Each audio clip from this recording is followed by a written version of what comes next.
Good morning.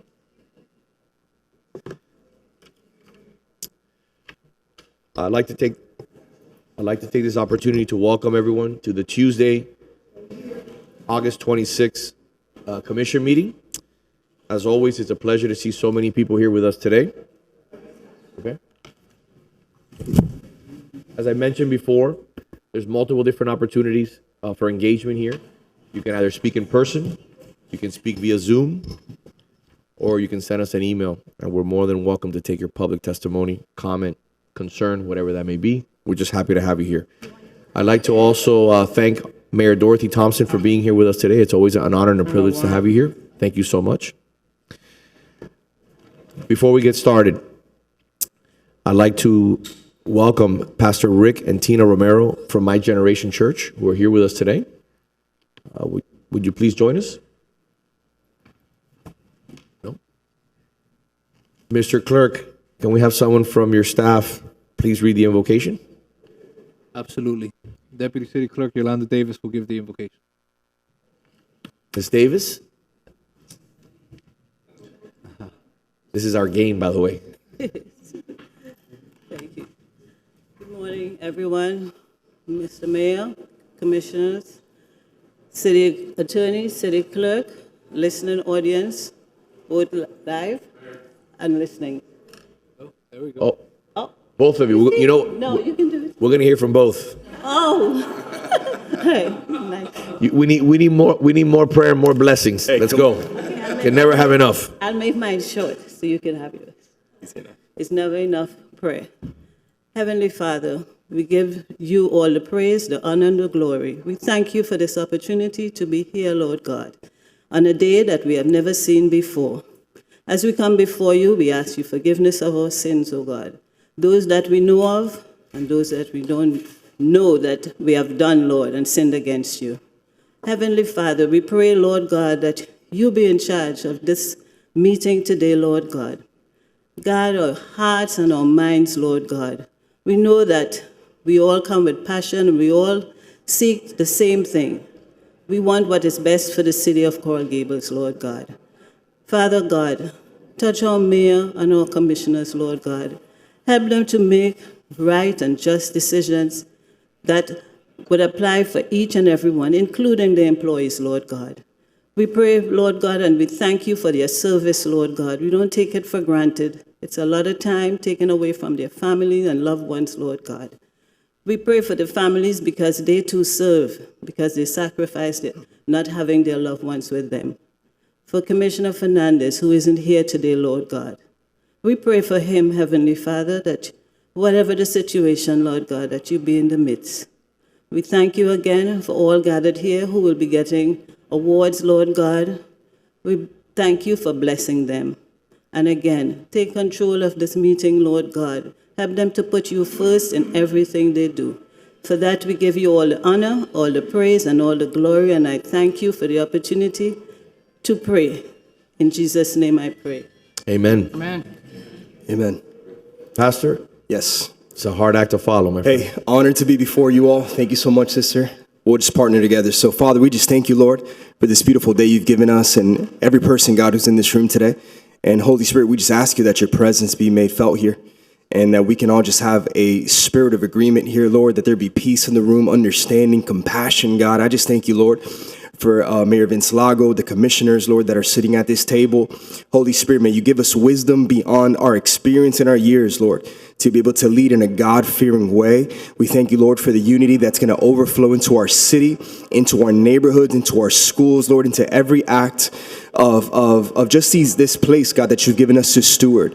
I thank you for Coral Gables. I thank you, Lord, for every school, institution, God. May you continue, Lord, to make this place flourish the way you've intended all things to flourish. And so I thank you, Jesus, for today and the victories that are coming forth. In Jesus' name we pray. Amen. Amen. Amen. Amen. Pastor, we want to thank you and your wife for not only being in Coral Gables, but coming back and always serving this community and always being a voice for reason and obviously for faith. It's a blessing to have you. We want to send all your congregation and your worshipers on behalf of the city many blessings, and we look forward to having you again. Thank you so much, Mr. Mayor. Thank you, sir. God bless you. Moving on, we have a treat today. We have also Commissioner Regalado who's here with us, and I'm going to ask her to please, if she would be so kind, to lead us in the Pledge of Allegiance.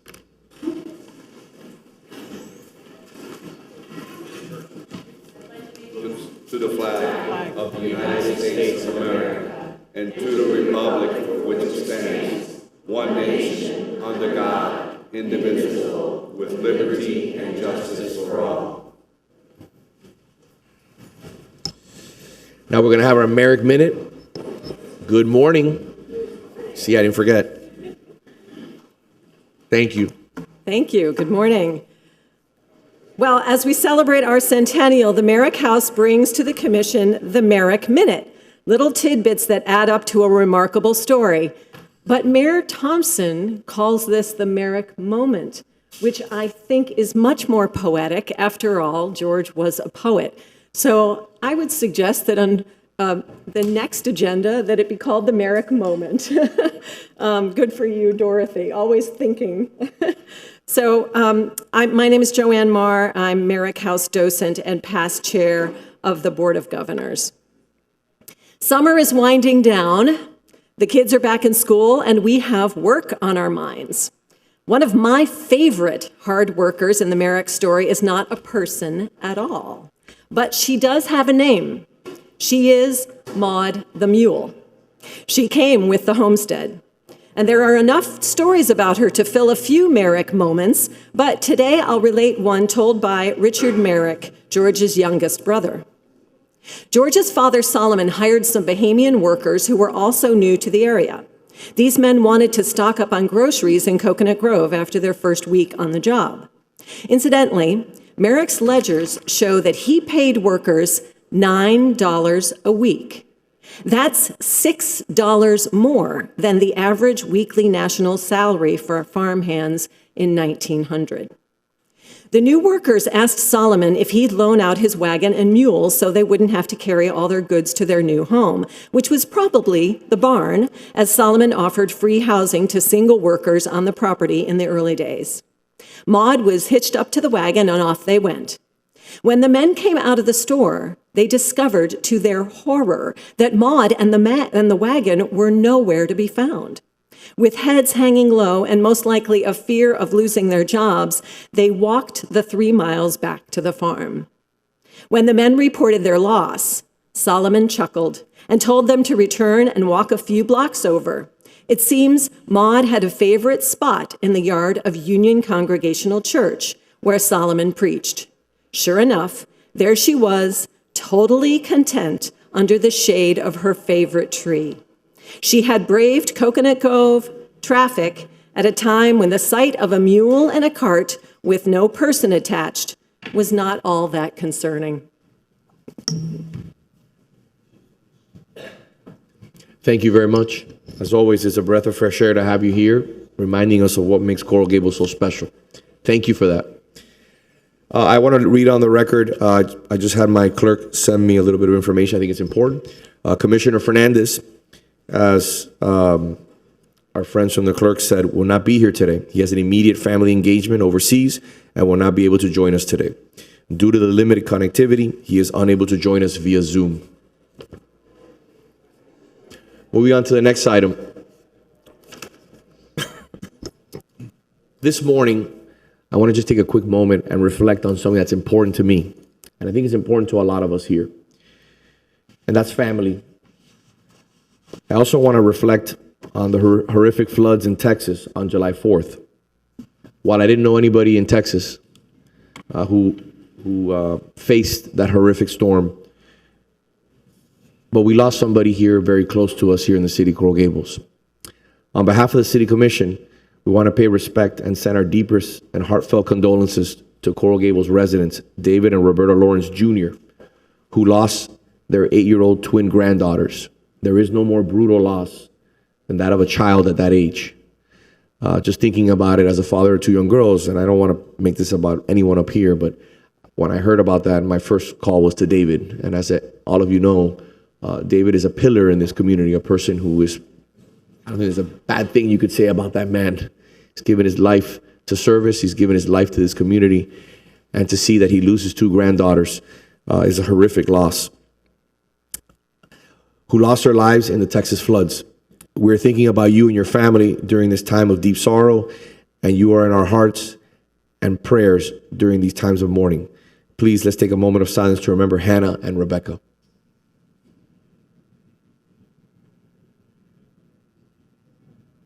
Thank you and God bless. We're going to do things a little bit outside the norms here at the City of Coral Gables. We have a lot of things on the agenda, but I want to respect our commissioner who's here from Miami-Dade County, our commissioner for District 7, Raquel Regalado. Welcome to the City Beautiful. Thank you for being here with us.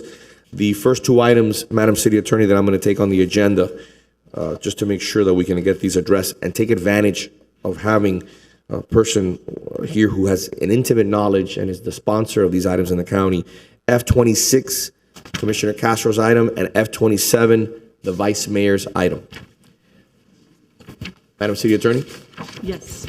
So F26 is a resolution of the City Commission urging the Miami-Dade County Board of County Commissioners to not approve or alternatively to defer its consideration of the proposed ordinance creating a new Coral Gables University Station subzone of the Rapid Transit Zone District and adding the property located at 1250 South Dixie Highway to the Coral Gables University Station subzone and designating such property under the exclusive jurisdiction of Miami-Dade County.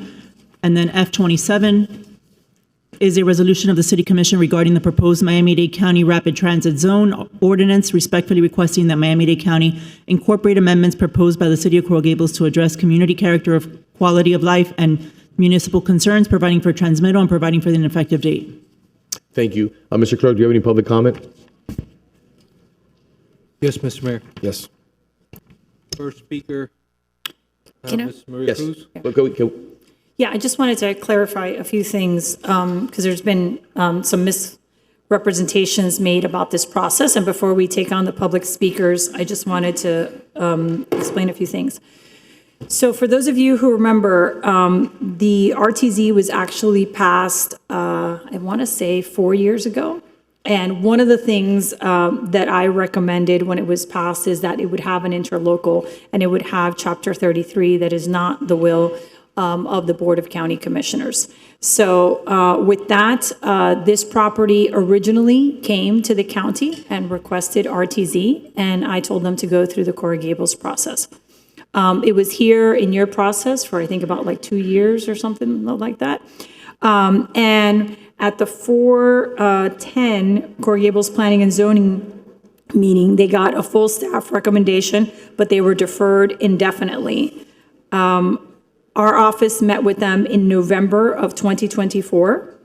The first draft of the item that included Chapter 33, an interlocal, a seat at the table for a municipality, which is the first ever in the RTZ, came before the Board of County Commissioners on first reading May 6, 2025. I actually came before you all on May 20th, 2025. I brought you the item. I explained the item, and I offered my assistance to each and every one of you that had questions. Some of you reached out, some of you did not. But I explained why this item was different, why it was before me, and I asked for your consideration of the item. I also explained what the process was in terms of the public hearing, and that the county has the public hearing at committee, and that my understanding is that this would come before the Transit Committee. We noticed it for the Transit Committee. I then, on July 2nd, the Transit Committee was set for July 8th. On July 2nd, I came before your Planning and Zoning Committee on a separate item, which was the overlay that the manager was working on.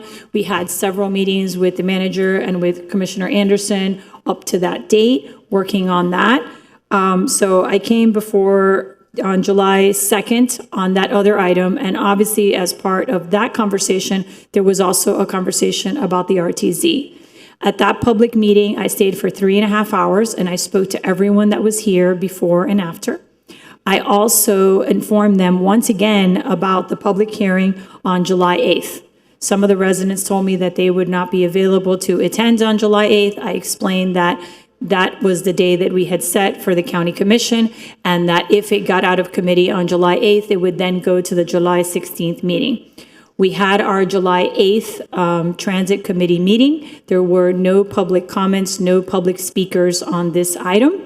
There were no communication from anyone regarding this item. The item passed out of committee and was set for the July 16th final reading at the BCC. I then received a call from the manager and from the mayor and from the vice mayor requesting a deferral because you all were working on your potential overlay, and I granted, yeah. I'm sorry to interrupt you. I apologize, and I hate to do that to you, but I think it's critically important that you mention just one more time the request that was made and that you granted. Yes, I did grant it. So I deferred the item. You called and I deferred the item. It was not heard on July 16th. We deferred it until September 3rd. So I think that's critically important that everybody really understand, because we sat down with our zoning director, we sat down with our city manager, we sat down with our DCM, we sat down with our ACM, we sat down with our staff. We met with we spent Escada. at least 20 hours working on the RTZ overlay together. Yes. So it wasn't, and look, and that's why I want to. And you still, this is my last point that I want to make.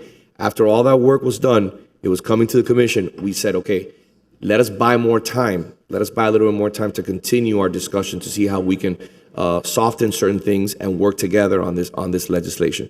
You granted us that, a multiple month extension so that we could work together, the city and the county. Yes. So I mentioned that before we start the public hearing because I think there's been some miscommunication about this process. I have been transparent from the beginning. I have worked with Coral Gables in every opportunity to try to resolve this, and not just for this property, but for future properties. The item that I have brought before the board is unique. It is the only one in which a municipality will be able to participate in the RTZ process.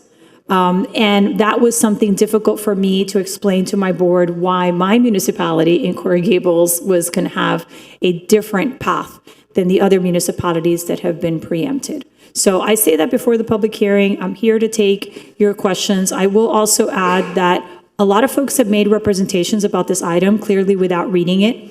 One of the things that was very clear is I do not agree with the Lifetime building. I think that it is too large for this corridor. The RTZ would allow, just like Live Local would allow, for something to be built of that size. What I am bringing to the Board of County Commissioners is something that is smaller than Lifetime and smaller than Paseo. It is, and that is not what would happen under Live Local. So if I did not bring this RTZ item, this would go to Live Local. It fits perfectly within the Live Local envelope.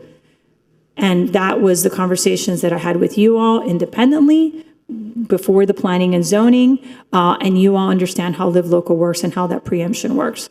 But I'm happy to consider some of the things that have been brought up. I will say that if you read the item and you understand Chapter 33, the manager will have the opportunity to name people to that committee. There is a process where you will review the project and you will provide input. We use that only in 2 properties in Miami-Dade County, at Link and at Grove Central. And in both of those properties, we actually took 80% of the recommendations that were made by the city of Miami. This would be the first private property to participate in this vehicle. You have the right to enter into interlocal or to not enter into an interlocal with us regarding this property. And I'm happy to discuss all the terms that were added that make this different from all the other RTZs that the county had done. But I just wanted to lay out the timeline because I think there's been serious misrepresentations made about Coral Gables' involvement, your knowledge, and your access to the BCC and to me in particular. So with that, I'm happy to let you guys do public comment, and I'm here to answer questions. So I just want to lay a little bit more color on your comments. Number one, the commissioner mentioned Lifetime.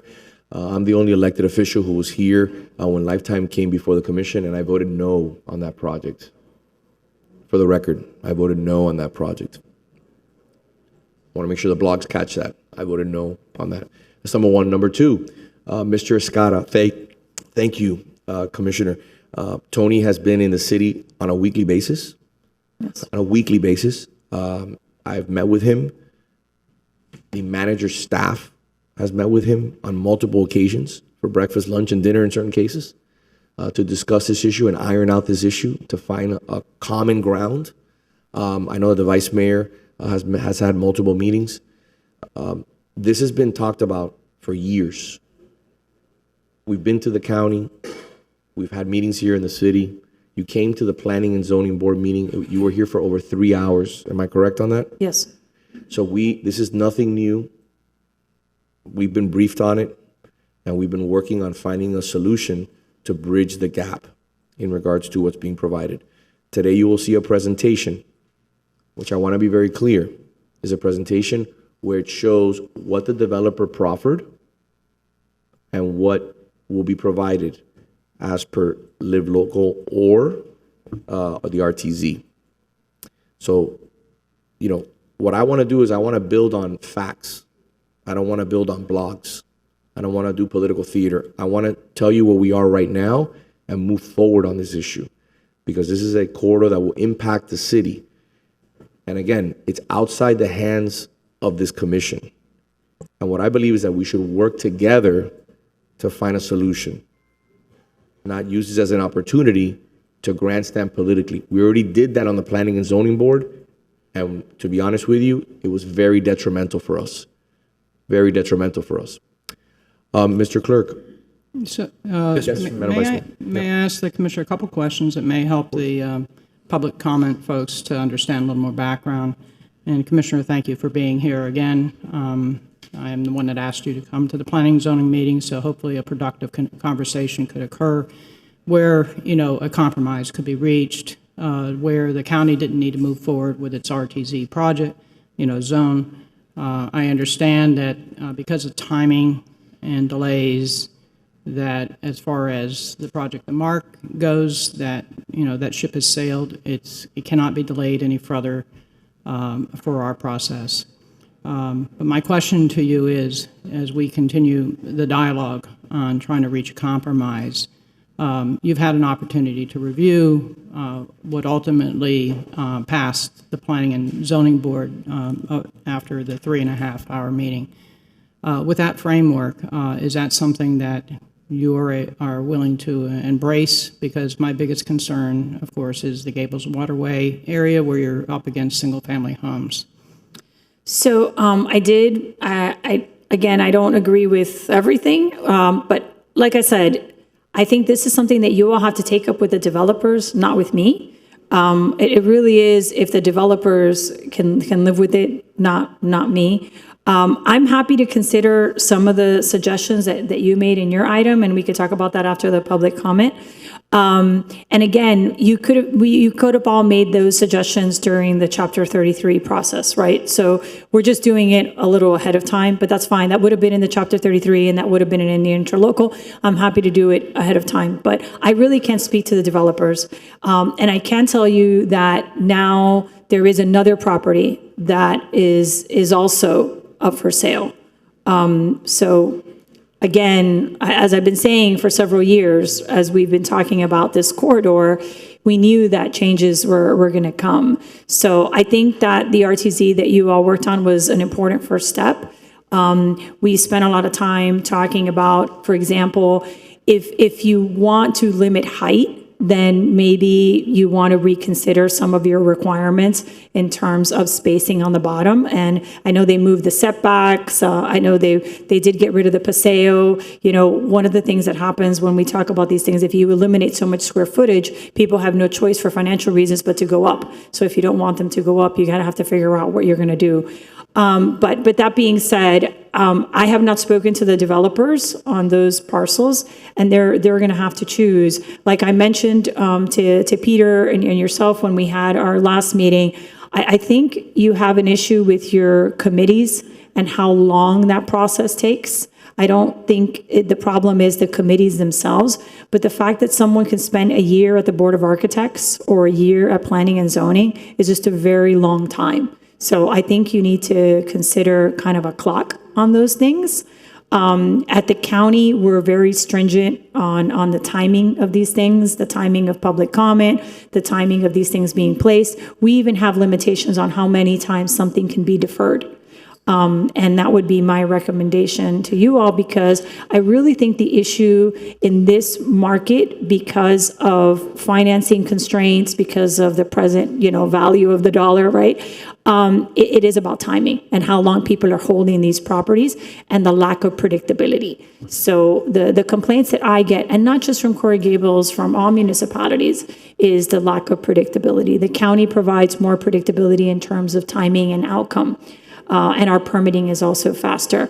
And as I mentioned, when I talked about South Miami and the conversations that we've been having with them, we worked with South Miami. They decided not to bring Sunset Place into the RTZ, but they met us at our zoning. And we actually entered into an interlocal with them where the county is going to be providing the permitting so that we can expedite that, so that they don't have to hire people. So there's a lot of different things that can be worked out. And I'm always here, happy to do that. But I think in the case of your particular RTZ, you need to speak to those property owners and see if that's something that's feasible for them. So, yeah, no, I'm happy to talk to the property owners, but sometimes they're not willing to be sensitive to single-family homes. Many of the properties you mentioned do not back up to single-family homes.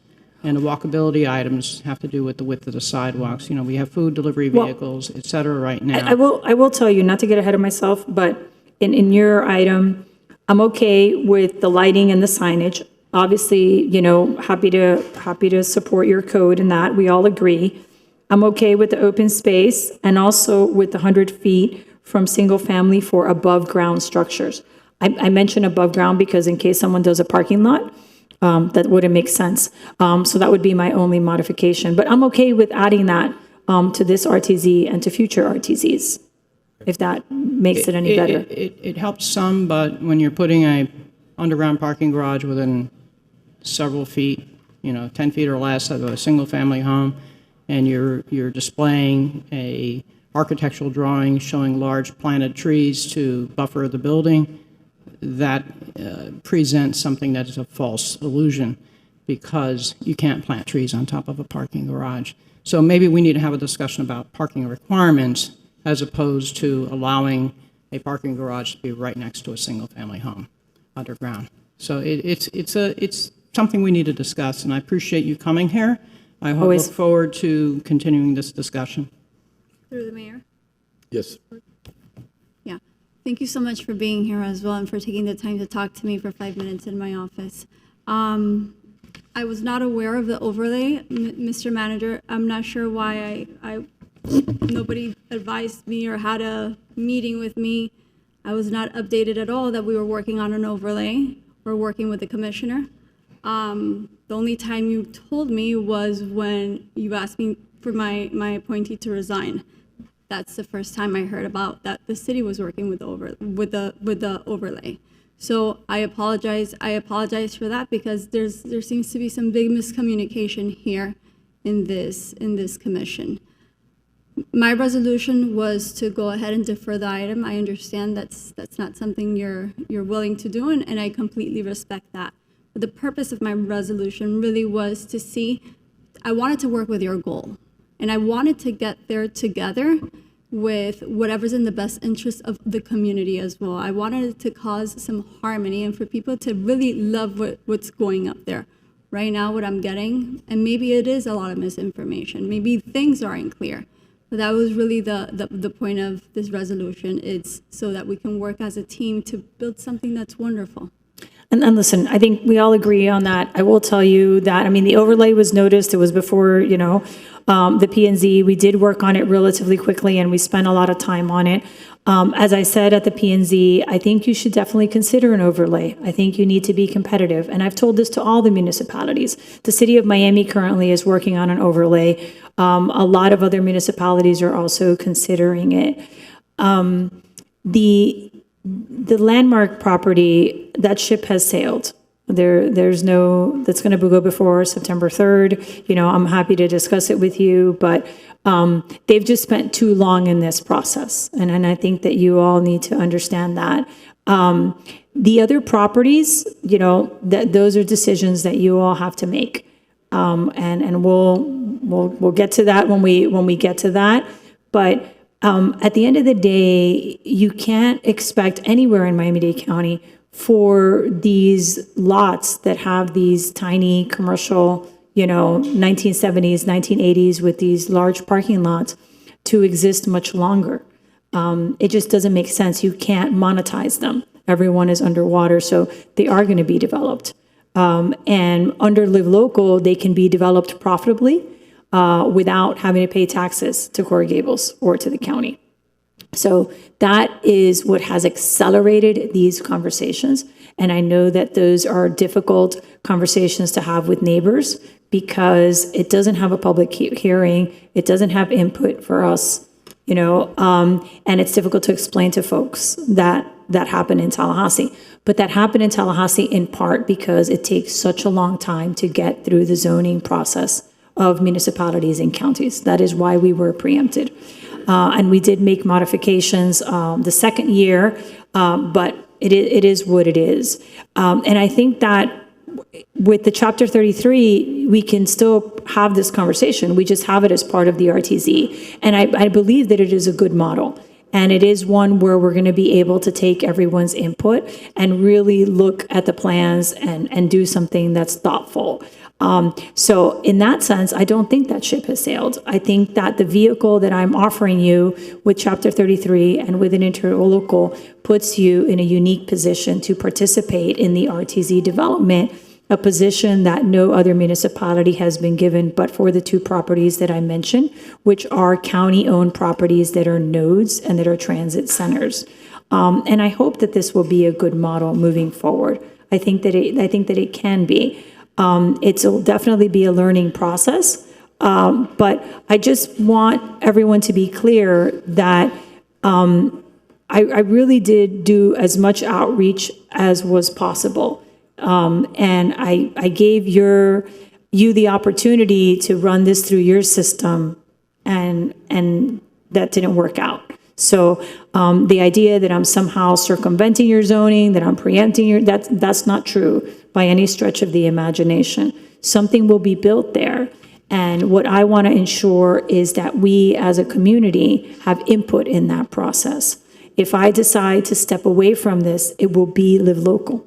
And then all of our concerns are for naught because they can build as of right. Commission. But if I may, I just want to respond. With all due respect, it is incumbent of the elected official to be aware of their surroundings.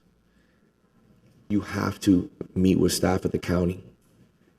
To say that you're not aware of what was happening, it is a public record that in May, there was an RTZ presentation that was done by the commissioner here, correct?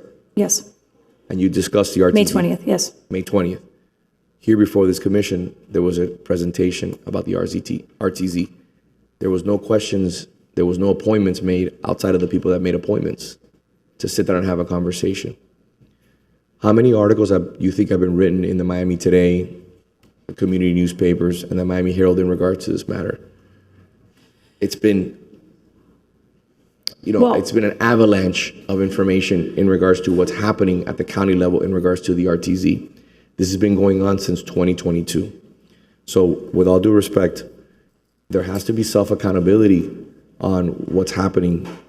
And there is obviously knowledge about the issue because there's 2 RTZ pieces of legislation that are on the agenda today. But what happened, and everybody knew, was it was actually publicized that we had meetings with you, myself, the vice mayor, city manager, and requested that we defer the item to September in an effort to get more information. So there's a litany of information out there.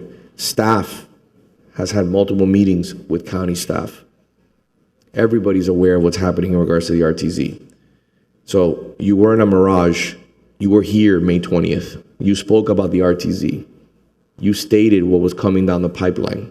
Every opportunity was made to educate not only the community, but also educate the commission. Whether we're happy 100% with the outcome is a different story. But we can't say that we weren't notified when we were. Mr. Manager? Yes, Mayor, thank you. The reason I was aware of the RTC because I looked at that meeting prior to me being a city manager again, and I saw the commissioner here here, and I thank her for it, that she discussed the RTZ project before the commission. So as soon as I got here, I initiated that overlay to work as fast as possible, and I've only been here less than 3 months, to see if we could work with the commissioner, and she's been fantastic. We worked I don't know how many hours on that overlay to see if we could keep the project within Coral Gables or work on that interlocal to make it a project more in line with what we feel it should be. And so that's what actually happened. Our planning department worked fantastically to get that report done, the report that we gave to Commissioner Regalado, and to say that nobody was aware of it, I don't understand that. Through the mayor. Commissioner? Commissioner, I want to say thank you very much for coming yet again into our house to educate us, to teach us, and to offer a hand to see if we can collaborate on making our city what makes it unique, understanding that it exists within a county and within a state with its overlapping jurisdictions.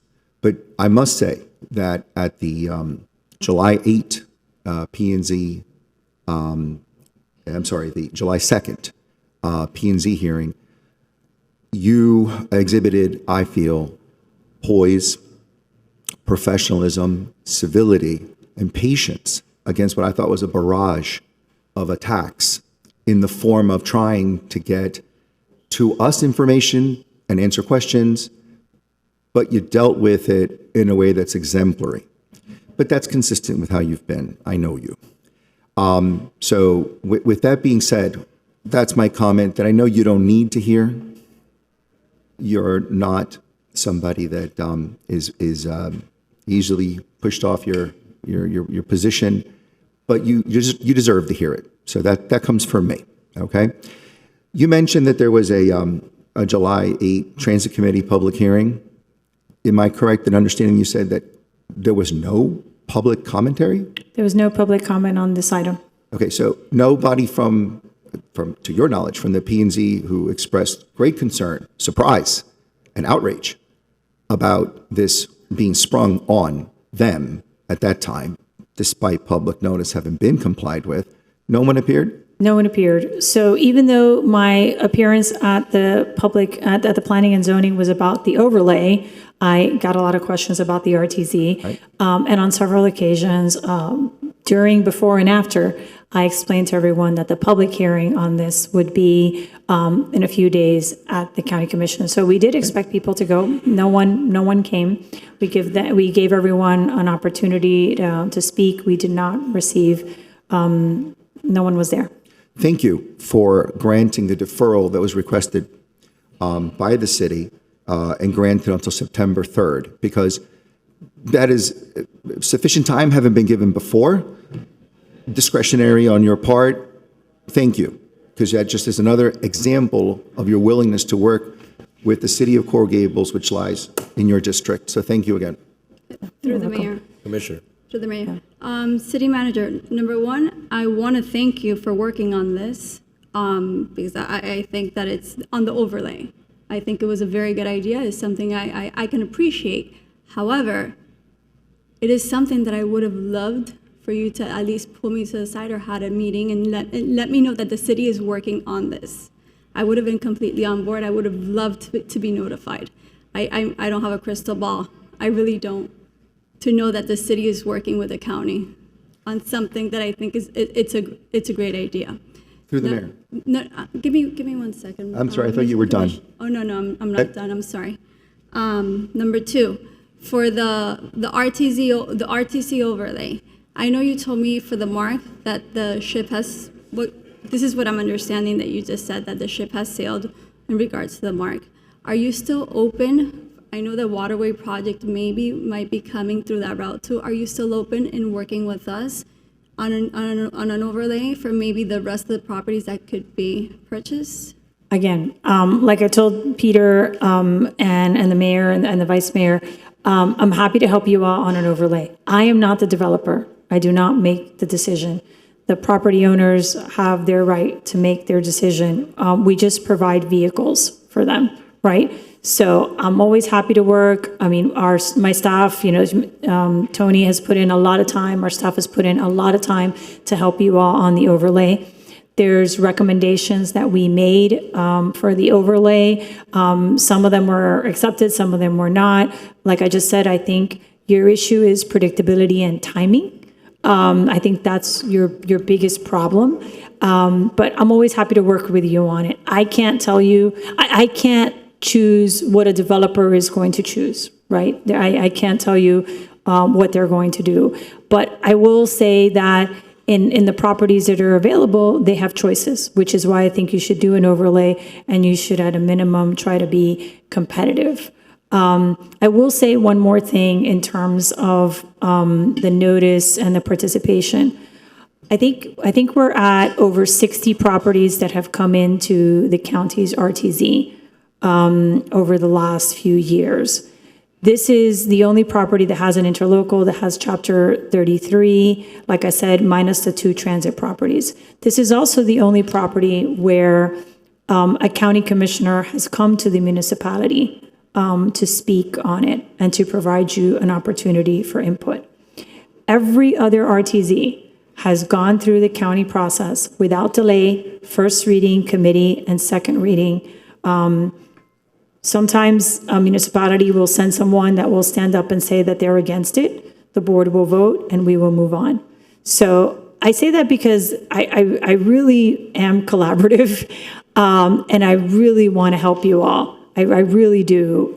We share a mutual love for the City Beautiful, and I want everyone to be happy with the outcome.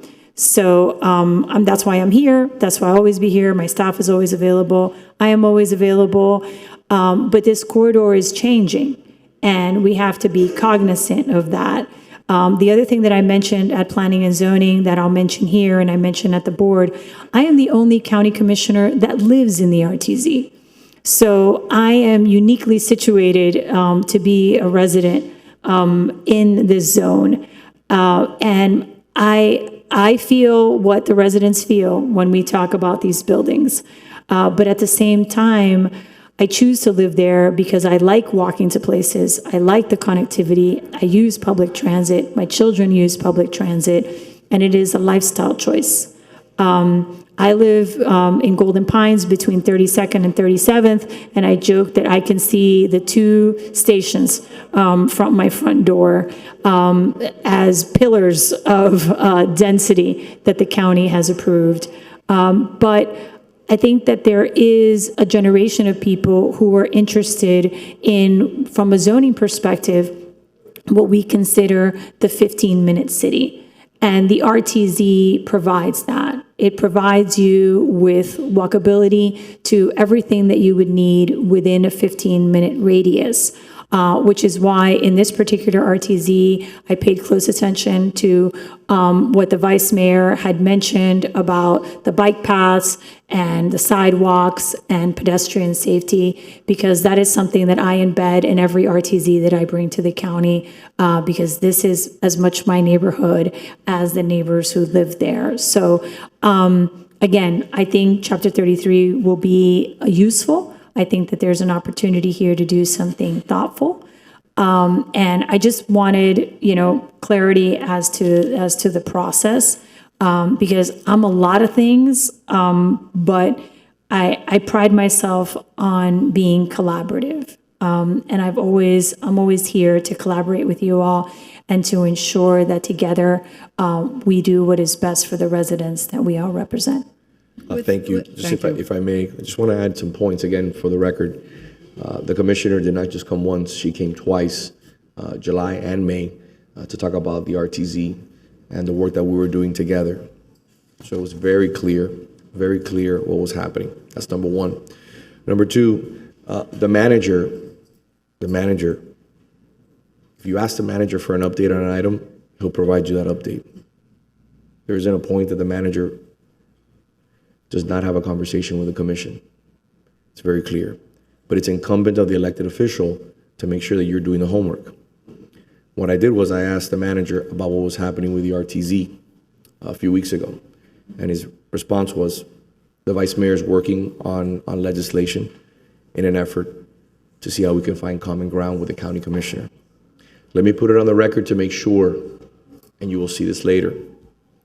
The mark came in at 8 stories, 97 feet. That's what the developer was asking. The code allowed 6 stories. We decided not to negotiate with the developer. Now the developer will be coming in at 150 feet. That is what is allowed by the RTZ. You have received countless emails and political theater and propaganda. It is propaganda. The city has no control over this. We are trying to find common ground to see how we can ensure that we can control design, we can lower the heights, and some of the uses can be used. The developer came to us with a 97-foot building. If anybody would like to see the video, it's there, and you will see it later when we have the item on the agenda. We've tried multiple occasions to work with the developer, but the outcome of the Planning and Zoning Board meeting, which Commissioner Lara mentioned before, was not in our favor. So that train has left the station. Commissioner, you had something you wanted to add?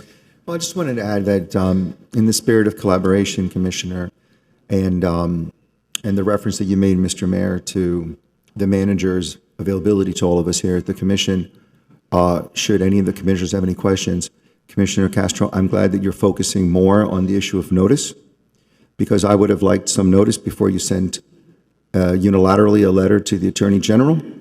That type of decision on your part, with all respect, should have been the subject of a special meeting to collaborate and provide your fellow colleagues with notice of such an action. But I'm glad that today you're focusing on notice. So thank you. Okay, through the mayor, Yes. I'm not here to go really back and forth and waste the commissioner's time. This is, Mr. Manager, at no point am I attempting to attack you or degrade you in any sense. I just want better communication. That is it. You're doing an exceptional job. Thank you. I know that the commissioners here are here trying to defend you. I'm not attacking you at all, okay? Just know that I want to work peacefully as we have been working together. That is it. Moving forward, I know that you told me when you were asking me for the resignation of Sue that we were not going to continue the overlay. So I think maybe it's a good idea to continue, so I'm going to go ahead and move to continue working on the overlay to see if maybe we could talk to developers with what we already have accomplished and go either way, give them more than one option. So if I may, Mr. Manager, just 1 second, because first and foremost, I'd like to hear public comment before we vote on anything. That's number one. Number two, the vice mayor's legislation, in my opinion, is truly appropriate in addressing this issue. The idea of just saying no to something and fighting something that, by the way, passed in 2022. Just want to make sure everybody's aware of that. It's passed in 2022.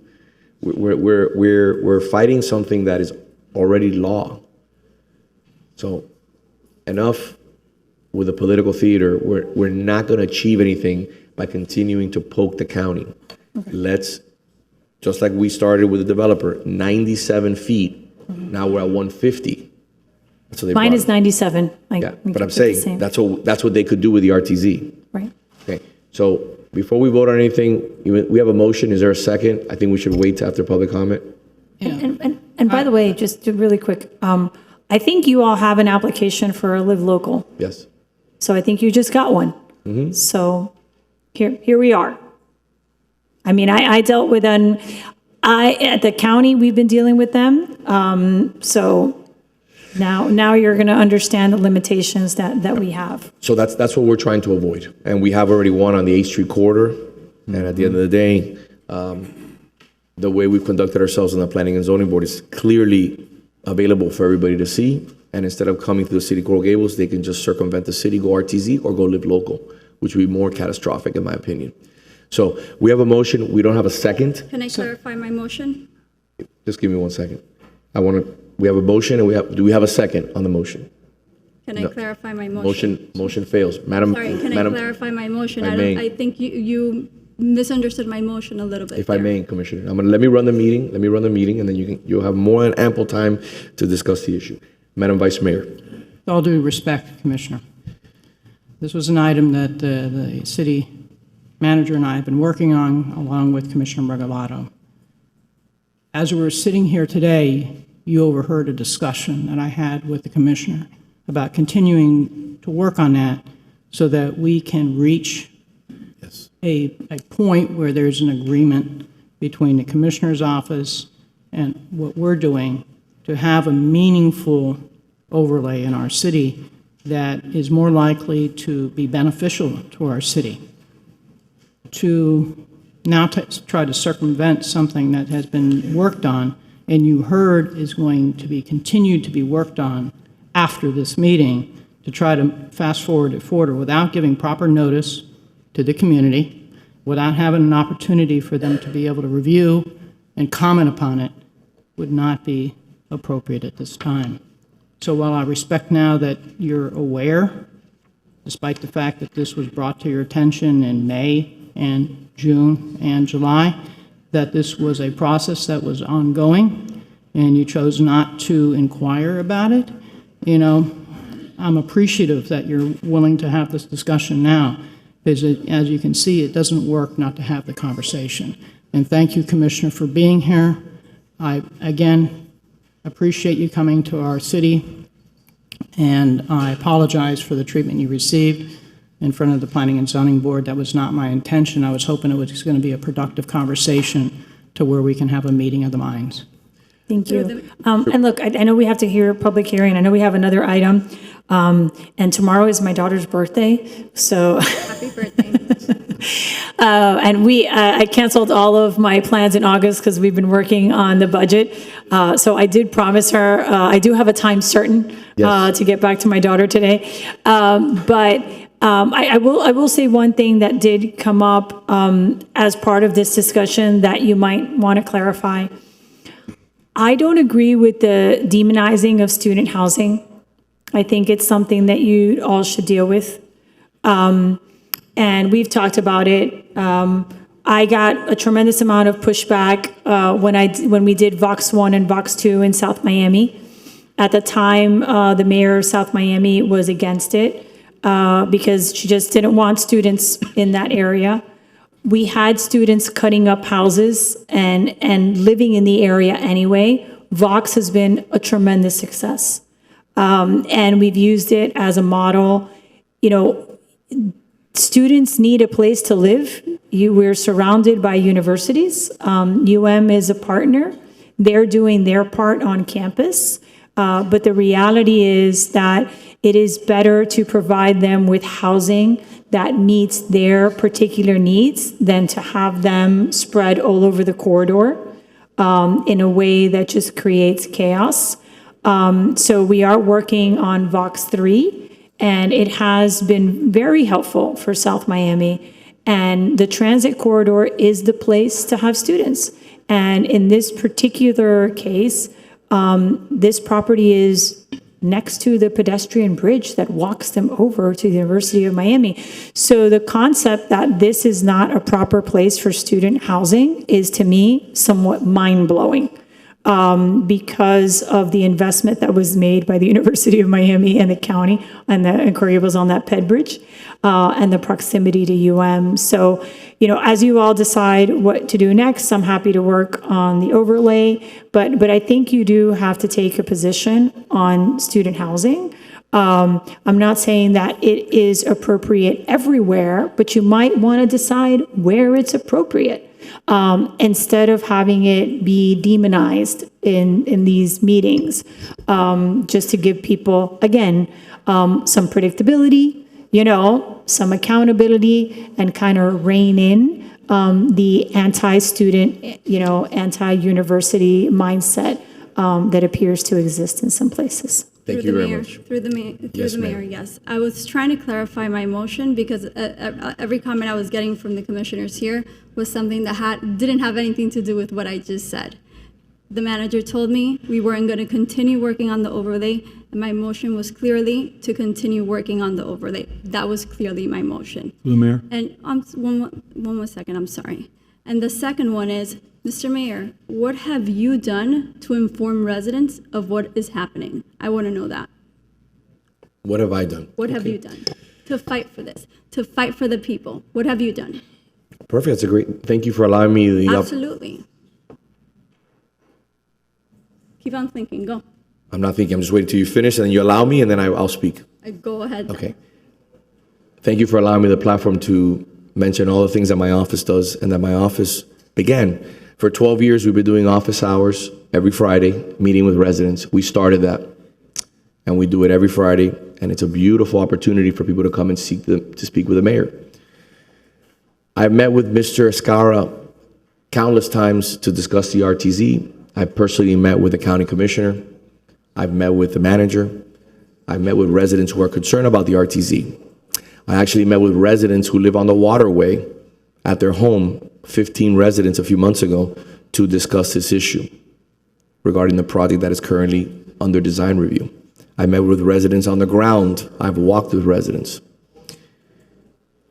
The issue is simple. We as a city have to collaborate with the county, and that's what we're doing. We're working with the county commissioner. The RTZ is a county piece of legislation that is trickling down to the city. What we have to do here is not sit in a planning and zoning board meeting. Let me take it one step further.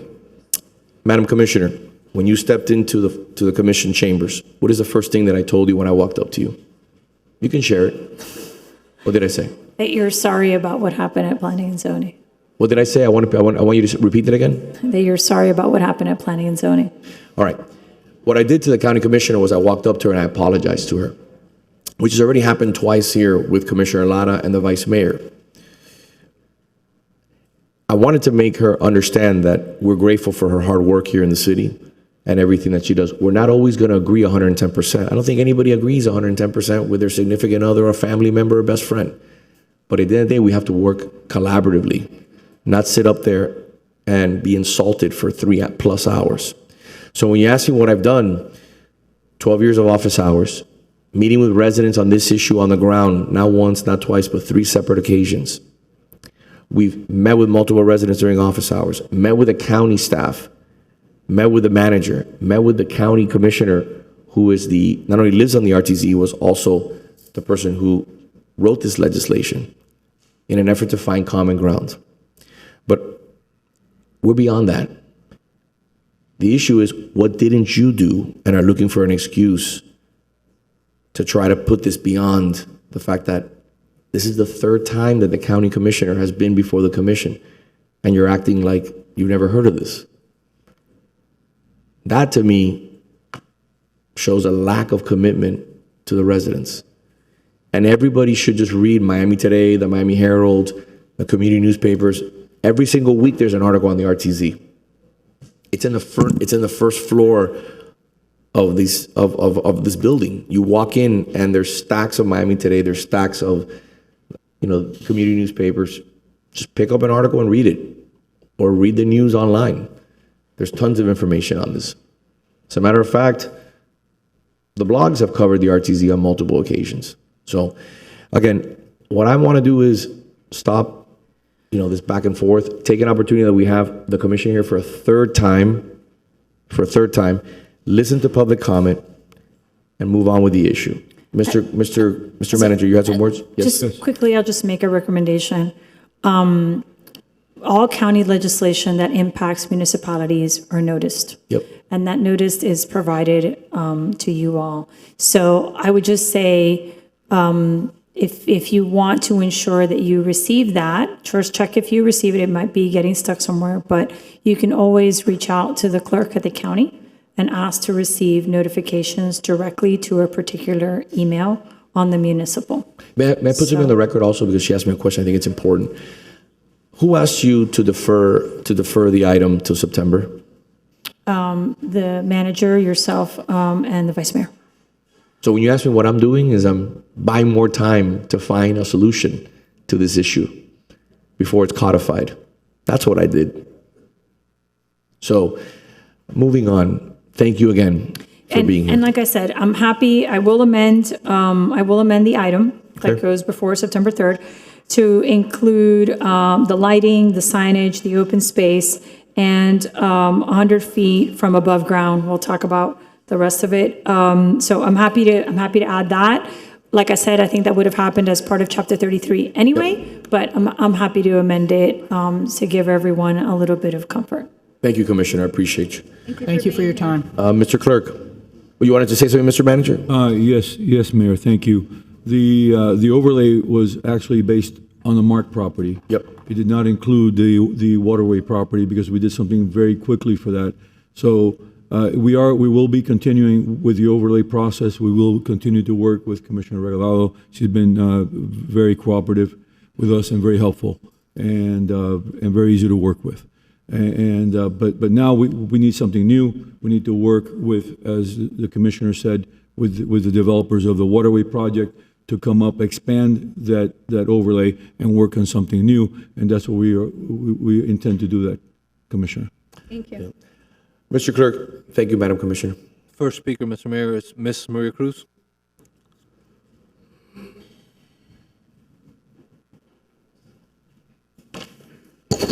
Good morning, Mrs. Maria Cruz, 1447 Miller Road. Here we go again and again and again. We're going to continue attacking, and then talking about civility. Oh, civility for some, but not for all. That's okay. I have said many times what concerns an area, Coral Gables, concerns all of us. This is a city. Dividing to conquer doesn't work. We all are entitled to know what's happening in our city.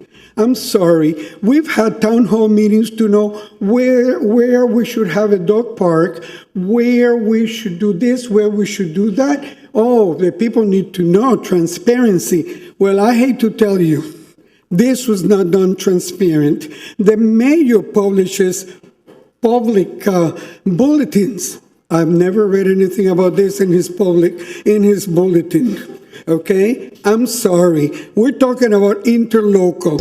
We're talking about sitting down with the staff. I hate to tell you, the staff is not the city of Coral Gables. The staff is the residents, the taxpayers. And in this process, we were not involved. We're very good at having meetings for this, meetings for that. I'm sorry. I am very sorry. Planning and zoning, even the members did not get the information till a few hours before. I'm sorry. Even today, we have been precluded from saying the public comments first before you all express what you had to say. Because you know what? That's trying to keep us quiet. You're not going to keep us quiet. I am sorry, Commissioner Regalado, that you were put in a position that was not your fault. The fault was this city that, you know what? Daddy knows best. They know what's best for us. Forget that we're the ones that pay the taxes. Forget that we're the ones that suffer the consequences. No, and when you talk about talking to the residents, you talk to them when you were campaigning. And guess what? Most of those residents that you talked to were here, the zoning and planning and zoning, because they were not happy with what was going on, because they did not know ahead of time. I am amazed that you, for one, that complained bitterly when other administrations did not make you aware of what was going on because there was a small circle that knew till the things came here. Now you're part of you and the vice mayor and the manager met, discussed, decided what was going to be best for us without talking to us. And that's what the problem is. And she was collateral damage because you all chose to keep us out of it. That is what is wrong. And asking for a deferral, where were you going to tell the people? Let's see. The deferral will be for next week. Cruz, if Let's you'd be so see. kind, We don't if you'd be- sit home and do nothing. So please when bring were it in you for a going to tell landing. us? When? You know, nobody was told about the deferral. Ms. Cruz. So, I'm sorry, it's Mrs. Cruz. Ms. Cruz, Whether you please like finish. to call me Miss Cruz, that's not my name. Mrs. I'm not Miss Cruz. I'm asking you to I please was finish. married, my husband passed away, I'm still Mrs. Cruz, Mrs. and you Cruz, will I call would me ask by you to my name. finish. Or I will Done. call you by your nickname. I'm sorry, this is what's wrong. It's very nice. Cruz, I asked you to please Commissioner, finish. You've it's been over very 50 nice seconds. That you talk to the city, but you didn't talk to the residents. That's the problem. Mrs. Cruz. And were collateral damage. And I apologize. asked you to please finish. Because we were 1 minute. out. I'm sorry. More you. transparency. Next time you put out a bulletin, Mr. Clerk. tell the people what's going on. Thank you, Mr. Clerk. By the way, I was supposed to speak first, and you kept me from doing it so you could get all your attacks in, and so you could talk about what happened 50, 100 years ago. No, this is today. The citizens deserve to know. I'm sorry. We listen to all you. Lisa, All right. Lisa, the Mr. attorney. Clerk, we have to find an answer for this. I don't care on what side of an issue you are on. This is not allowed. It's not allowed. So here are the options. As I've said before, if you're not willing to respect the 3-minute policy and respect the commission, I will be asked to escort you out of the building. Okay? This is about respect. You haven't heard me insult anybody here today. We've been thoughtful and collegial. You may not agree with my position on issues, and that's perfectly fine. That's our democracy. But I will not allow this to happen on the commission floor. And you're not going to get a rise out of me because you behave in that fashion. That is not the way the city of Coral Gables is run. We can do much better than that at the end of the day. Okay? Lisa, the attorney. Good morning. Thank you for being here with us.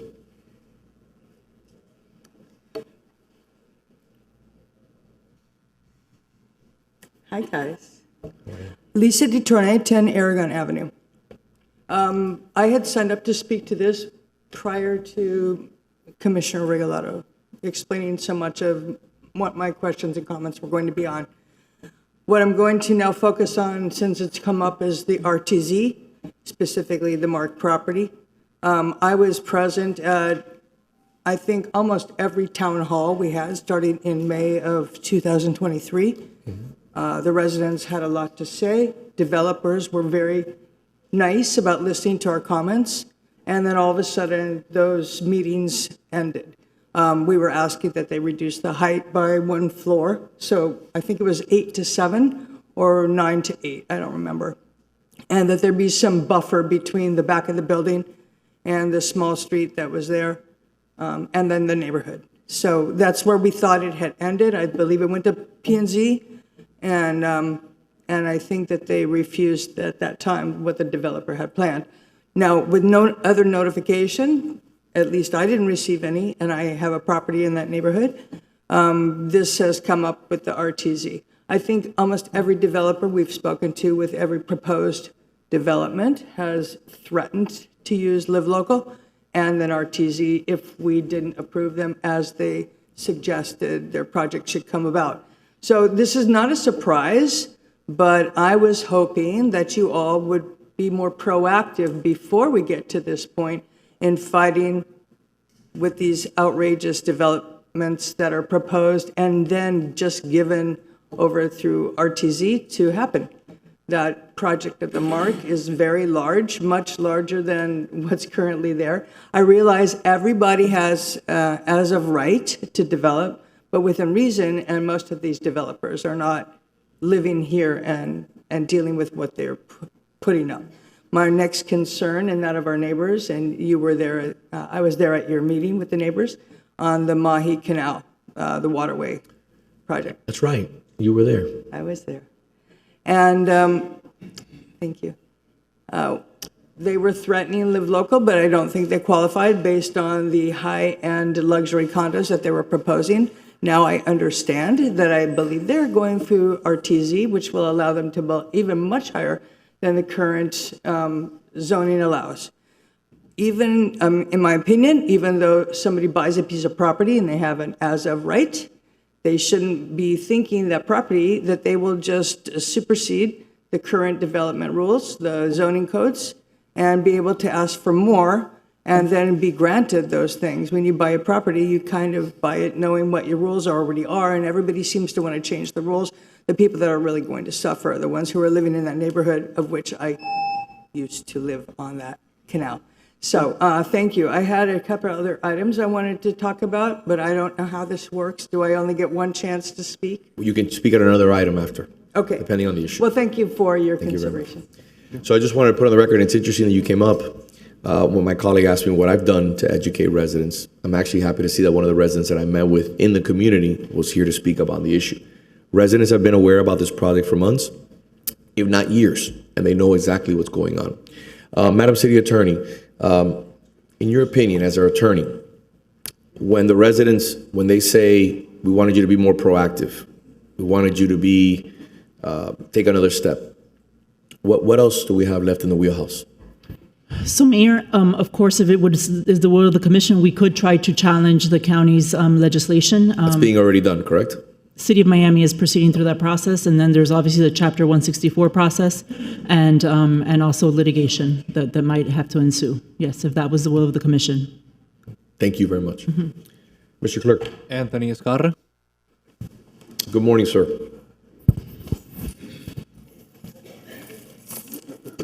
So here I am as a resident of Coral Gables, not as my position at the office of the commissioner. I am a resident. I have been a resident for about 18 years. I thank you very much all for your service and the difficult times that we're all going through. I do only want to speak about cordiality, respect, and decorum. That is something that should be very important to our community. We should all be very respectful to each other, even when we disagree. It's very fashionable to come up here and yell at you, to get a clip that you can put in your social media or some nonsense. We need to stop that in the city of Coral Gables. The political theater needs to stop. As a resident, I'm tired of it. This is not easy for me because it angers me. It makes me very upset. You guys put yourself, including you, Ms. Castro, put yourself out there to serve this community. You knock on doors. You ask people for their vote, and they trust you to make decisions on their behalf. I don't want this to become a civics class, but democracy is ugly.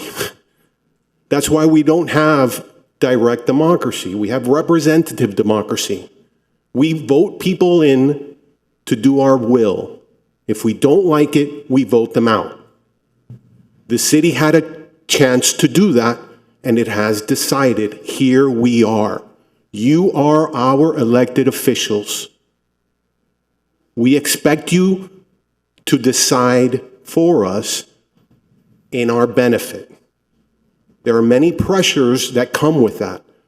We've been talking a lot about the state preemption. That was a pressure come on you guys from developers. It doesn't just happen in a vacuum. Everybody gets lobbied, everybody gets asked, and it gets pushed down. The state decided it did not want to become California and be a state of no. We understand that people want to live in our state and we want to give them housing. That's the responsibility of our elected officials. We can't kick people out. We have the right to travel. We have a constitution. All of these, again, I don't want this to become a civics lesson, but all of these things have to come into mind.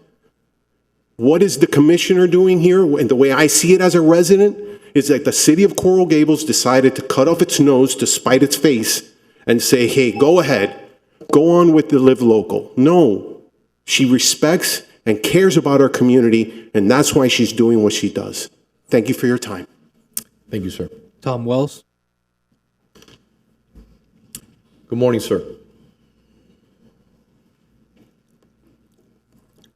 Good morning, Tom Wells. I live at 1310 Coral Way. I'm raising my issue with respect to some of the comments made during the debate.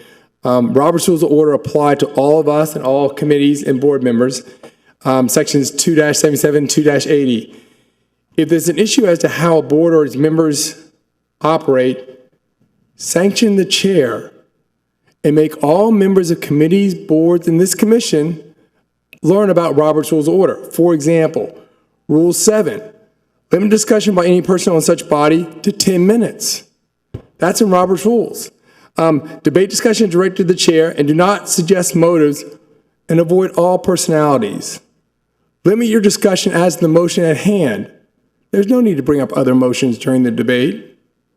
Rule 43, avoid disorderly words as a personal attack. Rule 58, chair should set an example of courtesy and should never forget to control others as is necessary to control oneself. Thank you for today. I appreciate that. You've shown respect.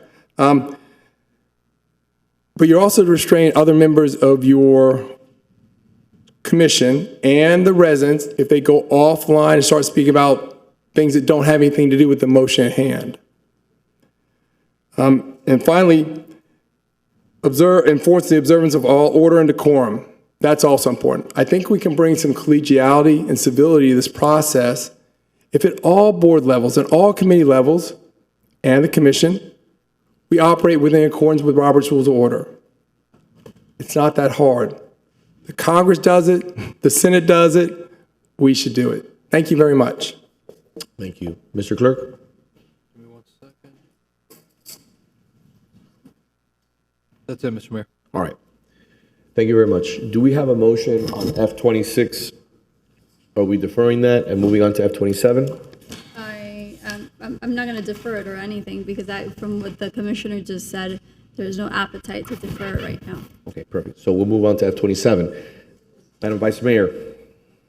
Yes, I do have a short presentation so that the context of this resolution makes some sense. And we have our esteemed member here, Jennifer Garcia, that's going to operate the presentation. Good morning, Director. Picture's worth 1,000 words, so I'm going to cut my words with pictures. Thank you. Yes, good morning. Can I have the PowerPoint, please?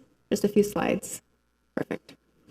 This is a pictorial of the overview of what the waterway project looked like. The point of this photograph is to show you that, the body of trees that exist in this drawing and next to something that looks like a building, but it is actually in a location where a single-family home is. As you'll see in the succeeding pictures, underneath the area of trees is in fact a parking garage. And in that parking garage is also a pool and lots of cars parked. And it's abutting a single-family home. And towards the lower left-hand corner, there's a dense piece of drawing. There's actually a stairwell that goes down into the garage itself. This is a conversation, as the commissioner said, that we need to have with the developer to try to meet in the middle here somewhere to get the best for the residents. The resolution, as it's presented, is requesting that the county, for this particular area, to keep this parking facility 100 feet away from the single-family home. I entertained some larger distances without having the measurements, but it just wasn't feasible. So 100 feet is where the resolution ended. It started at 500 and reduced it to 100 because 500 would be too big. This is the side profile of the east side of this development. You can see to the right that there is a parking garage underneath, under the ground, and right next to that parking garage is this single-family home that would be, right next to that parking garage.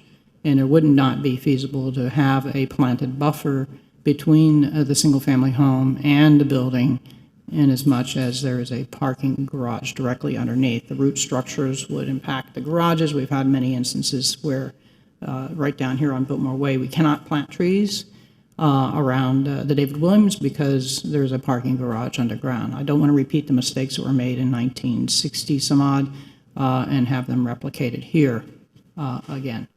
So the other aspects thank you for handling that part because I would have messed it up for sure.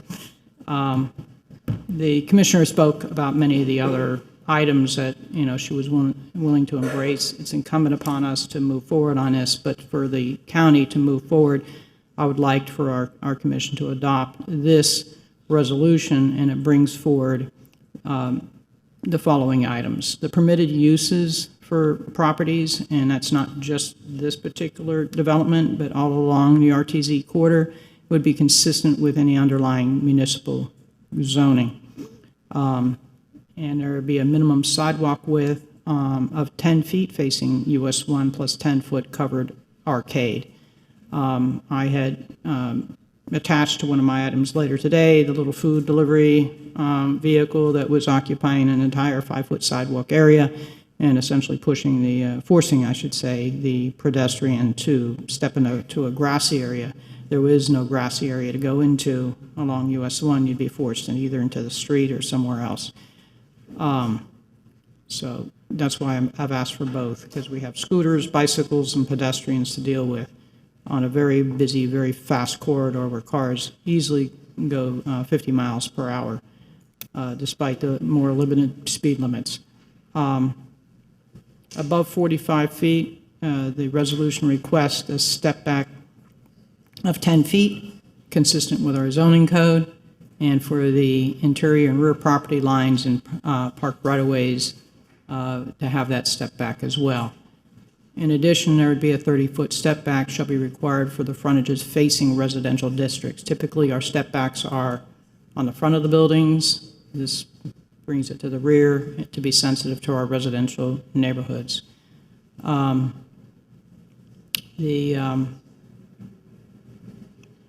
Paragraph D is the one where we've taken 500 feet away from a single-family home and made it 100 feet, and for a 25-foot rear setback with a landscape buffer on parcels greater than 300 feet in depth. The reasoning behind using 300 feet in depth is because you can't have a parking garage with movement in it with any greater setback for the landscape buffer. It just won't work. And as far as green space and open spaces are concerned, it asks for something that's more consistent with our zoning code. 10% be at ground level, so it's more it's usable by individuals that are walking, and it be shaded as opposed to putting in something that is a palm tree that doesn't provide any benefit and is actually more maintenance, and requiring that rooftop green spaces be planted to improve pedestrian comfort and reduce stormwater runoff. Signage is another item that the commissioner said that she was willing to agree to. Lighting, we recently passed a lighting ordinance here that deals with the blue light, the 5,000 Kelvin, and have the Board of Architects address that so it is meeting the ambient standards and not impacting the residential neighborhood with these bright lights that keep you up at night. And the last item, it deals with the impact fees. Shall be collected by the municipality, providing the corresponding services prior to the issuance of a building permit. These are requests for the county, and I'd like to continue the conversation with you, Commissioner, on that, because the Coral Gables does provide immense benefits for our residents with parks, the underlying, and we've made a commitment there to continue to fund these important things for our community. And, I've been around for a few years. My husband used to work in the county. He used to work on the transit. He used to work on the Metro Mover. I've seen where the county at times, due to budget constraints, we'll take something from one pot and use it in another. So I would feel much more comfortable with the impact fees staying within our city because I think we can administer it more direct for these residents than the county can. Just to respond to that, like I said, I'm happy to amend on the open space, the signage, the lighting, and 100 feet for above-ground structures. Our stormwater requirements are actually greater than your stormwater requirements. So we recently passed pervious, impervious, and preempted everyone. So on the stormwater side, our rules are actually more stringent.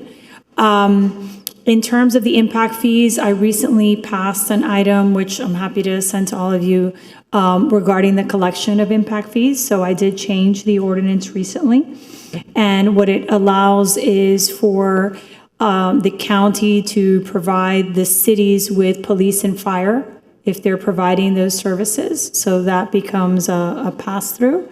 And then the park impact fees have to be allocated in that area. That's also in the RTZ item. So in terms of the radius, it doesn't get pulled into the general impact fee pot that the county has for the parks. So that modification, I'll send it to you and we can talk about it. The other things that you mentioned are all things that can be brought up as part of the Chapter 33. So as part of the Chapter 33 process, the manager will nominate members. They'll have a meeting. It can be electeds, non-electeds, whatever you all decide. We can talk about all those things. So, and we can figure out what works for this particular property and what doesn't. So, because I think, and that's why I initially said that an overlay would be good, because obviously, and by the way, the RTZ is an overlay, right? And we have to bring in properties one by one, and there are considerations for every single property, which is why I always thought an interlocal, even though it takes longer, would be a better vehicle for this. But a lot of the things that were brought up are really waterway issues, not mark issues. Correct. No. I understand where the mark is at. Yeah. So I think we're all good on the mark issues.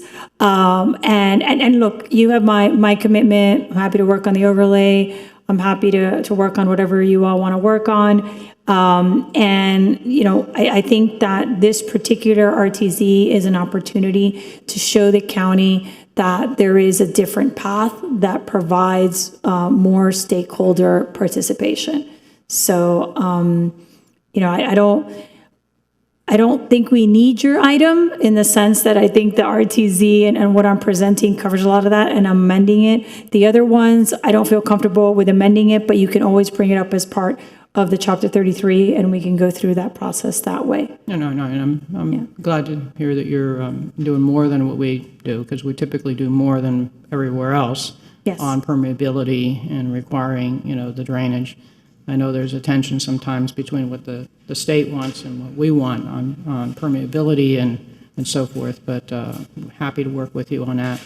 I would like to move this now because I think it would, if the community feels that it would at least be addressed that way and move it forward with the exception of using the permeability standards that you've recently adopted. Right. I appreciate that. Again, like I said, I'm happy to amend mine to include the ones that we're comfortable with, and as part of the Chapter 33, it's all on the table, and we can all talk about it as we go through that process. And through the interlocal, you do have to choose to participate in the interlocal. So once the RTZ does pass, that will come back to you, so you'll have an opportunity to have all those conversations again. Okay. I know, and I appreciate it, and I appreciate you extending that. And I did want to share with the community, because I know you already know that we would like to participate in the interlocal. Thank you. Okay. Perfect. Thank you. So we have a motion on the floor. Second. Mr. Clerk? Vice Mayor Anderson? Yes. Commissioner Castro? Yes. Commissioner Lara? Yes. Mayor Lago? Yes. Thank you very much. Again, I want to reiterate our thanks and gratitude to Commissioner Regalado and her incredible staff for always being present, and to our incredible staff for doing, all the heavy lifting and working with the county and making sure that, we're abreast of everything that's happening in regards to the ever-changing RTZ. We look forward to working together to make sure we bring out the best in that corridor. So thank you very much. I appreciate all of you. Moving on to item A1. Madam Vice Mayor, presentation or resolution of condolence to the bereaved family of Francis Dolly McIntyre. Thank you, Mayor. And before I read this beautiful proclamation into the record, Dolly was somebody that I think touched us all in so many different ways, in her spirit, her energy, perseverance, and constantly keeping us on task for the next project that was coming forward. She had worked directly with me on the Royal Ponciana Festival, and she was a force to be reckoned with, keeping us and reminding us when the due date was, and that we had to have everything in place, and the food had to be ordered, and just a remarkable human being. Definitely gone too soon. She has very big shoes to fill, and I hope we all can try to make her proud in the future. So would you like to say a few words before I read it or after I read it? We had quite a group here, as you could see. I had told everybody we'd be first on the agenda and everybody would be out of here by about 9:10. So I'd like to thank the neighbors. I'd like to thank the people from Dade Heritage Trust that came. Yes. And the villagers that were here in mass, but people had to leave. I think the proclamation says most of it, you said it beautifully too. She was an inspiration to all who knew her. Her depth of knowledge of history, of our community's history, was legendary. People would always say, let's ask Dolly, she'll know the answer. And even though she was slowed down later in life, that spirit and can-do attitude remained. One day she called me and she said, Marlon, what do you know about Opelika? And I said, I know absolutely nothing about Opelika. And she said, well, there's some wonderful buildings in Opelika. And she said, I'm going to call and volunteer to be on their historic board. And she did. And she went to those meetings. Your brother took her. Yes. So this is her daughter, Sheffield. Yes, she would go to those meetings with her oxygen tank and in a wheelchair. So that was the kind of can-do attitude she had and the spirit that she wanted this community's history to thrive. So this is Sheffield and her husband, Steve. Would you like to say anything? I just wanted to say thank you to all of you and to the city of Coral Gables. She lived here for almost 20 years, and she loved the city of Coral Gables and loved living here. So this is really an honor. Thank you. Thank you for being here today. And with no further ado, I'll read the proclamation. Resolution of condolence. Whereas Frances Dolly McIntyre was born on May 1st, 1937, in Washington, D.C., to a career naval officer, Fletcher Lamar Sheffield, Jr., and Frances Marian Mellencamp Sheffield. Dolly graduated with her Bachelor of Science from the University of Miami and a Master's in Liberal Studies from Dartmouth College. And whereas throughout her years of residence in Coral Gables, Dolly demonstrated an unwavering commitment to improving the quality of life for all members of our community through her passionate involvement in civic affairs. And whereas Dolly was a charter member of the Historic Preservation Group, the Villagers, founded in 1966, dedicating almost 60 years of her life to this organization and its mission of preserving the historical character and integrity of our community. Oh, well, I was 6 years old. I'm sorry. I had to reflect back on that.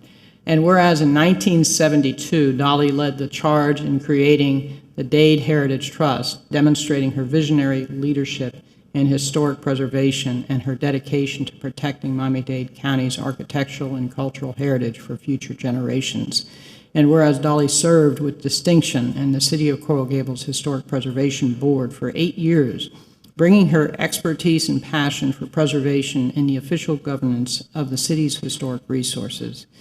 Whereas Dolly's exceptional contributions to historic preservations were consistently recognized through numerous prestigious awards, including the Dade Heritage Trust Henriette Harris Award in 2003, the Florida Trust for Historic Preservation Distinguished Service Award in 2004, the Women of Impact Award from the Women's History Coalition in 2008, the state of Florida's Mary Called Darby Collins Award in 2012 for work that, quote, has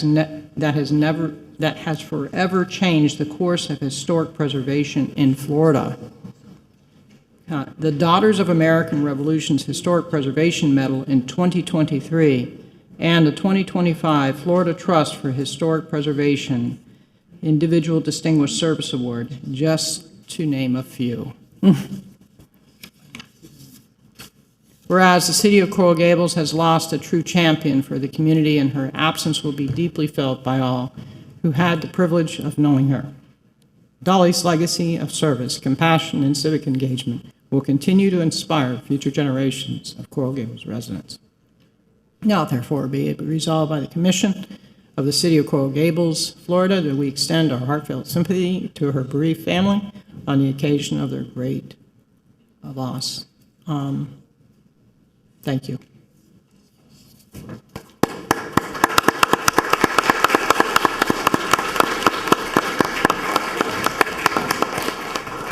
So let's take a photo. Let's take a photo.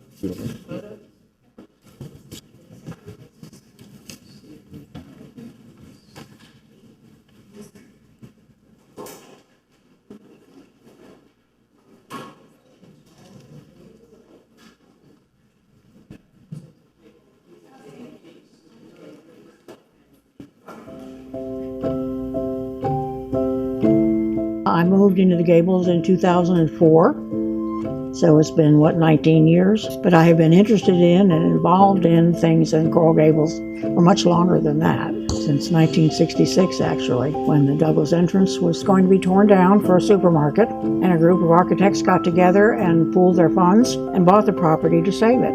It was a major part of the founding of Coral Gables, and it was a major entrance into the city from the rest of the county.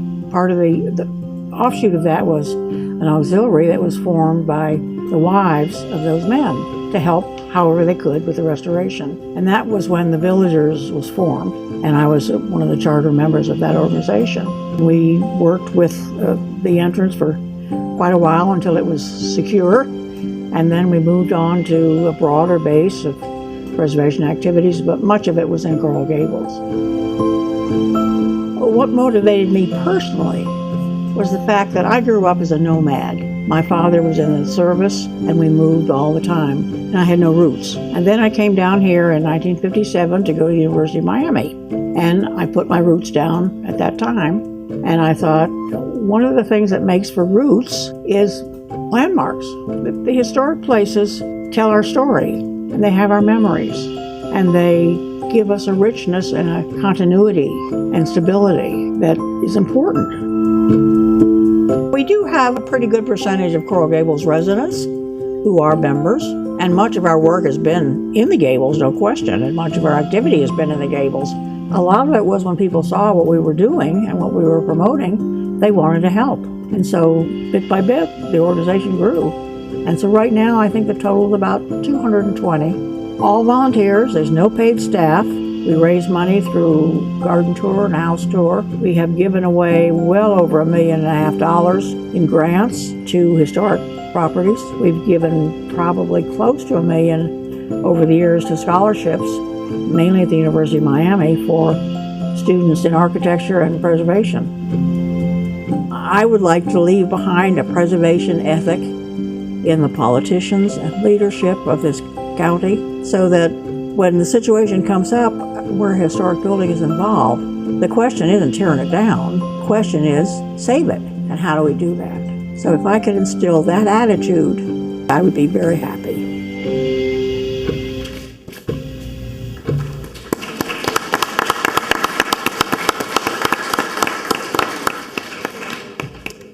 Thank you very much.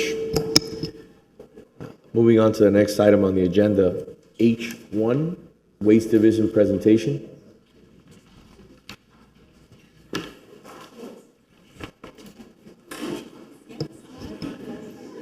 Madam ACM, how long do you think you need for the presentation? We're going to try to give it to 8 minutes, if you allow me. And I have our Deputy City Manager going to hand something out to everybody up here. I love it.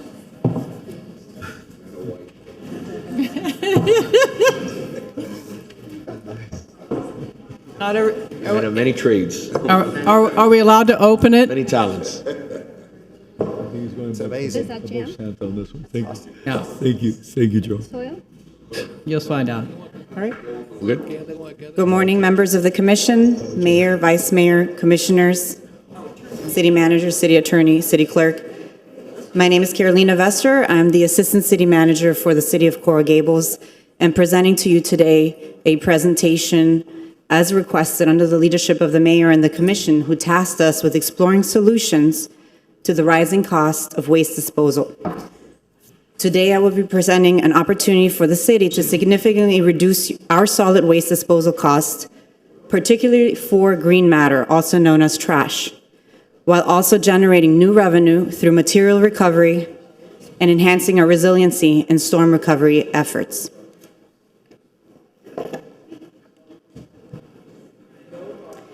Each year, more than 70 million tons of wood waste and yard waste are collected in the United States. Despite the opportunity to repurpose those materials, over half still ends up in our landfills. Even though here in the state of Florida, state law permits us to manage this waste stream independently, globally, yard waste represents nearly 20% of our total waste, underscoring the scale of both the challenge and the opportunity we have before us. As part of this exercise, we looked at several solutions, technology innovations to come up with a solution for our city and the amount of green waste that we have on a daily basis here. Currently, the city disposes of about 26,000 tons of trash and green waste every year at a cost of approximately $1.3 million based on the tonnage that we collect that is paid to Waste Management. We have an opportunity to change this. By investing in improving technology refined over the last 29 years, originally developed to provide practical, portable solutions for cleaner and more efficient on-site disposal of vegetative waste from land clearing initiatives, we can turn this challenge into a sustainable solution. Here's the model that you will see that we will speak about, which is also called air burners.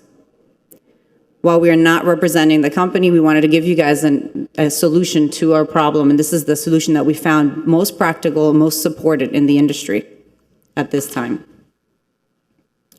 With this solution, we're also looking at additional revenue opportunities, potentially partnering with our neighboring municipalities, and looking at disposing of commercial waste. Again, waste referring to our green trash that we collect here in the city of Coral Gables. There are also waste to energy solutions. In the rendering here that you see on the right, you will see a battery basically generating electricity for our heavy fleet equipment that is generated, that electricity, through the solution we're presenting you today. What I'd also like to show you here is a site map of our 72nd Public Works facility. Within that site map, you'll see two areas that are demarcated here. The one on the upper north side is our currently leased property to the county, which is the West Transfer Station. Right below it, you will find a site that requires remediation. What we're looking at in the proposal is looking at absorbing both those sites to absorb and take care of our own green matter. With that consideration, keep in mind we currently pay $42,401 we receive $42,401.76 on a monthly lease from the county. And remediation, there would be a potential consideration for phase 1, phase 2 cost, accounting for approximately $4 million in remediation of that site.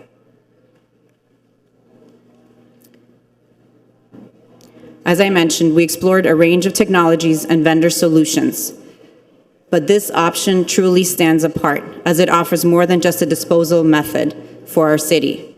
Air burner fireboxes equipped with patented air curtain burner technology, which sets them apart, have undergone extensive testing and earned the support of major environmental and defense agencies. They are currently backed by permit waivers from the US EPA, the Florida Department of Environmental Protection, and are actively supported by the US Forest Service, Department of Defense, and Department of Energy. They're also made in the United States, and they have their local office and plant here in Palm City, just a 2.5-hour ride away from our CityBeautiful. We actually personally, both myself and the Deputy City Manager, went and toured the facility last week. It was a very impressive site. You'll see some pictures at the end of the presentation. Unfortunately, we were not permitted to take photographs inside the factory because of some of their requirements that I have to secure their technology. Here you will see an example of, again, this technology is about 29 years old. This is one of their very first iterations that was tested in Canada. And it is an open burn method. And you'll see an example here of the two. So if you would look at open burning, which is right behind that graphic, you see the large smoke area that's disposing about 20 tons of wood waste, has an immense air quality issue. With the air curtain technology, there is no smoke coming off that technology. And that's also looking at 20 tons of wood waste. In the next photograph, you will see the impact that both have. Now, the first one shows the air curtain technology that is eliminating that same 20 tons of wood waste in 1 hour. The second is the traditional open burn. That's 48 hours of open burning to dispose the same 20 tons of wood waste, and you can see the impact and air quality issues that that is having on that environment. Here again, you will see the technology, the rendering of the air burner here. And what it has is has a patent on the, let me try to see if I can show this again.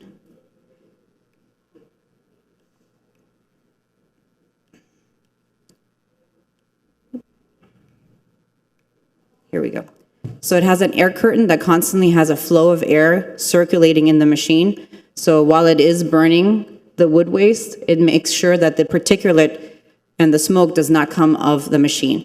Seems unbelievable. Both the Deputy City Manager and myself, we witnessed that in action at a private facility, which is a landscaper actually that disposes of that wood waste. And we wanted to see, is that really the case? Is that smoke dissipating within the machine, or is that going to be put into the environment? And in fact, that air curtain technology does work, and that stays and generates within the machine.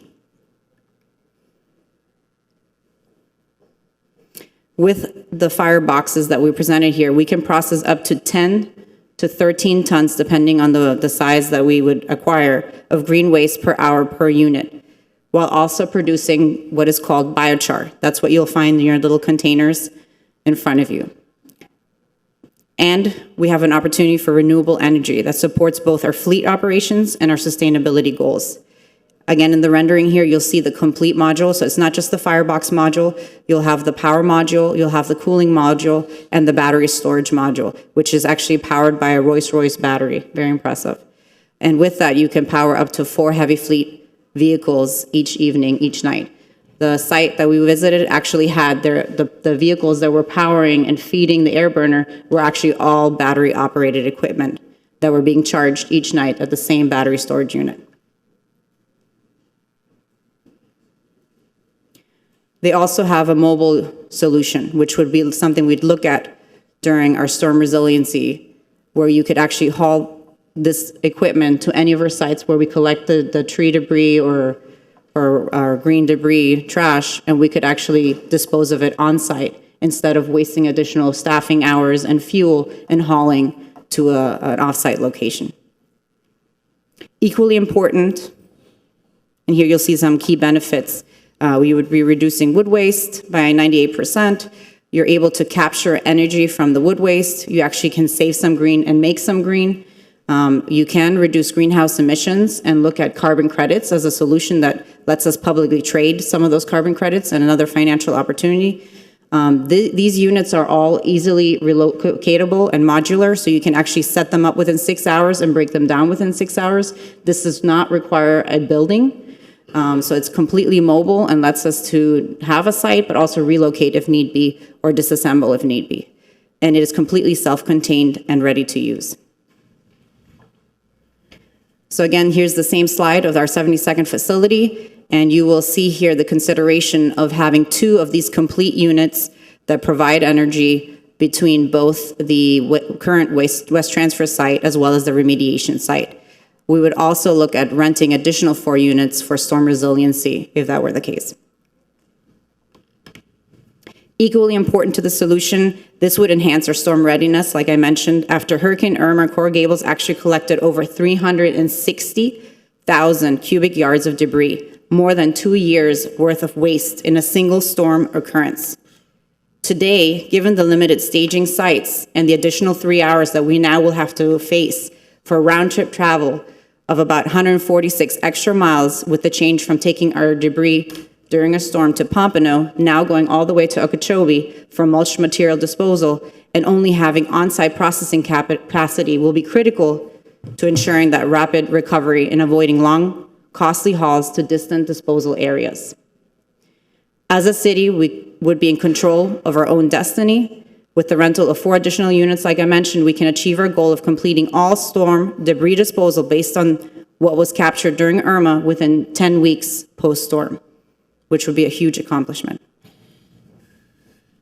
And again, here you'll see the graphic. Surviving Irma, we collected 360,000 cubic yards, accounting for almost 2.5 years of regular debris that we collect based on the tonnage that we collect today.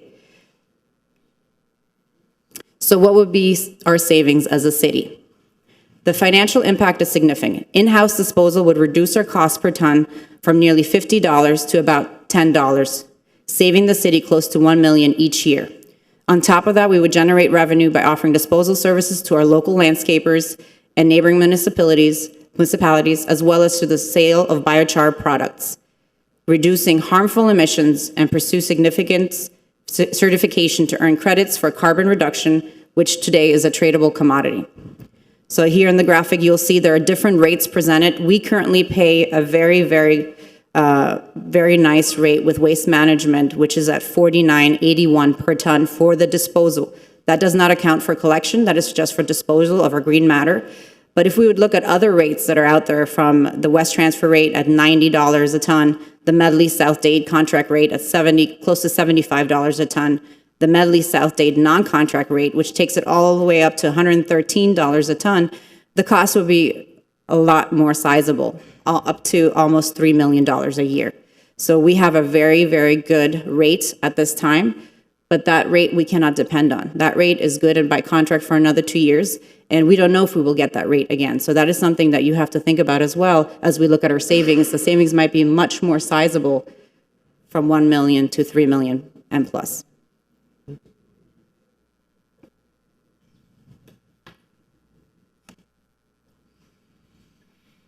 And again, here you have a chart showing the savings as well as a conservative revenue from commercial drop-off site that could account to about $250,000 to $500,000 a year. We could also look at the potential byproduct sale of the biochar, and again, very conservatively looking at $25,000 a year. Something that is not part of this consideration yet, because it does take additional work, is if we wanted to get certified for the carbon credits, those revenues aren't even accounted for here in this chart, and that is a tradable on Wall Street commodity at this time. There are other opportunities not mentioned and explored here. There are opportunities for grants, also FP&L partnership if we wanted to do an on-grid versus the off-grid solution for the air burner. There are, like I mentioned, the revenue opportunities, and of course the environmental benefits of diverting from the landfill. So with that initial city investment, we also wanted to look at your ROI over a 10-year period, and looking at the initial costs that we have to look at as capital for the equipment, as well as the costs for the remediation. So with that being said, the approach does require upfront investment, particularly in site remediation and equipment. However, with available grants, partnerships, and the long-term savings and revenue opportunities, the return on investment is both practical and achievable.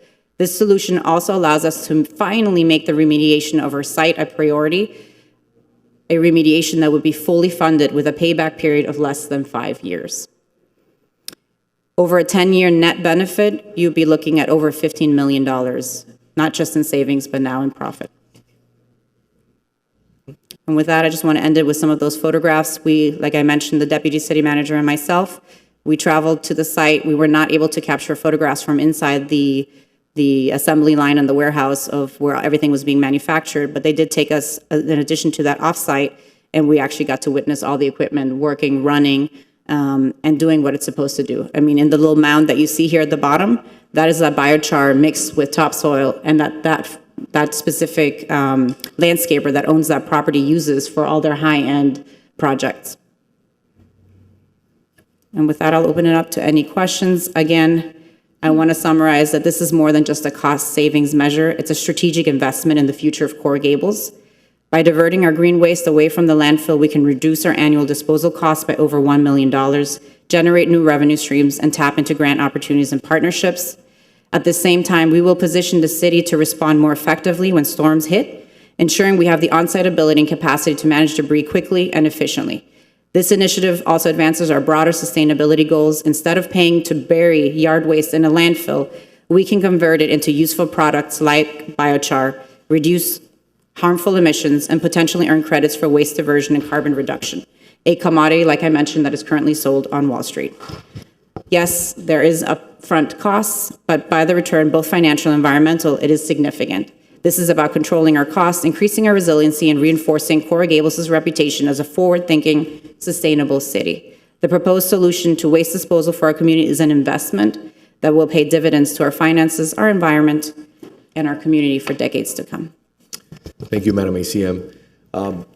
For the record, Mr. Clerk, I did a public records request very briefly. I had him do one to see when I first mentioned this here in the city of Coral Gables. Mr. Clerk, when was that you were able to find? Mr. Mayor, I'm sure it was sooner, but the earliest I could find right now was December 5th, 2017. So this has been a priority for my office since 2017. And I'll show you, you've already covered every base. I'm not going to waste any more time. The diversion of green matter is critical. It's only going to get more expensive to dispose this. Find a solution. Landfills are filling up. Covanta is no longer. And I'd like to show you what our city is facing every day as a result of our trash pits. Just for the record, before certain people here who deal with blogs go out and say that I want to get rid of trash pits, that's not the case. What I want to do is find a way to collect the green matter and use this system to save the city millions of dollars and invest that money in our police, our firefighters, and our infrastructure. Mr. Clerk, please run the video. This is what we're facing. Do not turn a blind eye. I've showed these videos before. They were sent to me by residents. We need to get a handle of this issue and make this investment for the environment and our future viability. If cable TV can put on my computer. These are landscapers right now that were caught throwing out their day's worth of landscaping here in the city of Coral Gables. They paid a pretty huge fine. This is happening every day throughout the city as landscapers work through the entire county. They go to other cities and they come to our city and they throw it in the trash pit one bit at a time as they finish their day. It's cheaper to do this, much cheaper, it's free, than taking it to the landfill and having to pay a tipping fee, the gas, and obviously the labor costs. And the next one, sir? Yes. Thank you. This is the most egregious one, and I've shown this one before, but I want to put it on the record because we have the privilege of having the county commissioner here. And this is a major issue. This video was taken by a gentleman who lives on 57th Avenue. JC Padron took this video years ago, and I've kept it. So this is 57th Avenue in Miller. I literally live maybe 3 blocks away from that. This is an individual coming across from the Miami-Dade County area, coming across and proceeding to dump all the green matter in the trash pit. So for some, this may be funny. It may be comical. This is money, a lot of money. So we can either take this and dump it in the county pits, in the county landfill, I apologize, or we can take action and actually make money off this product. We're gonna have to take some tough steps moving forward. But I think that this is the most accountable thing for us to do as a community. And I'm happy and grateful that the DCM, the ACM, and the city manager and the entire team are working on this issue. We can no longer turn a blind eye to this. This represents millions and millions of dollars of lost opportunity here in the city. It's finally the time that we take action on this and use that money to either remove the garbage fee like we did this year, where we reduced it significantly, or reinvest that money into our police and fire, our aging infrastructure, our employees. That's a lot of money that we can use over the next few years. Madam Vice Mayor. So, thank you, Mayor. I know this is something before I was elected we talked about. I just wanted to. Well, you were on the Sustainability Advisory Board. You were my appointment, and you actually brought it up on the board. Yes, it was, one of those items where people always thought you were taking away their trash pits, so therefore they didn't want it moving forward. But yet I saw, trucks across the street from my home coming with stuff that it was nowhere in the neighborhood and dumping it off as a rectangle of green stuff across from my house. So I wanted to add that, in addition, the acceptance of biochar as a solution is out there. I went to the Citizens Climate Leaders meeting. There were folks there doing biochar throughout the country and forest and so forth. It is a well-recognized product that can be used for not only remediating the soil and the farm products and byproducts, but also for our plant industry, and it can also be used as an aggregate for making cement. So it has lots of uses. Instead of paying and losing money by putting it into a Mount Trashmore, which is becoming a very touchy topic throughout the state of Florida, and wasting the fuel and hauling and so forth that goes along with it. Plus, I just think this is the right way to move forward. And thank you for bringing this, and thank you for the samples. We get to see the real thing. So I think you have an extra one for the commissioner if you want to take one with you. It's fun. Commissioner Lara. So, Carolina, that was a wonderful presentation, very easy to understand. It's compelling. And I hate to use the most overword term, but to me, it just feels like a no-brainer. But I wanted to understand, in simple terms, if our investment is X, how long, and I know there's a lot of moving parts because you're talking about potential grants, revenue opportunities, savings, how much we spend now could change in the future, but how long do you think the runway would be before the investment comes back, so then we're on the savings side net? So investment-wise, there's immediate net. However, looking at the purchase of the equipment and looking at the remediation, which really the remediation is not part of that initial upfront cost, but it's something that we will tackle as part of that. Throw it in there, yeah. That's 4.5 years. Gotcha. Yep. Wonderful. That's quick. May quick. Mr. Mayor? Manager. Yes, it depends. The equipment is a little over 2 years. If how we remediate the site, whether it's a $2.5 million remediation or a $4 million complete remediation, it would be from the equipment itself will be a little over 2 years, and with the remediation will be about 5 years. Thank you. Commissioner. Thank you. Thank you for the opportunity to speak on this, and I brought our Deputy Director, Roy Quigley, with us. First and foremost, as many of you know, we have been working on trash at the county for some time, and I've had the opportunity to bring a lot of different things to the Board of County Commissioners that have been approved. I am more a fan of composting than burning, and one of the latest thing that we did is we got the Board of County Commissioners to agree to 40% compost, including green waste.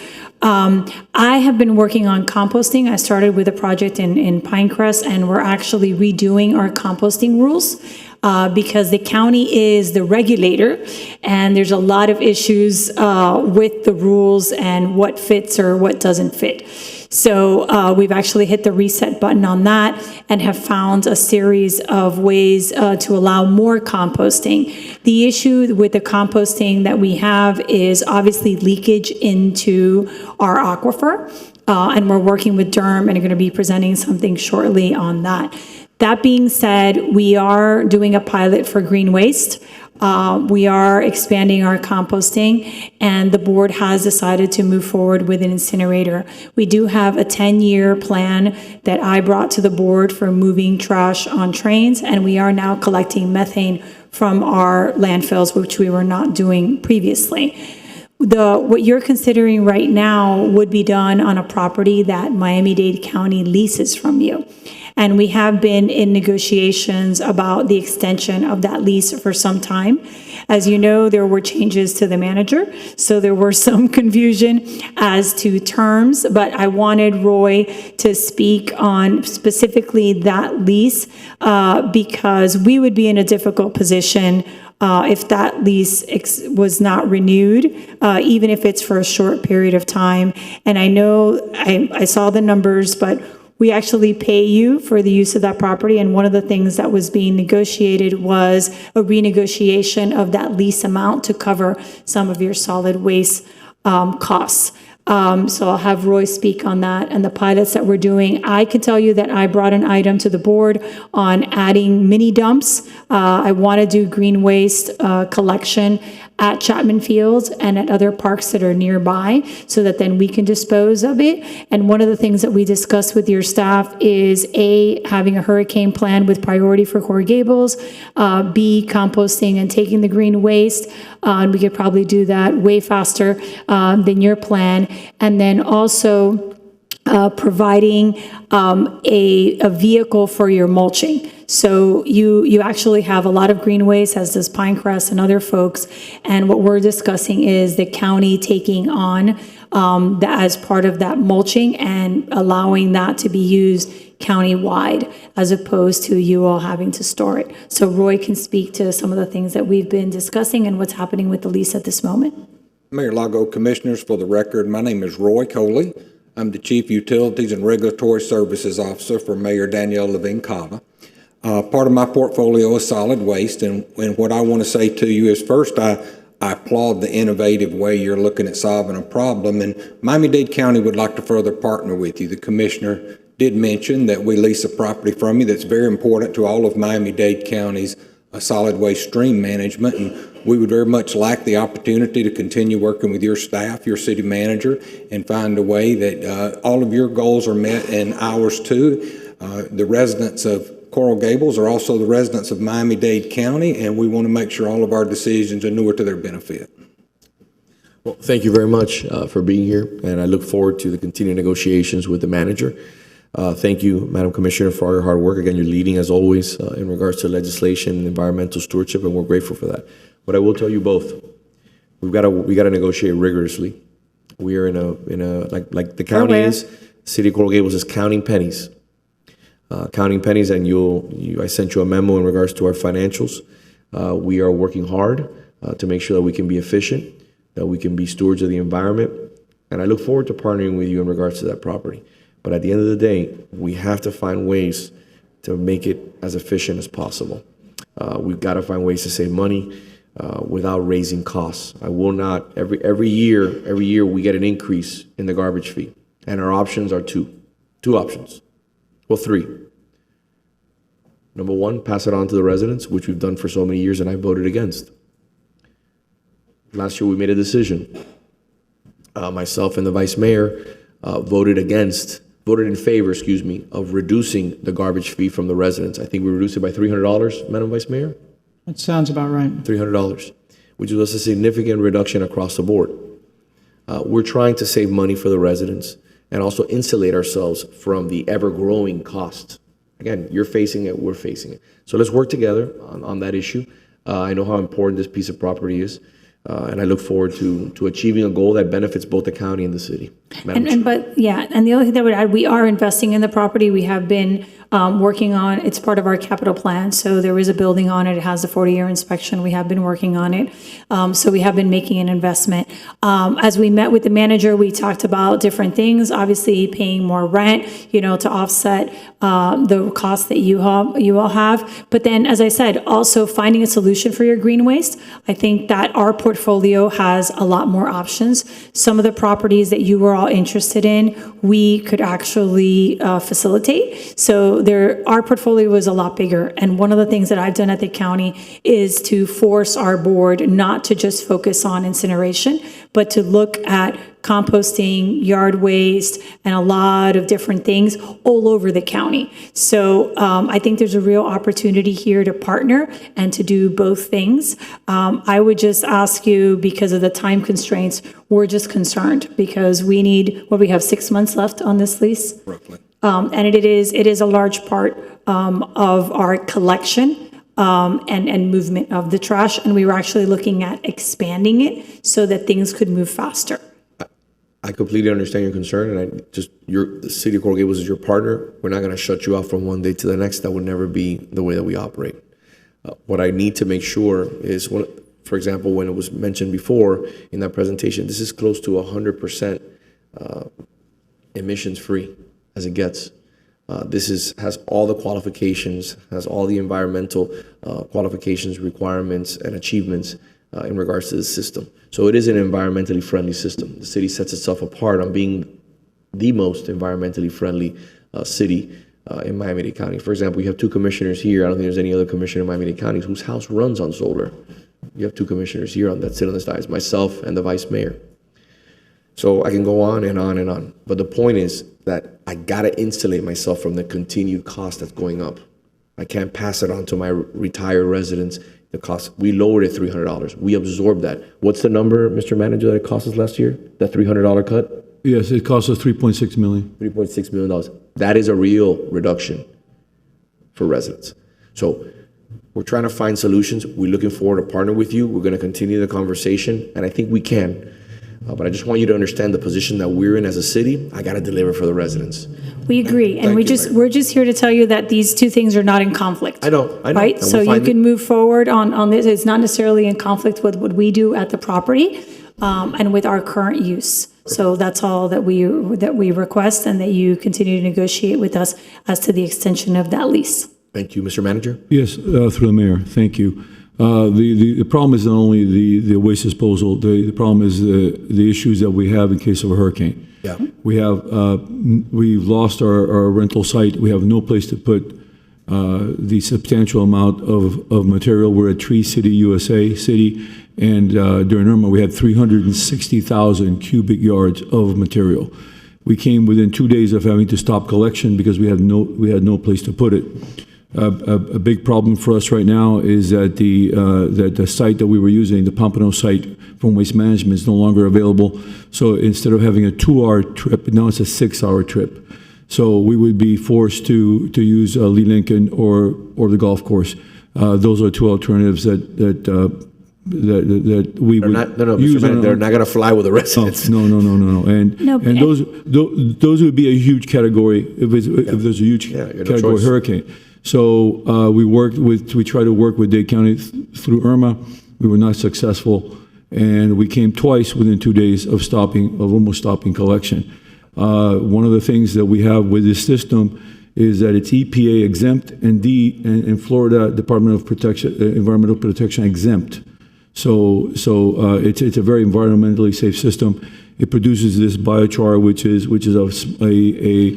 large reduction in mass that we would use. It could be used the way it's processed into low grade concrete, low grade asphalt. It could be used as an additive to our topsoil. So I look forward to working with Dade County, but I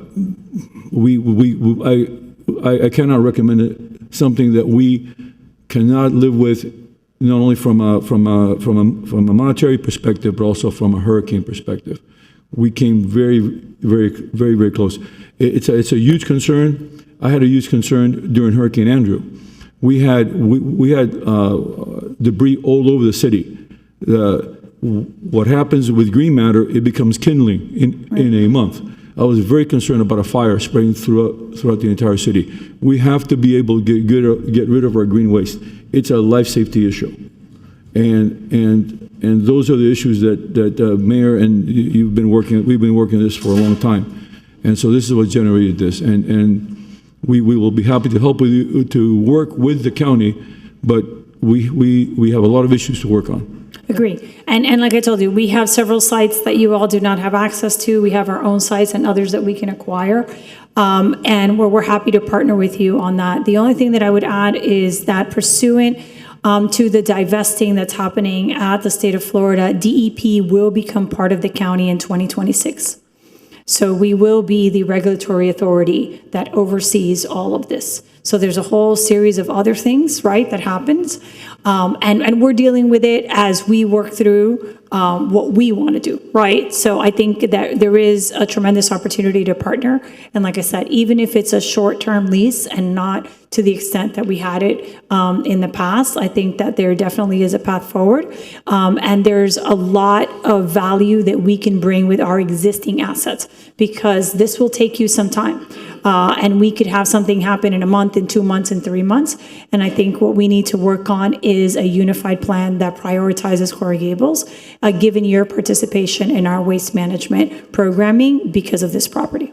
Well, as long as the county understands that we have a long-term goal here, and we have looked at solutions that really help our city.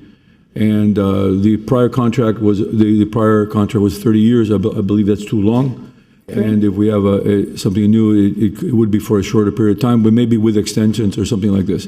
But I think we can work together and see what we can come up with in a number of issues that we have to work out. Happy to do so. Thank you all. Manager Iglesias, thank you for bringing up Irma. My colleague Jimmy Morales was the city manager of Miami Beach during Irma, and I worked for him at that time. And we had the very same experience at Miami Beach that you're describing Coral Gables had in Irma. So we're extremely sensitive and mindful. Jimmy Morales and I have teamed together working with the county's emergency management. We're actively trying to identify additional debris reduction sites countywide, not only for the county, but for all municipalities, because I think many of the municipalities had the same experience Coral Gables had in Irma and Miami Beach had. And we're also very mindful that when Irma came through here, it was actually only a tropical storm, and that had that been a category 2, 3, or 4 hurricane, the problem would have been exponentially worse. And so we're mindful of that, and you have our commitment that we're working to find a solution for all of us there. During Irma, the county decided not to have any temporary burn sites, and or not accept mulch at the landfills. So we had no place to go, and that's something that is very problematic. Agree. So we'll work on this. Okay. Thank you. Thank you very much. I'm going to take items A2, A4, then A8. A2, A4, A8. I'd like to call Skylar Rubito up, please. We'll be hearing item F15 and F16 along with A2.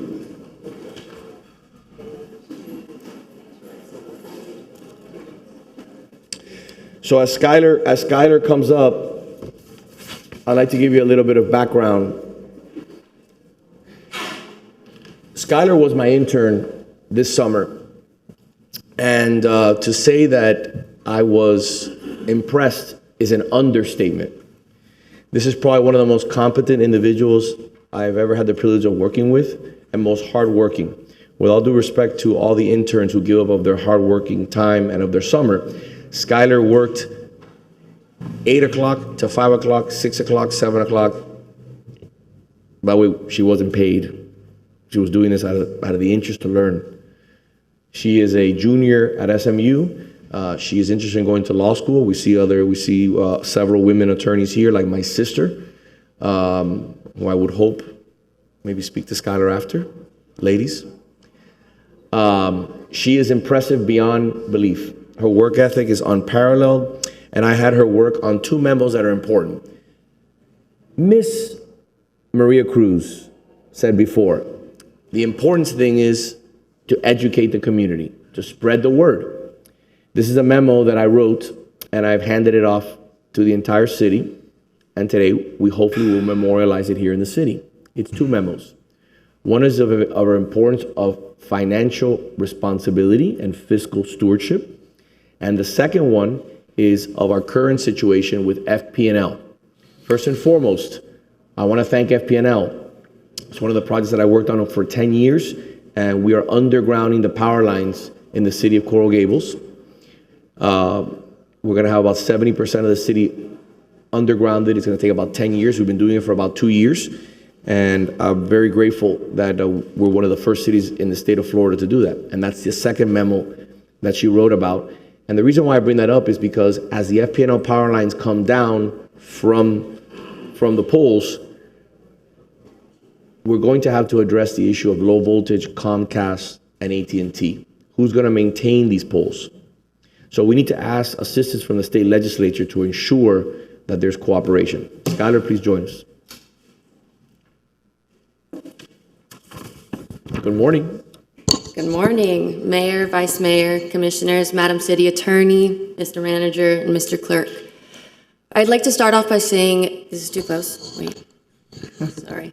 Take control. You took control of my office, so take control. Don't worry. I'd like to start off by saying thank you to everybody here for the incredible experience and how amazing it truly has been to work here and serve under you and serve the residents and citizens of the City Beautiful. As the mayor was just saying, the most pressing financial concerns and issues that we spoke about needed to be addressed, and therefore we comprised a memo. The first memorandum I distributed was titled Litigation Costs, Fiscal Responsibility, and Retirement System Liabilities, a call for accountable financial management and a critical examination of self-serving decisions. The purpose of this memo was not to narrowly focus on one financial issue, but it was to provide a comprehensive review of all recent budgetary decisions, taking into consideration as well as the city expenditures, retirement system liabilities, and several other factors that are impacting the long-term financial health of this city. The process of preparing this memo involved coordinating with multiple department heads. I met with the finance department to obtain budget projections and city expenditures from the human resources department. I gathered information and records with the hiring and the salary of former City Manager Amos Rojas. From the City Attorney's Office, we received accurate litigation costs, and from the City Clerk's Office, we received record of ordinances and resolutions from previous commission meetings. Each department not only provided data, but feedback. The purpose of this process was, yes, to obtain the most accurate findings, but also to ensure that we were operating in the most transparent way possible to be able to retain an accurate picture of the city's finances. The first financial concern our memo highlights is the $556,068.87 in taxpayer-funded legal fees that the city is said to have irresponsibly amassed in the July 16th, 2025 memo concerning the same. The figure itself is correct, but unfortunately the time frame in which these three pieces of legislation were listed was left out. This memo references three different pieces of litigation that span over a period of 10 years. The city's 2016 ban on polystyrene, which is officially ruled on in 2019, the city's 2018 addition to collective lawsuit against the state of Florida over local fireman regulations, which officially ruled in 2018, and most notably, the Gables Accountability Project, 2021's lawsuit against the city of Coral Gables over the lease of the Wawa gas station, which culminated in 2023. In this case, the city was sued and as a result compelled to respond. This was not a voluntary matter. This focus on litigation costs provided only a partial look into the city's finances. As a result, the following information serves as a data summary of the additional financial challenges that our city faces and has faced over the last 2 years. To begin, the hiring of former city manager Amos Rojas. Mr. Rojas was hired in the middle of a commission meeting without a resume or without a basic meeting of all members of the commission. His total compensation package, including benefits, was $368,000 annually, the highest salary ever paid to a city manager in Coral Gables. And this represents a substantial commitment on behalf of the city. Next, increase in personal costs. In fiscal year 2025, the city added 26 new positions, which included 5 police officers, 5 firefighters, 2 civilian police positions, and 14 positions in other departments. The cost of the 14 departmental positions alone is projected at $685,000 in fiscal year 2025, increasing to $939,000 in fiscal year 2026. Over 10 years, the total cost is estimated to be at more than $11.5 million, not including retirement expenses. Next, the Miracle Theater allocation. The city allocated $41,000 for an ADA ramp at the Miracle Theater in fiscal year of 2024.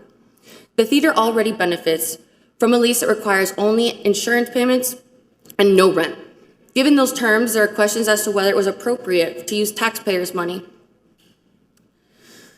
Next is the salary increases of elected officials. In fiscal year 2024, commissioner salaries increased from $41,000 to $83,000, which is an increase of 101%. Ordinance 2025-06 later reversed this increase, reducing allowances and capping travel expenses. Nonetheless, the temporary salary increase represented a significant additional cost to the city budget. Next is the 4% COLA and retirement system. The retirement system was also impacted by the approval of a 4% cost of living adjustment, or COLA. This adjustment was granted despite a cumulative experience loss of $169 million as of October 2024. The immediate result is an additional $2.2 million in required city contributions for fiscal year 2026 and an increase of more than $14 million in unfunded actual liability. The cumulative effect of these financial decisions and broader fiscal context, these financial decisions are expected to cost the city approximately $27 million over the next 10 years. It is necessary to compare our current financial situation and its upward trend to the past 12 years. The city's reserves have increased from $21 million in 2013 to $59 million in 2024. Pension liabilities have decreased from $243 million in 2013 to $157 million in 2023. After the COLA, liabilities rose again to $170 million. The funded ratio of the pension system improved from 51% in 2013 to 75% in 2023, before falling slightly to 74.5% following the COLA. It is also important to note the recent trend in property values. After double-digit increases in 2022, 11.28% and 2023, 12.46%, we have seen a significant downturn with 8.5% in 2024 and 5.8% in 2025. This slowdown reduces the city's ability to rely on rising property values to offset budgetary pressures. This memo recommends a full audit review of all budgetary policy decisions. It also exacerbates the need for greater transparency in reporting financial impacts to residents. As a result of these financial trends, it is imperative that as a commission we adopt a renewed focus on fiscal discipline by protecting reserves, managing liabilities, and limiting the burden on taxpayers. The memo was developed to present facts, clarify misconceptions, and provide Coral Gables residents with a complete picture of our city's financial issues and our position. Moving forward, the emphasis must remain on responsible fiscal management to safeguard the long-term stability of our community. Thank you, Skyler. Can we discuss the memo, the FPNL memo, so we can, thank you, Commissioner, I appreciate that. Can you proceed to the FPNL memo and provide a synopsis so that residents in this community can get a better understanding of what we're facing outside of the undergrounding and why we need their help in lobbying their state representatives and senators to finish the job over a 10-year period as we underground FPNL? So this FPNL memo was titled Telecommunication System Undergrounding, Benefits and Considerations. The purpose of this memo was to highlight the benefits of the lateral hardening project under the Storm Secure program with Florida Power and Light, as well as the current and future impacts of aspects outside of FPL and the city's control. The undergrounding of third-party lines such as AT&T and Comcast. In 2023, the mayor's office prepared and passed the legislation allowing for FPL's lateral hardening program to take effect within the city. The approved legislation, Resolution number 2023-126, grants FPL the right-of-way to access private and public land to facilitate the undergrounding of utilities within the city. This is based on the procedure outlined in FPL's Storm Secure program. So there are many benefits to undergrounding, but three of the most substantial ones would be durability, reliability, and aesthetics and economic. So durability, due to the process of undergrounding previously overhead power lines, the process ensures that utilities are less susceptible to damage from natural disasters or accidental damages. According to FPL, underground lines performed up to 14 times better than the overhead lines during the 2024 hurricane season. Reliability. Due to the decreased risk of damage during a weather emergency, this undergrounding process is extremely beneficial to emergency response teams who need constant coverage. And lastly, aesthetics and economics. Underground lines contribute to a cleaner, more attractive cityscape, which has the potential of increasing property values and economic development. And it also makes the city more appealing to residents and visitors. FPL's involvement. Per FPL, their lateral hardening program follows a specific communication process with third-party telecommunication companies such as AT&T and Comcast. After vetting a site for undergrounding, FPL follows these steps. First, they provide advance notice to all communication companies regarding facilities scheduled for undergrounding.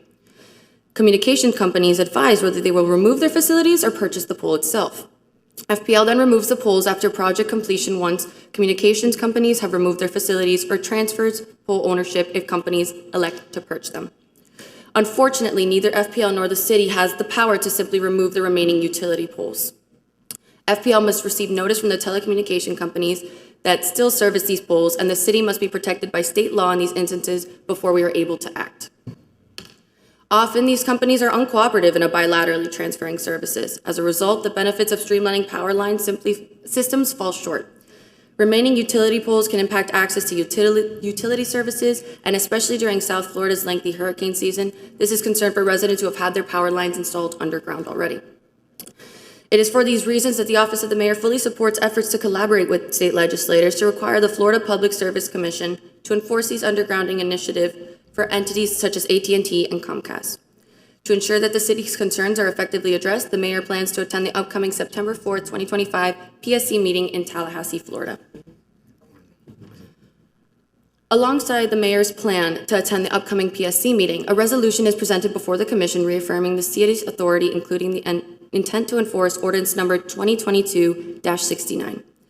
This ordinance requires the undergrounding of communication infrastructure and is in accordance with Florida legislature, which mandates the removal and redundant pole attachments.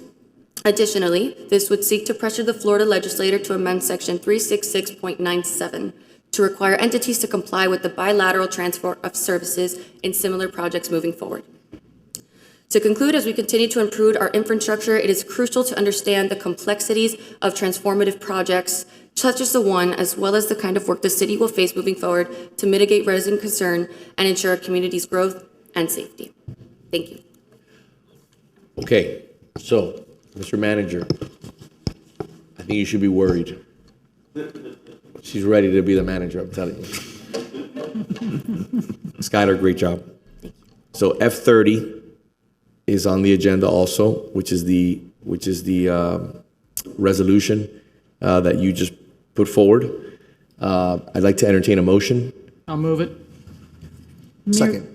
May I read it into the record? Of course you can, yes. The title of F30 is a resolution of the City Commission reaffirming the city's authority and intent to fully enforce ordinance number 2022-69, requiring the undergrounding of communications infrastructure, declaring the ordinance consistent with Florida law, including section 366.97 Florida statutes, directing the city manager and city attorney to take all necessary actions to pursue enforcement, urging the Florida legislature to amend section 366.97 to require co-locating entities to underground facilities contemporaneously with electric undergrounding projects, and directing that such legislative amendment be included among the city's legislative priorities for the upcoming session. Yes. We have a motion and a second. Mr. Clerk? Commissioner Castro? Yes. Commissioner Lara? Yes. Vice Mayor Anderson? Yes. Mayor Locke? Yes. So in closing, I want to congratulate you. She did all the research. She met with the finance director, the assistant finance director. She met with the ACM, the DCM, the city manager, the city attorney, the assistant city attorney, the city clerk, not once, not twice, but in certain cases, 3 and 4 times prior to publishing these memos. Very complicated work. She spent 2 months here in the city, and she was an incredible asset and got along with everyone, the consummate professional. This city, once you're finished, I was begging her to come back to Miami, to come go to school here, because this city would be blessed to have someone like you working here. And I'd like for you to sit down, because you have 2 attorneys. When you get a chance, after we're done, I'd like for you to meet with 2 attorneys that are in the back who have extensive knowledge, who I think could give you a little more guiding light in your future, hopefully as an attorney. But before you do that, one of the reasons why you came down is because I wanted to show you a small token of gratitude. So if I may, and I want to thank, by the way, Chelsea, the manager, the ACM, the DCM, Laura, Nicole, everyone for putting this together. Skylar Rubito, a college junior at Southern Methodist University, SMU, double majoring in political science and corporate communications and public affairs, participated in a summer internship in Mayor Lago's office, 2 months. Whereas Skylar Rubito made a meaningful impact to the city this summer, helping with research, drafting, communications, and supporting the day-to-day operations of the mayor's office. And whereas Skylar Rubito brought enthusiasm, maturity, fresh perspectives, and most importantly, a genuine desire to learn to the mayor's office. And whereas Skylar Rubito has demonstrated a commitment to public service and interest in making a difference and a strong work ethic. And whereas Skylar Rubito's contributions have not gone unnoticed. And this proclamation is an expression, a simple expression of appreciation for all she has done and acknowledgement of her hard work and dedication. Now, therefore, I, Vince Lago, as mayor of the city of Coral Gables, and the members of the city commission, do hereby proclaim August 26, 2025, Skylar Rubito Day in Coral Gables.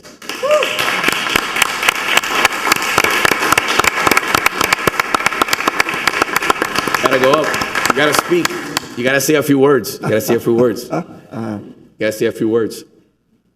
I don't have a speech prepared. I don't know. It's an honor. Thank you. I've learned so much working here. It has truly been the experience of a lifetime. You really opened my eyes to how much I love this stuff. So thank you for being such an incredible mentor and teaching me and just always bringing me along instead of just leaving me on the sidelines. And just thank you. This means so much more than you'll know. And I want to tell you one thing before we take a picture. Your parents are so proud of you. It's amazing. Like, I just want you to know how proud of you and, you know, how highly they talk about you. And I know it's a very high bar, but you're an amazing young lady. And I mean, the future's super bright, super bright. Just keep doing what you're doing. Thank Congratulations. you. Thank you, guys. Thank you.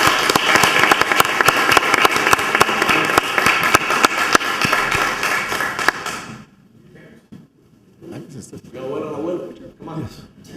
Those are the ones that really matter.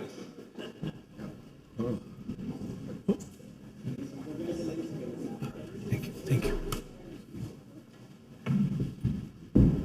Are we all going?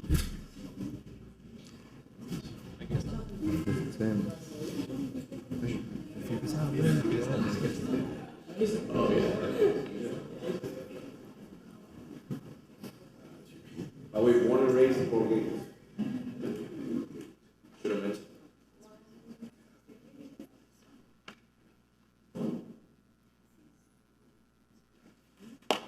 All right, back to school. Oh, see you up there for the UM game.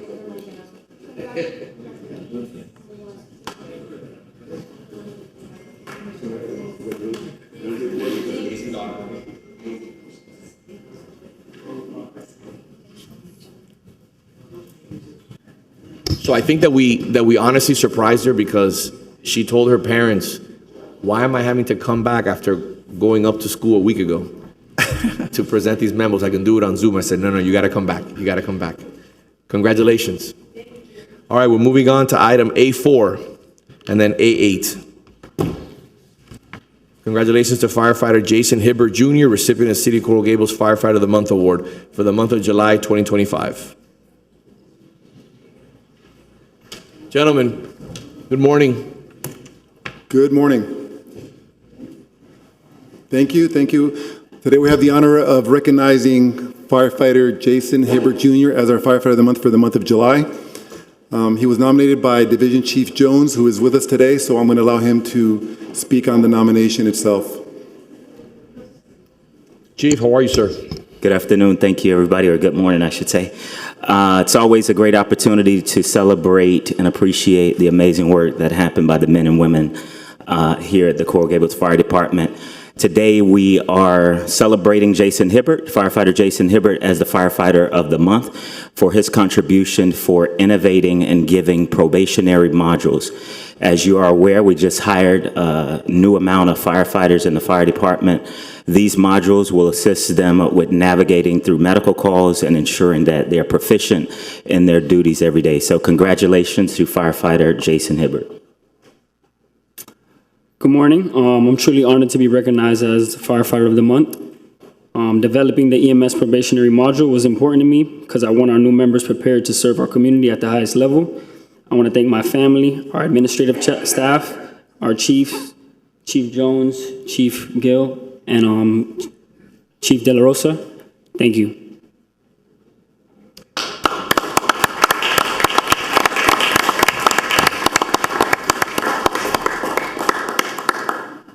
How long you been in the force?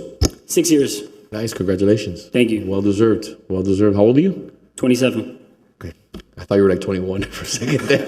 I get that a lot. You look young, man. It's good. Thank you. He's taking good care of himself. That's good. Well, listen, we're blessed to have you on the force, and thank you for everything you do. All of you, thank you.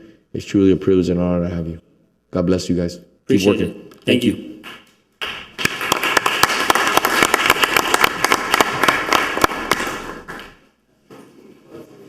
It's a picture. This is a real picture. No, this is for sure a picture. Yeah, no.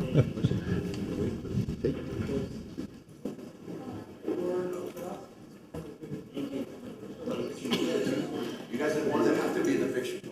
Forget all of us. Are you related to?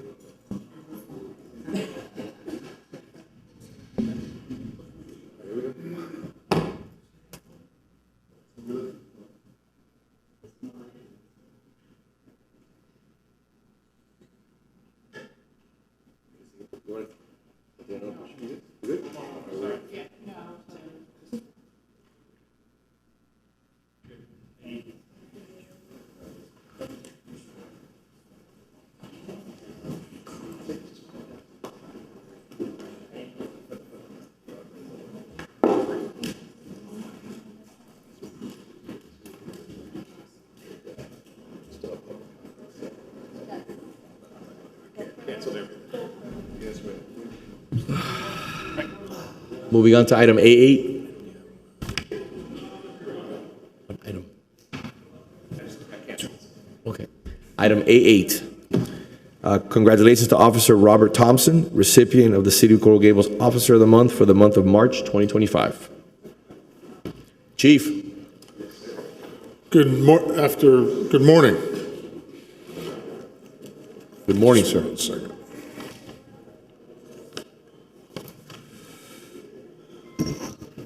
Mr. Mayor, Vice Mayor, members of the Commission, on March 1st, 2025, at approximately 11:48 hours, the Coral Gables Police Department were dispatched to an emergency call in the intersection of Coco Plum and Miraflores Avenue.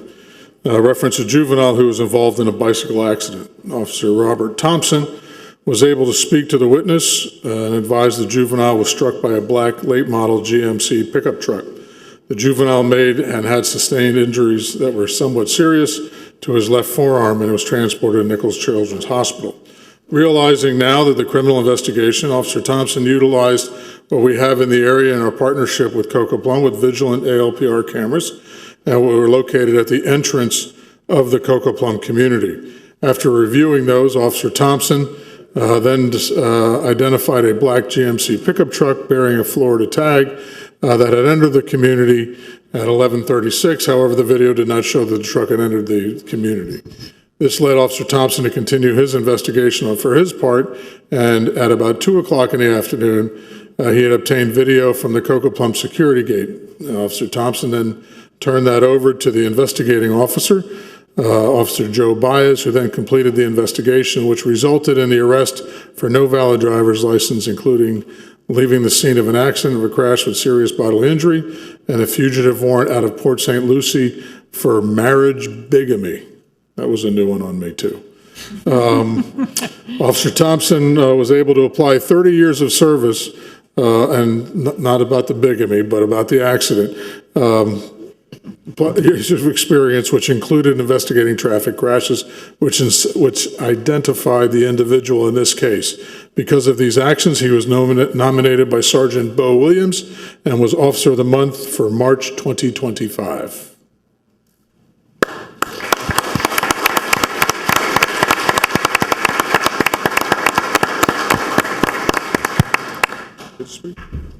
Sir? Your moment of fame.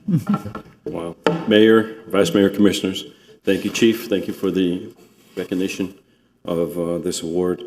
I wasn't the initial primary officer on this, but I was asked to come by because we didn't know whether this 10-year-old had fallen off the bike, which is what was first reported, or was there more to it of a motor vehicle. So I went over to the scene. There was a lot of evidence on the roadway that would indicate this was a little bit more than just a 10-year-old falling off a bike. Talking further, we were able to identify that there were 2 black pickup trucks that had come through Coco Plum. I went into the cameras. We identified one had just left. He was stopped. He said, no, I came back afterwards. So the first pickup that went through is the one that we're looking for. He had not exited Coco Plum.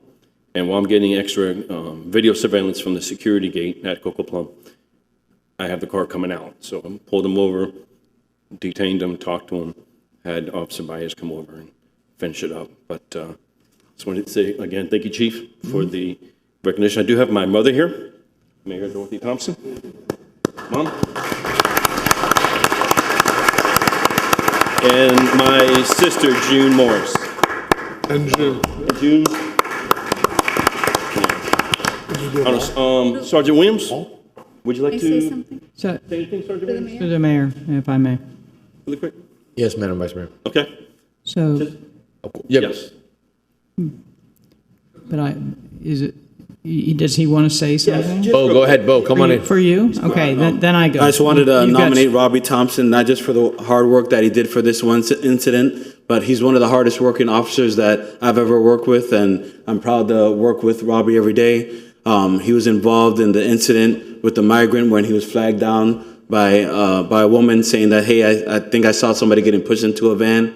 He notified dispatch right away and was able to canvass the area and locate the vehicle, and we all know what that led to. And not only that a couple weeks later, he was involved in the other migrant case. So it's just not the most recent incidents, but it's every day he comes into work, and I'm sure his mother's proud of him, and I'm sure that your father is looking down on you right now today with a smile on your face because you know, just like he dedicated his life to service, you've dedicated 30 years of your life with Coral Gables, and I'm proud to work with you, Robbie.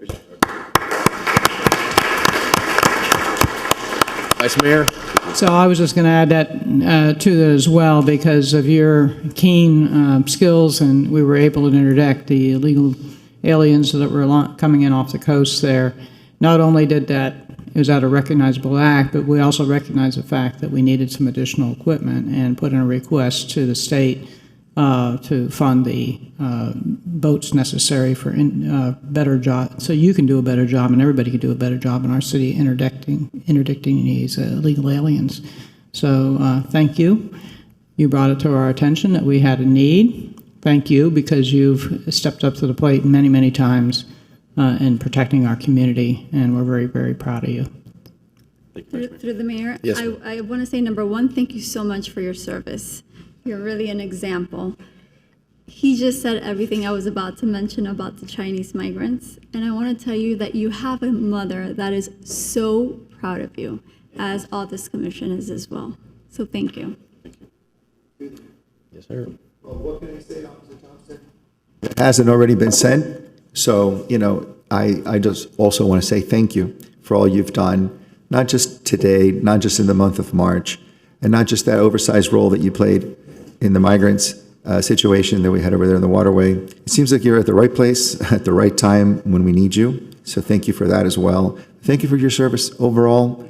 And you do so very well in maintaining the very high standards, ethics of the Thompson name. So thank you for that. Thank you.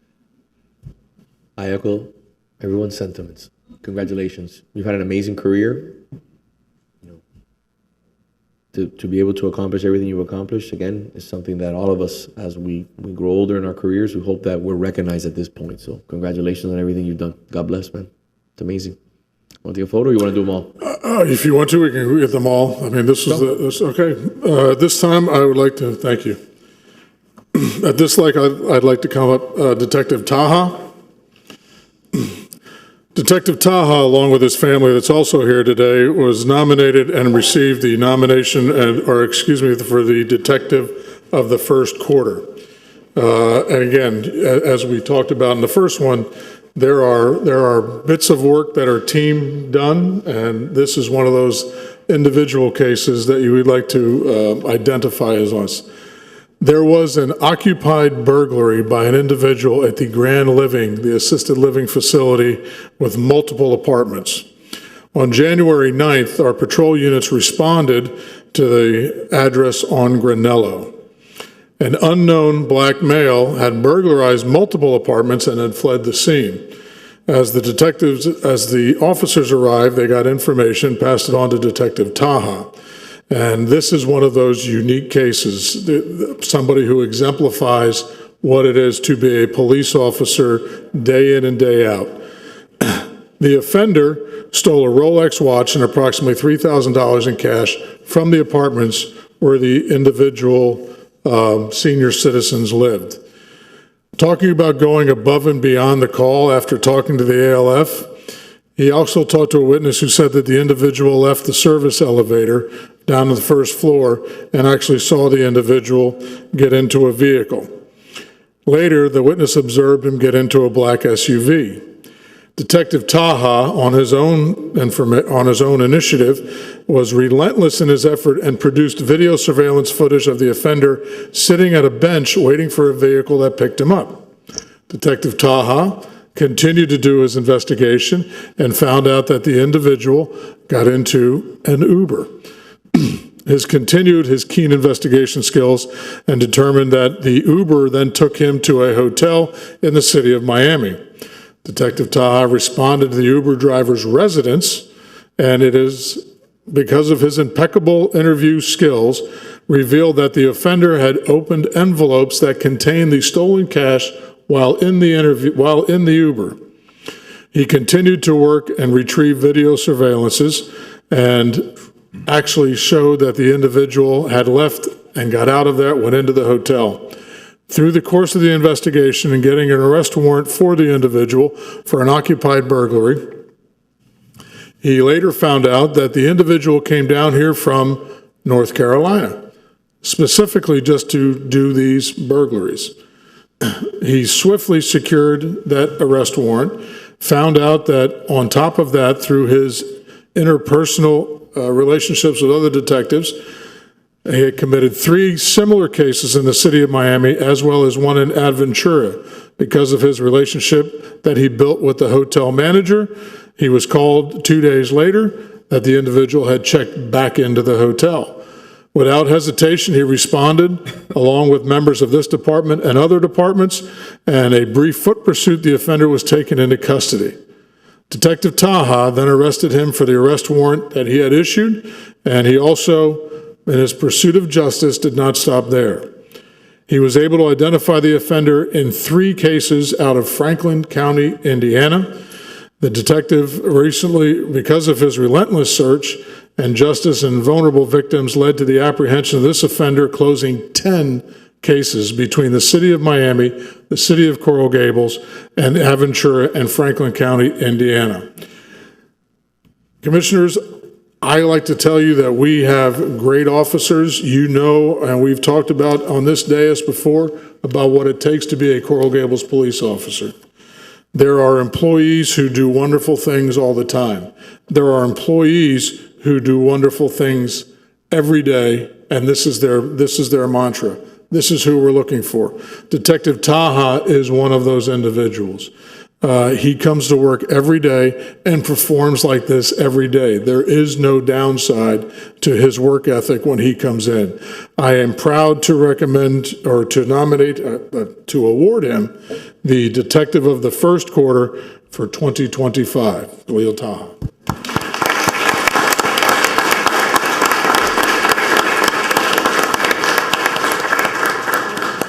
Congratulations. Thank you. Mayor, Vice Mayor, Chief, Commissioners.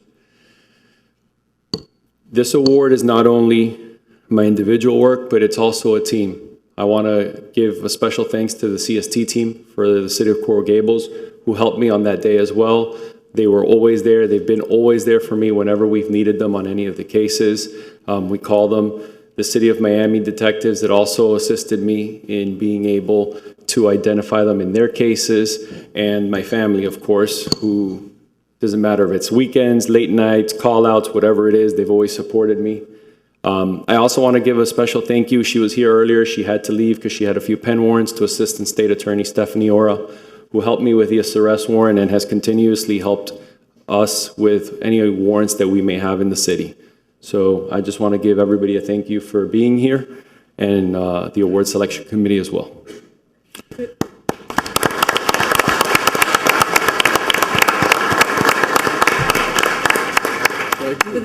Through the mayor. Yes. Okay.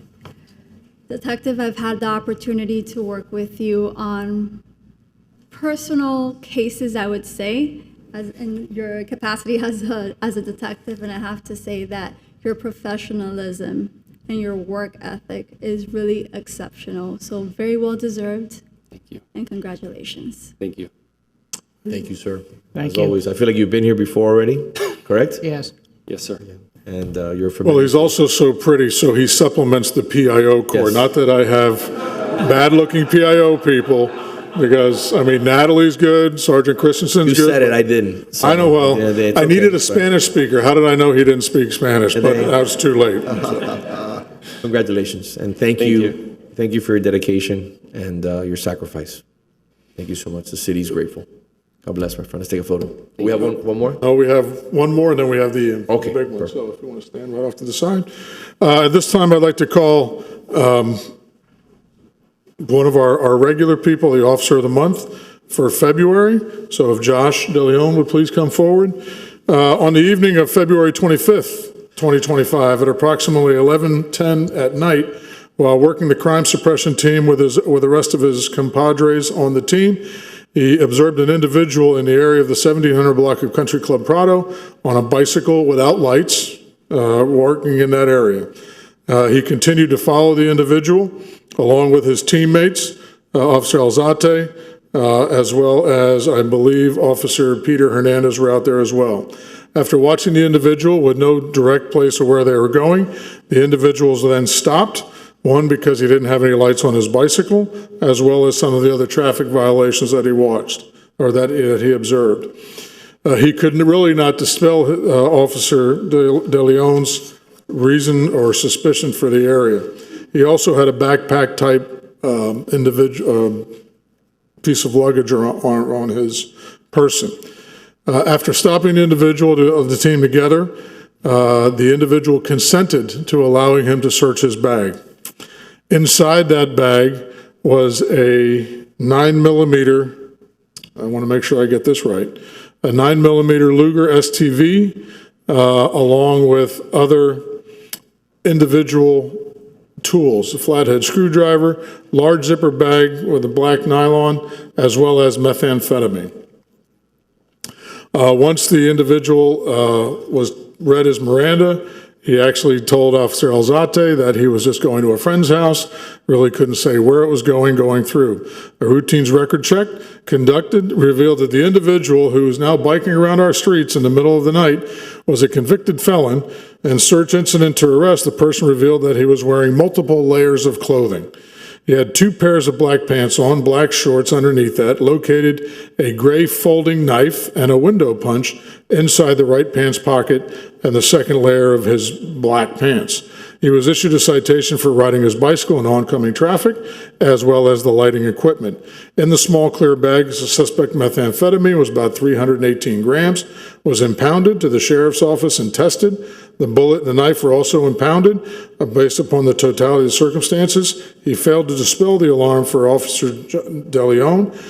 He was then charged with 2 counts, second-degree felony for firearm, weapons, ammunition, possession by a convicted felon, and third-degree felony for controlled substance possession, subject methamphetamine, and second-degree misdemeanor for loitering and prowling. The reason why this case is important is because this area was actually being targeted by us in response to some of the burglaries that had happened in that area and some of the suspicious activity. Because of his alertness, and again, another one of the individuals, a member of our SWAT team, a member of our training corps, also happened to be married to our Sergeant of Arms here today, so she's also with us. So she dressed him today. He's not really happy that he had to wear his Class A, but he didn't have a choice. Brittany, his wife.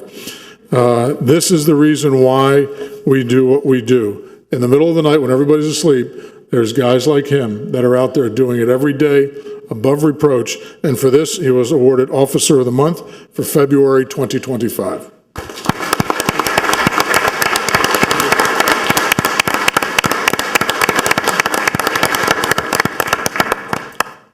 Thank you, Mayor, Vice Mayor, Commissioners, and the City Manager. I appreciate your having me here today.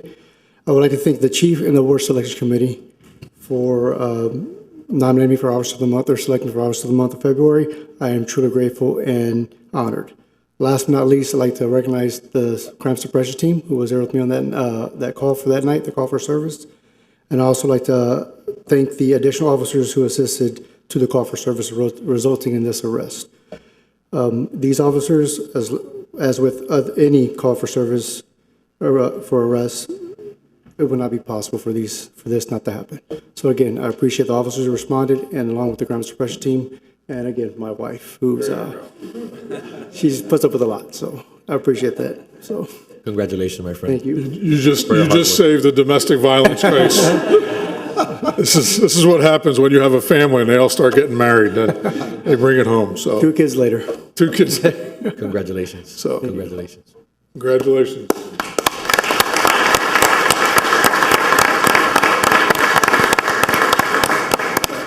And finally, one more person that we'd like to recommend or recognize today is Miss. I would keep on going. LaWanda Isaac. Candace. Okay, Candace. She corrected me. It is my distinct honor and pleasure to introduce to you all our Operator of the Year in Communications. And you've heard me say this before, the pushing the button and answering the call and a communications operator is something that they don't know on the other side and they have to be prepared for every time. This was one of those times. On April 4th in 2024 at approximately 1:52 in the afternoon, Candace, I'm just going to call you Candace. Candace, while assigned to the call-taking position, answered that 911 call. There was a female, lived on Calabria. The female called and told the operator that she was home alone with her 4-year-old daughter, and she felt an epileptic seizure coming on. Throughout the time while this was going on, and she was activating, obviously, fire rescue and police units to head there, she continued to keep her calm. Help is on the way. Operator Isaac made the instructions to the caller that when the fire rescue arrives, they need to gain access to the home easily. She repeated the call to make sure that your front door is open. At one point, the operator, or Candace, actually told her to sit down to avoid falling and hurting herself. At that point, apparently, the mother passed out. She then continued the conversation with the 4-year-old daughter, taking over the conversation with her and checking on the mother, who said, Mommy's condition is getting worse, and she started to fall asleep, so to speak. After a few minutes, the young girl, heard that help is on the way, and she could hear the sirens coming, so they're here. And her performance in this call was an example of what she does every day she answers the phone. The thousands and tens of thousands of phone calls that we get. She's beyond commendable in how she managed this to assist her call during a highly stressful, calm situation. Help is on the way. Minutes later, the situation changed to the operator, Isaac, now engaging to communicate and guide to reassure a 4-year-old child that help is on the way and try to keep her calm. This whole process that Operator Isaac was focused, empathetic, and able to maintain her composure and ensure the successful outcome. It is for this explicit professionalism and passion and evident commitment to her job every day that she was recommended by Amy Diaz, our communications manager, and was awarded our Communications Operator of 2024.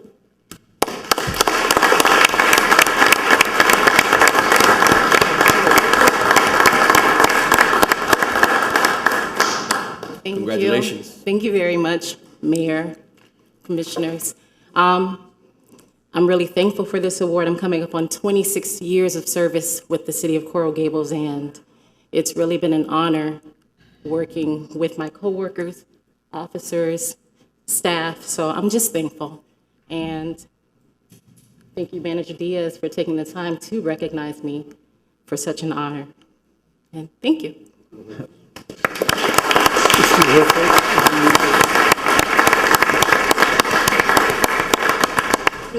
Through the mayor? Yes. Yes. While Chief Hudak was saying what was happening, I was just trying to hold back not to cry because I can imagine the situation of a 4-year-old and a mom so worried of leaving her child, unattended. So it is the people like you that really make a difference in this world, and I really want to thank you for that. Thank you. Thank you. We'll do the pictures. I think if we do the operator first, and then we'll switch out, and I think you all can sit still. Sounds good to me. We'll tell you whatever, get it done. Candace?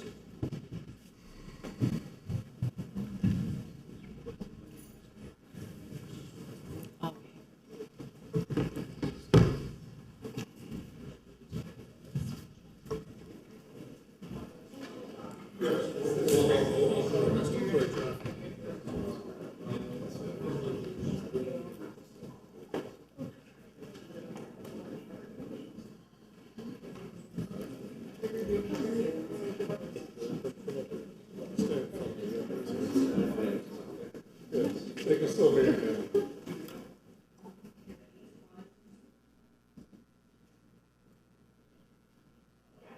Are you trying to take a picture too? Okay. Thank you. And with that, if we can switch out, if the commissioners stay put, and then we'll have Officer Taha, Detective Taha, and his wife come on. Yeah.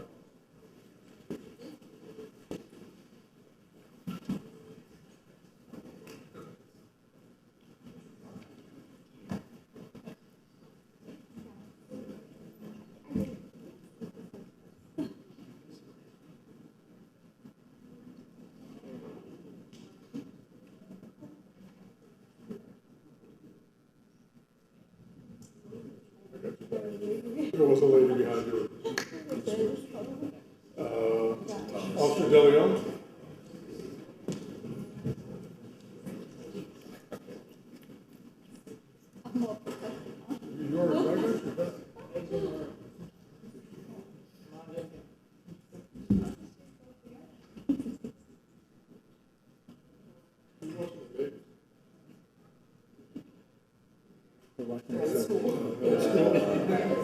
Officer Thompson?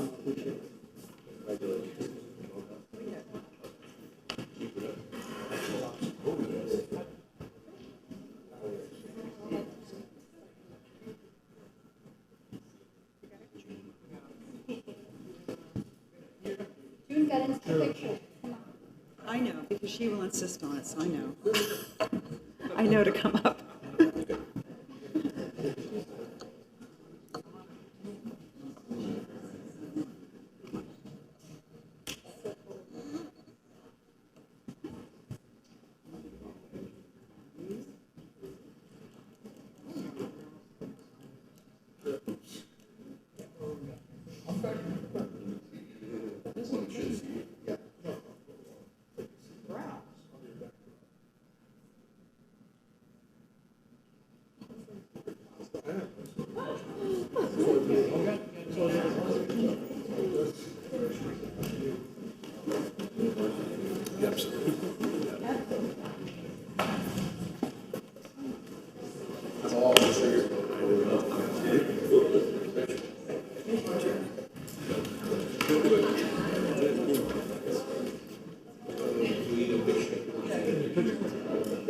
I'm I'm not, you want me with my camera? You want me in it? Get Natalie in here.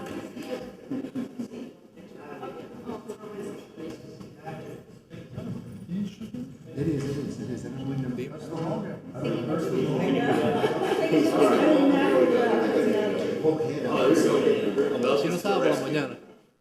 Yo te lo di por la mañana. You could stab somebody. Come on. That's a good quality pencil. That's a good quality pencil.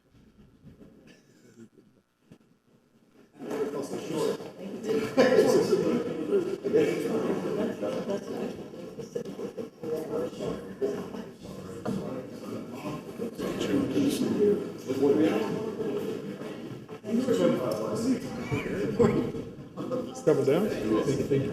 Muchas gracias. All right, we're gonna take a 5-minute break, bathroom break. When I get back, we're gonna do F3, F6, and H4 that are all time certain. I wanna see if we can cover those in 2 to 3 minute intervals, please. Thank you. 5 minutes. Speed round.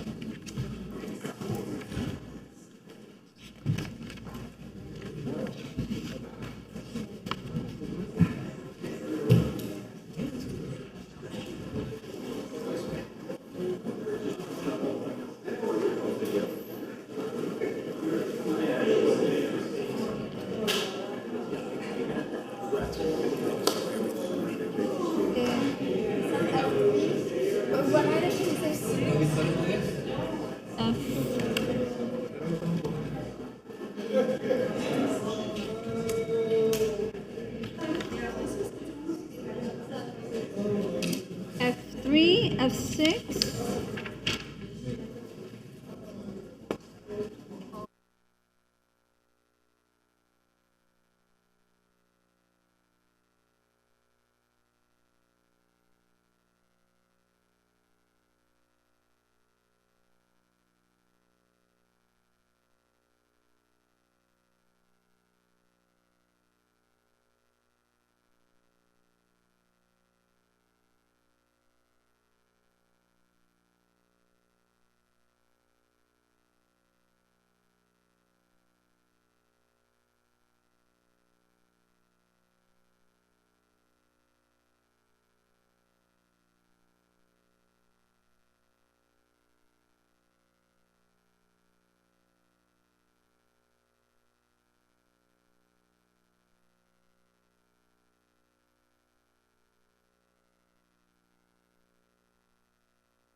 My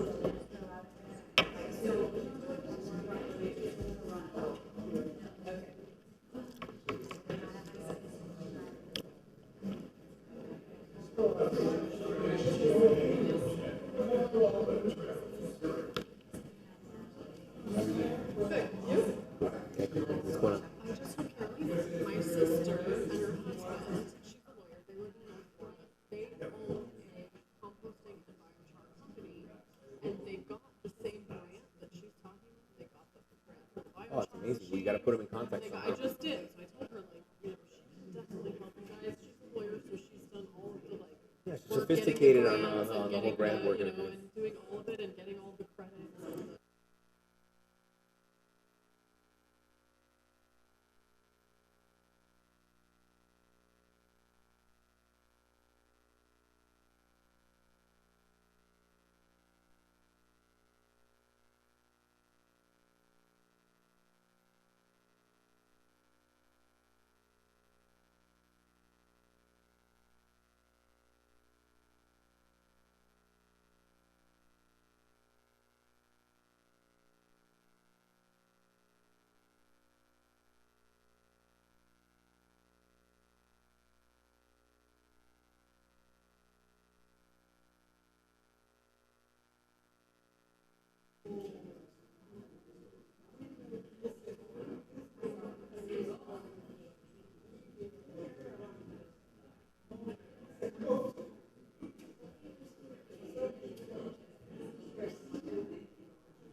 All right. Mr. Clerk, now we're back. Let's take A3, and then we'll do public comment after. And I want to apologize because A3 was requested by the Vice Mayor, but I gave it to the Commissioner, Commissioner Lara, and I cannot take it back now. We cannot take it back. It's bad luck. It's bad luck. Hey, no bad juju, so let's go. Let's go. Presentation or proclamation declaring You know, his voice is going to be fine. September 2025 as Hunger Action Month in Coral Gables. Commissioner Lara. Right. Thank you very much. Whereas since 1981, Feeding South Florida has worked to address hunger and food insecurity by providing our community with immediate access to nutritious food and other vital resources and support. And whereas hunger does not discriminate, it knows no race, religion, or age. In South Florida, approximately 1 million individuals face hunger, and food should not be an impossible choice for the community. And whereas Feeding South Florida leads hunger and poverty advocacy efforts in our community while transforming lives through innovative programming and education that provides economic growth and overall well-being. And whereas during this month, the city recognizes the critical importance of addressing food insecurity in our community and encourages all residents, businesses, organizations, and community groups to take meaningful action against hunger. Now, therefore, on behalf of Vince Lago, as Mayor of the City of Coral Gables, along with members of our City Commission, do hereby proclaim September 2025 as Hunger Action Month in Coral Gables. In observance thereof, on behalf of Vince Lago, as Mayor of Coral Gables, we call upon our community to volunteer with local food banks and pantries, donate non-perishable food items and resources to organizations fighting hunger, and advocate for policies that address food insecurity. The fight against hunger extends beyond September, and sustained community engagement is essential to ensuring that no one in our community goes hungry. Thank you, Commissioner. Thank you. Good afternoon. Thank you Good for being afternoon. here. Thank you very much. Thank you for that, Mr. Commissioner. Thank you. Mr. Mayor, Vice Mayor, rest of the commission. On behalf of Feeding South Florida, we really do appreciate this proclamation. For your knowledge and awareness, we have 2 partner agencies located here in Coral Gables. I'm sorry, I almost said Coral Springs. That's where I'm from. Imagine what time I left my house this morning. And in the fiscal year 2025, those 2 partner agencies distributed 701,993 pounds of food to over 17,000 households. We understand that your neighbors may or may not be residents of this community, as we have people that come into the city and work here, and they also access food here. It is very important that we acknowledge this throughout the year and not just in September. It was interesting to sit here this morning and hear some of, no pun intended, how sausage is made, right? And elections have consequences and budget cuts and financial strains. We at Feeding South Florida, in the past 6 months, have lost nearly $15 million in funding. Excuse me. As our needs go up, that means the needs of our community. So thank you for this proclamation. Thank you for having us here today. And at any point in time, thank you for saying volunteering. We will be hosting 800 volunteers next Thursday at our warehouse in Pembroke Park. Go out and volunteer, because if you can't give money, you can give time. Thank you. Do you know where residents can find more out about your organization, whether online? Sure. The absolute best way is www.feedingsouthflorida.org. You can actually go online, put your zip code in, and it will give you food pantries that are located 50 feet, a mile, 5 miles, 10 miles. So feedingsouthflorida.org. Very good. Thank you. Madam Vice Mayor? Yes, I just wanted to add, and thank you for bringing this to my attention, that, we do have some churches in the community and very active members of our community, such as Marlon Everett, that collects some food and so forth. So perhaps also partnering with the local churches here as distribution points. I'm a member of the UCC across from the Biltmore. They hand out food as well.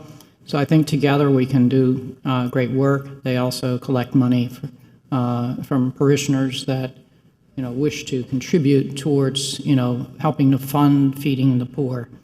And our pastor is, rather well known as going up into the tower until she can raise a certain amount of money and, and pack a trailer full of food as well that contributes to helping feed South Florida. But thank you for what you do, because this helps bring in awareness, and especially during budgetary cuts like we've had here. Yes. Yes. Thank you very much. Thank you, sir. Thank you for your commitment to the community. It's important. Thank you. We're blessed to have you here. I appreciate that. Thank you. Could you do us a favor? Could you send information in line with what Commissioner Lara said through the manager's office? And Absolutely. Just send information where we can engage now as we start entering the holiday season, Thanksgiving, okay, Christmas, Hanukkah, all the holidays. Maybe it's an opportunity that we can put the link up where people can make deliveries or can send food, additional food, or make contributions, and we can advertise that here in the city. Absolutely. I'll do that. Well, if you could just send it to the commission and there you go. The deputy city manager just gave you that information, and we can put it in our newsletter. And I think it's a good opportunity for people. The holidays, everybody wants to give, because we know how grateful and how well we have about 215 partner agencies throughout our network. We are responsible. We're part of the Feeding America network, which means we're part of the Feeding Florida network. Our coverage zone is from Jupiter in the north all the way to Key West in the south, and Miami-Dade is our largest county. We have 78 partners here in Miami-Dade County. Please respond to the DCM. He just gave you his card, and we'll put it on through the manager. We'll put it on our newsletter, and just get some information out there. I think it's a very worthy cause. How long have you been around for? We just celebrated 40 years. Wow, congrats. I celebrated 3 years with Feeding South Florida a week ago. So good. Let's take a photo. Fantastic. Thank you.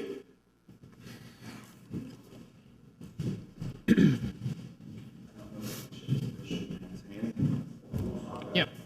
Sorry. Well, they 10. Oh, no. We first everything. Oh, wait, the vice mayor. So there you go.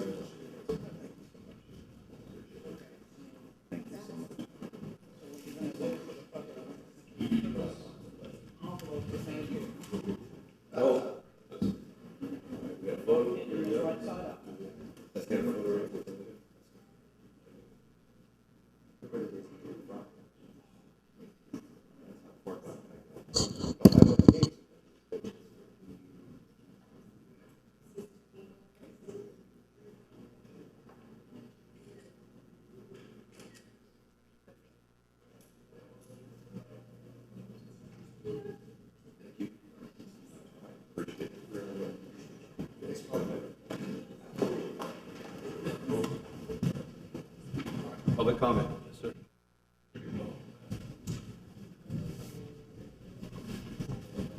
Public comment?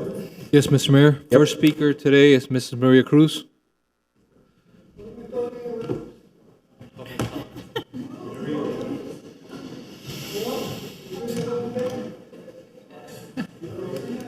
I know, it's funny, I guess.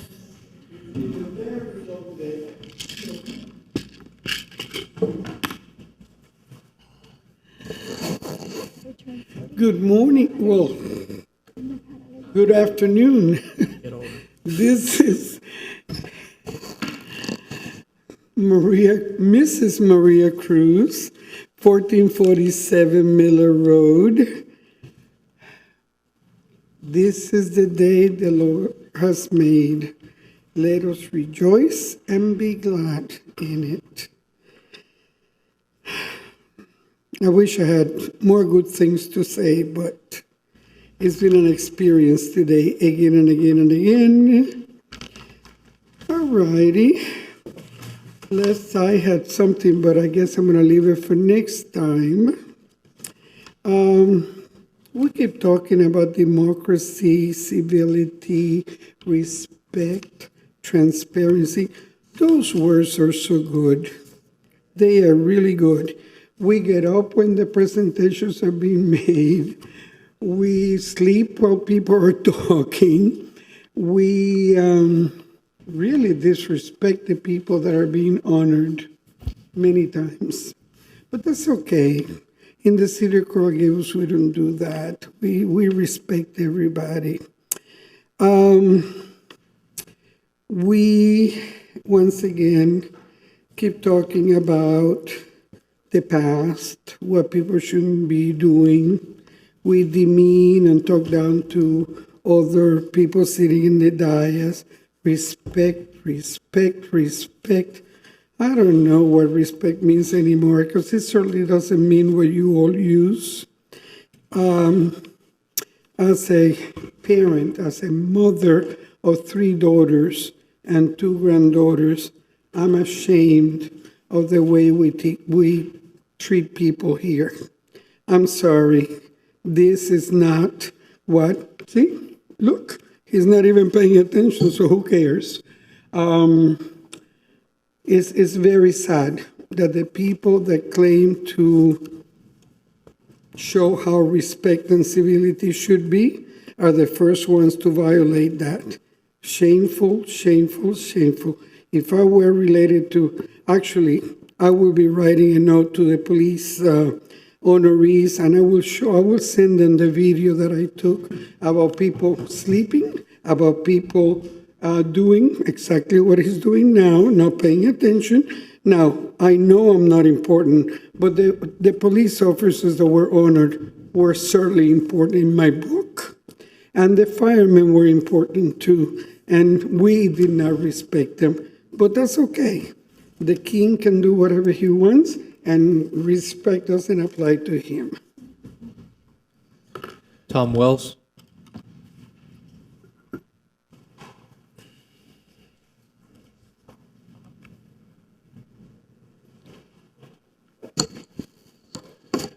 I'm Tom Wells. I live at 1310 Coral Way. Respectfully, the direction and leadership by the Commission's regime, Mayor Lago, Anderson, and Lara, LAL, is troubling. We have never had a commission illegally steal our right to vote. Based on Mayor Lago's recent special bulletin and claims by his PAC, it's not honest. For example, number 1, illegal ordinance stealing our vote. Thankfully, it appears that LAL acknowledges illegal ordinance per item F18 today. But if you want to really be physically responsible and save us $80,000 to move the election, have your referendum on November 3rd, 2026. We already have 2 referendums where we can vote by mail, vote in person, or early vote. Number 2, personal cost. Our budget compares Coral Gables to cities of Boca Raton and Palm Beach Gardens. Unlike Coral Gables, those cities do not pay for their mayor to have 2 dedicated employees. When you include this cost together with Mayor Lago's salary and expense reimbursement, we're paying over $180,000 annually for Mayor Lago. And that is before the $128,000 salary paid to Chelsea Grinnell, who now works for a new city manager hired without any search committee or salary negotiation. Ms. Grinnell's salary increased by $26,000, and unlike her successors, she's not a lawyer. And the new city manager's salary before benefits for him and his family is almost $307,000, $14,000 more than any prior city manager. Again, no search committee, no salary negotiation. And that does not include the $120,000 severance paid to the prior commissioner to quit to create a vacant spot for the current city manager. That is unprecedented. Number 3, broken promises. LAL's broken promises, aka lies, include no tax cut or fiscal responsibility. Our budget will increase by 10% to $306 million. Number 2, no independent voting for residents. LAL always votes together. Number 3, no independent search committee to choose a city manager.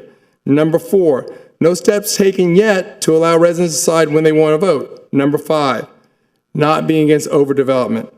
Number 6, creating political drama by censuring Commissioner Castro when all she asked the Attorney General as to whether what you're doing is legal. And it turns out it's illegal. It always was illegal. And number 7, breaking the oath of office on their first day of action. I, like all the other residents, want more informed voters. LAL wants more uninformed voters, not because that's good for Coral Gables, but rather it prolongs their rule over the city. And before we hear another misleading statement, LA also stands for liars always lie. Please move on from past grievances and start focusing on better leadership for Coral Gables. Thank you. Jason Jackson. Mr. Jackson. Yes, sir. First and foremost, I appreciate your patience. Absolutely. And we're blessed to have you as a resident of the city, my friend. It is my pleasure. I love living here and love this place. More importantly, a friend. Thank you. Greetings, Mr. Mayor, Vice Mayor Anderson, commissioners, city officials, staff, and most important, greetings to my neighbors, the citizens of the city. Beautiful Mayor, you have been a budding friend, and I appreciate your ability to recognize there's some of us who have no agenda. We just love this place. We've loved that we've raised our families here and want to do whatever we can to keep this place what we love to call it, beautiful. Thanks to Commissioner Castro taking some time last week to talk to me about some of her concerns and mine as a resident. You seem very diligent in service, and we appreciate that. I want to move through and just get to my main thrust, which is what I've heard, and I embrace the term, the brickification of this town. And I don't want to speak about the intent or the ideals of 100 years ago. We live right now. And in this space right now, I feel I can talk about, when I'm not in this town, which is a lot, about this paradise we have within a paradise, a place to be proud of, a place to love. As I noted earlier, like my commitment, my passion, my feeling about this town is super deep and personal. Not one citizen of this town, not deeply interested or invested in commercial development, can be happy or proud about all of these towers going up. Those of us at 1121 Madruga Condo Association talk about eventually, and I'll retire from the beautiful basketball team downtown in about 9 years. In that time, will my commute turn into just a drive through a canyon of towers? That's not special. That's not unique.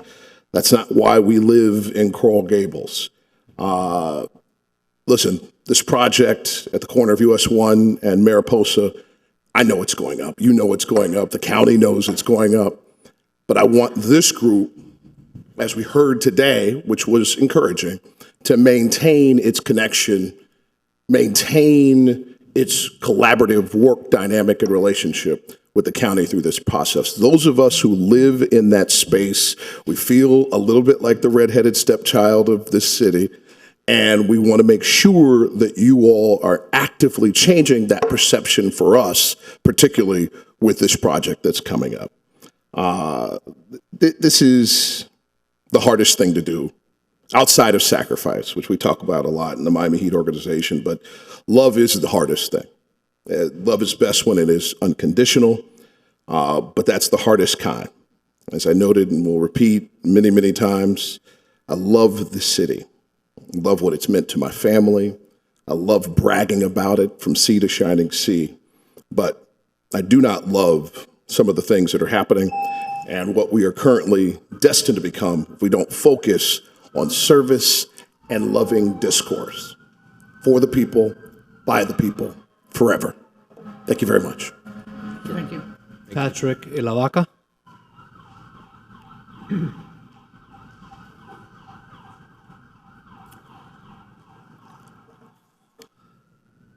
Good afternoon, Mr. Mayor, commissioners, city staff, officials, my fellow residents. Firstly, I'm glad to see that you're much better these days. Last time I saw you were in the muletas, so good to see that. I'm just here to say thanks. School's back. I live in the Italian village, Patrick Ilavaca, 513 San Lorenzo. There was always a big problem, as we all know, in the Coral Gables area, in the area during the school in and out. I want to thank this chief, if he's still here. The Coral Gables community safety community, as well as the Miami-Dade School PD. We actually saw 2 versus 1. We actually saw 2 community safety there versus just 0.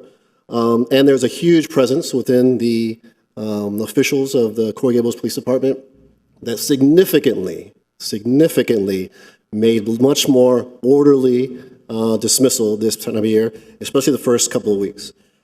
I think there's a couple of things that can be addressed that to make it a full, not just a Band-Aid. There is a structural thing that needs to be addressed in terms of the pickup and drop-up, but that's a very convoluted issue because of so many different types of entities that need to be engaged. However, the Coral Gables Community Safety officers, they're there until 2:30, and they're stationed in San Lorenzo and as well as San Antonio, if I believe. They leave at 2:30. I know they need to go back to report back, but between 2:30 and 2:45 is when the speeding starts up again, and that's the last 15 minutes. If there's some way, somehow, that the board could figure out a way to extend 15 more minutes, it will reduce just a little bit more the speeding that goes on the side streets of my neighborhood. Last but not least, the illegal parking and the speeding has been better, which is great for the safety of all. However, I think there's still some things that can be done. But again, that is more of an issue that needs more collaboration. Whilst I have 30 seconds of my time, I'm super happy about the green waste energy effect that's going to be there. I think that's fantastic. It's a wonderful initiative to raise money and generate money, which is a great thing to do. And last but not least, we look forward to celebrating the Italian Village in October with the help of Commissioner Castro. I hope everyone who lives in the Italian Village are able to go there, and of course the city officials. It's going to be a fun time. I'm actually helping out and using a little bit of my past experience in event management to help Commissioner Castro do a fantastic event. I hope everyone is able to come out here. It should be fun. But thank you so much again, and thank you again to thank you, Chief. You told me you're going to have a plan over last time I saw you here, and you did, and I appreciate it. And the officers did a hell of a job. I never saw all the different types of facilities, the SUVs, the Dare. I never saw the Dare before. The motorcycles are all on full force. It demonstrated law and order. Thank you so much for doing that. But there's still work to be done, but it's significant achievement that you guys did and compared to before. We're very, very happy for that. Thank you so much. Thank you, my friend. Thank you for being here with us. That's it, Mr. Mayor. All right, perfect. We'll close the public comment. If I can get a motion for the approval of the minutes, B1. I'll move it. I'll second. All in favor? Aye. Aye. B2. I'll move it. I'll second. All in favor? Aye. Aye. B3. I'll move it. I'll second. All in favor? Aye. Aye. B4. I'll move it. I'll second. All in favor? Aye. Thank you. Moving on to time certain, agenda item F3.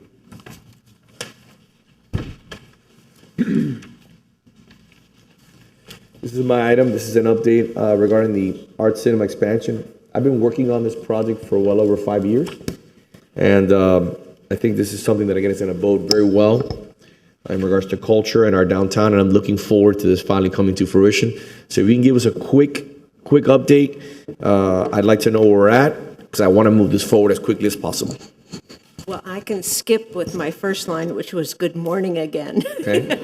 So good afternoon. I'm delighted to be here. Before I start, I wanted, Joanne Marr was here this morning and gave the Merrick moment. If you notice the T-shirt she had on, it was the Coconut Grove food crisis, food pantry. Anyways, they operate a lot of the churches here, the Garden Club. We've participated with food drives. It's in Coconut Grove. Anyway, so I just want to say that we are trying to do our part with feeding South Florida. This time I'm here before you on a much happier note. I'm here with my good friend and colleague, Brenda Moe, to give you an update on the Art Cinema. We are just about to celebrate our 15th anniversary. We opened our doors in mid-October of 2010. During those 15 years, we have grown into a real cultural gem of South Florida. And I personally feel very fortunate to be involved from the very beginning. I was excited when there was first conversation about a new building going up, new parking garage going up on Aragon, and that they were going to try to fit a tiny little theater into the first floor. I was there on opening night. It's just been a wonderful relationship. I started as a volunteer and taking tickets, and now I'm still a volunteer as chair of the cinema board. We are most fortunate to have an excellent executive director and an extremely talented staff who select some of the most wonderful films offerings that are available. Things that I've never heard of, that I go and I learn so much every time I go to the cinema. So much of this success could not have happened without the support of the city and the support of all the many ticket holders who fill our seats. So much of our growth, I want to tell you, mirrors the growth of the downtown. So many of the people that are living in the apartments and the condos love to come to the cinema because they can walk. But that's not to say we don't get residents from all over South Florida. I'm always surprised. Aventura, Key Biscayne, Miami Beach. And as you all know, I saw many of you yesterday morning at the opening of the new tax collector's office. As I was walking back to my car, two women stopped me on the street, and this often happens, and they said, "You're from the cinema." Because I often thank people for coming, and so they know my face. And as they just told me how much they love going to the theater. And as they were walking away, one looked over her shoulder and said, "I already have my tickets for Downton Abbey." So I will turn the rest of this over to Brenda. I have given you all our update from last year, our impact report from 2024. Thank you. Hi, good morning, or good Morning. afternoon. Sorry, good morning, good afternoon again. Mr. Mayor, Commissioners, City Manager, City Attorney, it's an honor, as always, to present in front of you. I do want to just say thank you to our board chair, Marlon, and the woman I rely on daily to help us really move the cinema forward. We had a presentation, and it will be really brief. I really just want to cover some key topics, which is a thank you to Mr. Mayor for helping us move the expansion progress forward. City Manager also. We had been stuck in some issues with our construction documents, and those were finally worked out with the various city departments. Our documents have been submitted, reviewed and approved by the various departments, and feedback that we received is being addressed item by item. And as that moves forward, right now we're waiting to be able to get access to the new space so that we can conduct an asbestos inspection as is required. And we have some documents for you. at the same, that we'll be delivering as these inspections are taken care of. What I would like to highlight, a couple of things. You do have a save the date. Something that's important about this save the date is that we will be honoring Don Slesnick, former Mayor Don Slesnick. He is going to be receiving the inaugural Don Slesnick Civic Vision Award. And this award will be given in the future to other leaders who really embody civic vision in this community. And our cinema is a result of his work. And so 15 years ago, I just want to touch on some of these topics. 15 years ago, we were founded with a clear vision, and this marks 15 years of delivering on it. We would we'll be sending out our invitations for October 29th. We would love to see you all there. It's going to be a milestone, important event. And Don Slesnick, the cinema, and Don all deserve to be acknowledged. So the Civic Vision Award. One thing I wanted to really highlight on is the necessity for a second location for a single screen cinema like ours is the economic impact that we are already creating in the downtown corridor. So things that are important is the parking revenue impact that we see from August 24 to August 25. Almost 18,000 patrons use the parking validation machine that is in our lobby. That's generating an estimated $53,000 in city revenue through the parking garage.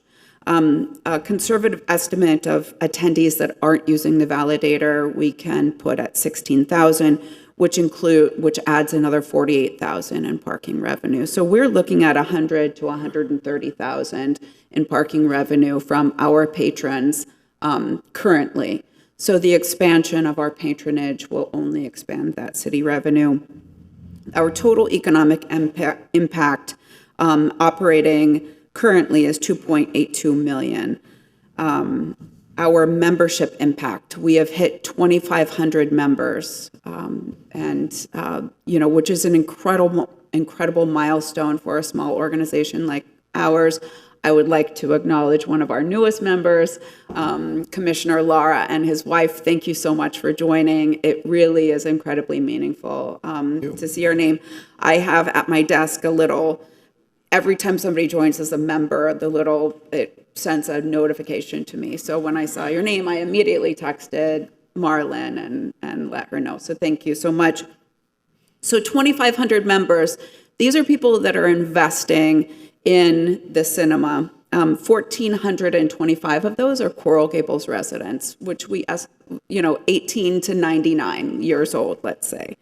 The residents contribute almost $140,000 in membership dues. That's an incredible financial commitment from Coral Gables residents. And an estimated 1 in every 35 residents are dues-paying members of our cinema. This is a significant impact.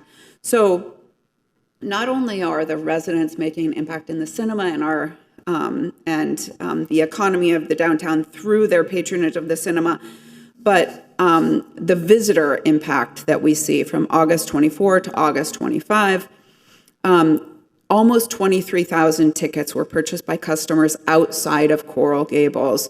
If we put a conservative $20 in local spending to every one of those customers, we're seeing outside dollars coming into the downtown corridor of almost $500,000. That's real impact that our cultural center is having on the downtown corridor, and that's the value that we bring. And it's not only culture, it's not only community, it's not only Coral Gables, it's economic. And we just wanted to really highlight that and highlight the value of the economic impact that we have and the greater economic impact we can have with our expansion. So if I may, we're all big supporters of the cinema. I've been working on this project for many years now. Many. When are we opening?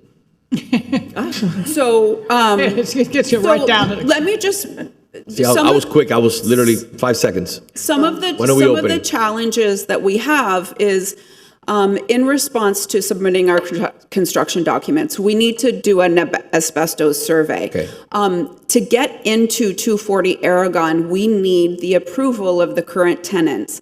Paige is working with the current tenants, but we've been trying to do this for a month now, just to get access for under an hour. So if I So may, so those are challenges that are real. But let me address it first, okay? Mr. Manager, would you be so kind to deal with with your staff and make sure that we can get into the building to perform the asbestos report?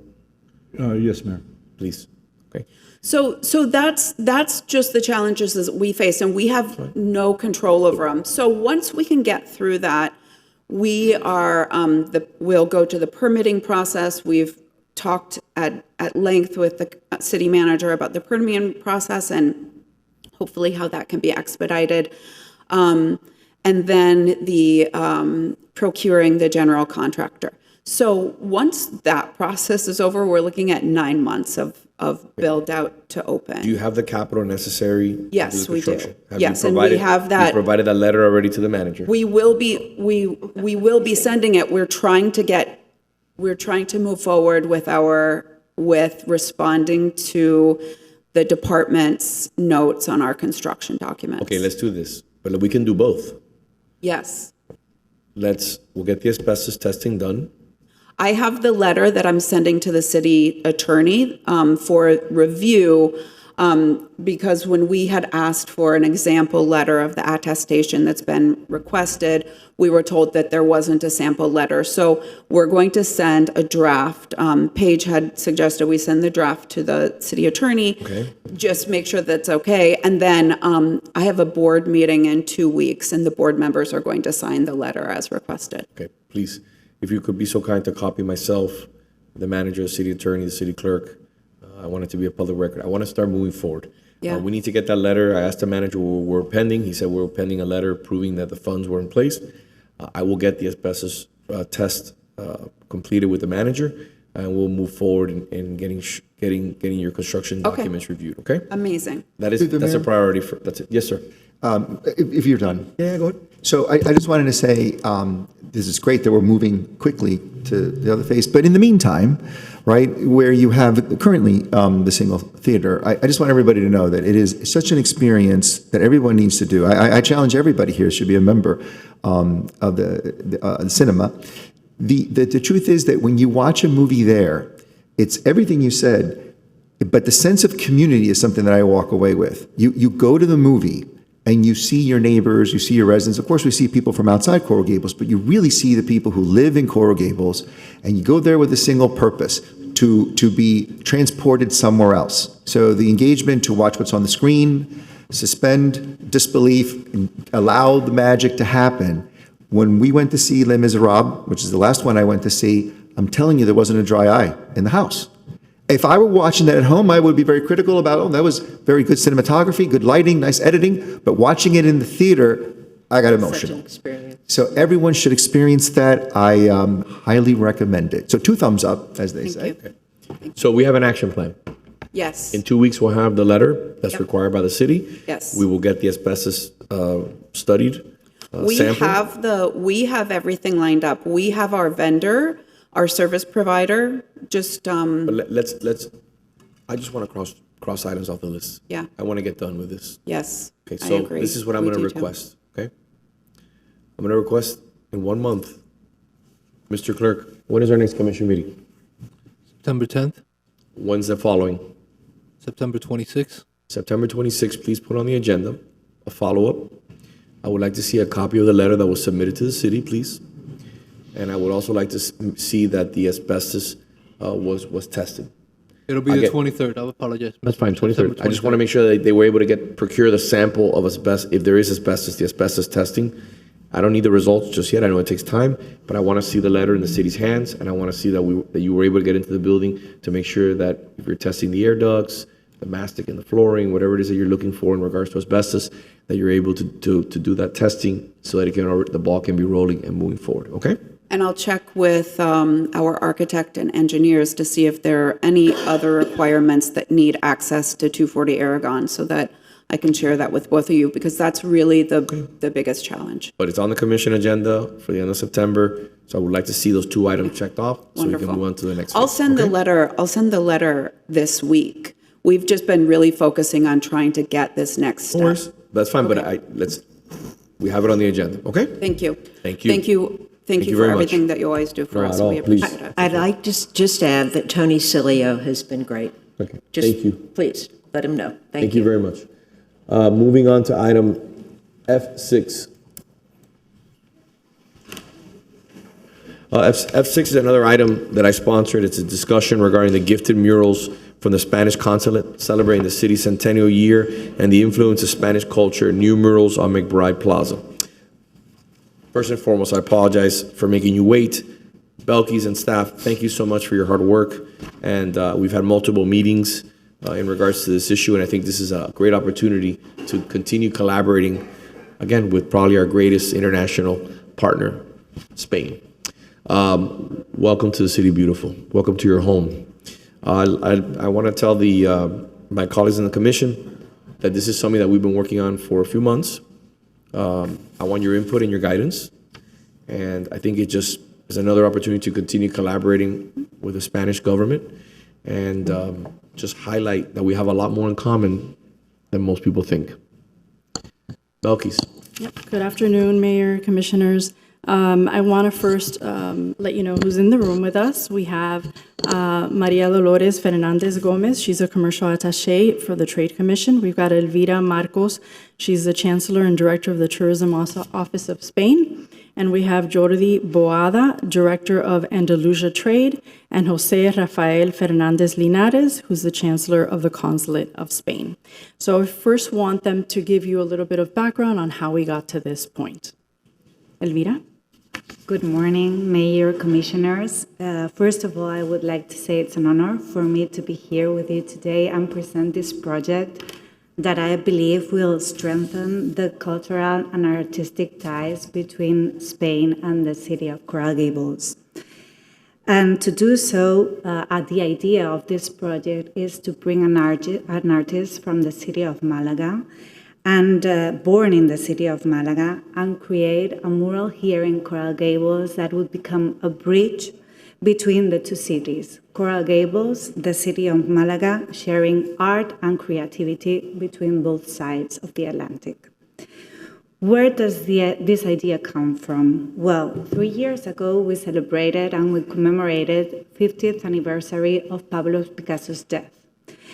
From there was a collaboration that was born between the Ministry of Industry and Tourism, the City Council of Malaga, and Pablo Picasso's Foundation. We wanted to create a project that would be known worldwide, not something that would end and stop in the same year of the Picasso's commemorative death, but something that would stay, that would become a landmark. And this was throughout transforming the urban landscapes throughout the world through the art of Eduardo Luque, who's called Lalón, who's an artist rewarded, awarded, and very known in Spain and in Malaga, and who has an artistic vision that creates a dialogue between the cities where he paints, the host cities, the city of Malaga, and Picasso's art. So it is an artistic and a cultural exchange. The artist has to be born in Malaga, obviously, to bring the art from the city and from Picasso. And the concept is to transform the city with this urban transformation that creates this dialogue between Spain, Malaga, and the city where he works. So every work he does is completely different. It's an international project that has traveled to Asia, to Europe, but has never come to America. So we think it's a great opportunity to be the first city that hosts these artists and these murals. They are designed to become city landmarks. blend the local history, the host city symbols, with the artistic legacy of Malaga. And this year is a very special year for the consulate too, because Malaga is the guest city in the commemoration of the Hispanic Day in the 12th of October. So the authorities of Malaga will come here, and there will be different celebrations, commemorations, and we really believe that it would be great to have these murals created for those events. Thank you. Thank you. Thank you. So as Elvira said, there's the mayor of Malaga has been very gracious to offer to paint 2 murals. We're talking about the murals that are currently at the McBride Plaza, so it's at 150 Miracle Mile. So there will be 2, this would be, so the top wall, let me go through this one. So the east wall is the one that is of Coral Gables, and it has our founder, George Merrick.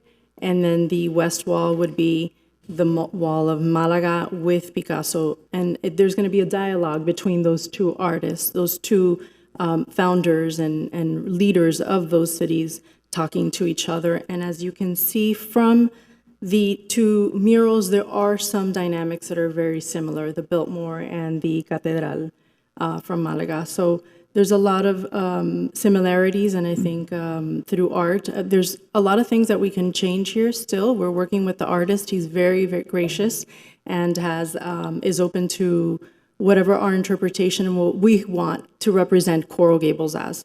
So we're open to your ideas as well. So I wanted to put this before you because first and foremost, I want to thank you so much and thank Belkis and her team for doing an amazing job. We've had these murals up for 5 years now, correct? Mm-hmm. And they've served the city. And I thought it would be a good opportunity when you came. I was mesmerized by the opportunity to do something that highlights the most important painter probably ever, Picasso. When you talk about an artist that is world recognized, you put a work by Picasso, it's instantaneously, it's like a Warhol painting. Those are 2 of the most important artists, especially in the last 100 years, if not the 2 most important. So to me, I think it's an opportunity to really highlight our Spanish culture. That again, like I said before, that we have a lot more in common than most people know. We just talk about Mediterranean, and our that we speak Spanish. But at the end of the day, there's a lot more, and your influence on the city of Coral Gables. So I wanted to bring it before my colleagues. Like Belkis said, there could still be some changes made. I thought it would be great to highlight Merrick. I think it's a very positive way to highlight George Merrick, along with Picasso, and highlight some of the beautiful things that the cities are very excited about and are very proud of. Through the mayor. Yes. If I may. Number one, I think I love the concept. I love the ideas. I love the conversation that both of them are having. The only thing that I think we could probably work on a little bit is toning it down as far as I think it's very bright. But art's subjective. That's just my opinion. But the colors are too bright, you think? No, not all of them. Just toning it down just a tiny little bit. I think it in my opinion, art is subjective. I think it's wonderful. I love it anywhere. I just think in Coral Gables, toning it down just a tiny bit. I feel like it belongs more like in a more industrial, like a design district or like Wynwood. But besides that, I think it's exceptional. Thank you very much. Through the mayor. I can understand. Yes. No. I just wanted. Understand that, but the thing is that it is on a nail that is not very visible from the street. So if it doesn't have these colors, people will miss it. And I think that it tries to attract attention. And also what reproduces are colors of the Mediterranean that maybe are missing in other, but this is a piece of art. It's like when you say in a very classic building or a very classic house, Picasso paintings won't be good because they are too colorful. However, that contrast is what brings everything, to be seen by people, and the contrast between one thing that is so soft, so beige, cream, etc., and then in an aisle, the colors that are completely So, yeah, so what I was thinking, no, the colors obviously it describe the artist. I completely understand that concept, but maybe we can add, I know there was some parts there that they were gray or black and white. Maybe we can add a little more of that to tone it down, but keep the colors. So, through the mayor, Yes, ma'am. I did a rather unique and different type of thesis paper for my ending my law degree, and it was art and the law. And I chose to do a paper that examined viewpoints on art, because what's beautiful in the eyes of the beholder, one person is not in the other, and the discussion was, what is art? And I picked Picasso. I picked Picasso on purpose. And if you look at and you study Picasso's paintings, and this goes way back to 1987, before we had readily available color copiers, et cetera, and I went down to the City of Miami Museum to look at the various arts. And having done art myself as a young person when I had more time to do it, it is indeed the vibrancy is part of it, and somewhat the audaciousness of the way Picasso would portray certain things that made Picasso Picasso. Now, it wasn't the only type of art that he did. He did a magnificent plate with a bullfight in it. So I wasn't aware until I did that paper about the contrasting personalities that he had within. I love it. I love the fact that he's sitting there. You know, I can see, you know, the easel. You can tell it's oil. I can tell the difference between oil painters and so forth. And we have some very famous artists now that have adopted many of the stylistic choices that Picasso made many, many years ago. You know, we have sometimes some things that we bring into our city that are attractive, like the colorful umbrellas, which faded in the sun. I can see a piece of this on the Malaga wall where you have the pieces of cloth draped from side to side. I thought, wow, that would be a very nice idea as well, too, to do in some of our corridors to attract people in, and helps, especially in the summer, to cool things down. I think this is brilliant. So I do think it'll bring people out. I think it'll cause this conversation to happen, and it would show, you know, how the artist's view of not only our city, but also the conversation that happens between the architecture of Malaga, Spain, influenced the architecture in the city of Coral Gables. So thank you for bringing this to us. I very much appreciate it. Thank you. Commissioner? Thank you. So I want to say thank you all very much for coming and participating and collaborating and bringing these two cultures, and as the mayor said, not only together, but to emphasize and highlight the similarities that already exist, which is something you can lose with broad descriptors like just saying Mediterranean. I, for one, and everyone is entitled to their own opinion, right? And I'm not an art critic, but I know what I like, right? I would almost say I wish it had even more pop, you know, the opposite, right? And the reason for this is because I believe in another aspect of this is the almost like the economics behind it, because I think that this is going to be a place where young people and elderly and everyone in between are going to want to go and to have one of those Instagram moments. They're going to want to go there, and it'll be marketing itself, because I'm hoping and I'm predicting that people are going to go there. They're going to want to take their photos, and then the marketing goes when they send it out through their social media, and that goes around the planet. That's not just here in Coral Gables, right?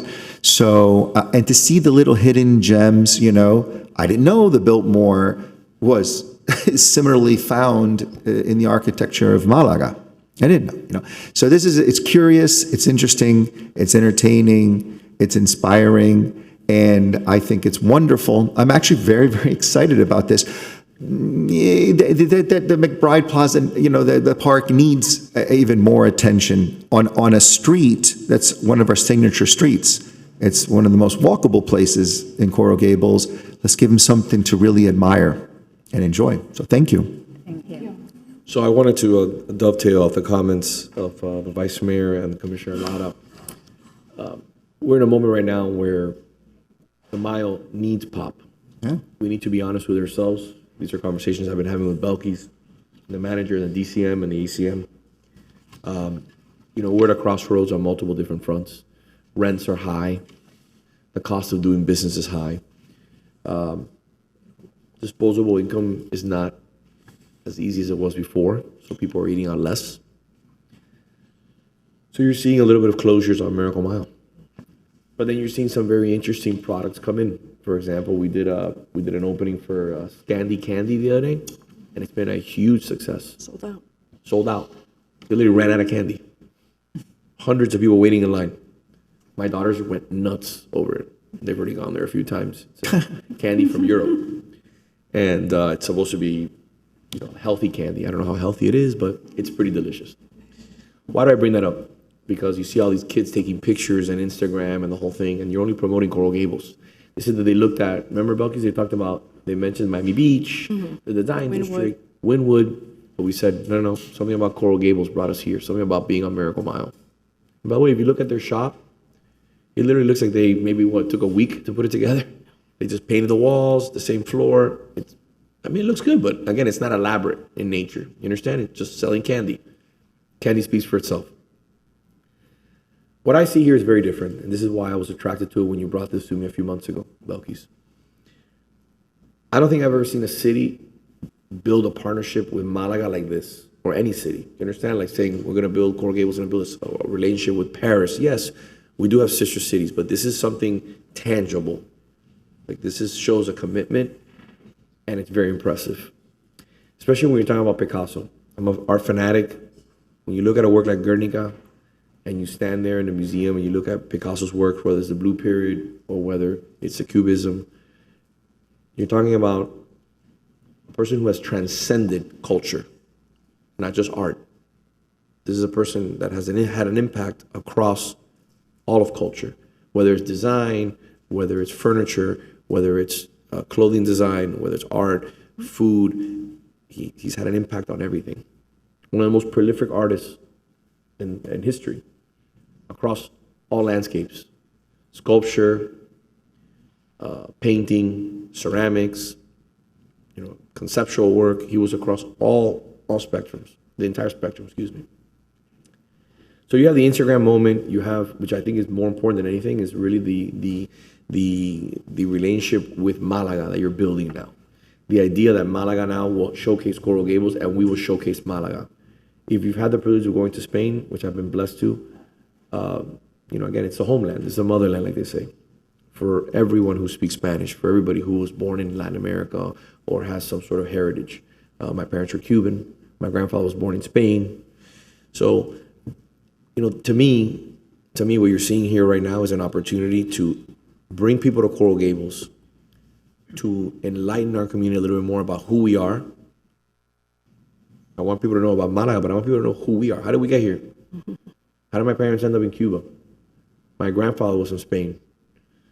How did we end up? We just didn't land on Cuba. We came from abroad, and that's the way it was in most cases. So I really see it as an educational opportunity. I see it as an Instagram moment. I see it as an economic driver, and I'm also excited about Basel. You have over 50,000 people that come to our Basel from abroad.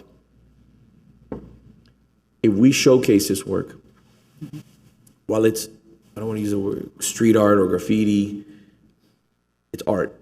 But if you showcase this work and you showcase the magnitude of this work, I think it's an opportunity to draw people to the city and say, hey, we got to come and check this out. It's not just your standard work. So yes, there's an opportunity to tweak. I'm always very careful when I see things like this and leave the artwork up to the artists. I love the fact that we're showcasing George Merrick. I'm a huge George Merrick fan. I think it's an opportunity to put him front and center next to the greatest artists of our time. So moving forward, I want to thank our friends from the Spanish consulate. I want to thank our staff.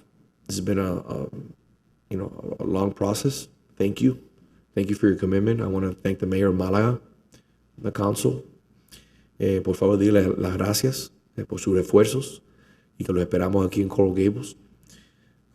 It's truly a privilege, and I hope my colleagues will support this. And moving forward, we can all come together on this item, which is a great item to come together on.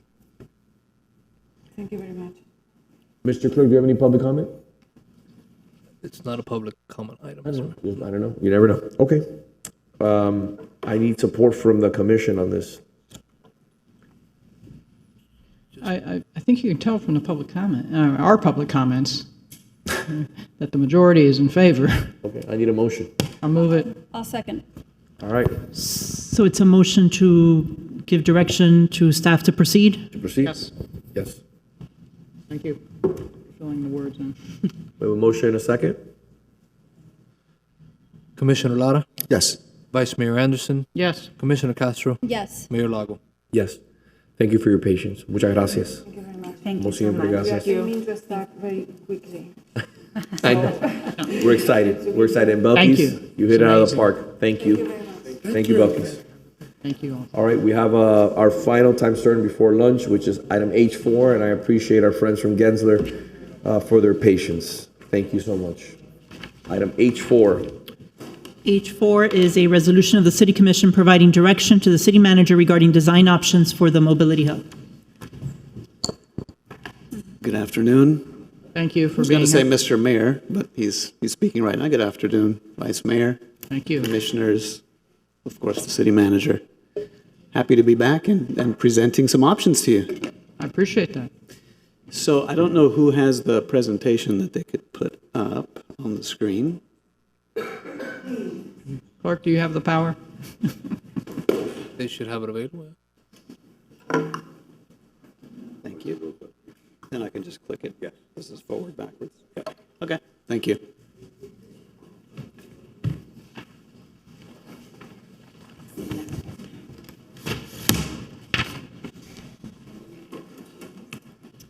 When you're showing the presentation, can you let me know where Andalusia is? When you're showing the renderings. Sure, yes, of course. I was looking at it last night and I'm like, oh. You were wondering I which was one like is turning Andalusia? around. Andalusia? Yeah. Republics is, he had No, used. the mobility hub. So I wanted to know what section of the building was actually facing Andalusia. Rendering, it doesn't show the actors playhouse or anything. The ramp side faces Miracle Mile, and the entrance and exit side faces Andalusia. That's right. That's the simple explanation. Yep. So you pull in the building and you make a left to go up the ramp, okay? So that you have enough queuing before you get to the ramp, so you don't have a backlog onto Andalusia. Be able to keep people moving as opposed to causing a traffic jam like we now have on Andalusia. Exactly. Let me So ask you- very well thought out there. Yep. Is there any way to put a rendering of like the actors playhouse in front of those just to see how it matches? A rendering of the actress playhouse. Yeah. We don't have it in this particular presentation, but absolutely you can. Like I we want to can see have like renderings. the harmony that it causes like as a backdrop. Okay, we can do that. Okay, can we do something very quickly? Yes. Wait for this to upload? Yes. Can we just take another item that'll be quick? Okay. Item F22. Sorry. No, I just want to take advantage of the fact that we can take. So first off, I want to thank our Commissioner for District 6, Natalie Orbis, who couldn't be here with us today, but she sent her incredibly capable staff member who's here. So I'd like for you to introduce yourself. Item F22. Sure. Which, by the way, is Commissioner Lara's item. Yes, it is. And we'll just. So I'll read it into the record, Yes. Mayor. So F22 is a resolution of the City Commission supporting the co-designation of that portion of State Road 959 Southwest 57th Avenue from Southwest 8th Street to Southwest 24th Street as Wayne Russell and Jimmy Fabricatore Way. Oh, good afternoon, Mr. Mayor, Vice Mayor, Commissioner. Okay.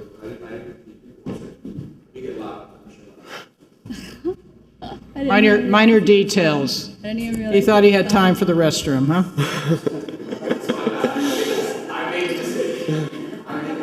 Don't worry. Don't worry. Sorry about that. My bad. It's okay. He's here. I thought we were on H4. We're downloading. Very good. the Which one are we presentation. on now, Mr. Mayor? I'm sorry. Sorry about that. F-22. Very good. Thank you. Red. Good afternoon, Mr. Mayor, Vice Mayor, Commissioners, city officials. My name is Angelo Ramusco. I work for County Commissioner Natalie Orvis. I'm a commissioner for her, and I'm here to express her full support on this item. If you allow me, I would like to read the Commissioner Milian Orvis' letter of support, so it will be short.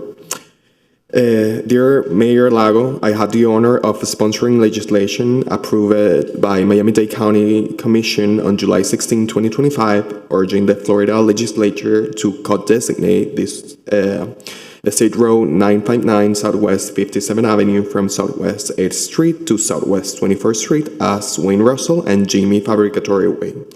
This effort came directly from hearing our community and their desire to recognize two men whose impact has defined this area. I'm asking the city of Coral Gables to join us in support of this effort. This designation is about more than a roadway. For over 40 years, Wayne Russell and James Fabricatory have made Duffy's Tavern a true community landmark. It is a place where families come together, friends and neighbors, to celebrate milestones, share memories, and come together as one community. Their hard work, hospitality, and commitment to neighborhood spirit deserve lasting recognition. By supporting this God designation, the city of Coral Gables will help ensure their contributions are remembered and honored for generations to come. Thank you, Mayor Lago. Thank you, Commissioners, Vice Mayor, for your consideration and support to this item. Respectfully, Natalie Orvis. Thank you. Thank you very much, but the credit doesn't go to me. The credit goes to Commissioner Lara. Mr. Lara, your item. Well, I just wanted to say thank you very much, and to the commissioner for her words. It's very difficult to echo it and expand on it in any way. But the truth of the matter is, for all of us who have been living in Coral Gables, visiting Coral Gables over the last 40 years, it goes back to, my high school days, right? To go to Duffy's and really feel like when you would go there, it's like going home. In fact, Jimmy and Wayne will greet you saying, "Welcome home." And it was a fabric, and continues to be, fortunately, a fabric of the community.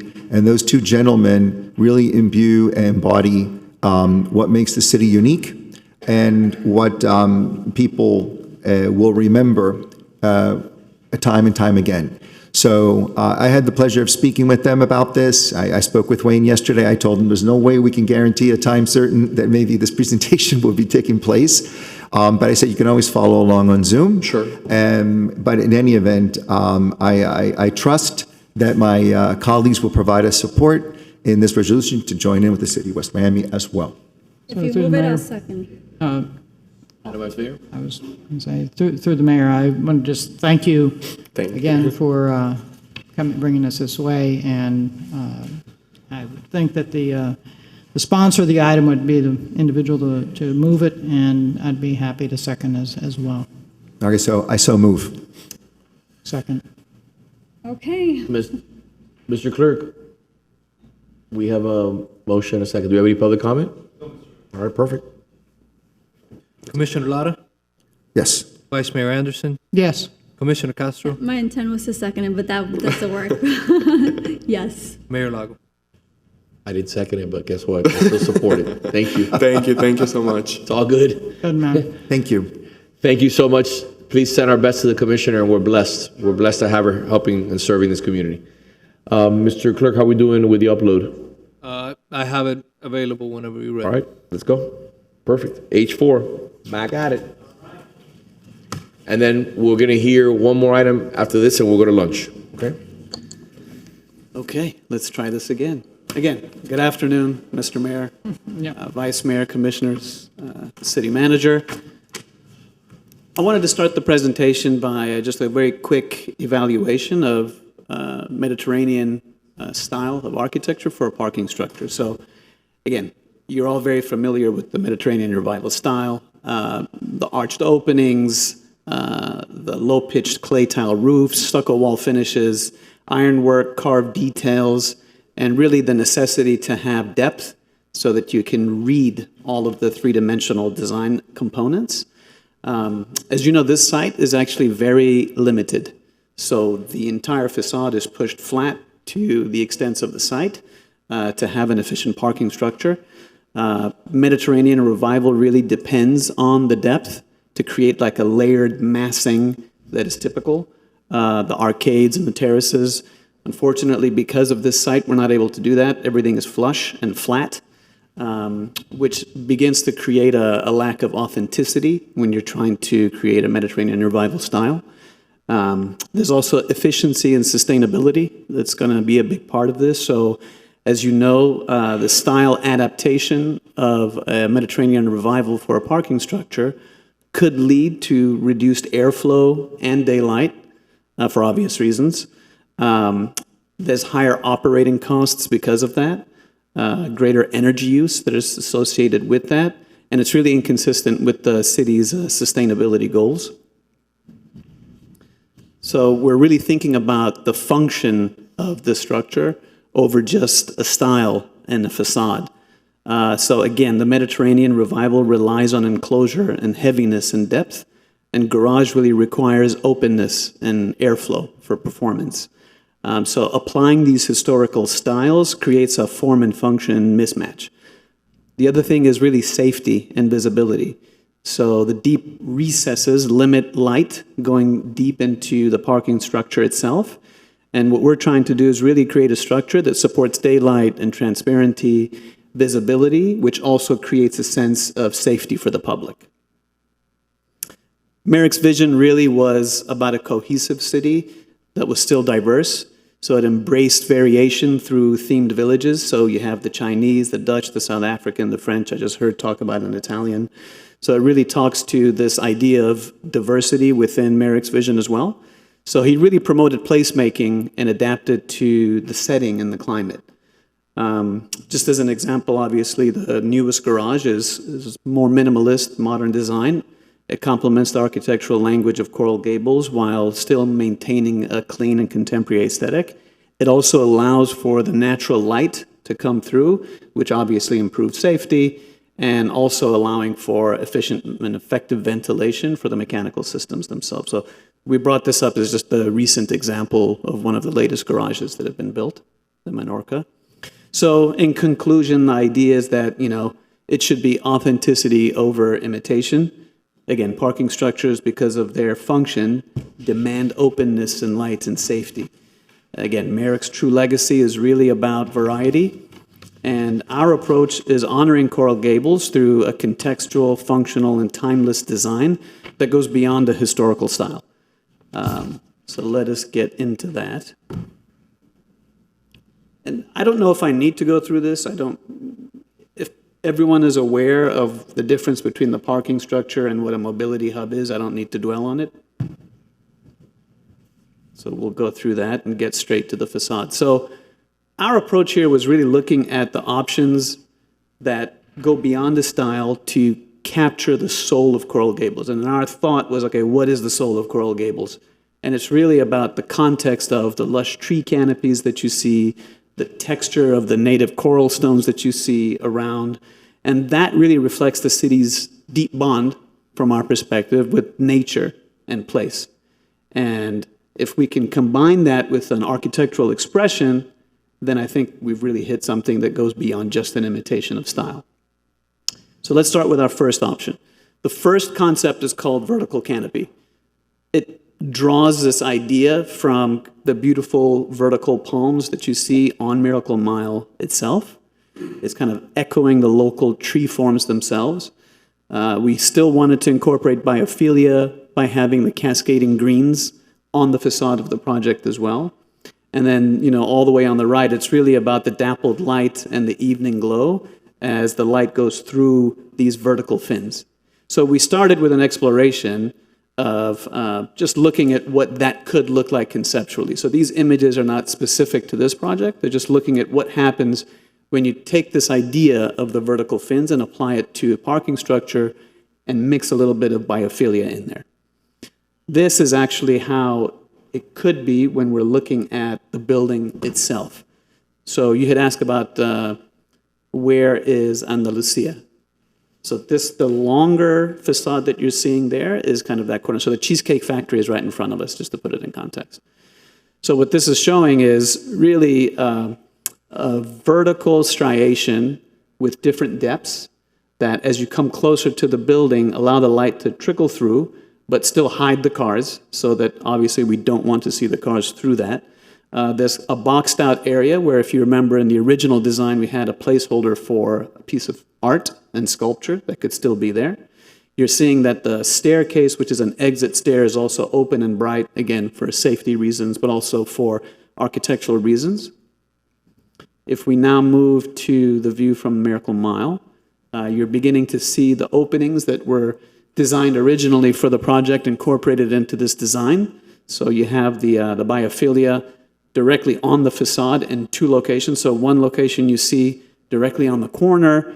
We have that opening area that expresses the ramp for just a little bit. The green that you see behind it is an existing wall. That's another location we felt would be really unique and interesting for mural art to happen. So again, all of these facades, especially facing Miracle Mile, are all about the art, which is facing that ramp, the biophilia, and also this beautiful rhythm that we've created on the facade with just these simple vertical slats.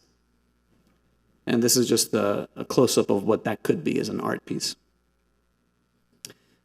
This is also another view, again, on Andalusia, kind of right where the cars are going to be coming in and out of the project itself.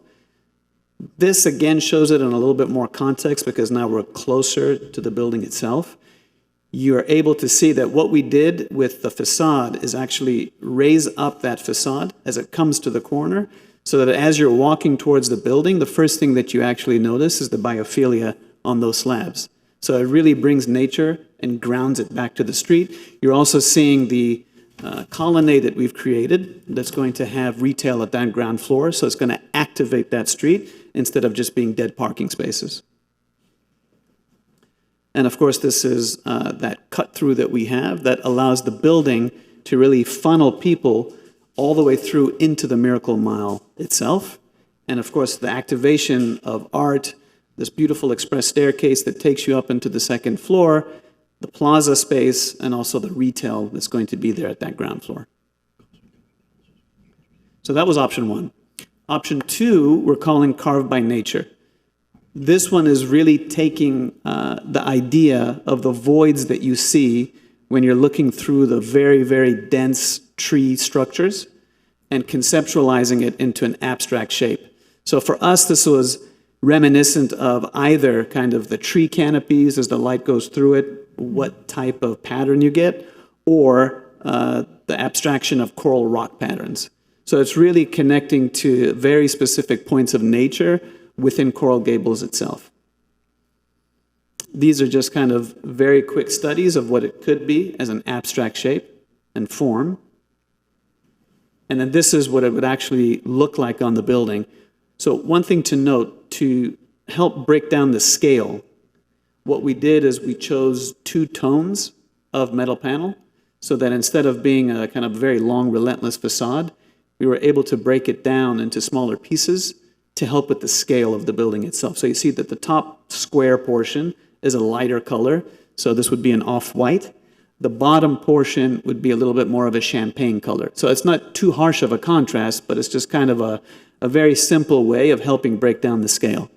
So again, you're able to see this beautiful filigree pattern that you could imagine, especially at night, would really become an artwork itself on the facade. This becomes the entire facade facing the Miracle Mile, again, incorporation of biophilia on the facade, and this beautiful veil that we've created hiding the cars behind it. This one shows kind of an approach of, I know that Vice Mayor Anderson was concerned about the ramp, and so the idea of having an extended guardrail with biophilia fronting the facade itself would allow for that safety as people are driving up, because I remember this was an issue in the beginning. This is another close-up of the entry as well. So again, you're able to see this beautiful filigree pattern that's reminiscent of the tree canopies, that's reminiscent of coral rock, and an abundant amount of biophilia, so that as you're walking towards this parking structure, it really connects you back to nature. Thirdly, we have one that we're calling deco-tropical. So the idea here was, could we take some of the geometric abstract forms of the deco building next to us and bring that into the parking structure itself? Again, not in a literal way, in an abstract way, and still include the biophilia within that. And these are some kind of investigations that we had done, and then ultimately kind of looking at these very rounded shapes that really refer back to Art Deco in terms of the way the lines move, that streamline action that you see there. But again, it also looks like almost overscaled tree fronds or leaf patterns that you see on the facade. Still, the idea is that we would have areas where we would have sculptures on the project itself. Biophilia would still be very abundant within the openings here. Again, this is that main entrance right off of Andalusia. And you can see that the perforations are there. It's harder to see in the images that are farther away, but you can see that all of these are perforated panels to allow light to still come through the project. So this is a design comparison for you so that you can see all three options at the same time. So the first one, the vertical canopy, the second one, carved by nature, the third one, Deco Tropical. And this is from all the views. This is Miracle Mile, again, all three concepts. And this is at that main entry off of Andalusia itself with the three concepts. Yeah. So this is what we have for you. I tried to make it brief, by the way. So first and foremost, thank you for that. You did an amazing job. I think these designs are beautiful. There's a little bit of an echo, Mr. Cruz. An echo? There is an echo. You get to hear yourself twice. All right. I think the time has come to make a decision. It's all good. So. Is that better? Are we good? Yeah. Okay. I think it's time that we start moving forward. We have to make a decision. Yes. You look at the current state of the parking garages on Andalusia. We've hit a crossroad here. And bless you. And I think what we're facing here right now, and we have to be honest with ourselves, is that how do you make a parking garage Mediterranean? The example is, look at the Aragon parking garage. I've had conversations with Willie Bermeo, who was the architect of that project, and he told me, Vince, this is what they told me I had to do. I had no other choice. But this is not Mediterranean. Putting some tiles, small windows, and a precast, that's not Mediterranean. What you have there right now, if you're in that facility, and I'll leave it up to my parking director, who has a lot more experience than I do, you have, in my opinion, okay, and I park there once in a while to charge my electric car on the second floor, it's dark, it's not welcoming, and you're not going to get that Mediterranean feel. It's just virtually impossible because the Mediterranean feel has the small windows. So I think we have to be honest with ourselves and have a real conversation and say, we've been talking about this for years. We got to move forward. Portions of the facade of the building have fallen. Okay? Nobody wants to park there. As a result, it's an antiquated structure that's not built for today's cars. So what I'd like to see is for my colleagues either make a decision today and then have a real conversation about G4 and recommend the manager start addressing G4 in one form or another. I know that's outside of your scope, but something that I think we need to have a conversation here and start giving the manager, the runway to have that conversation. Yes, Madam Vice Mayor. So before we start talking more about Mediterranean, I want to point out a couple of things. I think all of us, or maybe just a couple of us, got an email this morning about noise, and that particular one happened to be a generator. I've also gotten complaints about noise in the fans from Mediterranean-style garages. It's horrible when you go in the garage. It's an annoyance when you're outside the garage. Then you have a bearing go, and it's really got over the top. So if you haven't experienced it, go take a trip down to Trader Joe's. There is not adequate ventilation, even with the additional fans running. So making a Mediterranean garage is not necessarily the best thing to do, especially on a site that's so small, depth-wise, that you can't effectively do it. They're dark, you can't see through them, and you end up with what, because I worked a long time on the Mediterranean ordinance trying to improve the architecture, you end up with that wallpaper Mediterranean that is not Mediterranean at all. I had made suggestion for Art Deco in that block because you have several other existing pieces of architecture that are Art Deco. You have the Miracle Theater. You have what is now Supercuts, used to be Supercuts and now is Starbucks, that have that language of Art Deco. And then on the opposite corner, where the Cheesecake Factory is, you have also a rounded type of architecture there. Couple comments. I mean, there's always room for massaging something once we have an overall choice on which one we want. I lean toward the one in the middle. Yeah. I like carved. Carved is beautiful. Option 2. So yeah, I lean there. Other than plastic plants, I don't know what's going to grow on those ramps. So I think from a practicality point, we got to look at not only is it going to grow there, plus the reality is it's not going to get light half the year. Because the sun is on the south, it's not going to get sun on the north, and it's going to get burned. The plants have to adjust. So might need to look to tweak a few things here.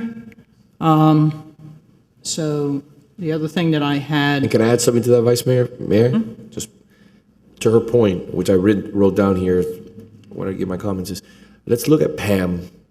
Let's look at where Pam, beautiful design, but where maybe they didn't think about certain things, or maintenance is an issue. The trees have been an issue.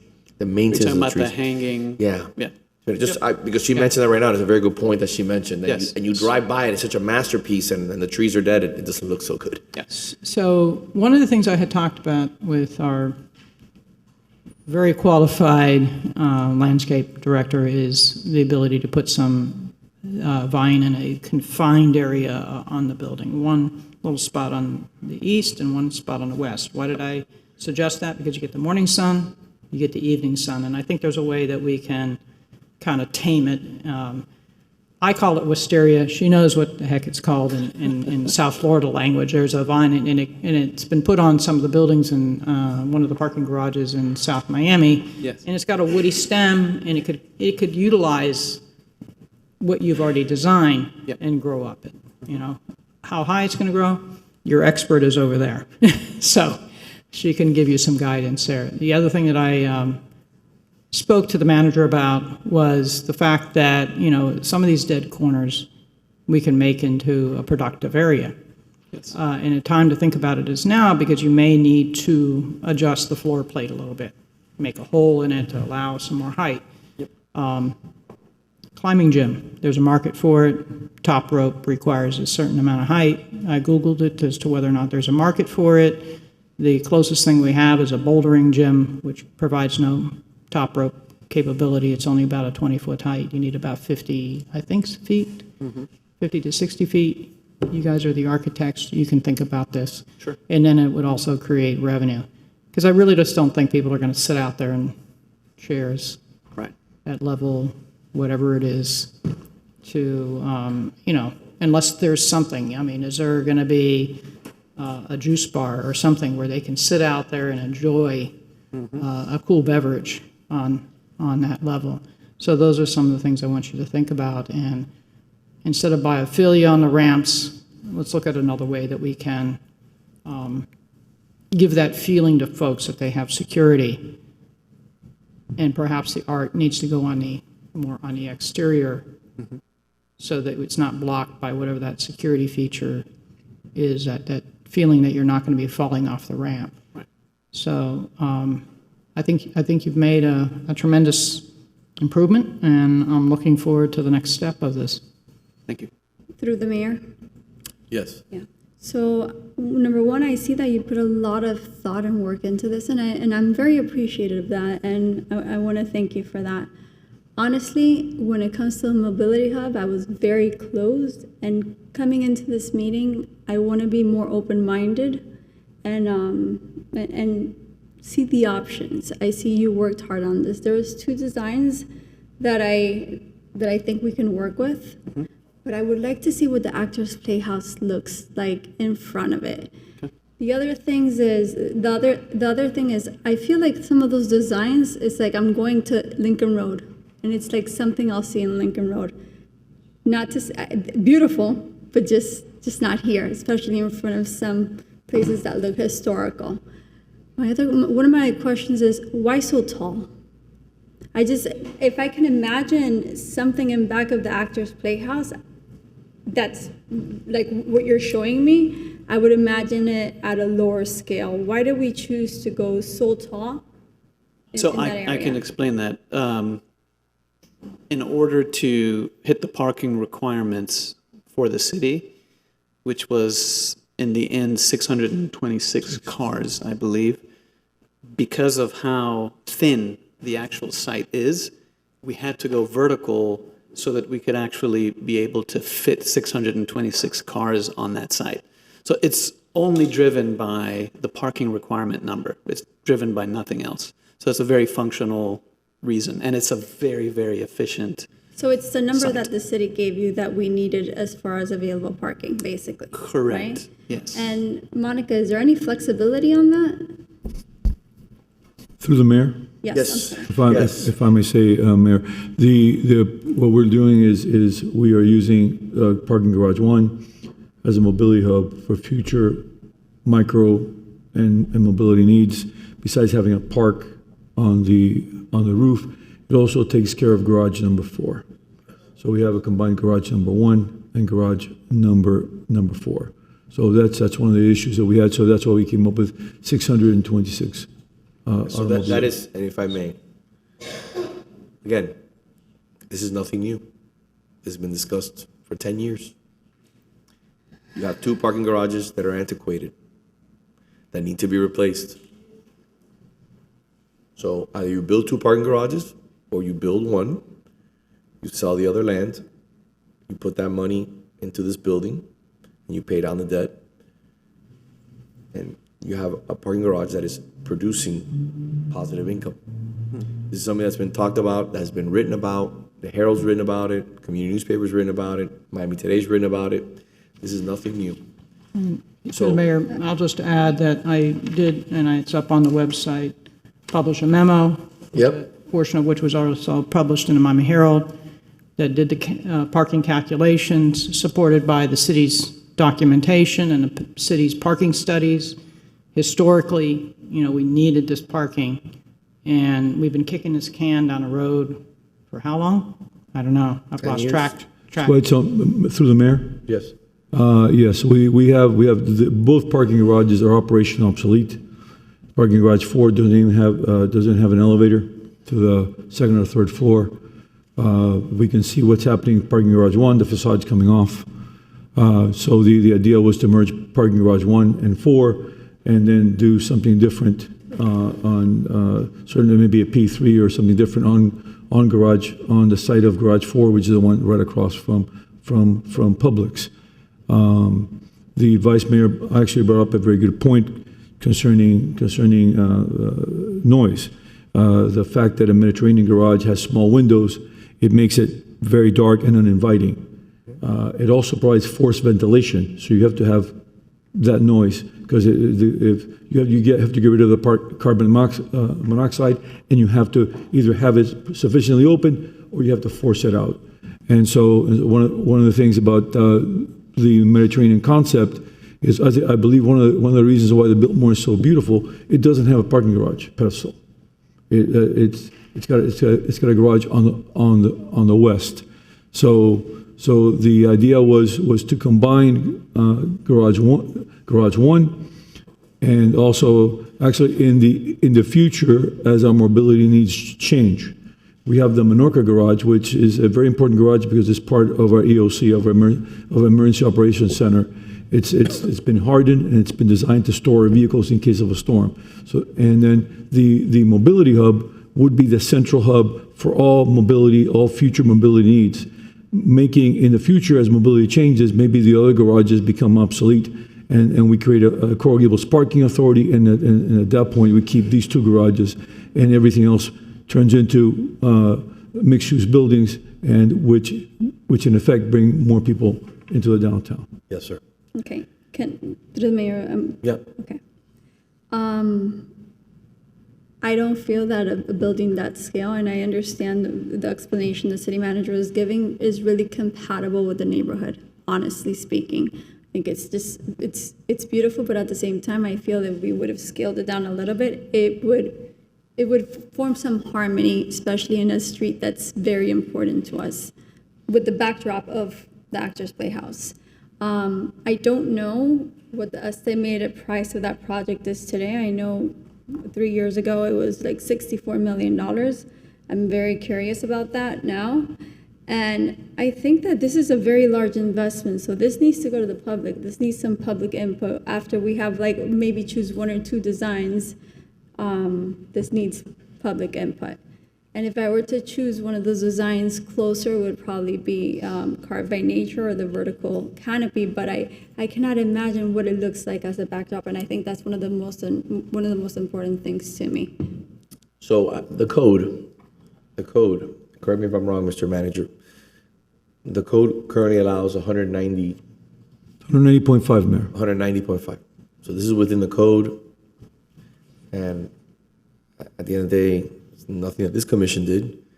We need parking in the downtown. There is no other way to make this building smaller unless you remove floors of parking, which at the end of the day, in my opinion, is not in the best interest of the city, because you're investing in your downtown. Your downtown represents 27% of your tax base. You need to provide parking for your downtown.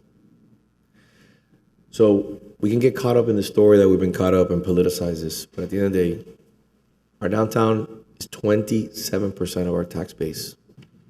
You have to provide the necessary parking for our downtown. Whether you like the design or you don't like the design, it's a different story. But the infrastructure, the structure itself is a necessity. What I would like to see is I'd like to see us provide the manager with guidance to move forward on G4, P3 partnership, 99-year lease, first sale, use the funds from that sale and have it directly injected into G1.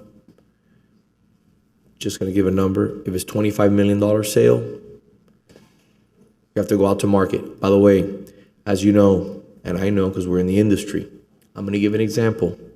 Phillips Park came in over $1.2 million cheaper than the budget that we had estimated. Why? Because as I told several people, and they mocked me and laughed at me here, winter's coming. Winter's here. Prices have gone down significantly. Our tax base has gone from 12% increase to 11% to 8% to this year 5%. So when you look at the construction, and you can talk about it, how competitive is the market right now? It's very competitive. Very competitive. So winter's here. So what ends up happening is that when there's competition, you have to lower your prices. Phillips Park today is a prime example of that. It is 25% cheaper than we thought it was going to be. Correct? Mayor, we assumed 5.1 million, came in at 3.9 million. 3.9. The numbers don't lie. They're there. So if it's 64 million or it's 60 million or it's 67 million, we'll find out when we move forward. But if you're going to protect your business community, which is subsidizing the residential neighborhoods to the tune of 27%, you have to provide parking. We don't live in a community where people have flying cars or the infrastructure necessary like New York does, like Chicago does, where they have actual, subway that can take you from point A to point B. So in this community, due to the weather, due to the lack of infrastructure, people drive their cars. So we can continue to go back and forth in politics and theater and the whole thing about the building's too big and, you know, this and that. But at the end of the day, this is a reality. We have to make decisions. Just like the windows of the city, of City Hall, are a reality. No more political theater. Let's move on. Things that need to be addressed. Mr. Mayor, I have a couple questions for the manager. The building's not 190.5 feet, but put it on the record. No, it's under 150. 150. It's under 150. And the other question is, would it not cost more to build two separate parking garages than just build one? Yes, much more. Much more. Okay. Much more. So let's leave this up to the professionals and let's leave the politics out of it because you end up costing the city tons of money. Okay? We gotta make a decision. We gotta make a decision. This has to come to it. So this is my advice. My advice is we give the manager, we like two, for example. I think carved looks very nice. It's a beautiful design. And I also like option 3. All right? We tell the manager, let's move forward with whatever it is, the consensus is here. We move forward with that. And we tell the manager to start negotiating G4. Because I do not want to take out a $50, $60 million bond. I wanted to cut that in half by hopefully selling G4 or doing a P3 partnership in that project. Which is, by the way, nothing new. It's been discussed for over a decade. Okay? Do my colleagues have anything else they'd like to say? Through the mayor. Yes. Yes. So I know that making two garages would be a little more expensive, but from the sentiment of residents, that height in that garage is not something I can budge for. I am budging for a mobility hub, something I was very closed on, okay? But right now, I will not support any of these if the scale is that high. If we want to go ahead and provide enough parking between the two garages and phase it out or put a plan to make this happen, I'm all for that, but not in the back of Miracle Mile. I cannot for any point accept that or approve it or vote on it. Can we do, how about this? Can we design the parking garage underground, 10 stories? Absolutely not, no. No, we can't? No. Can we do it like some sort of portal where you drive your car into and you go into like a nebulous state that no one sees the parking garage? Just give me ideas. How do we resolve this? You gotta be better. I mean, Gensler's world class, but you gotta do better than this. This is all you brought to the table today. That's it? You can't do anything else? Help me fix this problem. How do we fix this? So given the requirements that we have and the laws of physics, this is what we can do in order to fit 626 cars on that particular site. There's nowhere else we can deal with the specific requirements of what we're being asked to design. So I'm gonna move forward on a few items that I want to put on the record, Mr. Manager, and I hope that my colleagues will agree, tweak, change. Let's put this out there. Number one, I want to make sure there's a shade study done. I think it's important so we get a better understanding. Just a question, is it self-shading or are you interested in getting the shade study of what facades get sunlight specifically for landscaping? Both. Or what shade is being given by the structure to the surrounding area? Both. Okay. Okay, that's what I would like, and I, the manager, this is through the manager, okay? Because I know that's gonna be one of the conversations that they mentioned. Even though we're not going 190, we're going under 150, which is, again, allowed by the code. I want to make sure, like the Vice Mayor said, address the issue of the foliage is important. Using Pam as an example, Paris Art Museum. I want to see an action plan for G4, which should include paying down the construction of G1. Whoever buys or partners up with the city at G4 has to build G1, which will do it extremely more economical than the public sector will. Curate G4 in a fashion that is residential. I want to make sure that G4 is residential so that we have life in the downtown, so that people come after work, live, work, and play. They stay, they go to the restaurants on Miracle Mile and Andalusia. I want to continue to build on our downtown.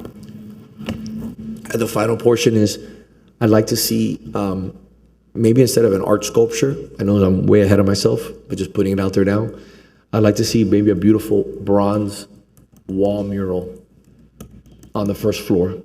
I think it's something that will be on the wall, it will be out of the way, and I think you could entertain an artist, which I think would be amazing, by the name of Hernan Bass, who does these beautiful landscape scenes out of bronze. He's a Miami artist, and I think he would be a beautiful artist to be considered.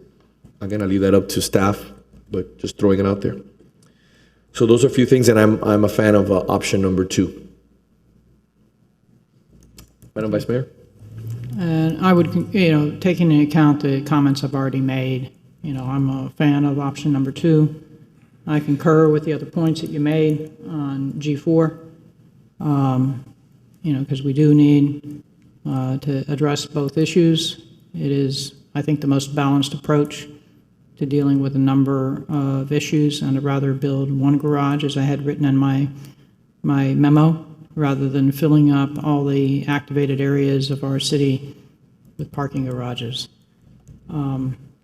And I think that's the best approach that we can do. I think it's the best budgetary decision that we can do because we're not in the business of construction. And having a private entity do this P3 type of partnership will deliver to our residents at the best price an efficient garage that is beautiful. I'm the one that brought you the pictures of the Miracle Theater and the supercuts to influence your decision on the architecture and inform it. I can visualize it, but just because it's something that I can do, probably because I did art extensively when I was young. So I think it will complement and it won't overpower, like a facade that is Mediterranean, faux Mediterranean, I would call, in clash with the Miracle Theater itself. So thank you for the efforts, and I look forward to seeing additional tweaks on the building. And I think that a point that the Vice Mayor made needs to be really memorialized, and that is the exterior will be softened significantly instead of having a slab of concrete that runs the length of the project. And also the colors on number 2 and number 2 especially were a lot softer. And I thought it was a very beautiful approach. Through the mayor? Yes.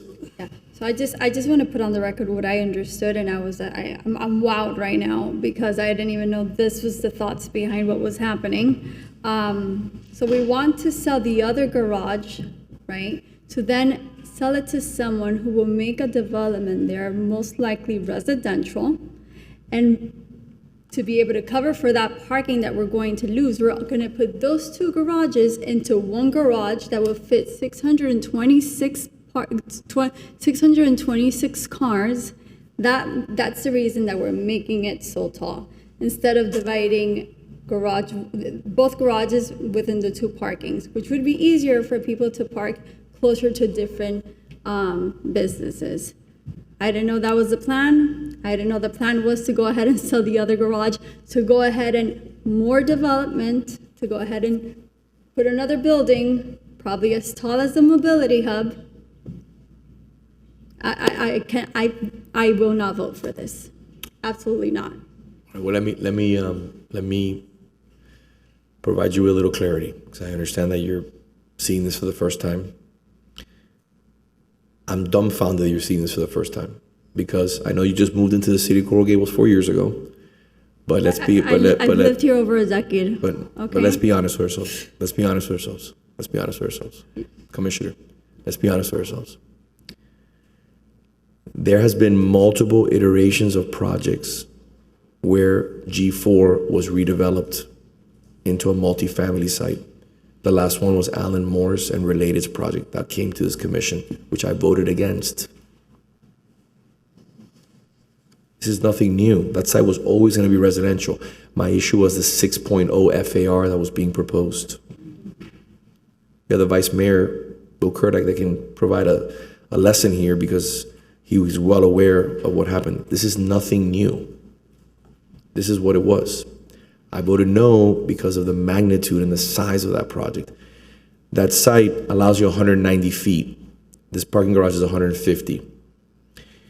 I've always wanted residential. If you talk to anybody that owns property in the downtown, they say that they need more activation. They need more people living in the downtown. So when 5 o'clock comes and the business closed, people don't leave town and it becomes a ghost town. Ask anybody that knows about real estate and they'll tell you, you want to live, work, and play. So it's not about development. Project's going to be built no matter what. It's about putting pieces together in the right areas that will make our city sustainable. Now, if you're gonna get rid of one parking garage, that's how you got to the number of 600 plus. It's always been like that. I can't do the research for you. The research is all over the internet. It's in many articles. The Herald's written articles about it. Community newspapers written articles about it. This is the second or third time today where you haven't heard or seen something, and it's incumbent on you on doing your homework and seeing what's going on in the city. And I'm sorry to put it to you that way because those are the facts. We have to stop kicking the can down the curb. We have to do something with these parking garages, just like we have to do something with these windows. So we have to move forward. You can be in opposition, and it's perfectly fine, and I welcome that, again, but at the end of the day, something has to be done. I've given him a little bit of my input. The Vice Mayor has. Commissioner Castro is opposed. She says she's seen this for the first time ever. Commissioner Lara, would you like to provide a little bit of guidance and see what you think of the project so that the manager knows how to move forward? Yeah, so I agree that we need to be moving forward. It's been too long in a stalled out mode. I think that your presentation was spectacular. Everybody has an opinion as to which one they like, so let's just focus on that for 1 second. I really like number one, but I don't think necessarily that number one would be as complimentary, if number one was all by itself somewhere or in the renderings, but it probably isn't as complimentary as number two is. I really wasn't my cup of tea, number three. But it is, it's a shame when you drive into the city and you have these two garages that are so dilapidated that it's worse than that. They instill sometimes fear, so I'm a father of 3 daughters. My wife, nobody wants to go into that garage and they're afraid of its safety, right? So clearly the need is there. It's overdue. And I understand the plan, and the plan makes sense to me. I feel that the city needs it now, but I also believe that the city will grow into it in time, right? I've been thinking about and meeting with different residents as well as business owners about how we can start jump-starting economic activity in our downtown, because I'm also appalled by the number of vacancies that I'm seeing spring up. Miracle Mile and around the area, Giralda even, I have had members of the chamber send me photos at 6:55 p.m. of an empty Giralda, right? So I think the mayor's point is well taken. If it's only going to be driven by businesses being built or office spaces being built, they vacate at the end of the closing day, and that doesn't help businesses like restaurants, for example, that need to be open. Not just on Friday nights and Saturday nights, but they need to be all week long. So having more residential, if it's smart, if it's appropriate, if it's driven by the market and it's in conformity with the vision of what's best for the residents and the vision of Merrick, it makes sense to me. But we can suffer continued paralysis through over-analysis, or we can make a decision to go forward today. I'm ready to go forward today. All right, Mr. Manager, what do we need to give you the guidance necessary to move forward? Mayor, it would be good if we pick one of the solutions, okay, and allow us to move forward with design, and then I would like to be able to work on something on Garage 4. some type of P3 on garage 4, so I can bring that alternative. We always have the alternative of building it ourselves, but we also have a very good opportunity now to look at a potential P3 using garage 4 and potentially having a construction savings. Through the mayor, Yes. are we planning on doing this without any public input or reaching out to the community? We're going to choose a design and not let the community even have a conversation? Commissioner, It's a question. it was just an election. The election was very clear in the outcome. They chose 3 people by a significant margin, and the decision was made. We have to stop kicking the can down the curb. We have to stop doing things based on group think. The commission has to take bold steps. We have to do things that are productive. I know that this will now make it tomorrow on Politico Cortadito and the magazine and Felix Pardo's magazine or whatever it's called, the Gazette. It'll be all on tomorrow, I know. Who knows what they'll say? They'll say that I'm building it, that I'm the owner, they're gonna sell it to me, it's fine. My point is this. My point is, we have to move forward. This idea where, we have to have every single piece of input. We've been talking about a garage, and I would love to have the vice mayor up here because he has so much more experience. And Chip, we've been talking about a garage for 20 years, possibly. It's gotta get done, just like the windows here in City Hall. So at the end of the day, I know we wanna do massive outreach and get everybody's input, I understand. But we have to move forward. We have to. Yeah, through the mayor, really quick, through the mayor. This is a project that's over $60 million. It is a significant investment to the city. So for us to just bypass voters, not voters, but residents and input, it's a very big deal. It's a very big deal. Here, let's just choose a design. We're gonna pay over $60 million, but yeah, let's make, because there was an election, I'm sorry. We cannot let voters. I'd like to respond, Madam Vice Mayor. Yeah.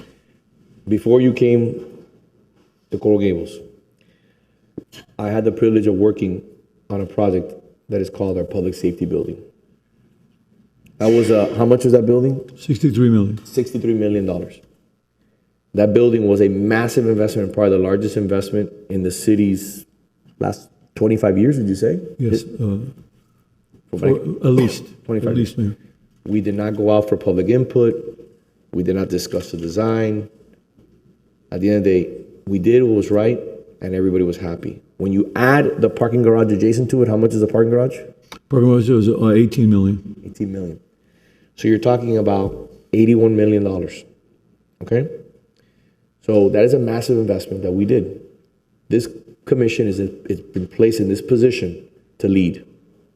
Every person that you speak to that owns property in the downtown will tell you that these parking garages have to be revamped. It is time. It is time. We have to make the necessary investment. I've already been through one failed P3 that was a debacle. And now we're here in a position where we can finally address this issue and bring real parking solutions to the downtown that will last for the next 15 to 20 years. We have to stop kicking the can down the curb. Yes, Madam Vice Mayor. So I'm going to add to that. We had public input. We did. We had public meetings. And unanimously and overwhelmingly, the request was for an Art Deco building with some plants on it. We've delivered, and you delivered beautifully. As far as public comments coming in to me as well, while we're real time here, is applause for option 2. My secondary choice was going to be option 1. But my primary choice was going to be option 2 because taking in context the block that it's in. Right. Okay? There's always going to be differences of opinion, whether it's a Picasso or a different piece of art. It's because we are different. Every single one of us are different. But that doesn't mean that we're going to continue to allow the disgrace that is our parking garage, number 1, to just sit there. I had the opportunity to knock a lot of doors as well as Commissioner Lara and the mayor recently. We need to move forward on this People do not want to park in these old garages. We have shoring poles in them. We cannot continue to kick this can down the road. All right, so we've been pretty clear. I think we stand with option 2. Is that correct, Mr. Commissioner Lara? I'm for number 2. Okay, and then we've discussed that we have to find a revenue stream to address this issue. I would like to take out as little debt as possible, but I'm okay taking debt on this issue because there's a revenue stream attached to it, which is parking. I think that we need to find an answer for the debt, and it'll be a combination of going out for a bond issuance and also G4. And I leave that up to your discretion to come back to the commission. But I think it's time to move forward. This building, again, for the record, before the blogs come out and say it's a massive building, you could build 190 feet here. You're talking about a building that's under 150 feet. Okay? I want to commend you and your team, along with the parking director, the city manager, Matt, everyone for being here. Thank you for doing a wonderful job. This has been a long haul. Okay? I appreciate Gensler being a partner and really working on this. Madam Director, would you like to say a few words? Yes. Thank you very much. Good afternoon. Monica Beltran, Parking, Sustainability and Mobility Director, which is great, right? That symbiotic relationship between mobility and parking. I thank you very much for the opportunity. I understand the concerns. I am the liaison for the Parking Advisory Board. I understand the concern, but all I could do is I could tell you that parking is a quality of life, business, and work need. Okay, so we need to meld all of this together. The proximity of these garages, not very practical to have 2 garages in such close proximity, one block after the other. Can you do me a favor, just for the record, just for the blog so they can hear you? Can you repeat that as a parking expert? The proximity of the garages or the quality of life, work, and business? No. Building 2 parking garages next to each other. The proximity is not practical. However, okay, to be fair, I understand because I hear it every day. I heard it yesterday. A resident come and yell at me about not more lots here. I get it, but it's not practical. And so what I would urge as a parking, I'm not a parking professional for some reason, I'm a parking aficionada, that, It's a good thing. go figure, right? I mean, why? Parking can be beautiful, believe it, and the parking industry can be beautiful, but it can also be practical. So I would urge that in this process, that at the very least, we keep in mind circulation, so that once inside the building, you feel comfortable moving. That's very important. So parking has to be functional, but parking can be beautiful. You can drive many places and see these beautiful parking garages. In fact, I think in Miami Beach at one point, the problem we had was that people didn't know that it was a parking garage because it had all those plants outside, right?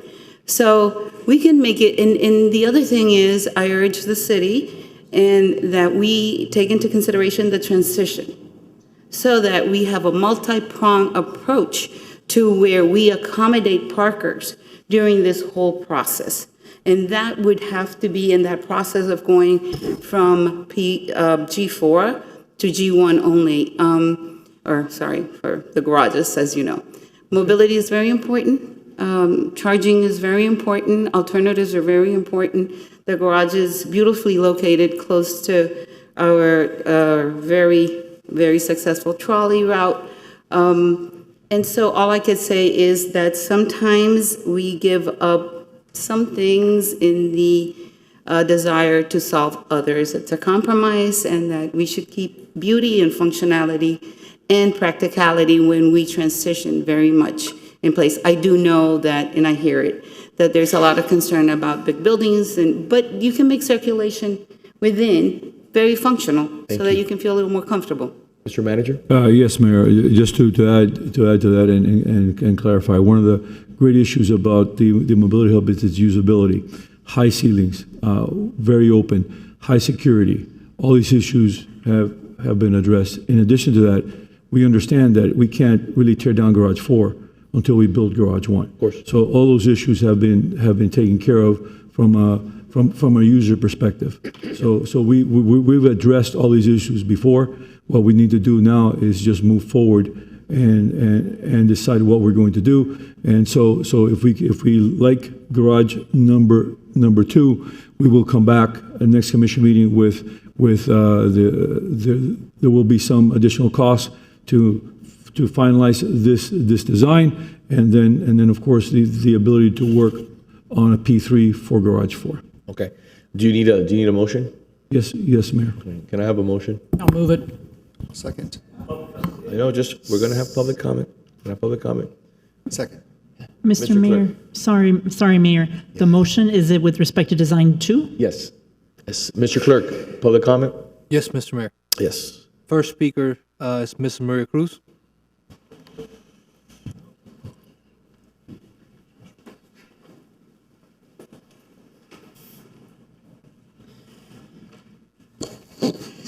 Mrs. Maria Cruz, 1447 Miller Road. There's an old saying about a penny that keeps coming up or turning up or whatever the case it is. Some people like to change history.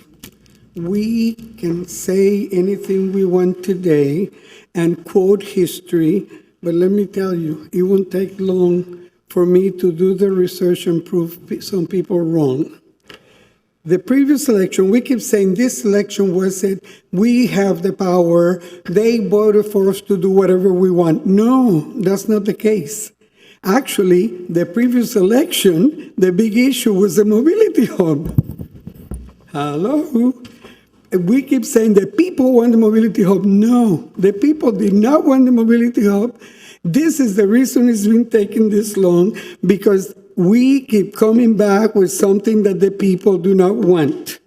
Period. The end. That's the bottom line. We are doing, I hear you, and this is like listening to a developer. We get small lot because we cannot fit everything we want in the small lot. We have to no, we do not want that height in that downtown, and I'm glad that Commissioner Lara at least had some common sense and said, look at the vacancies. We're worried about this. Downtown is providing 27% of the income. Hello? Go and count empty stores all over the place. But some of you cannot count. Why are we talking about a parking garage? I remember the first time we talked about this, people soon would not be driving. Pretty soon, parking garages will not be needed, according to Peter Iglesias. I'm going to go look for the minutes. That's why we had to have a building that we could transform into something else. Oh, now we're talking about we need parking cars. Wow, we forgot already. Once again, we are living under a condition that this is not Coral Gables. The issue here is, and I'm sorry, when are we going to talk to the people? When are we going to ask our residents if they're good with this? If they're good with this, wonderful. But you can't say, well, we have to move on, so we're going to make the decision. And by the way, not everybody's happy with the police and fire building.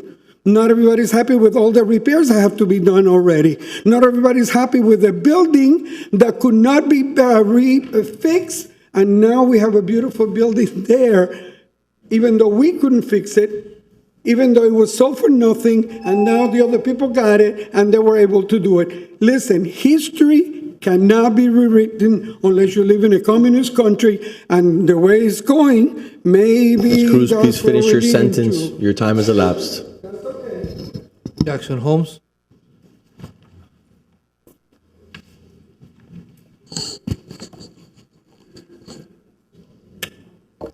So, thank you Mr. for your Holmes? comments, Mayor. Mr. Holmes, please state your name and address for the record, sir.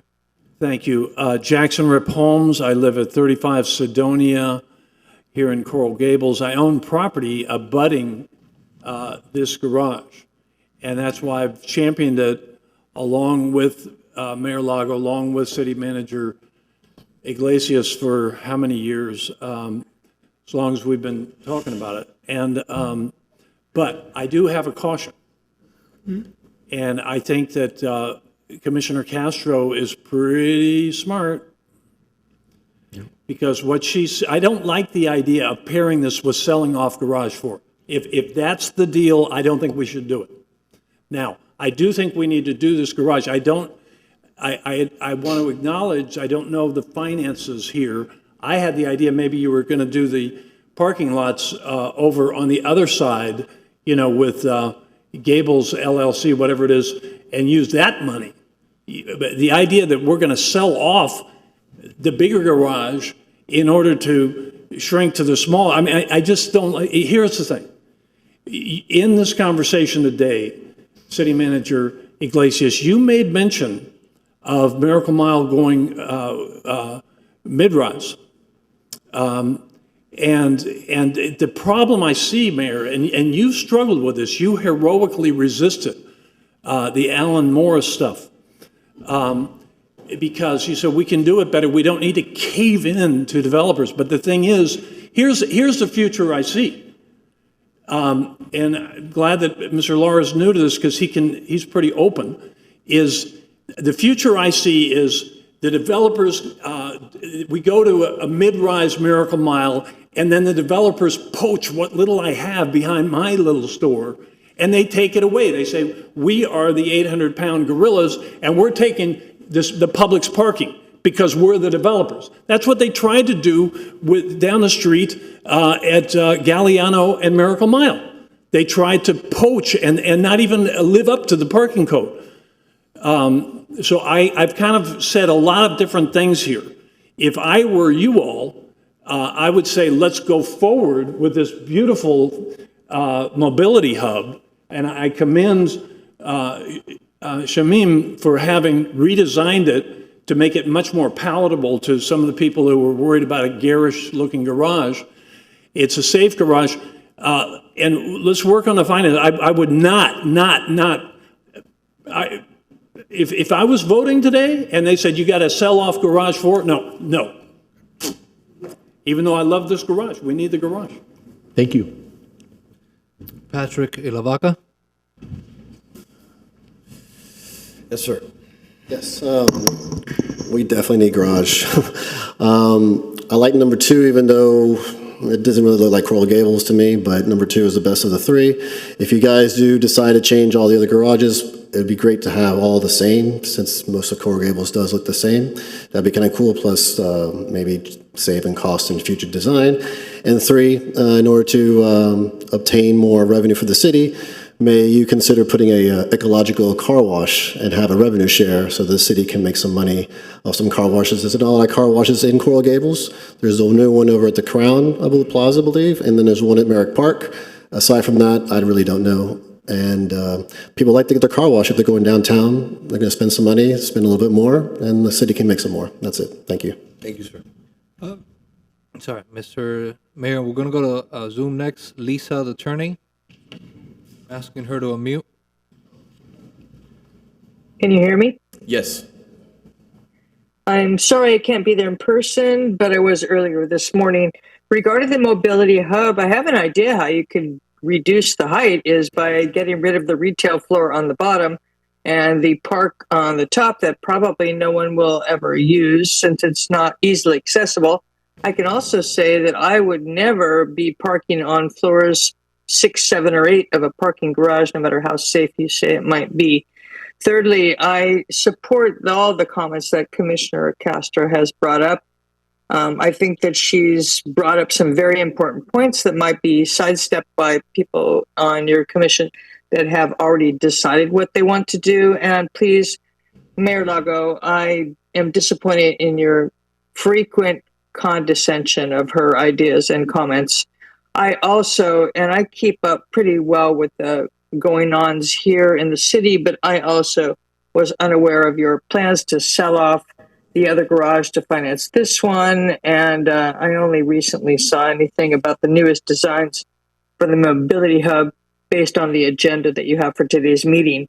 So I think it's very important that you ask the opinion of a lot of people that live here and not just rely on the fact that you all were elected recently by a large margin of votes, but Mobility Hub was not the biggest issue that I recall in the last election, nor were there any designs or height plans that was discussed during your election campaigns. Thank you for listening. Thank you. Mr. Clerk, do we get a last name for Lisa, the attorney? The attorney. The attorney. Attorney. Okay, I want to respond. That's it, Mr. Mayor. Oh, I'm sorry? That's it. Yeah, thank you. I'll close that. Number one, the issue is a P3 partnership opportunity. We've got to find some sort of revenue. That's the same thing that was proposed the previous go-around, but the FAR was way more than I was willing to accept. That's why I voted no on that project. At the end of the day, we have to find revenue. We just can't continue to give away money every single day. So moving forward, it's either going to have to be a P3 partnership or the lot's going to have to be sold. That's what's going to have to happen to be able to pay down the debt and be able to assume as little debt as possible for Garage 1. It's just simple economics. It's the truth, and it's what has to be done. Moving on. Anything else? All right, so you have a motion and a second. I do, sir. Okay. Vice Mayor Anderson? Yes. Commissioner Castro? No. Commissioner Lara? Yes. Mayor Lair? Yes. E5.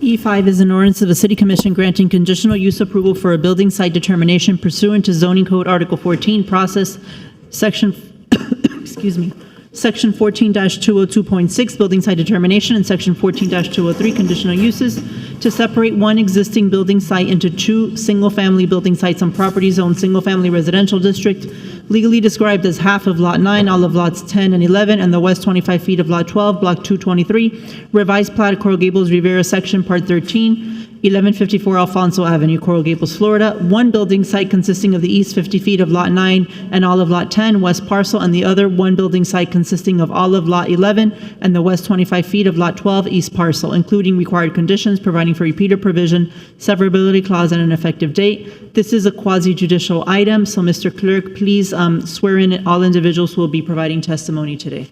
Those who will be testifying on this item, please stand and raise your right hand. Do you swear or affirm that the testimony you'll provide today will be the truth and nothing but the truth? Freezing today. Thank you. So cold, I'm shaking. All right, if I can ask for the PowerPoint to be set up, there we go, perfect.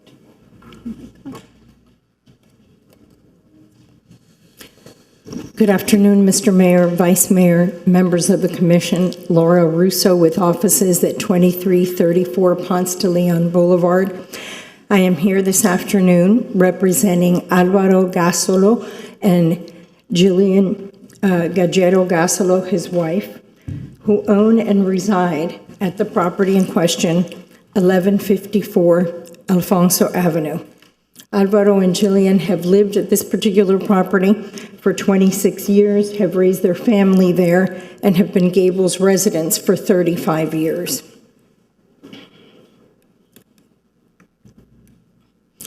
We are here this afternoon requesting a lot separation or a separation of building sites. The slide you have before you is the existing property, which is Alfonso Avenue is located just south of Hardy Road. This is on the west side of Maynada and on the south side of Alfonso with the Mahi Waterway behind it. The property size is rather large. It's one of the largest in the entire area at 36,000 square feet, measuring 225 feet wide by 160 feet deep.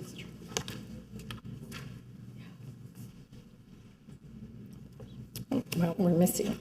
Let's see. Now let's go back. Okay, so we're missing a slide. There was a slide there that was showing you the back of the waterway. I don't know what happened. We are proposing to separate the property into the two sites. One site to consist of 20,000 square feet, which is the west parcel, and one site to consist of 16,000 square feet, the east parcel.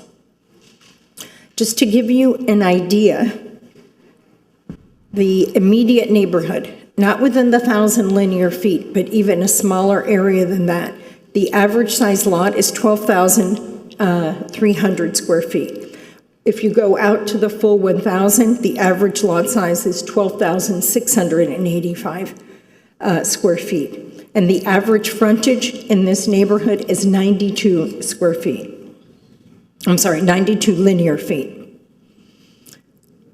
This is the, you can barely see it, but there's the certification in the 1,000 linear feet. So the zoning code currently would allow the existing home to be demolished and an 11,950 square foot resident to be built at this property. That would be sort of an idea of what it would look like. It would be overwhelming. It would be 3 or 4 times the size of all the neighboring properties. So we're having a little difficulty with this PowerPoint. But this slide shows you an actual existing home that is 10,475 feet, located on a 37,000 square foot lot, and it's located on Sunrise, on the waterway on Edgewater Drive. Now, in that particular location, the house is appropriate because there are lots of equal sizes all around it. To put that house, again, we're having all sorts of issues here. So to put the house that large in a neighborhood where the properties are substantially smaller is what creates what I call the Ramada Inn effect, which we've seen around Coral Gables. And let's see if we can see. Well, all right, we had a slide that showed, okay, we are really having difficulties here. So we had a slide that showed a property on South Alhambra. Some of you may remember when Anthony Abraham used to do the Christmas lights. Okay, so across the street was a property of about 30,000 square feet that wanted to be subdivided into 2 building sites. It was turned down. So there is a house there that's about 10,000 square feet, and the largest house next to it and all surrounding it are at about 3,400 square feet. So it's 3 times the size, and it's not appropriate. So what we are proposing here is a house of 5,625 feet on the west parcel and a house of 5,948 feet on the east parcel. Added together, both of these properties are less than what you could build if you tore down the one house. So it's less than. So the applicant's property, so those of you that know the procedure, in order to do this, you have to propose the architecture, the style, the design of the house that you want.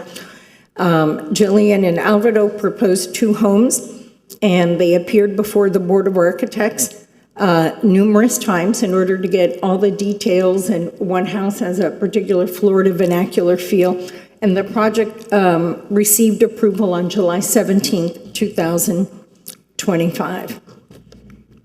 So this is the western parcel, which is where the existing house is. And originally the idea that Jillian and her husband had was just to remove the easternmost portion of her house and to remodel. But when the architects started looking at the house, which was originally built in 1949, and it was doubled in size in 1985, they discovered the house had 4 slabs, 2 electrical systems, 2 septic systems, 2 plumbing systems, and suggested that instead of trying to take down a portion of a slab and now adding a 5th slab to everything, it made more sense to just demolish the entire house. So this is the rendering of the house in a sort of Florida vernacular style. And this is the view from the waterway. The new house, which would be on the eastern parcel, and we're missing a slide here. So this gives you more or less, I don't know what happened. We had some sort of deterioration of the PowerPoint here, which is the front part of the new residence and the waterway view, which you can't see. So I'll get into the meat of the presentation.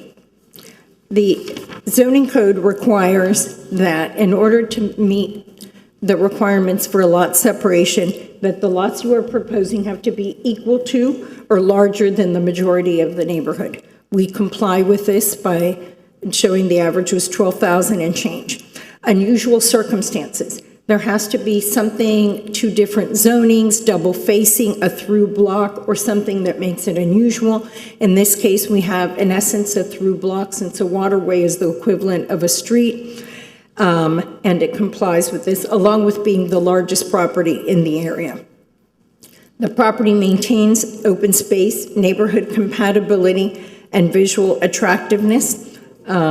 It exceeds the open space requirements, and you couldn't see that because it was disappeared from the slide, but both properties exceed the 40% requirement for open space, and there are no canopy trees that are being removed on the east parcel.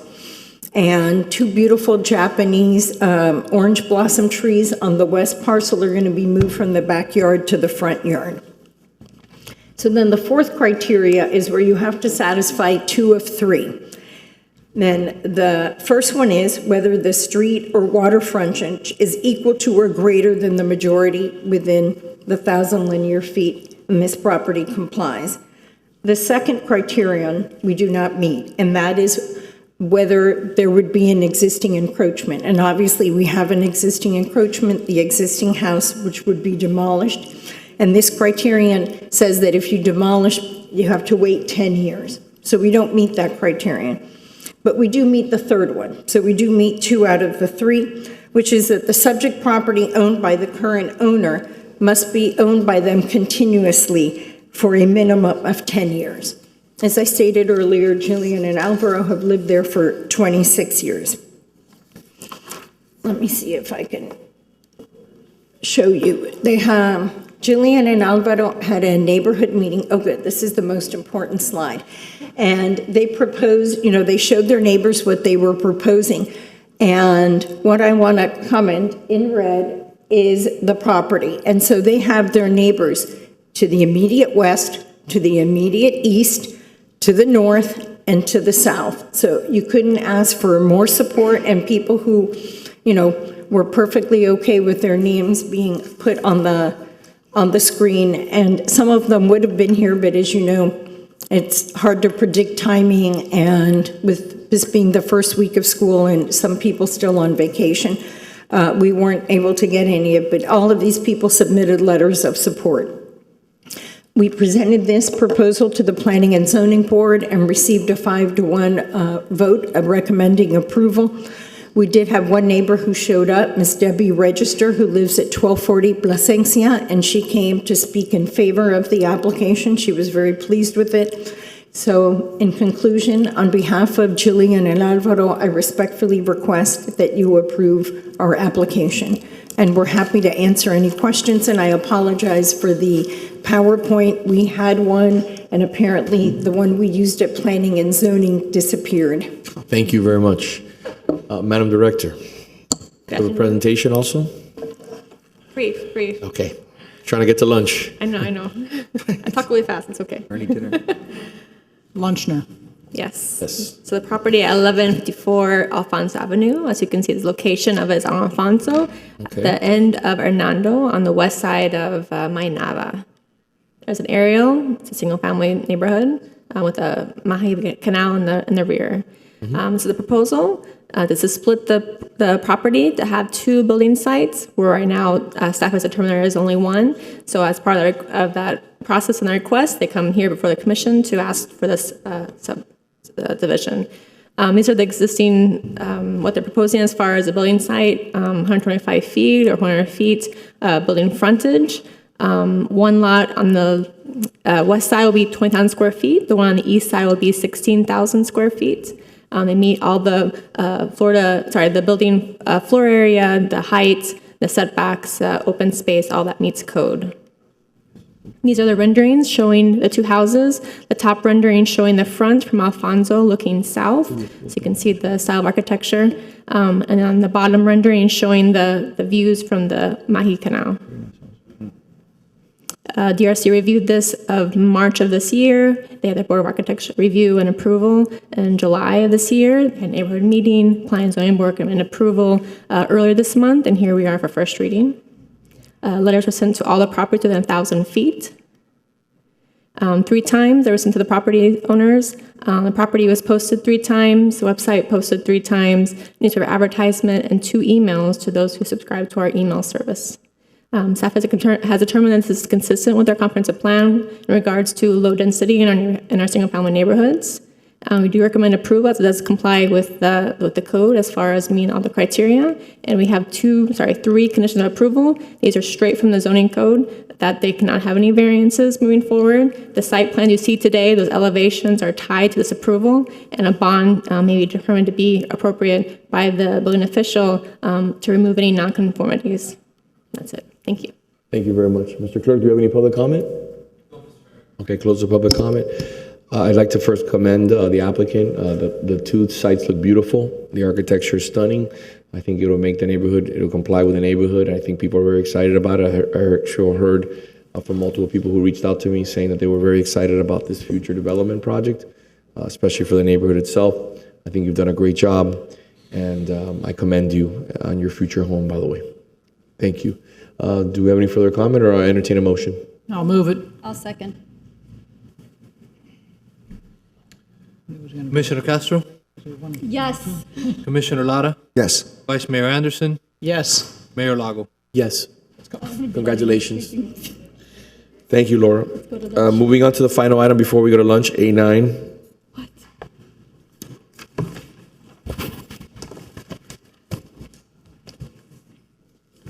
Mr. Vice Mayor, join us.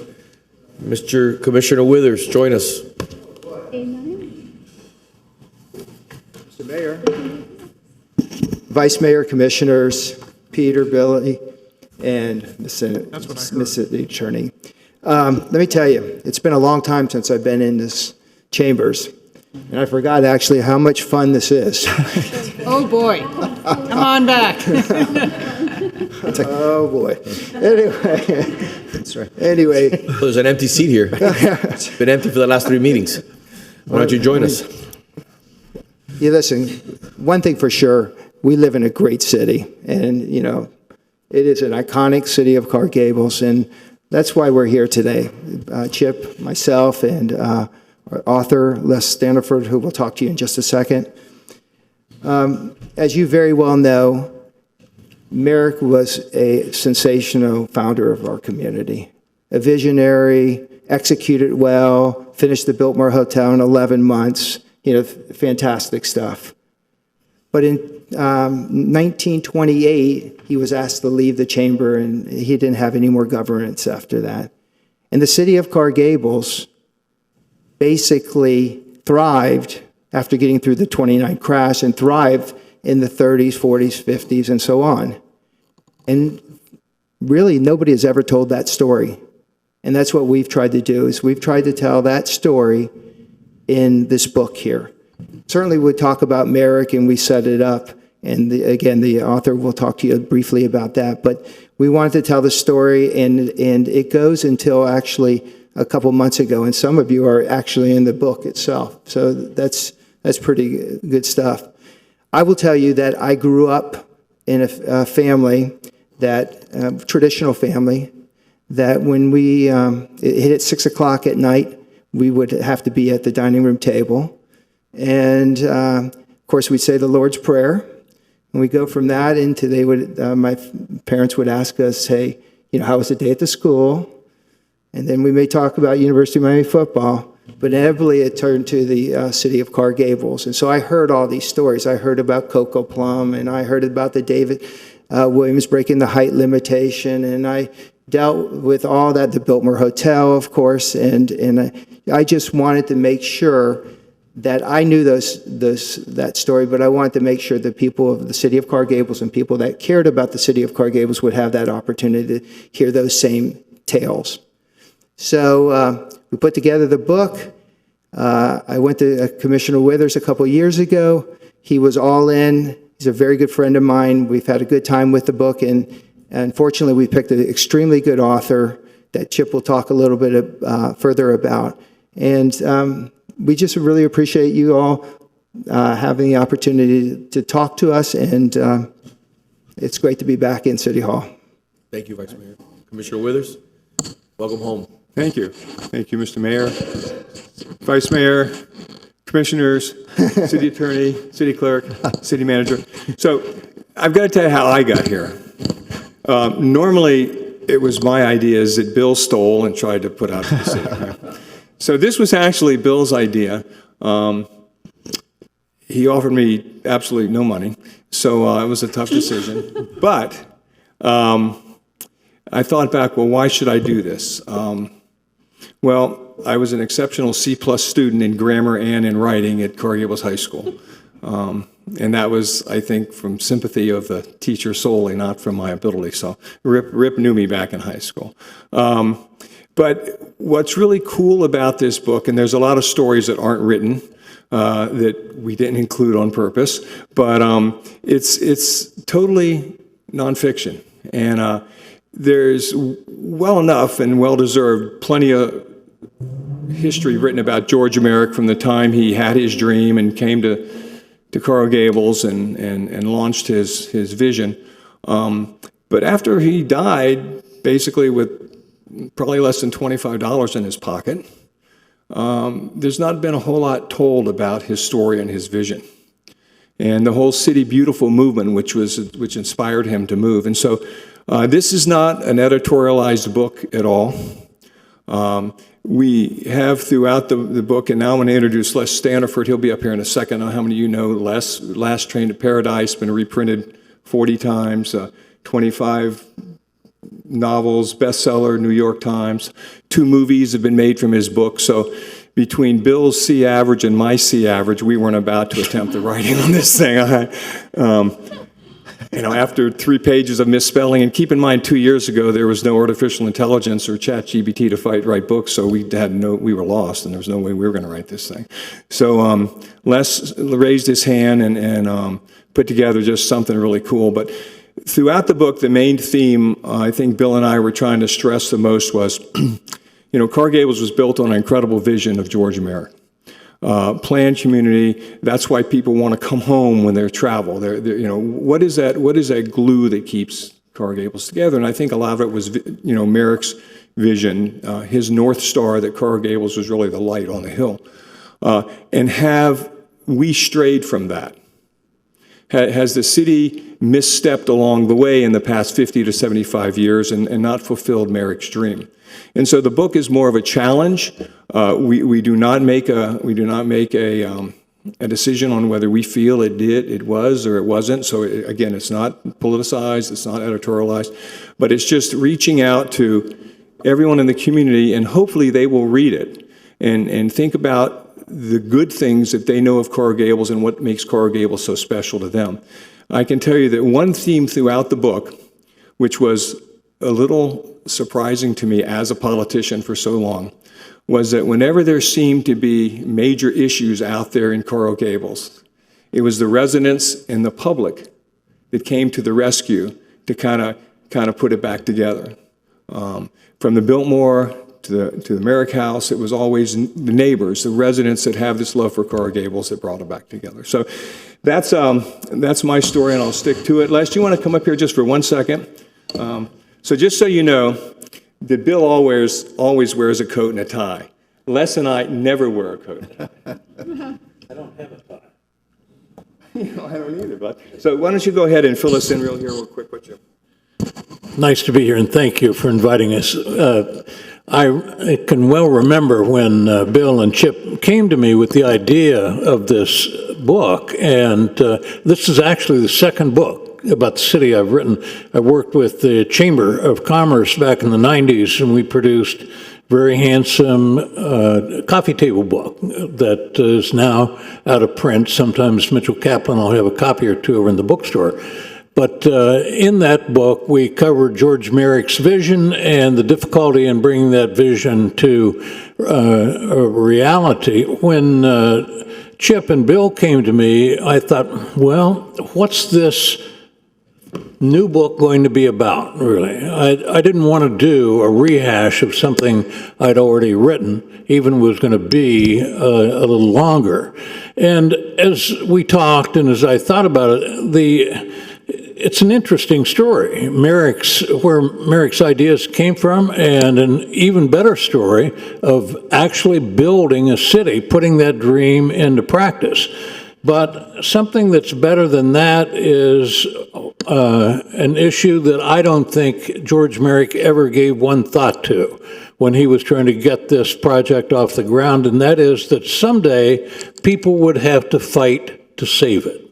And that's what a large part of this book is about, that unexpected fight to keep this wonderful thing that was built. And you spent, I sat in here for an hour and a half just now. That's really the issue at hand in that parking garage. It's all about to what extent are we going to keep what we have, and to what extent does progress threaten the original dream that made this wonderful place possible?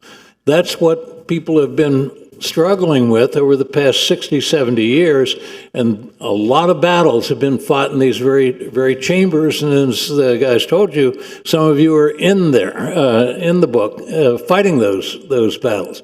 That's what I found interesting. As a historian, I don't build towers of facts and figures.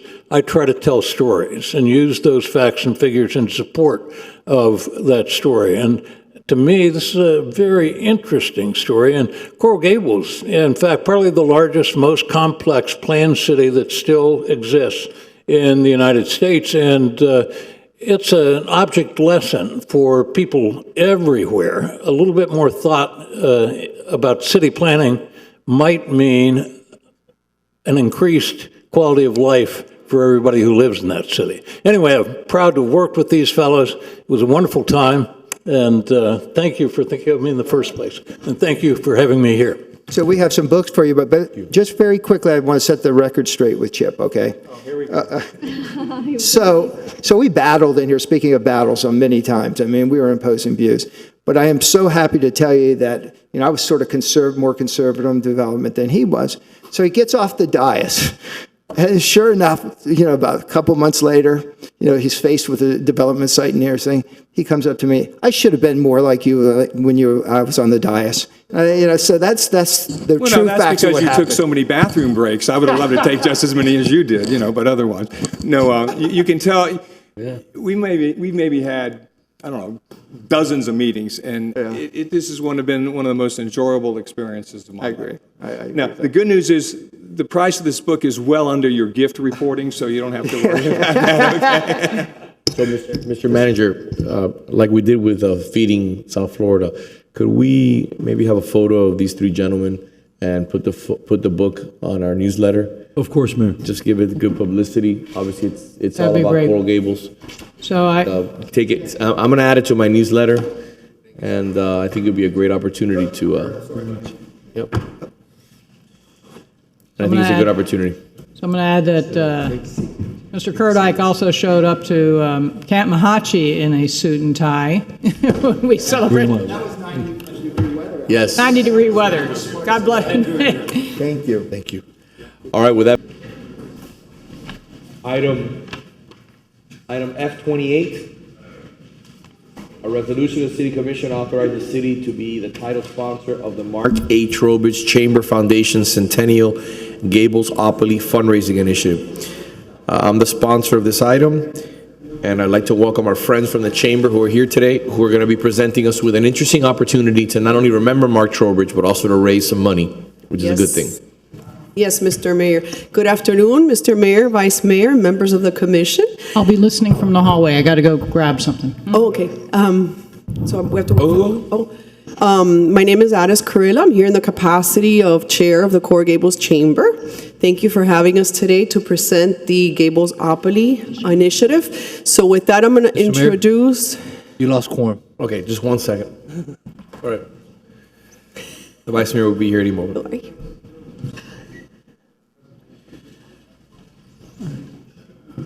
All right, we're back. All right. So with that, I'm going to introduce Christina Miller, which is our Coral Gables Chamber Foundation President, and she's going to talk a little bit about the initiative. So thank you. Thank you, Madam Chair, and thank you all for meeting with us today. Mayor Lago, thank you for leading this initiative. It was an incredible experience when I sat down and met with Mayor Lago because he talked about how can we support you. So this is definitely a we project, not an I project.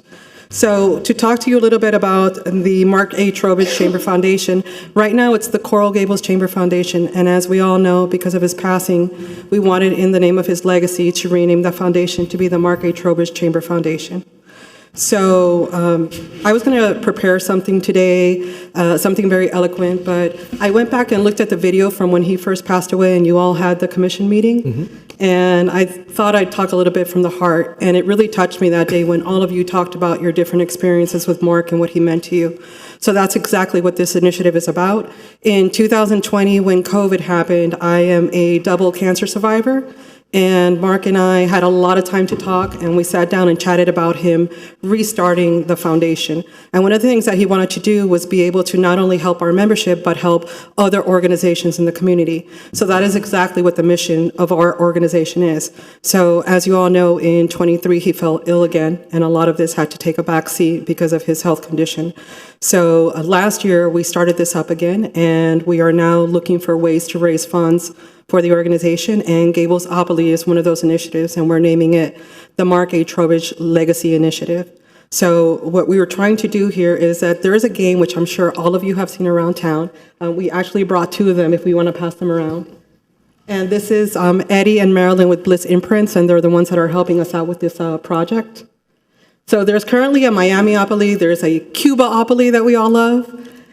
And this game is going to be Gables-opoly, central to the Coral Gables community. And when I met with the mayor, I asked him for his support in making sure that the city was the title sponsor on this.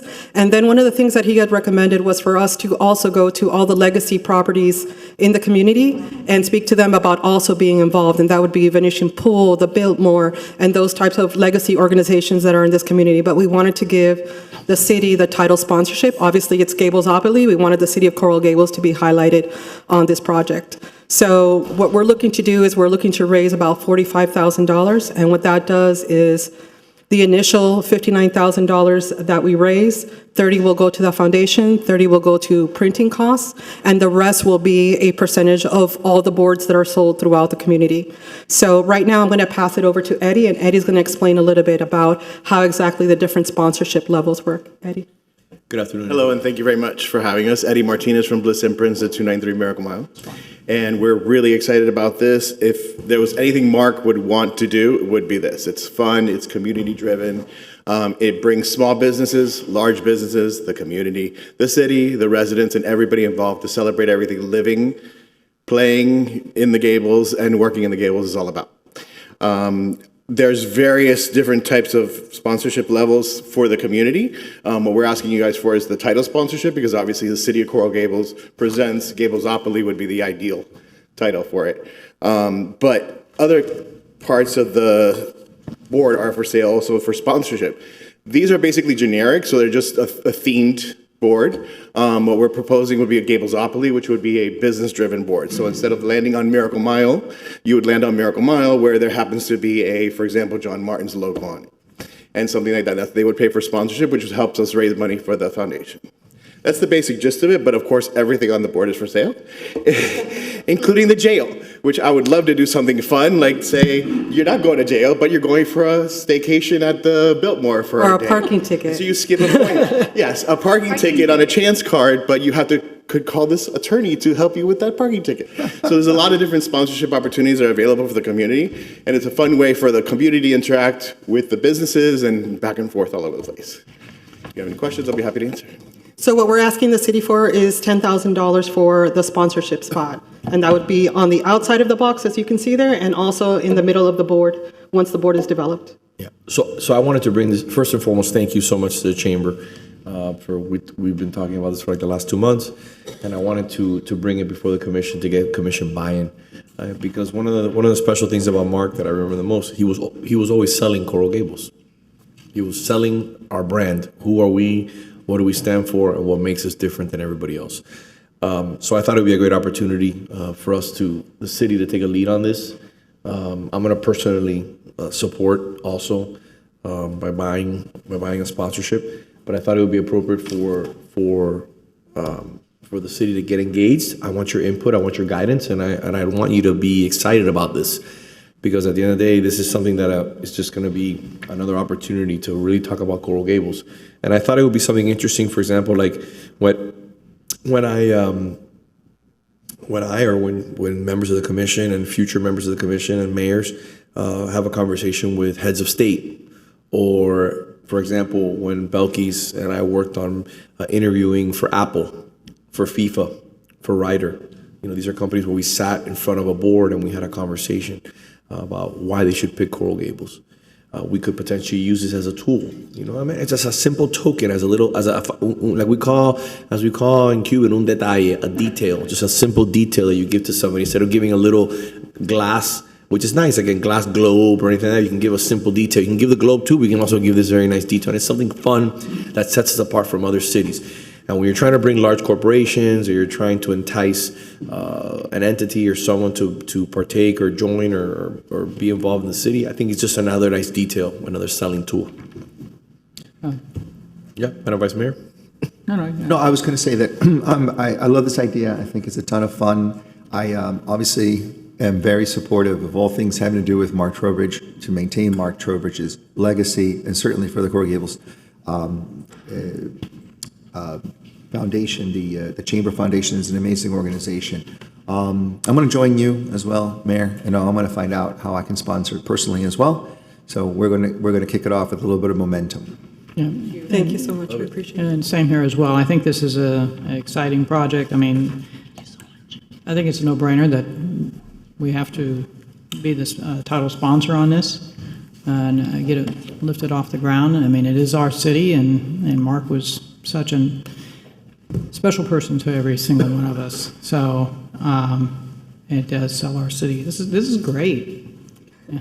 Was it Mark's idea to do this? No, it was actually I'm actually Eddie's. very disappointed I didn't present it to him before he passed, to be honest with you, because he would have been all over this completely. So yeah, it was, we put it together. We work with the company that puts these together. They have this whole fundraising program. Like, well, this is like the perfect ideal situation to bring it to the Gables. So that's what we want to do. It's absolutely perfect.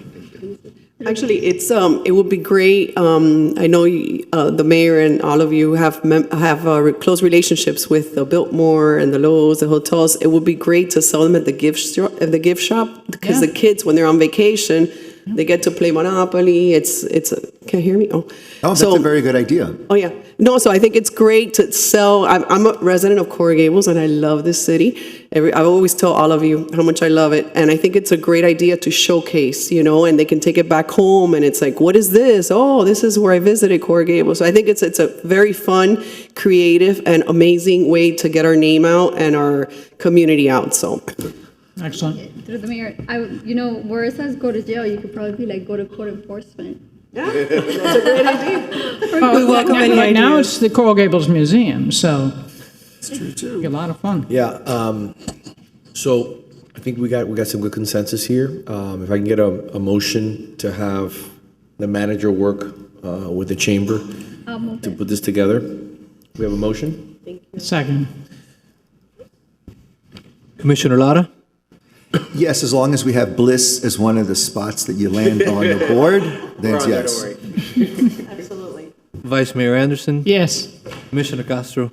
Yes, we have to have City Hall in there somewhere. Though. Absolutely. Okay. It will be front and center. Okay. Mayor Lago? Yes. Thank you very much. Thank you. Thank you Glad all that we so were able much. to make We this appreciate happen. it. And we'll continue to spread the word. Okay. Thank you Looking so forward much. to raising Thank a lot of money for this great charity. Thank you. Thank you. All right, moving on to ordinances on second reading. We have a few minutes before my 4 o'clock time certain. E1. Madam City Attorney, have there been any changes at all? There has? Yeah, and I'll read it into the record, Mayor. It's an ordinance of the City Commission amending the Code of the City of Coral Gables, Florida, Chapter 2, Administration, Article 3, Boards, Commissions, Committees, Division 6, Waterway Advisory Board, to revise the membership of the Waterway Advisory Board and the qualifications of Waterway Advisory Board members, providing for severability, repeater codification, and providing for an effective date. Good afternoon, all. Deputy City Attorney Stephanie Throckmorton. Just very quickly, there's been one change since first reading. There's been an addition of of a 9th board member who will be a city resident, just to bring the board with odd numbers and add for that additional representation of a city resident. Okay. That's it. That's the only change. Mayor, through the mayor, that was a very brilliant point that our city clerk had brought to my attention, and therefore will be well-rounded. And I will go ahead and move this. I'm going to also be asking right after this, because the University of Miami named their selection on who they want on this board. I'll be also asking for that person to be nominated too. Okay. I didn't have time to get it in on a consent agenda though. Do you want to do it now? The person that they've chosen is Jennifer Lane, Executive Director of Environmental Health and Safety at the University of Miami. How do you feel about that? You're fine? I'm perfect with it. Okay, just want to make sure. Well vetted. Okay. Do we have a second? Second. Mr. Clerk, do you have any public comment? No, Mr. Mayor. We have a motion and a second. Commissioner Lara? Yes. Vice Mayor Anderson? Yes. Commissioner Castro? Yes. Mayor Lago? Yes. Thank you very much. Moving on to item E2. We need to do a second vote for the appointee. Okay. Can I get a motion? Move it. Second. All in favor? Aye. Aye. Thank you. E2? E2 is an ordinance of the City Commission amending the Code of the City of Coral Gables, Florida, Chapter 62, entitled Streets, Sidewalks, and Other Public Places, Article 7, Special Events and Parades, to clarify and improve the city's existing scheme for the regulation and permitting of special events and parades held in public places in the city, providing for severability clause, repealer provision, codification, and providing for an effective date. Has there been any changes? There's been one small change, Mayor. Since first reading, the ordinance has been revised to allow for surety bonds or an irrevocable line of credit in lieu of a security deposit at the city manager and staff's discretion. Can I have a motion? Move it. Second. Second. Mr. Clerk, do you have any public comment? No, Mr. Mayor. Okay. Do we have any comments from the commission? No. All right. Mr. Clerk? Vice Mayor Anderson? Yes. Commissioner Castro? Yes. Commissioner Lara? Yes. Mayor Lago? Yes. Item E3. E3 is an ordinance of the City Commission providing for text amendments to the City of Coral Gables Official Zoning Code, Article 9, Art in Public Places, to amend certain provisions related to the art in public places process, including timing of payments, limits on art consultant fees, scope of fee waiver opportunities, and creating provision for regulation of private art that's highly visible from the public right-of-way, providing for repealer provisions, severability clause, codification, enforceability, and providing for an effective date. Madam City Attorney, have we had any changes? We've had a few changes, Mayor. I'll just highlight a few of them and the highlights of the changes generally. Since it came to you on first reading, it has gone to Planning and Zoning Board, as well as the Arts Advisory Panel and the Cultural Development Board, all of whom were in favor of these changes. As you know, the main changes have to do with the timing of the payments. The Art and Public Places fee is now due prior to TCC or TCO, so Certificate of Completion or Temporary Certificate of Occupancy, rather than a permitting. There's a cap on the valuation. There's a cap on consultant fees and certain other fees when you're looking at valuation of that art. And then it creates a process with the Board of Architects for that regulation of private art that's highly visible from the public right-of-way on certain commercial properties. Yes. So I made these requests and these changes to ensure that the most money goes into the art and is not gobbled up by consultants. That's number one. And number two, the cost of money, if you're required to make these purchases a year in advance, a lot of that is funded through debt, so there's a significant cost. So I think it's appropriate to have it at the TCO, which at the end of the day makes it even more flexible. There's no real difference. At the end of the day, they cannot open the project until the artwork has been provided. So can I have a motion? I'll move it. Can I have a second? Second. Mr. Clerk, do you have any public comment? No, Mr. Mayor. All right. Commissioner Castro? Yes. Commissioner Lara? Yes. Vice Mayor Anderson? Yes. Mayor Lago? Yes. Thank Moving you. on to items on first reading, E4. E4 is an ordinance of the City Commission amending Chapter 86 of the City Code entitled Waterways, creating Section 86-62 entitled Coral Gables Overnight Anchoring Limitation Area, and providing for repealer provisions, severability clause, codification, and providing for an effective date. Mr. City Attorney. Good afternoon, Mr. Mayor, Vice Mayor, and Commissioners. Assistant City Attorney Gus Ceballos. This item creates, basically gives us another arrow in our quiver to deal with any sort of issues that we have on the waterway. It allows us to address both overnight anchoring and derelict vessels. So in essence, any time you have a vessel that's been stationed there, anchored for more than 30 days in a 6-month period, there'll be a process, a warning process, then an actual notice process, then they'll basically face fines, and then they could face even towing and removal. There's also an appeal process. Basically, it's just another tool for our Coral Gables Police Department and the Code Enforcement Department to use. If you have any questions, I'm here to answer. So, to my colleagues, I have to give all the credit to Miami Beach Commissioner David Suarez, who worked hard on this issue to resolve it in his city and sponsored the legislation, or I should say lobbied for the legislation that occurred in the state legislature this past year that provided this additional power for our cities. And he reached out to us because once they start enforcing it in Miami Beach, things tend to move into other municipalities, and graciously he shared with us the hard work that he's done, and that's the genesis of this item. So I'm looking forward to your support, and I'll move it. I'll second. Mr. Clerk, you have public comment? No, Mr. Mayor. All right. Commissioner Lara? Yes. Vice Mayor Anderson? Yes. Commissioner Castro? Yes. Mayor Lago? Yes. So moving on, Madam City Attorney, we have item E6. I know that this is, the sponsor is not here. What options do we have at our disposal?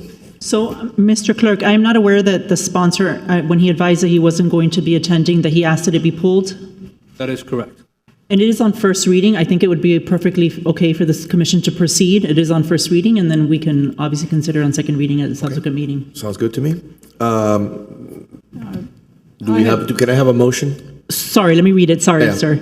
An ordinance of the City Commission providing for text amendments to the City of Coral Gables Official Zoning Code, Article 2, Zoning District, Section 2-101, Single Family Residential District, and Section 2-102, Multifamily 1 Duplex District, and Article 16, Definitions, to provide exception to the separation of accessory structures from the main structure under certain requirements, and provide for open-air accessory structures with ground area coverage requirements, providing for repeated provisions, severability clause, codification, and providing for an effective date. Good afternoon. Jennifer Garcia, Planning and Zoning Director. There are some exhibits provided in your packet that should kind of diagram how this works. Basically, we're not increasing the lot area coverage of a building for single family or duplex. We're just allowing, if it is attached, it can be open air. Yep. It's pretty self-explanatory. Yes. Can I have a motion? I'll move it. Can I have a second? Second. Mr. Clerk, do we have any public comment? No, Mr. Mayor. All right, I'll close the public comment. Any further comment from the commission? Other than it just makes sense, it actually preserves more green space and provides a more cohesive project. So, all right, thank you very much. Commissioner Lara? Yes. Vice Mayor Anderson? yes. Commissioner Castro? Yes. Mayor Lago? Yes. All right, I'd like to hear the following items together. Well, I'm sorry, we have a time certain 4 o'clock. Mr. Mayor, before you move forward to the time certain, you mind taking the consent agenda? I thought I did. I did? No. All right. No, you didn't. May I have a motion? Move it. I'll second. All in favor? Aye. Aye. Thank you. We have a time certain 4 o'clock. It is item G3. G3 is a resolution of the City Commission approving the concept and commissioning of a work of public art by Michelle O'Connor in conjunction with the Aurelian Development Project at 912 East Ponce de Leon Boulevard in fulfillment of the Art in Public Places requirement for public art and private development. Good afternoon, Mayor, Vice Mayor, Commissioners. Catherine Cathers, Arts and Culture Coordinator for the City of Coral Gables. I'm going to quickly hand it over to the developer representative with the Impura Group. Jose Mata and Kenneth Dupre are here on their behalf. And then I believe we do have the artist on Zoom. We'll check in with the city clerk in a moment, Michelle O'Connor. And so we have a PowerPoint presentation. They will begin, and then I will come back up and talk about how it's meeting the requirements for the code.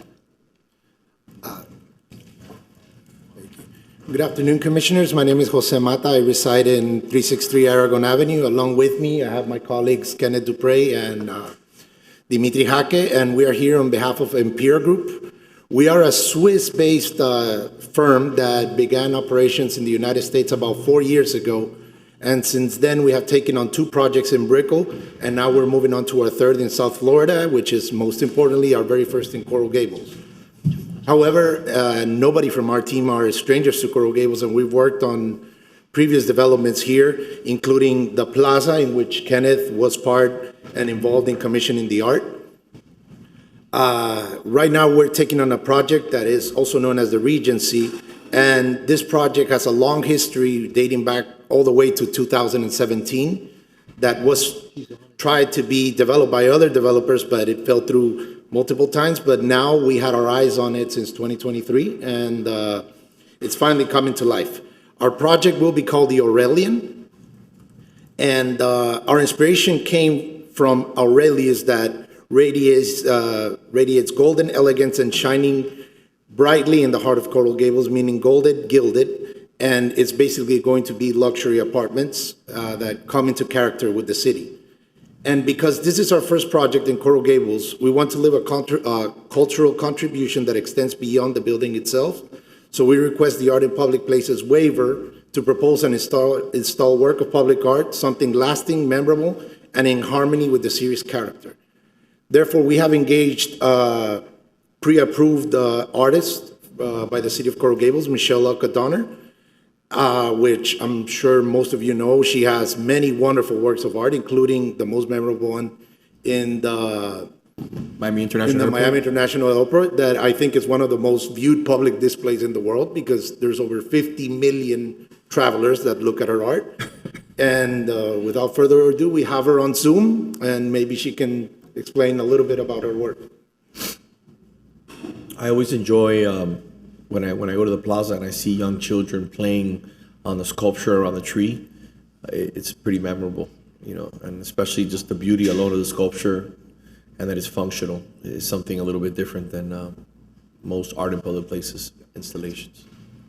With the permission of the city manager, I'm going to just help them a little bit through their presentation. Thank you. So this is the site location. You want to talk about the location? The site location, as you can see, is in Ponce de Leon, Calabria, East Ponce. And we're going to do luxury apartment complexes in this area.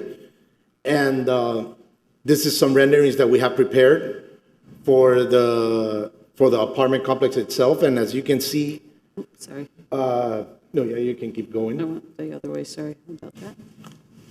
As you can see, in that rotunda is where we want to install a memorable piece of art, which Michelle has come up with some ideas that match with the Aurelian, and she's going to call her work of art the Auralia.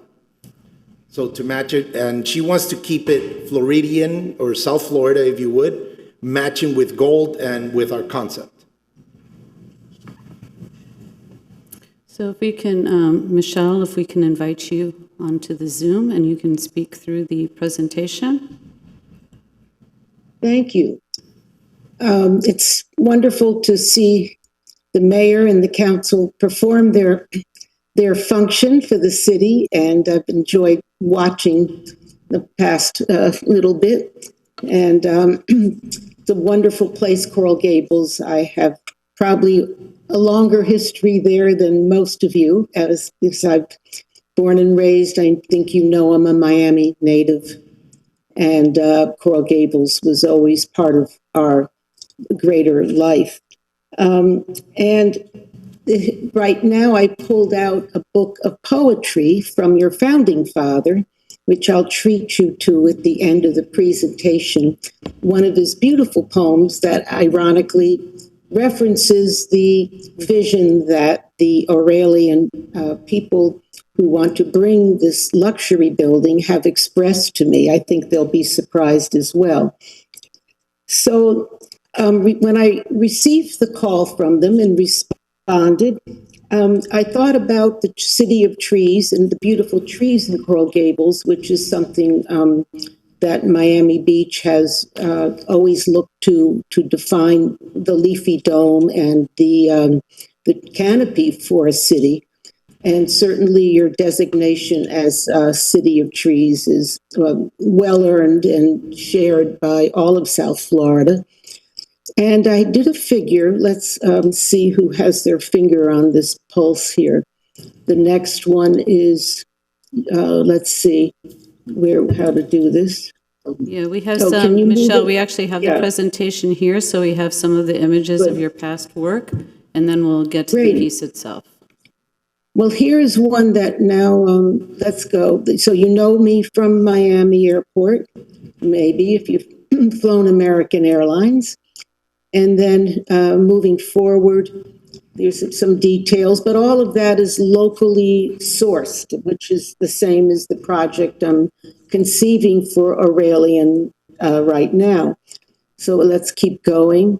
Now this is in Doral, and this was created as a landmark for a new community, and it's made really from, inspired by local bark that I picked up around the area and blown up and used them as imaginary forces, which is really how the history of architecture is formed. There's a wonderful book by James Reichert called On Adam's House in Paradise. And this is just what he's speaking about. And we even put some plantings in and referenced Eden. Next.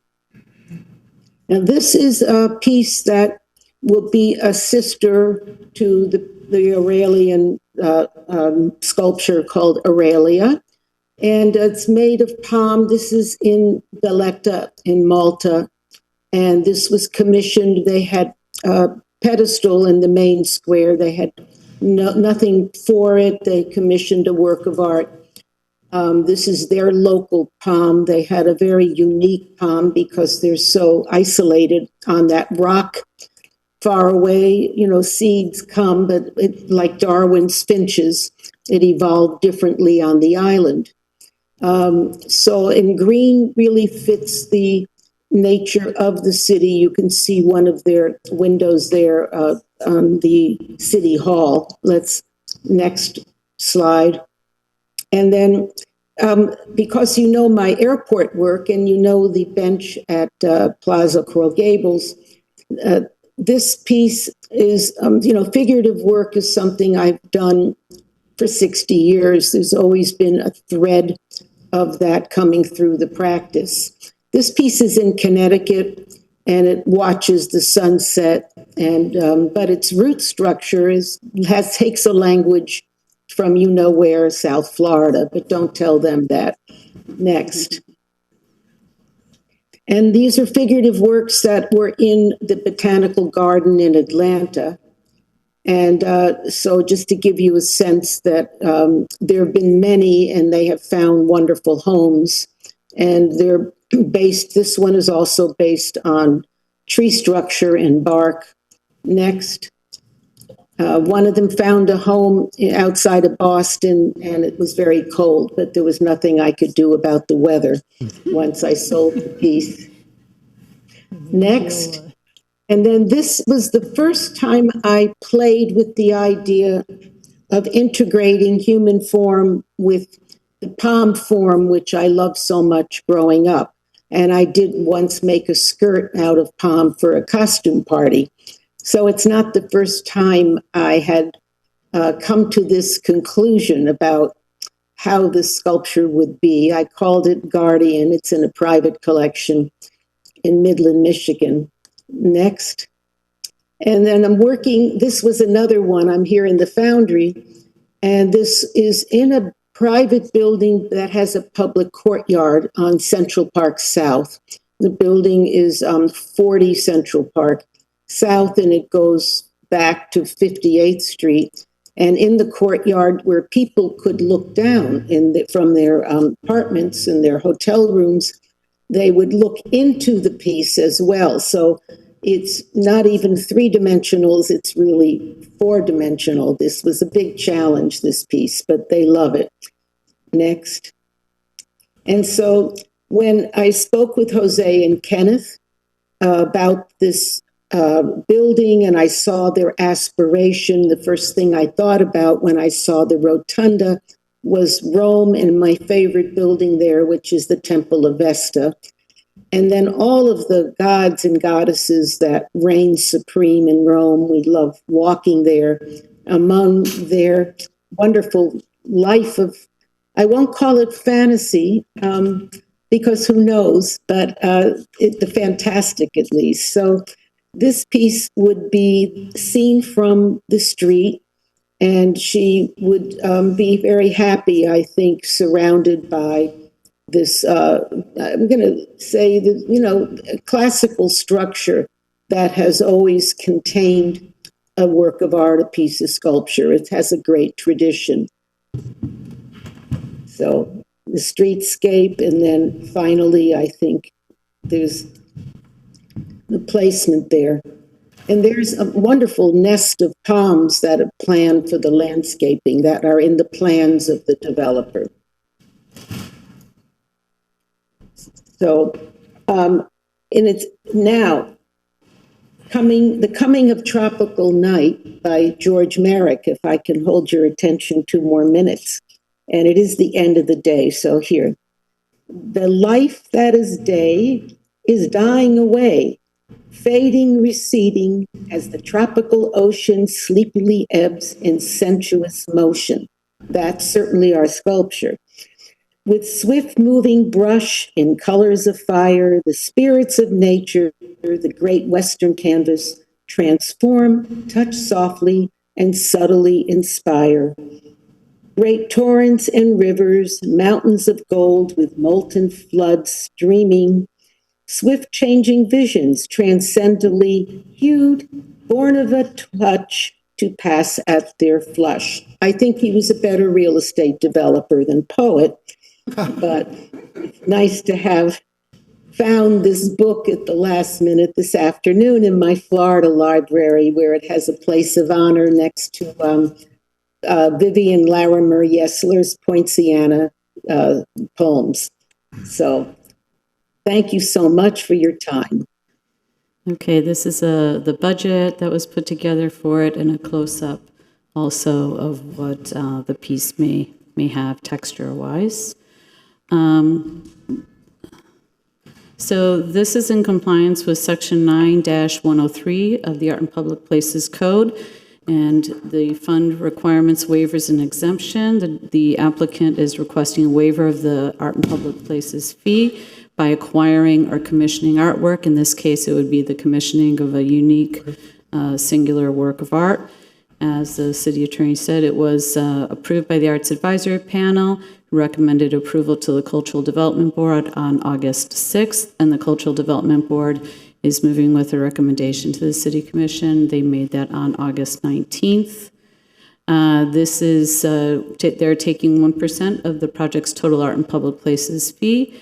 The cost of the proposed project is about $300,000 for the artwork solely, plus there will be additional expenses towards the foundation and other related expenses. It will probably end up being above what their fee is, so the developer would be putting in additional fees beyond their required amount. The funds for the artwork are not to replace the expenses toward lighting and other infrastructure or hardscaping that would otherwise be designed and applied, and the artwork and all related expenses will be the responsibility of the developer, with any difference in cost to be paid into the art fund, although we don't anticipate that happening in this case. When I'm done, I'm going to ask Jose just to talk a little bit more about some of the changes, or Michelle, that they've have made to what you've seen in the rendering in response to comments that they did receive from both the panel and the board. The developer is required to provide for the perpetual maintenance of the artwork in accordance with the Art and Public Places funding goals and implementation guidelines, which will be memorialized in a covenant to run with the land. And coordination of maintenance will be the responsibility of the developer and is not related to the Art and Public Places fee. Thank you. So can you just talk a little bit about some of the modifications that were in response to comments? Yes, so when we went to the Arts Advisory Board, they recommended a few changes that we needed to incorporate, one of them being the pavers of the rotunda to make it more inviting and make it play with the art, as well as a pedestal that is more in line with the city of Coral Gables. Also, at night, they also recommended that we put lighting, and we agreed to all of this. So that is some of the changes that Michelle will add towards her artwork. So it's not only going to be the sculpture, but the entire area on its own. Okay, perfect. Okay. Can I have a motion? I'll move it. Second. Mr. Clerk, do you have any public comment? No, Mr. Mayor. All right, we'll close the public comment. Any further comment from the commission? Through the mayor, this is an empty lot right now, right? Yes. This is actually the lot I walk my dog in. But we're going to enjoy the artwork. That's awesome. so this is across my building where I live. Besides that, we're good. Thank God we got that out of the way now. Yes, That was, so it has to look great. that was But great. there's still going to be some grass there. Yeah. Okay. Brief, Commissioner Lara. I just want to say that I really was impressed with the Aurelian artwork that's being produced. It is gorgeous, as are all the other pieces that were shown as part of the presentation. And I wanted just to recognize Ms. Donner for being a fellow Michigan Wolverine, and that she's doing us all very, very proud. I'm actually representing today with my water mug, and looking forward to this project coming to fruition. Go blue. Go blue. Go blue. An amazing artist. We're blessed to continue to expand on the portfolio of artworks that we have here. This is just going to continue to push what we do here in the city, and we're going to have some major additions over the next 2 to 3 years once these projects come online. So it's going to be something special. I concur. Anything else? Amazing art. All right. Well, we have a motion and a second. Vice Mayor Anderson, Yes. Commissioner Castro, Yes. Commissioner Lara, Yes. Mayor Lago. Yes. Thank you very much. Thank you very much. Thank you, Catherine. Thank you. I think we're scheduling a Thank meeting you. for this week, right? Okay, looking forward to it. Item F18. Madam City Attorney. F18 is a resolution of the City Commission calling a special election on the proposed ballot question and city charter amendment to be held on April 21st, 2026, providing for submission to the electors for approval or disapproval of a ballot question, asking if this charter should be amended to change the city's general election from April of odd-numbered years to coincide with the general election held in November of even-numbered years, and adjusting the associated qualification of runoff dates, and changing all subsequent elections, providing for a mail ballot election, providing for notice, providing for inclusion in the city charter, providing for related matters, providing for severability clause, and providing for an effective date. Good afternoon, City Attorney. Mayor, Vice Mayor, Commissioners. So as you all know, there's been a lot of discussion regarding election dates, and there has been some litigation recently, none of which is final. We're still awaiting final decisions on a petition for rehearing at the 3rd DCA. But in the meantime, we come to you before with an item sponsored by the Mayor, which calls for a special mail ballot election to be held April 21st, 2026. It sends to the voters of Coral Gables the same changes that were adopted in the ordinance, that is namely moving the elections from April of odd-numbered years to November of even-numbered years, beginning in November 2026, changing the associated qualifying dates to match those provided for in state statute, and changing the runoff from 2 weeks after the general election to 4 weeks after the general election. So those are the three main changes. If we move forward with this question, we will obviously address the previously adopted ordinance prior to consideration of this question by the voters. And just, for the record, to be clear, this calls for a mail ballot to be held in April 21st, 2026. We've already had conversations with the supervisor of elections. We need to formally request that date. So of course it's contingent on that approval, but I understand that that should not be a difficult ask. So happy to answer any specific questions, happy to read the question if you would like, but the exact ballot question language and title are included here, as are the strike-throughs that are proposed for the charter. Will you please read the ballot language? Of course. So the question, as proposed, the title is amending the charter to change city's election and associated dates to coincide with national elections. And the question itself is, shall the city charter be amended to change the month and day when the city of Coral Gables holds its general elections from April of each odd year to the date of the national election in November of each even year, commencing in 2026, resulting in a 4-month reduction of current elected officials' terms and adjusting associated qualifying and runoff dates with the intention of increasing voter turnout and decreasing election costs. Thank you. So, may I entertain a motion? Mayor, I'd like to move it. No, we're gonna have comment. We're gonna have comment after. Yeah, I also, because this is something that we've been trying to work on for years, I'd also like to be a co-sponsor. Of course. And ask, that while we're doing this, that this is going to be the meeting where we don't kick the can down the road anymore. We've been waiting to get out there the Inspector General issue. I'd ask that be included. That's a great idea. And also the 4/5 vote on the reserves. Perfect.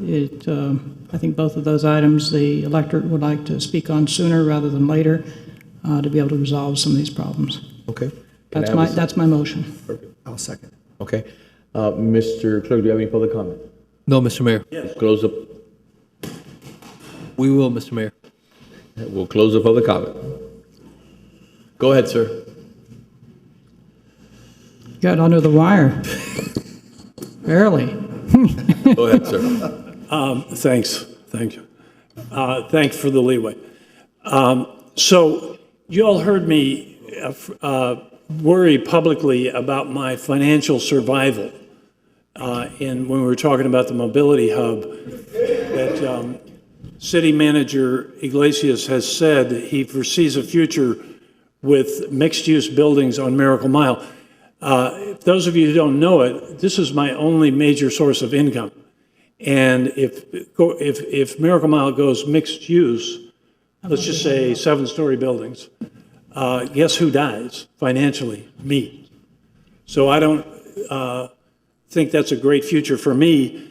And basically then getting back to these election issues, I want these matters to be, I want our elections to be fair elections.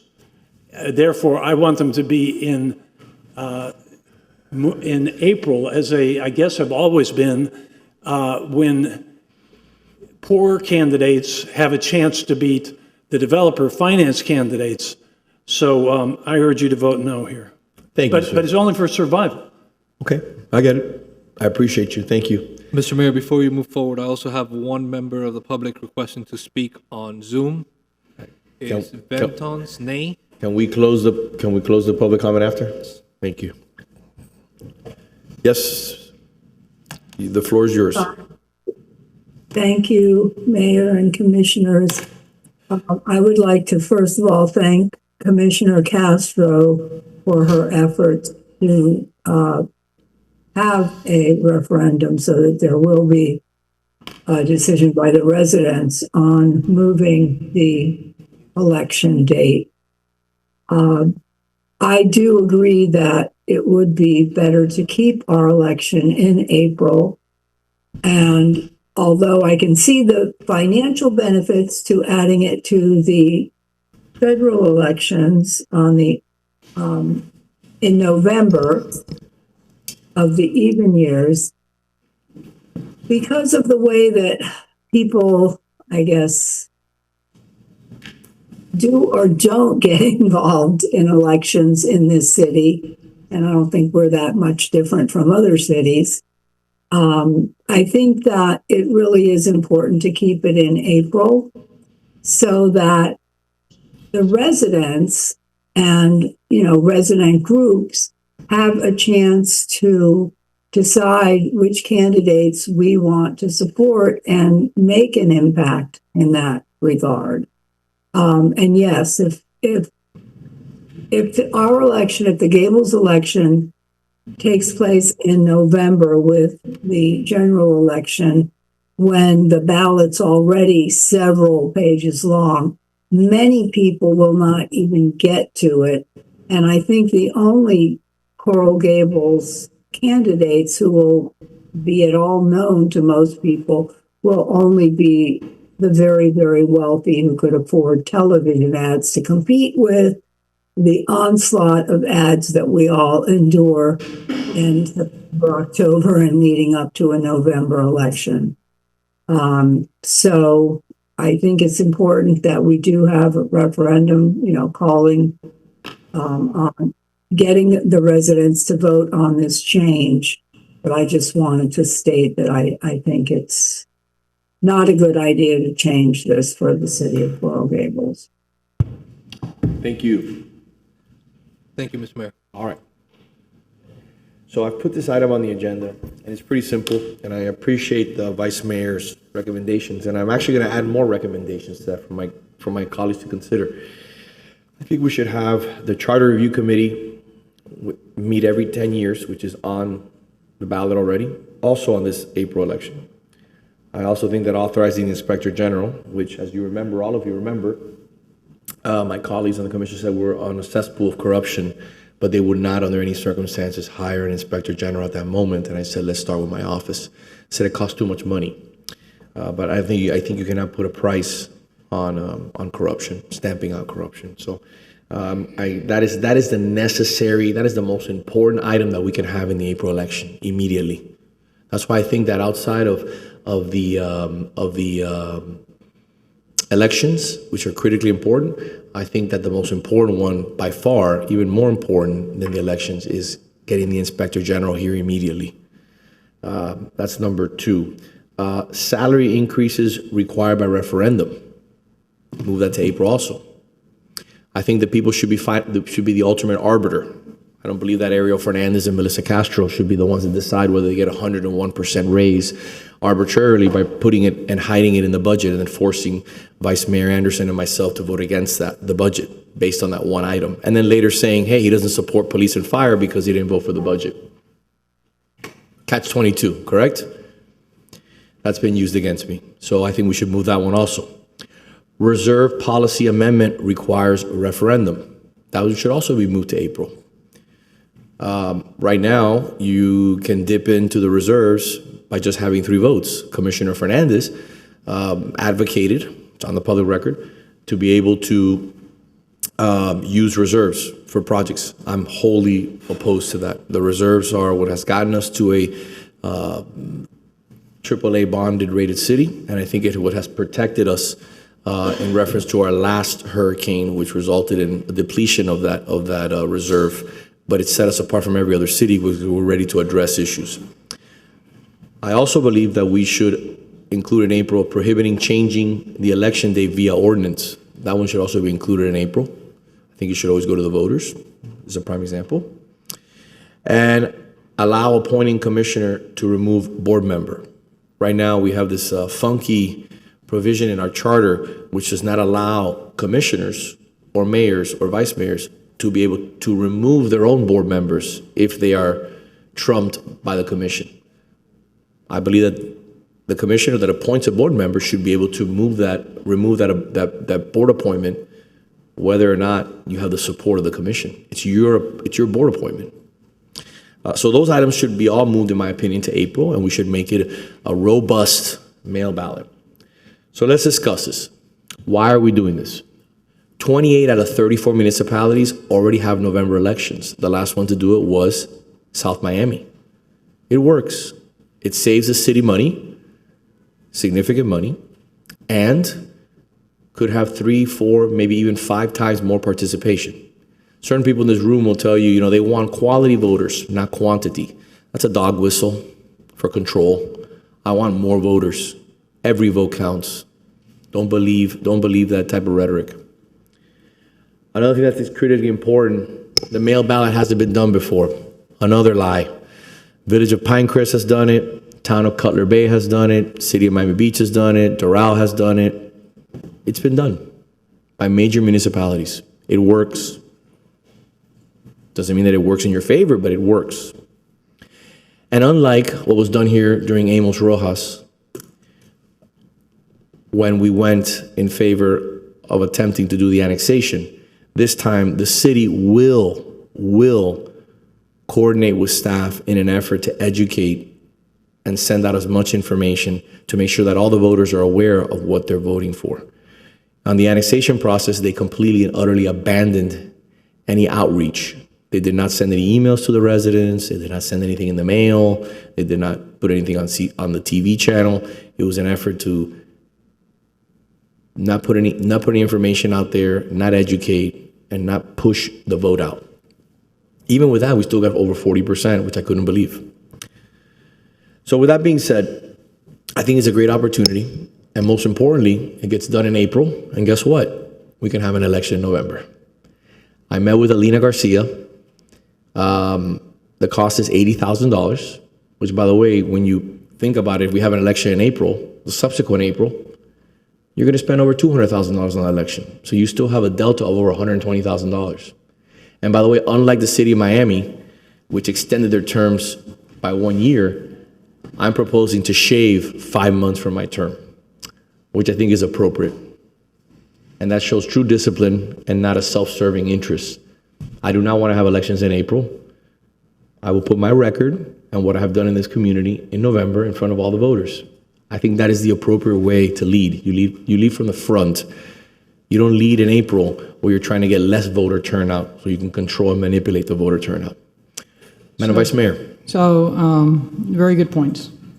And with that, I'd like to amend the motion to include the charter amendment process every 10 years, salary increases by referendum, and prohibiting changing of elections without it going before the voters, and the provision you mentioned regarding board members. You know, the appointing commissioner should be able to remove board members.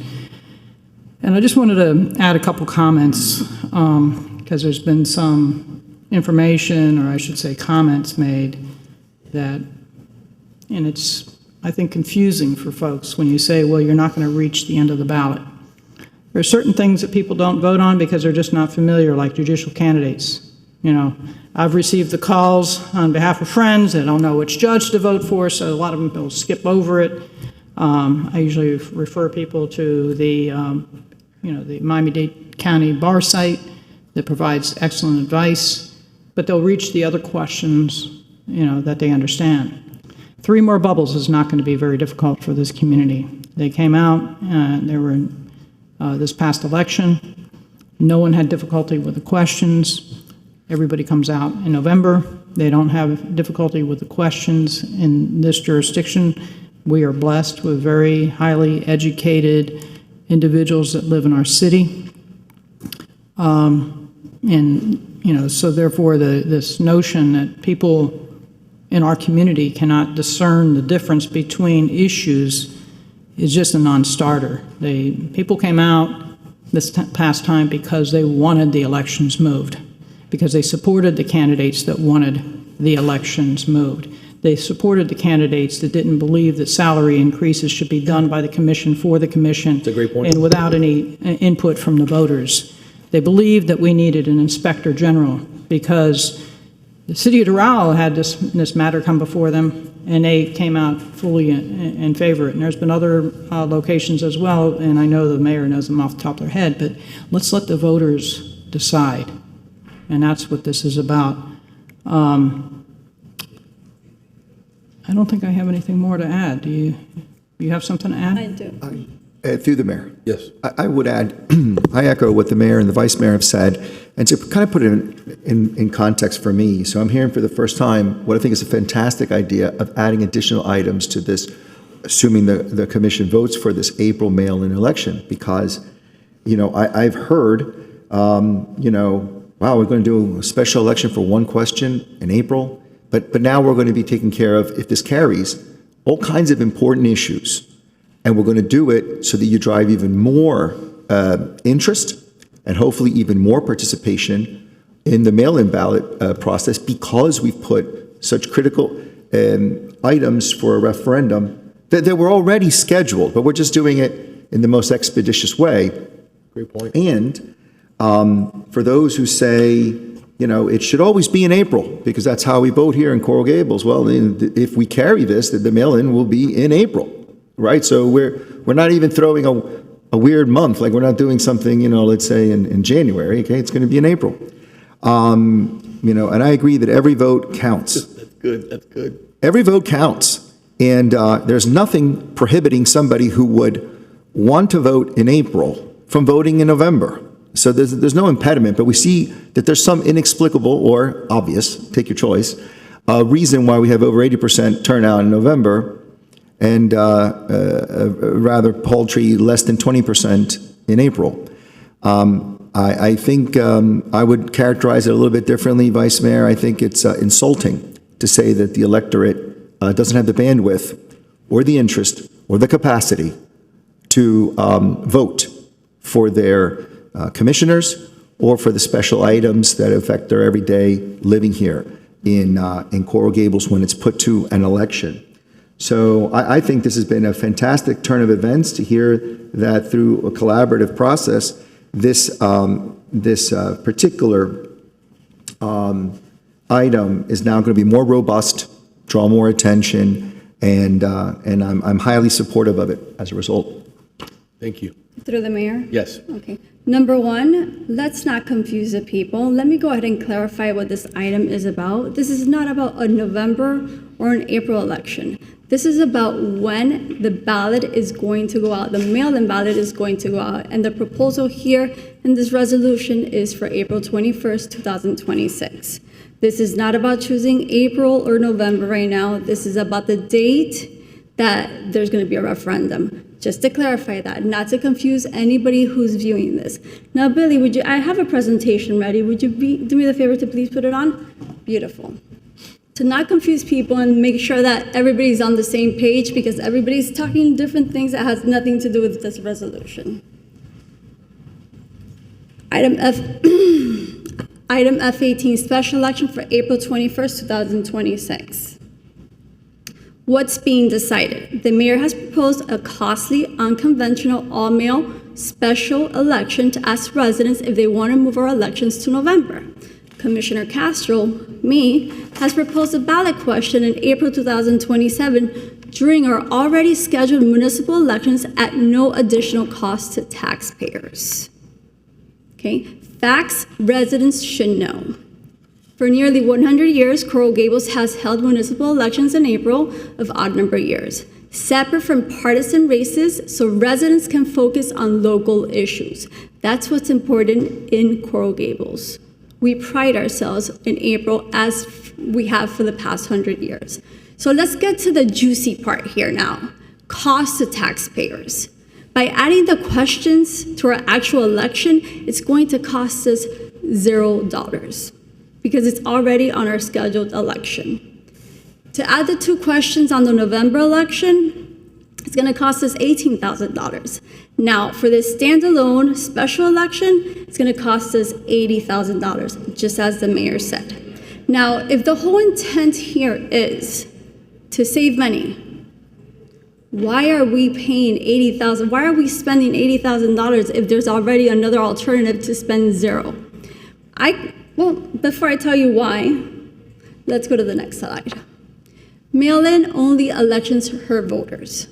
Let's go. I think there's 2 Republicans here on the table, but Trump himself has called all mail-in elections a disaster and an invitation for cheating. And I think most of the commission here has been well aware of what's happening with this.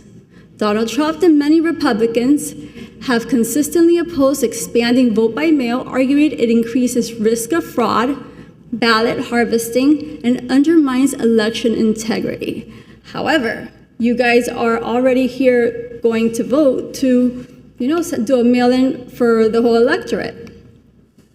Conclusion. Nationally, Republicans and President Trump have fought against all mail-in election because they are expensive, less secure, risk defranchising voters. Yet here in Coral Gables, Mayor Lago is pushing a costly mail-only election that directly contradicts those Republican principles.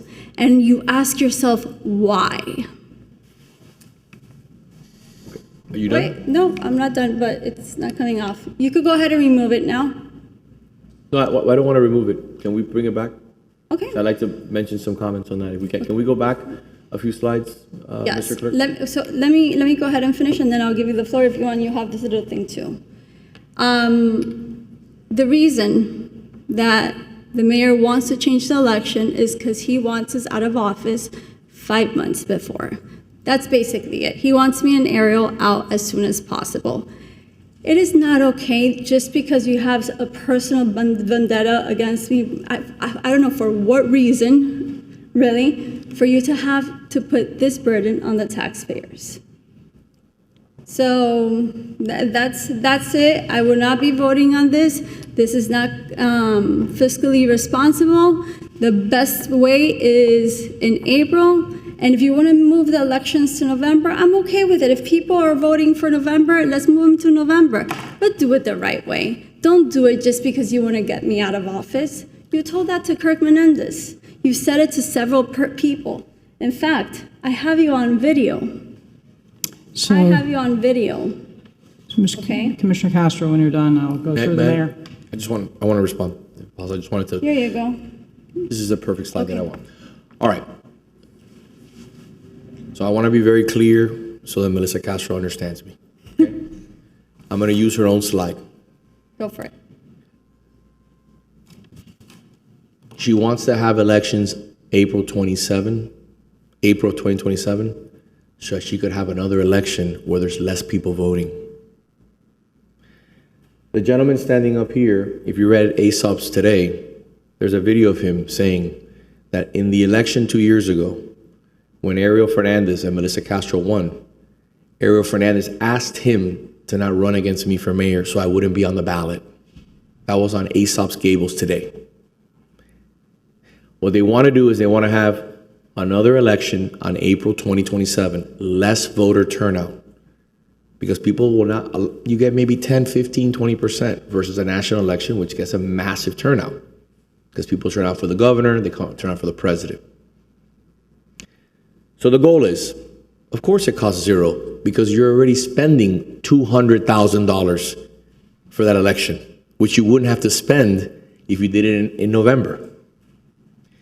So what she would like to do is, let's move elections to November, after people vote in favor of it in April, because I polled it and over 70% of people are in favor. And as we walk door to door, everybody asks the same thing. Why are we not doing elections in November? So she could buy another 4 years in office. If you can win in November, then you deserve to be in public office. But at the end of the day, you do it now in April, a mail-in ballot, costs $80,000, which is still less than the $200,000 you're gonna spend in April. You save the city $120,000. And you have the election in November.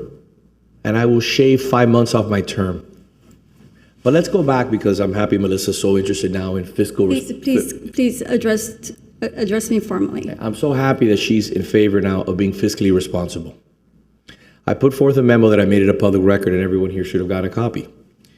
She has encumbered the city with her votes to the tune of $27 million over the next 10 years. When you mention about fiscal responsibility, the number one cardinal sin that you cannot commit is raise your salary. Thank you to the leadership of the Vice Mayor and Commissioner Lara, we repealed that, along with an increase in personal expense accounts and car allowances. So please, don't talk to me about fiscal responsibility when you jeopardize a city and you bring in an incompetent individual to run the city like Amos Rojas, and you hire him based on his LinkedIn profile. You don't run a $300 million city with over 1,000 employees based on that. You also don't do a $20 million COLA. You also don't break procurement standards and give out a $40,000 check to the theater. You don't hire in 1 year the amount of people you hire that's going to cost the city over $10 million, $11 million over 10 years. This is on your record. It's not on my record. This is your record. So when you want to claim fiscal responsibility, the memo is a public record. We worked on it for over 3 weeks. I presented it earlier today.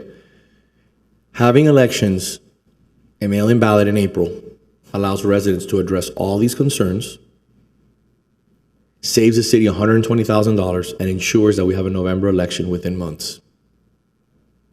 That's the right thing to do. The voters should make the decision. And this is a trigger, Madam City Attorney, that if today or tomorrow, I think it was the last day or two prior to the Supreme Court having to make a decision whether we're going to pick up the City of Miami case or not, correct? You're saying that you would like this to be triggered by that? Yeah. Yes. Yeah, but I mean, we should be waiting. We should be hearing any moment whether they pick up that appeal or not. So the response by the appellee to City of Miami's motion is due today. And so I'm assuming there will be a reply by Miami, and then I don't know when we would expect the decision. So obviously, if they pick it up, we'll hold. Well, this is on a petition for rehearing. Yeah. So it's still before the Third District Court of Well, my Appeals. point is that we have this ready to go, and we move forward in April, and we use this opportunity to also do all the different charter review committee, authorizing inspector general, salary increases, reserve policy amendment, prohibiting changes to election date unless via ordinance, and allow appointing commissioners to remove board members. It's pretty simple, straight up, and it's transparent. If I can, Mayor, Vice Mayor, I understand the amendment to the motion. I would just like to note we will likely need to return with those official ballot questions. There are some timing requirements we have to fulfill, so if that's the direction of the commission, we will return likely in early January with those formal questions again, setting that special election for those additional questions. So, in closing, don't make this about being fiscally responsible. By having this in April, you're going to save $120,000 and having the following election in April. It's just simple math. So, to the mayor, I was going to go through the math as well, but before I do that, I'd like to note that our governor spoke about our Department of Elections, and our mail-in ballot system is secure and trustworthy, and every state is different, I understand, and there may be some states out there that don't have a good and robust mail-in ballot system that is trustworthy, but the state of Florida does. So no additional cost is, as shown on the first slide, was incorrect, because there is additional cost. You have the cost of the April election to deal with. You have the additional cost to put it on in November for these questions. So subtract the $18,000 to put it on November. The additional there is no additional cost in this ballot, and the net cost will only be $62,000. Yep. So, and in the meantime, we'll be able to have a decision on the Inspector General. And the way the question is framed, it is not a costly item, and is as needed. We'll have more discussion about the language later. I'm totally in favor of this. Thank you again, Mayor, for bringing this. I've been working on hoping to have this done 2 years ago. It wasn't about shaving anybody's term. It was about shaving my term as well. We all have to take a cut. You know, we made the decision to do the right thing. We made the decision to reduce our terms in order to bring to the voters the opportunity to make the choice. So, if you would like to speak, I will yield. Pass the ball. I will yield the floor to the esteemed Commissioner Lara. Councilor Lara. Thank you, Vice Mayor. Briefly, I will not repeat ad nauseum what I and all of us who ran this past the issues of the profound and tangible benefits of moving the elections to November. But I will say that since I've been absolutely loud and clear, I want the elections to be held in November, right? That's not, and I want it as fast as practical.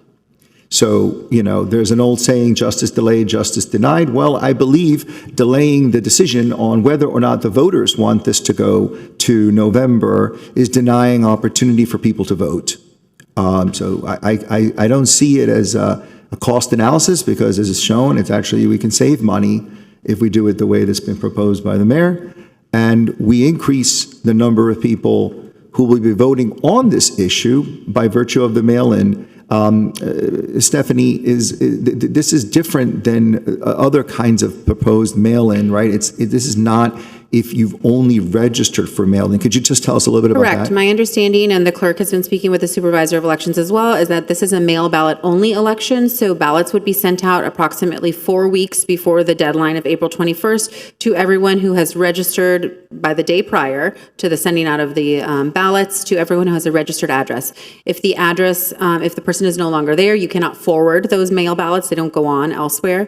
And then they are returned via mail by that date, either via USPS, or they can be dropped off in person at the Doral headquarters. So there are not drop boxes or early voting sites, but there is the opportunity to mail and drop off at election headquarters. So everybody who's registered to every registered voter will this. receive a mail-in ballot. Right.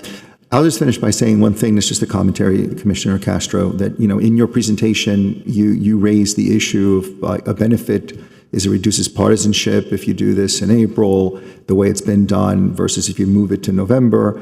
You raised the reference to the President Trump. You alluded to two colleagues of yours on the commission as being registered Republicans.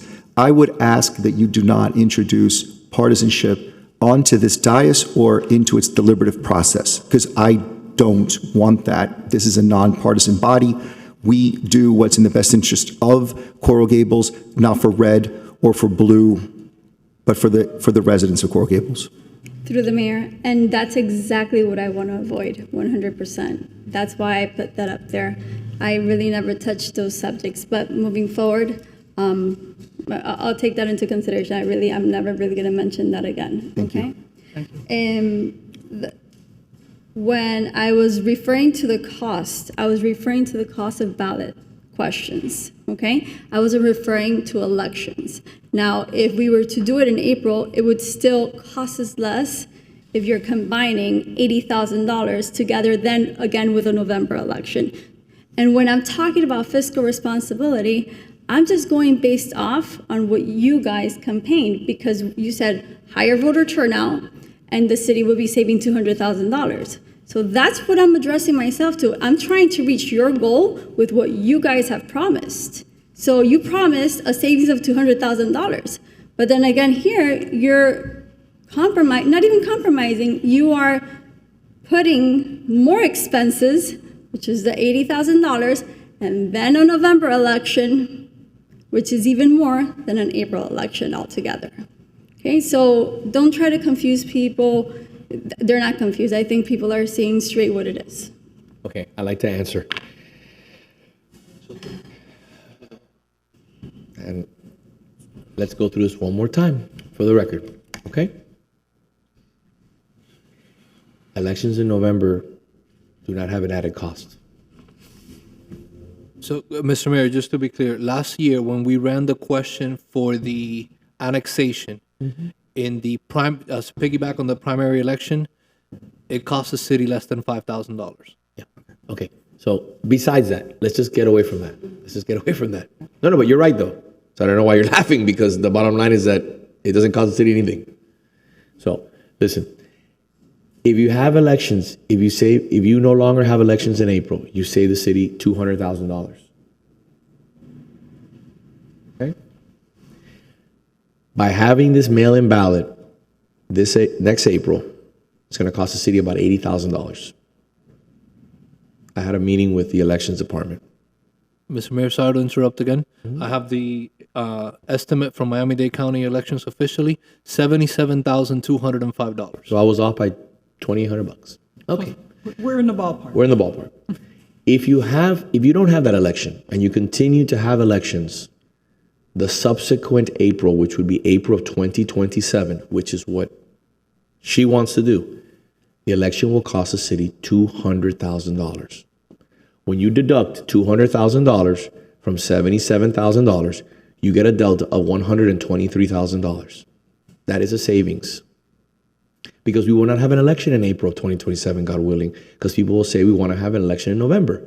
So you have an election, a mail-in ballot election, April 2026, and then you will have an election in November of 2026.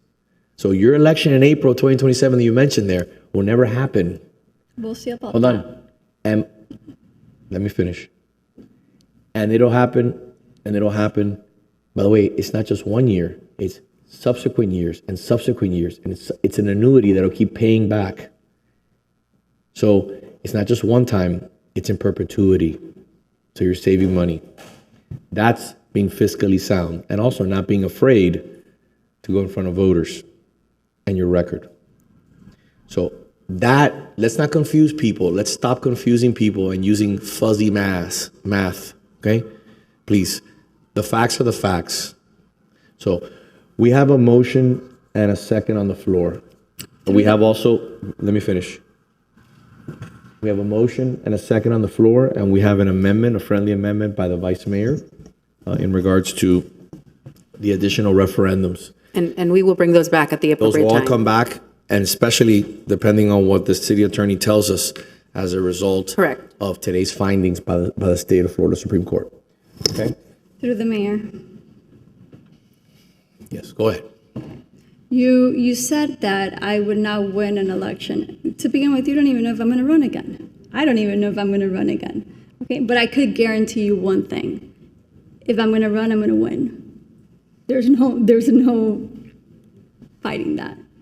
So don't be so worried and so preoccupied if you think I cannot win an election. I would never go into something I can't win. Okay? Okay, well, that being said, I just hope you don't run your poll numbers like I have on 5 times. You're below 15%. You're upside down 2-1. So we have a motion and a second. Let's move on. We have already had public comment. Sir. It was closed. You spoke about it. You spoke in public comment. This is a new item? No, it's not. Okay, I got you. Sorry. We have a motion and a second. Commissioner Castro, No. Commissioner Lara, Yes. Vice Mayor Anderson, Yes. Mayor Lago. Yes. Thank you you. very much. All right. So let's move on. Where are we? Mr. Mayor, Yes. would you mind doing F29, sir? F29 it is.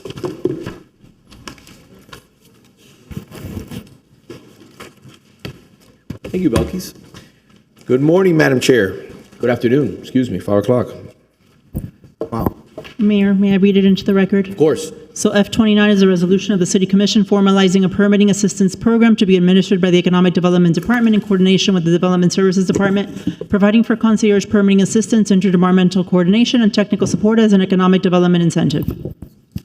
So thank you so much for taking us out of order, Mayor. I'm here with Addis Carrilla, who's the outgoing chair of the Chamber of Commerce. And I'm not sure if maybe Thad Adams is on Zoom. He's the chair of our Economic Development Board, but he's also a member of the Chamber of Commerce. He's not on Zoom. He stopped by here earlier, but he is. Okay, thank you. So the Permitting Assistance Program started in 2011 with the Chamber, in collaboration with the Chamber of Commerce and with Development Services and the Economic Development Department as an economic development initiative to help businesses get timely permits. This is more than just a customer service tool. It's really a strategic economic development initiative that directly benefits both businesses, the business community, and also the residents. And the reason that it matters is because we all know that the faster that our businesses can open, the faster they can start making money and lower their costs. So we want to streamline this for them. We've been doing this since 2011. It just never has been formalized. We want to continue our business-friendly reputation. We want to make sure that we are currently competing with other cities for new companies, and so we want to make sure that our businesses know and that the city sends out a message that we want business here. And we also want multinationals, headquarters, professional services here. And also, again, we cut down on the wait times that they have to they get with permitting, and also because we're working with them from the beginning, what we've noticed is that we cut down on their time that they're in permitting. So we have companies like Ryder and like Quest that have gone through the program, and they've opened significant square footage, and they've opened in 3 months, which is great. The reason that we should care about this as a resident is concerned is because permitting, this all generates fees. So there's permitting fees associated with it. There's a business tax license revenue that we also collect from this. So there are a lot of things that reduce the pressure on residents as well. So I don't know if Addis wants to say anything. I'm just here in support. We love the program. I think it supports our businesses. It encourages them to do business with us when we offer incentives such as this one.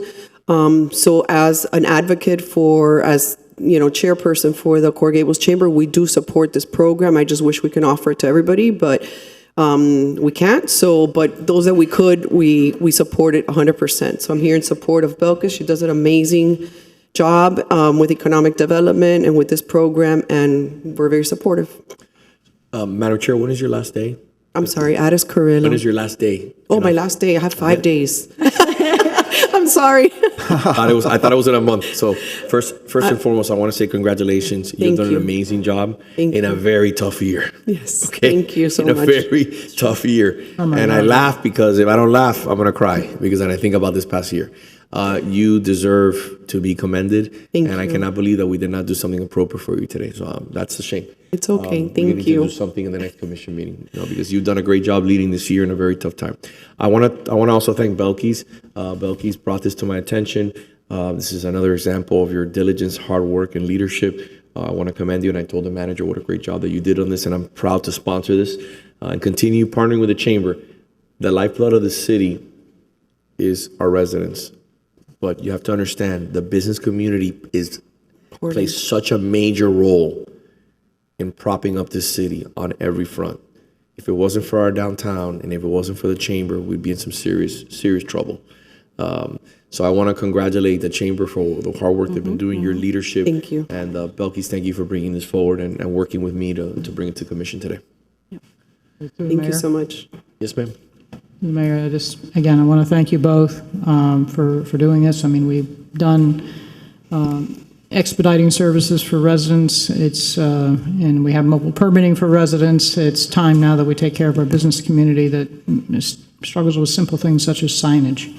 And I know that sometimes they reach out to the mayor, sometimes they reach out to me, sometimes they reach out to the other commissioners.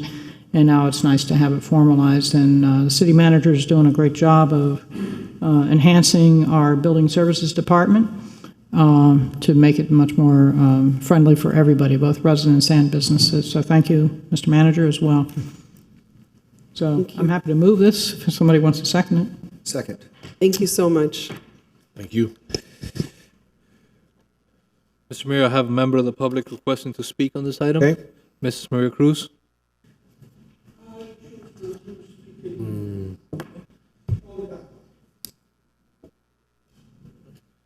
That's all, Mr. Mayor. All right. We have a motion and a second.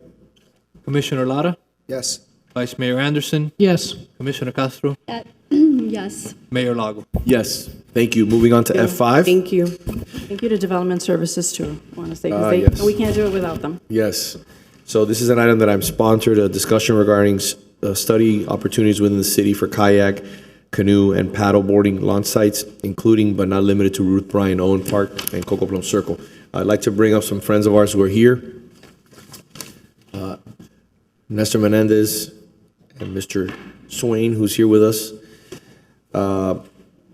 These two gentlemen, I've had the pleasure of spending some time with them over the few years, talking about a whole host of issues in regards to environment, water accessibility, clean water. And the other day, we took a tour of the Coco Plum Circle. And we were looking at some interesting opportunities. And I think that until you get on the ground and you really recognize the opportunities that are before us, you're going to have a different perspective, because we drive in our cars or we ride on our bikes and we really don't get down to the water level. And I was talking with the manager, and the manager always thinks in numbers.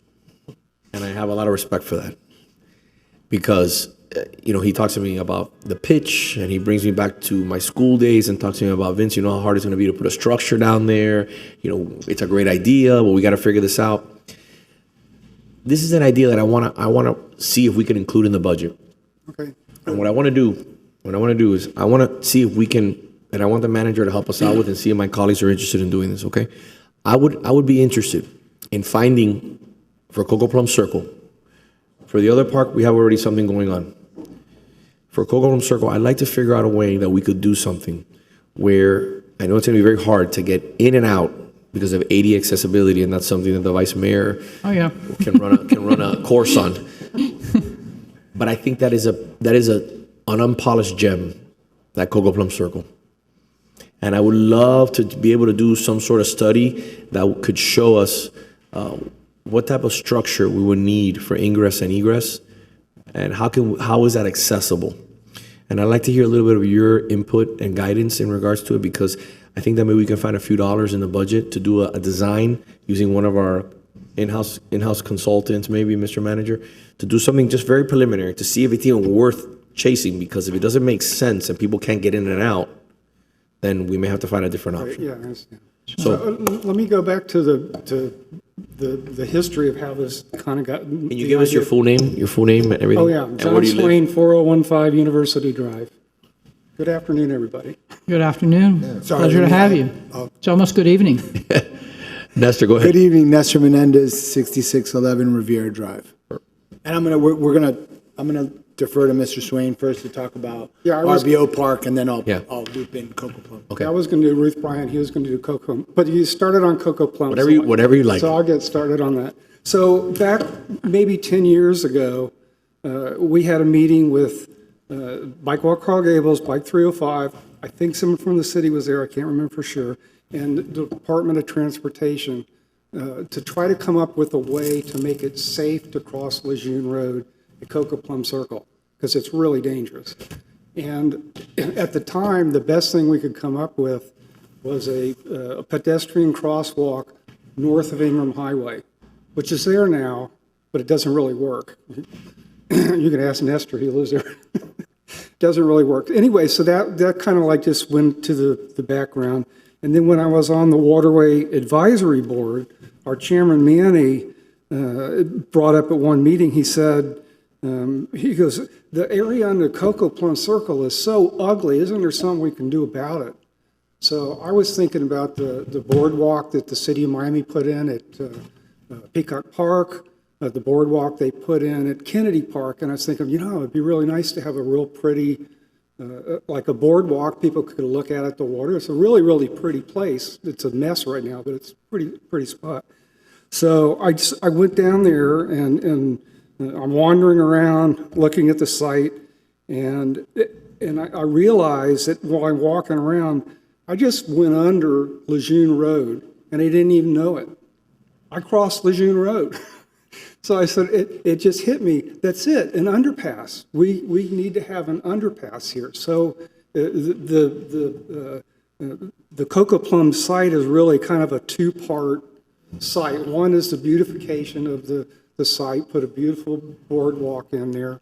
And then the other one is it would provide a pedestrian, jogger, cycling path that you could go from Ingram Terrace Park over the pedestrian bridge, down underneath Lejeune Road, and then on your way to Sunset and Old Cutler, wherever you wanted to go.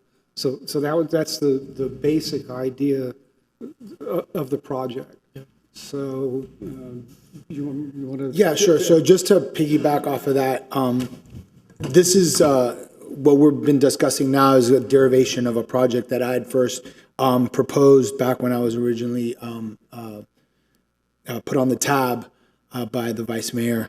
And I live a block away from Lejeune Road and right off Riviera on the Cocoa Plum Bridge, and I have young children, and it's difficult for me to enjoy or cross Lejeune Road safely to get to Ingram Park, which is a beautiful park. It's a great addition to the city. I just don't get to enjoy it as much as I'd like to because, as you all know, Lejeune Road is the gateway to the South Gables. It's heavily trafficked, and there is no safe way to cross the street.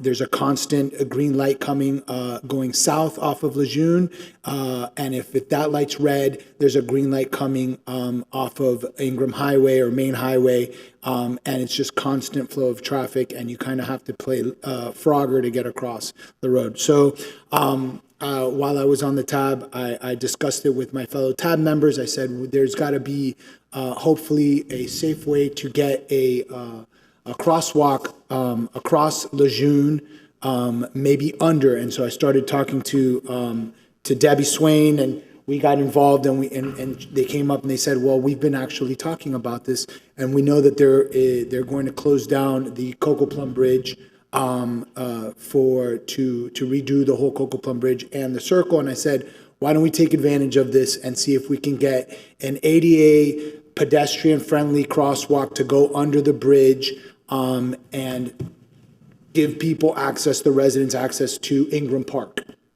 that live across the way. And so in that, we got together, the mayor kindly cut out some time for us in the morning, met up with John and Debbie and myself, and we walked the area, and what we found was it was pretty shocking. It was a beautiful area that was just unkept. There's a lot of people that actually enjoy that area. They sit there, they fish. I know fishing's not really allowed there, but they're not disturbing anybody. I live literally a block away from there, and I have no issues with it. There's a lot of kids down there. We just need to beautify it. There's, make it accessible. And so what we came up with, which is kind of a compromise in my sense, because I wanted a pedestrian bridge under on the north side of the bridge, but just as well, we can get to the south side. There's access, there's public access there, there's parking, and there's a sufficient grade, I was told today, to make a ADA compliant ramp with maybe one switchback, was it? Well, I'm not an engineer. Well, but the top of Cocoa Plum is 18 feet high. down to sea level. But the walkway or whatever we wind up building wouldn't be sea level, it would probably be about 4 feet, something like that. So that would be a 14-foot slope, and it's about 200 feet. So that's about 7%. Which is ADA compliant. So. Wait, before you assume that something's ADA compliant, Oh, I'm going to say, I'm not an I'll engineer. speak in a minute. Okay. I'm just saying. Sorry. You said something. And you're a lawyer, so you're going to be stuck with it. We believe it's ADA compliant. You think, you may, you believe hope. it's ADA compliant. So, But maybe we need to put a switchback, maybe we need to put a couple switchbacks. You have 216 inches of rise. Okay? Divided by 200. A rise for any ramp run must be maximum is 30 inches. I'm going to leave this in the very capable hands Yeah, of I would do that. I agree with that. our calculator on the end of the dais here. But then you also have to have the 60-inch area for the wheelchair to be able to turn around. Yeah, I understand. But before we even get to that question, you need to ask yourself, are there going to be any amenities and services down there that are going to be available to the able-bodied that are not available to the disabled? You must provide ADA accessibility if you have something different to offer. At the moment, Kayak we haven't launch. proposed anything, but it's in its infantile stages. Like the mayor said, we should do a feasibility study and figure out where we're going with it. very conceptual, but So I think just taking a measuring tape and then putting those measurements in the very capable hands of our city manager will be able to get the answer. Now, I have traversed that area. I've carried my bike down. I've gone underneath. I think it's a very cool area. I'm one of those kids that would go out and exploring all kinds of areas, and I haven't changed. As many people have noticed, I haven't changed. So, and I'm not about to change, and I hope I never do change because I love exploring areas and hiking and so forth. And the day that I'm stuck to where I can't get around very much, I'm not going to be a happy camper.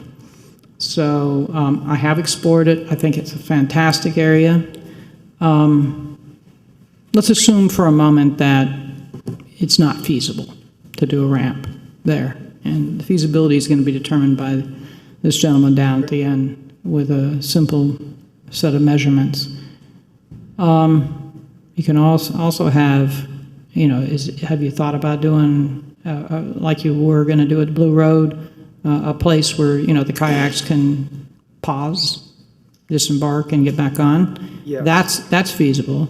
Yes, the canoe launch was always part of my conceptual plan. Not a launch. It's not a launch. a landing area. Not a launch. It's where the disabled can also row on up, disembark, I don't know if fishing's allowed there or not. It's a pretty wide section, so it's not that much. Picnic if they want. Yeah, well, you were down there, so you know, but that's really, you don't realize it when you're driving by, but it's a big piece of property. It's cool. It really is, a It's long, really long cool. piece of property. And there would be room to do some kind of ADA compliant canoe access. I mean, probably the same thing you're doing at Blue Road Open Space. Whatever you would come up with Blue Road, which has much more limited space than Coco Plum does. So Yes. whatever we could do there, we could also do at Coco Plum. So let's do this. So let's, Mr. Manager, will you do us a favor? Will you have a meeting next week with these two gentlemen? And I can either attend or the vice mayor can attend. The reason why I say the vice mayor, not over anybody else, is because she's familiar with the area and the ADA requirements. I'd rather have her attend, as a matter of fact. Can I make a suggestion? I'm up for suggestions. When I've told this project to countless numbers of people, so I'm really excited about it. And usually when I give it to them, they're like, yeah, that sounds pretty good. And then I get them to go down there. Yeah, I'm And with it's you. a completely different thing. They're like, well, this is great. It is. So I would. I hadn't really realized how interesting it was because I had gone down there, but I hadn't gone underneath the bridge and gone the other side. Right. It's accessible from both sides. It's very interesting. So I just want to understand, number one, is it reasonable? And number two, what is the cost? So I would like to do that over the next week, 10 days, 2 weeks, because we're in budget season. I'd like to know if it's gonna be, you know, a $25,000 feasibility study, 15,000, 20,000, 40, whatever the cost is gonna be. I wanna bring it before the commission, before our next commission meeting, and say, look, this is what we're looking at. Okay, because this is something we got a budget for. Perfect. And we can start planning for. Once I get it into a design, then we're really in good shape. But it's gonna take, we gotta get there first. We gotta walk. So can we schedule a meeting? Yes, Mayor, the next commission meeting is 9/10. It's a little tight. Can we do it in the October meeting? That's fine. But I'd like to have at least a meeting with them in the next week, in the next 10 days. An interim meeting, yes. So then we can decide, you know, moving forward, a plan of action so we can get in the commission for October, okay? As you know, Mayor, the problem there is the elevation. I got it.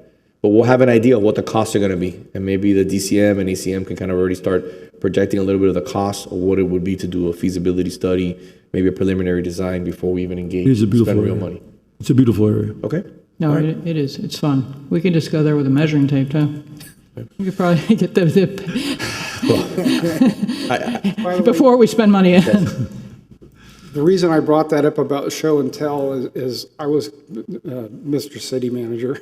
I was going to invite you to personally go, the three of us or the four of us, to actually meet at Coco Plum and visit the site and go through it, and we can tell you all our ideas, and you can tell us if we're crazy or not or whatever.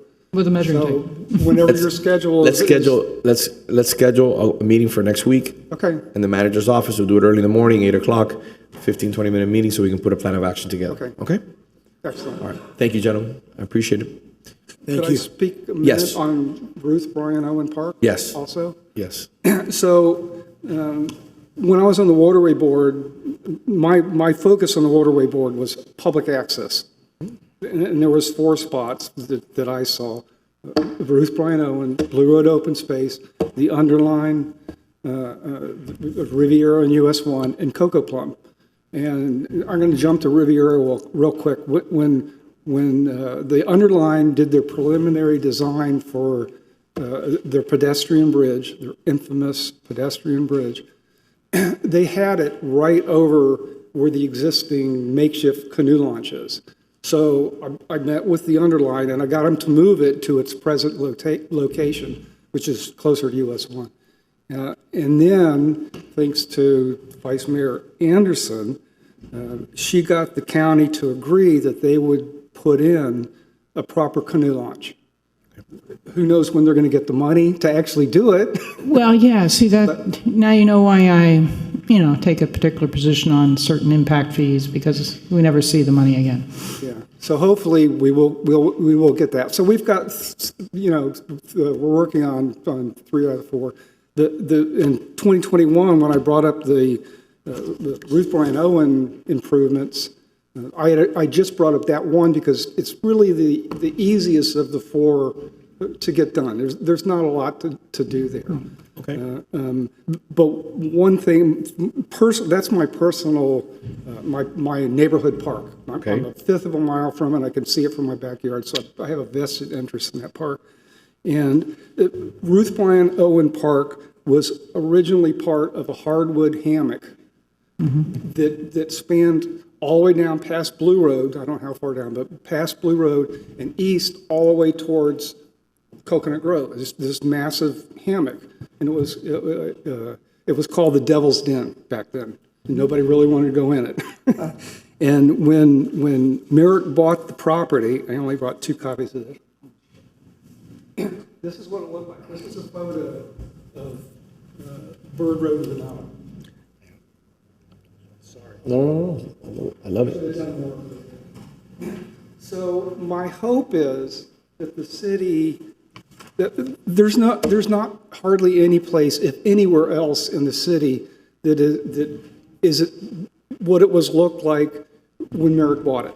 Everything's been developed. Not everything. And this, except for there's this one spot. And there's one spot next to my house in San Amaro. That is. Okay, so there's 2. That's an entire block. But that block, okay, I know you're Entire talking block. about. Yeah, I of know you're talking Pinewood, yeah. Which I grew up in that. I grew up 40 years ago running around in there. Yeah. So I would love the city to agree, rather than to develop it, to keep it basically a natural hardwood hammock. And then all you really need to do is like I said back in 2021, put in the canoe launch. But let's do this. That's in the meeting with the manager. Let's put together a plan of action for both of these projects, and we'll take a look at it. Okay? Yep. All right. Thank you for your time. No, thank you for being so patient. All right. All right, I'm going to try to go through these, Madam City Attorney, at least my items, very quickly. I want to finish up what I have here on the agenda because we got a long agenda. We could be here till 11 o'clock at night. I don't want to do that to people. Okay? What is the update as quickly as possible on the youth center property?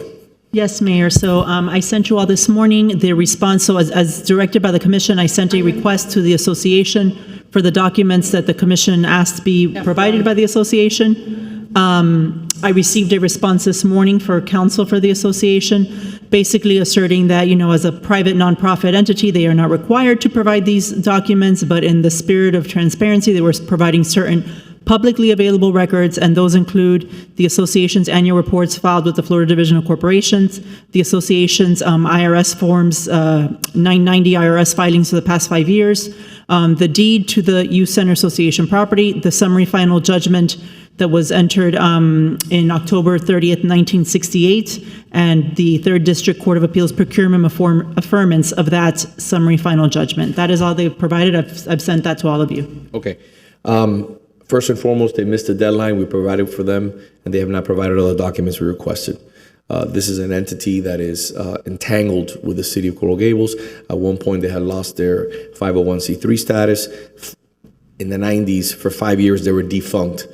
This is something that, again, I have no issues with a reverter clause at all. I have no issues with a reverter clause. That can still be put on the property. But this idea that this project is going to be developed and this entity is going to be the savior, why wouldn't we develop Phillips Park, for example? It's a large swath of land. Why are we now going to be taking in another massive piece of property, which is 6 acres that I've been working on for 10 years, and we're in the final stages of negotiating that? We're looking to bring that in so it's not developed. So at the end of the day, what I think we should do, and just to go really quickly, I think that we should have our city attorney hire outside counsel to do a real thorough, in-depth review of all the tax documents. I want to see bank account records. They are responsible and should be held to the same standard, just like the case that I forwarded you, Madam City Attorney, which says that they're responsible for the sun. They should be held to the same standards in the sunshine. I want to see votes. I want to see how you selected boards. All those things that occurred over the last 2 decades. Who is responsible? How are elections? Where's the money? How do you spend your money? If you're a 501c3, you have to provide the last 3 years at a minimum. You should be able to provide it in 2 seconds of all your financial information. So I'm asking for the city attorney to bring outside counsel on this issue to provide a comprehensive breakdown of what's happening exactly. Again, I have no issues with a reverter clause, but I do have an issue with there being an entity out there that can't keep their papers in order. And in that case, potentially putting a city treasure like the youth center in jeopardy. Does anybody would anybody join me in that? No, but through the mayor? Yep. I want to just give a little clarity to this. The War Memorial Youth Center is a private entity. The reverter clause was challenged in the 1960s in the district court and the 3rd District Court of Appeals. Both ruled that the reverter clause was valid. The War Memorial Association, the land was purchased, then they built the structure, and they conveyed it to the city for free with the reverter clause to protect the property. Okay, we're getting this for free. Reverter clause states basically that it always has to serve primarily for the youth of the community, and it has to be called the Coral Gables War Memorial Youth Center. Also, the city must maintain and operate the youth center exclusively. This was a gift to us. All we have to do is maintain it. Okay. Mayor, you've been in office for more than 12 years. Why are you bringing this up now? This would be a problem. The only reason this would be a problem on the title is if you're planning to sell it. Or is that what you're trying to do? Uh-oh, is that a little cortadito? No, the next big story, question. Mayor selling the youth center. It's a direct question because the reverter clause there is to protect the youth center. But then you want to go into a legal battle again with waste taxpayer money. Okay, on a private entity that didn't even have to give you that information, and they were very generous to do so. Now, nobody knows where that money is. Nobody knows the process of putting together that board. Nobody knows why did the 501c3 lapse? Why were they for 5 years defunct? There's a lot of questions that need to be answered. So again, this is a simple matter. You asked me, I've been in office for 12 years. Yes, I have been in office for 12 years. It's never been an issue because I didn't know it was an issue. When I see something like this that needs clarity and address, at the end of the day, my job is to make sure that no property that the city owns has any clout on title. And at the end of the day, this has to be corrected. Just like we corrected today at the elections, which will happen in April, and that will be addressed. So, Madam City Attorney, the commissioner says a lot of things that I was not aware of in her explanation now. So I'd like to know, were you aware of everything she just said? Mayor, generally, as you know, Mayor, we have discussed that the youth center was originally operated at the site where currently the Publix is located. That's not what I'm asking. I'm asking, yes. Were you aware of the litigation that took place before? Yes, okay. yes. Okay. And your opinion is? So that was the city brought that action to get a declaratory judgment. Yeah. And the trial court found that the reverter was valid and binding. Okay. Perfect. That was affirmed by the third DCA in it's what's called the procuratorial affirmance without an opinion. So with that being said, they should have no issues in having their documents reviewed. At the end of the day, if they're associated with the city, you should be transparent and provide all these documents. I don't know why you're so, what is there to hide? Why do you have to be so anti-transparency, so anti a process that people can view the documents of an organization that is entangled with our jewel, the youth center? The problem is, I think there's a conflict of interest. With who? Kirk Menendez was a commissioner and tried to pass a $150 million bond while he was the chair of this board. That to me is a direct conflict of interest. And thank God that I stopped that $150 million bond, because there would be more debt on the city, kind of like your COLA, which is a $20 million debt on the city. So $2 million a year for the next 10 years. So my point is that if there is no issues, if all the paperwork is in order, why wouldn't you just submit the paperwork? If you're such a steward of one of the city's most important assets, just give me the documents. Give them to the city attorney. We gave you a deadline and you gave us a few documents, but give us all the documents. I want to see 10 years of bank records. I want to understand, let me ask you a question. Do you think it's appropriate that a person who's a chairman, do you think it's appropriate that a person who's a chairman of a board that is in charge of a reverter clause for the youth center puts his wife, his son, and his daughter on that board? I think that's nepotism, and in my opinion, is a huge conflict. And that person at that time is also a commissioner in the city of Coral Gables. I'm sorry, that doesn't pass muster with me. And you don't need to be an attorney to realize that. Yeah, through the mayor. So I'm not done yet. So you asked me a question. No, but I know the answer. You find an excuse for anything. Madam Vice Mayor. So I'm going to go, I agree that we need the records. I also agree that we need to preserve the history. There's a rich history there of individuals that started not only the youth center, but really post-war era, World War II, wanted to commemorate and preserve the memory of those who served in the wars. And that's why it was called the War Memorial Youth Center, and that organization was formed. The individuals that formed that, formed it long before Commissioner Menendez were around, and their history needs to be preserved and told. I happened to be via Zoom at a Rotary Club meeting this past week and got to hear a rather eloquent presentation that was put on. And I do think that those records need to be preserved, that this city needs to be able to tell this story. Okay, one of the comments that was made by Commissioner Menendez, who did the presentation at that time, is, the city of Coral Gables never tells this story. Well, help us. Provide us the records. Let's preserve the history so that for the next 100 years, the story of those individuals that bought the original property where the Publix now sits, next to the A&P, gets to be told for future generations. And we get to honor their legacy in what they did back then in 1940s and 50s and 60s, before a lot of us were born. So I would like to add to that request for the full record on what was done. So, 1 second.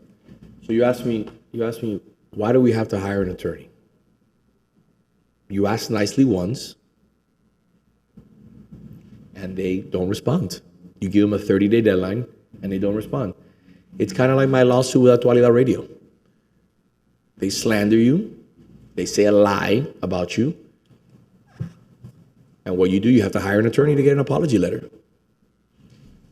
Not only do you get an apology letter, you also get a huge payday and also get Mr. Tejeda fired from the radio station. So I hate to do it, but there's no other choice, but you have no other choice but to hire an attorney to get compliance. Because at the end of the day, they'll stall and stall and stall. If you don't have anything to hide, then just give me the documents that I'm requesting. It's in the best interest of the city to make sure that we memorialize those documents and that we have a proper transition. Or is Kirk planning on being there posthumous? At the end of the day, is he going to be like a mummy? Is he going to be there just forever, a part of that board? So we can do better. Through the mayor. Yes, Commissioner. Yes. At the end of the day, this commission can ask or request anything they want to. But the reality here is that nobody is above the law, right? And that is a private entity. And they are in the right to decline or to give it to you. And it seems to me right now like we're going to try to waste more taxpayer funds just because of a personal issue you have with Kirk Menendez. I think we need to focus on city business and conduct ourselves accordingly. Commissioner, to answer you, I am conducting city business, like the mobility hub, like moving elections, like getting an inspector general, which you vote against, all of that. I am conducting city business, voters' business, what they elected me for. But at the end of the day, Kirk Menendez should comply. So, Commissioner, do you have anything you'd like to add? The only thing I want to add, because I find this all more unnecessarily distracting than it should be, because I agree with Jane Muir that, the War Memorial Youth Association is a private Florida not-profit corporation. But there has been concerns raised both on this commission and from residents concerning the management, the stewardship, and ultimately the transparency of the way that it's been run. So I find it distressing that Ms. Muir says that in the spirit of transparency, I'm quoting from her letter that she sent to the city attorney, that in the spirit of transparency and cooperation, she'll provide what's already available via public filing. That to me is confounding, because if you're going to quote being transparent and cooperative, you just turn over the documents that are requested, which are neither intrusive nor burdensome. They are documents that would be readily available, archived, accessible, and they should be curated, because if the place is being run properly, managed correctly, and handled by professionals, that would take you all of less than an hour to compile, assemble, and send it back to the city attorney. So I find it all kind of unnecessary, really, I hope. But it's certainly not transparent or cooperative, the way that we got a response on the very last minute from when the documents have been requested. It raises, I think, more questions than it answers. It invites negative light where maybe, hopefully, there shouldn't be no negative light, but they're sort of calling the question. I mean, does anybody on the well, Commissioner Castro, do you think it's burdensome or somehow improper to request clarity and transparency on these issues as framed and sent out by the city attorney? Through the mayor? Yes. Yeah. I think that at this point, that doesn't matter. They're a private entity, and they are in their all decision to decide if they want to give us something or not. At the end of the day, it's not even, my opinion really doesn't count. We have to go based on the law. Okay, so through the mayor. If I may, again, you just answered my point. You made my point for me. It's a 501c3 entity. It's enjoying that status. So at the end of the day, if that's dissolved and you're associated with the city, look, I'll put it to you this simple. Let me ask you a question. Do you think, hypothetically, would you remove or modify the reverter and give that reverter, if the city violates a reverter, would you be opposed to that property going to a judicial receivership? You know, I'm asking you a question. Would you be opposed to that? Because I think the best thing in my opinion is get rid of the reverter and apply it in a way that if the city does break its promise, which I find it hard to believe that the city would break its promise, the mere fact that you state that I want to sell the youth center or develop the youth center is just the typical, gotcha kind of politics that has taken over here over the last 2 years, and thank God there was a change. You know very well that's not going to happen. Very, very well. How? How? We haven't done it on any other property. Listen to what you did today with the other garage, which I was like, I wouldn't be surprised if you want to build something here too. At the end of the day, the reverter clause was here to protect the youth center. That is it. From what? From us not using it as it's supposed to be used, period. That's the only reason. So you truthfully think that someone is going to go out there and sell the youth center? Absolutely, or use part of the parking, or do something else that is not for the youth. There's a lot of things that you can do, especially coming from a person that's very into development. I'm sorry, but let's not bicker. It's not good for anyone. City Attorney, do you recommend us legally engaging this, or what is your recommendation? It's really it's the will of the commission. Whatever the commission decides is it wants to do, we will take that direction. Okay, do you think we're going to be wasting money challenging this, or do you think it will be successful? I don't know, Commissioner. I don't know if they comply right away. That could just be a very easy ask. So okay, but what he was asking is for us to go and remove this reverter clause, correct? That's not what I said. Okay, so correct me. What did you say? So first and foremost, what I'm asking is to hire an attorney to get all the documents that this 501c3, which was again dissolved because it fell out of its 501c3 and now jumped back in, to provide all that documentation to the city. They do not want to provide it. It's simple. It's not that difficult. They should be transparent. They should send us all their documents, their bank statements, everything that has to do with the entity, their meeting minutes. I want to see everything. They are not outside of the sunshine. Per the Winter Haven case, they have to comply with the sunshine law. So it's simple. Wait, hold on. I'm not done yet. Mr. Clerk. Yes, sir. I'd like to make a motion. My motion is, and I pass the gavel to the Vice Mayor, and that is that we have our city attorney hire outside counsel to meet with Kirk Menendez's lawyers to receive all the pertinent information in regards to this entity, from bank statements to their 501c3 status, to their recordings, to all pertinent information that has to deal with that entity. Are you done? I'm waiting for a second.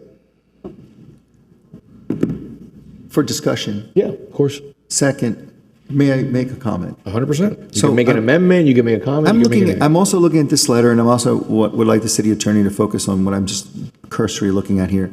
So I have the utmost respect for Jane Muir, very, very competent attorney. I've known her for decades. And I think that she chooses her words very carefully. So in her response, she says that the documents that she does provide reflect the association's continued compliance with its obligations as a non-profit entity under state and federal law. That's because it may be a 501c now, and she refers to it as its continued compliance with its obligations, probably as of the date of this letter.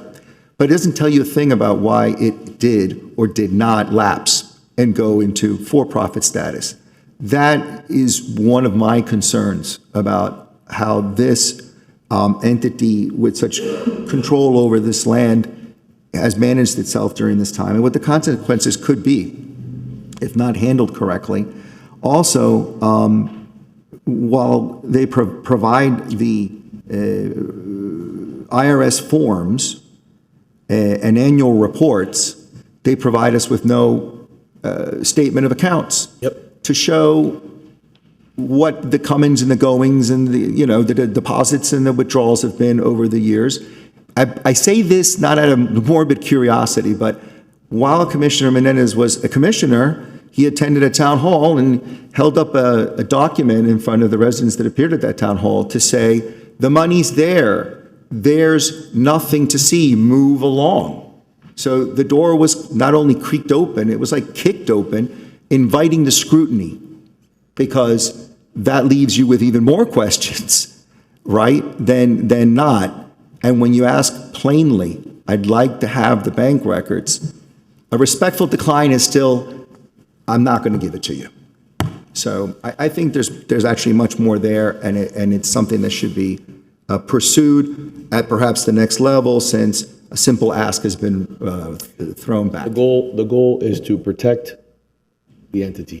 Madam Vice Mayor. So you're running the. I made the motion, by the way. You're running the. I know. I let him, and we're in discussion right now. So I also have questions, because there was a point where the entity lapsed and it was renewed and it slightly changed names, and did the reverter become null and void at that point? Are we talking about something that's not? So there's a lot of questions out there. By the way, Madam Vice Mayor, it lapsed for 5 years. Yeah, no, that's exactly my point. Not 5 days, not 5 weeks, 5 years. So corporations, once they die, they die. That's a dead person. So once the person dies and has the reverter, it's not like you can resuscitate them and they come back to life again. Through the mayor, and on that point, hypothetical, we're just talking, right? So if the entity that should be in position as the proper receiver of the reverter, if triggered, no longer exists, then the entity that remains, as any corporation, if it dissolves or it involuntarily or it dissolves or winds down improperly, at some point it may revert even to an individual. We don't know who that individual may be. So who the officers are, who the ultimate, how they're elected, right? What's the process? But I'm saying, like, ultimately, who may control the fate of that land is unknown today. But the liability then, the liability to people is incumbent on us. Like the city of Coral Gables. Yeah. The wind down process requires notice to everybody that has an interest in something. Right. And the city made significant investment in the land. None of that notice procedure happened. So when you're in violation, what's the answer to this legal question? I don't have the answer here as we sit today. So with all the questions that remain unanswered, I would just say, it seems rhetorical to me, that there should be on this dais no opposition to asking the questions and pursuing it reasonably. Because if there is a reasonable opposition to pursuing the information, a reasonable opposition, I'd like to hear it from anybody on the commission. Through the chair. City Attorney, are they in their legal right to decline this information? So I think that there's something more that we can look at here, because to the extent that there has been at some points during the relationship some agreement with this organization between the city and them, there might be situations in which we could seek to see if they might have been subject to public records, different aspects of the records requests. How are they subject to public records as a private entity is my question. So to the extent that they were at some point in the relationship, perhaps not currently, but at some point in the relationship with the city, in privity with the city per an agreement or providing certain services to the city, we have to look at all of that and see if there's some aspects under which they might be subject to Is that public something records. you can look into yourself, your office could? We can certainly do that. Okay. I don't think that we need to get outside counsel right now until at least the city attorney's office figures out if that's the case. So, if Matt, through the chair, yes. A few things. Number one, in the 1993 resolution, which I hope that you read, Commissioner, the entity and the youth center set the policy together moving forward for the youth center. So they're intertwined. The key here is we need to know if the reverter was extinguished or if it still survives to this day. This entity was dissolved for 5 years. And I understand that you want to help out Commissioner Menendez, but at the end of the day, we're going to move with outside counsel because our city attorney has extensive work on their hands, and I need to get this answered immediately. Because let me tell you why. This is a $200 million piece of property that I need to protect, and you should do the same. Because at the end of the day, I put it on the record here before you feed it to Politico Cortadito tonight. I do not want to develop that property. I do not want to sell that property. I want to protect that property. And like Commissioner Lara said, it is incumbent on us to ensure that we protect this property at all costs, especially when you're spending tens of millions of dollars of hard-earned taxpayer dollars, and you don't know where you stand with this entity. Yeah. Or who could make a claim on it. Now, there was also an association, neighborhood association, that was part of that agreement that no longer exists. So how does that impact it as well? That was a critical piece of it. Through the chair? Yes. So I would just caution, because I don't know whether or not any further questions from the dais directed to the city attorney, since we're now even contemplating hiring outside counsel, puts you in an uncomfortable position to reveal attorney-client privilege or mental or legal theories. The questions that the Commissioner Castro has been asking would be kind of the same questions I'd be asking if I was Jane Muir or any counsel they want to subsequently hire. So I would just caution everybody that these conversations, perhaps if they delve into that area, should be held and not at the public dais. If I may, through the chair, that was good. That was good. Well stated. Well stated. So Well anyway, stated. all right. So we have a, Madam Chair? Yeah, We have a no, motion, a second? we have a motion and a second. Let's call it. Ma'am, I have members of the public requesting to speak on this item. Is this an item we have public comment on? If you're going to take action. Yeah, okay. Let's call the First public speaker comment. is Mrs. Maria Cruz.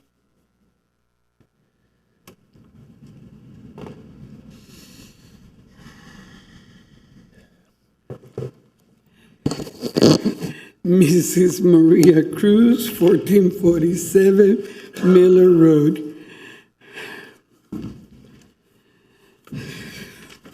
This whole conversation has been fascinating.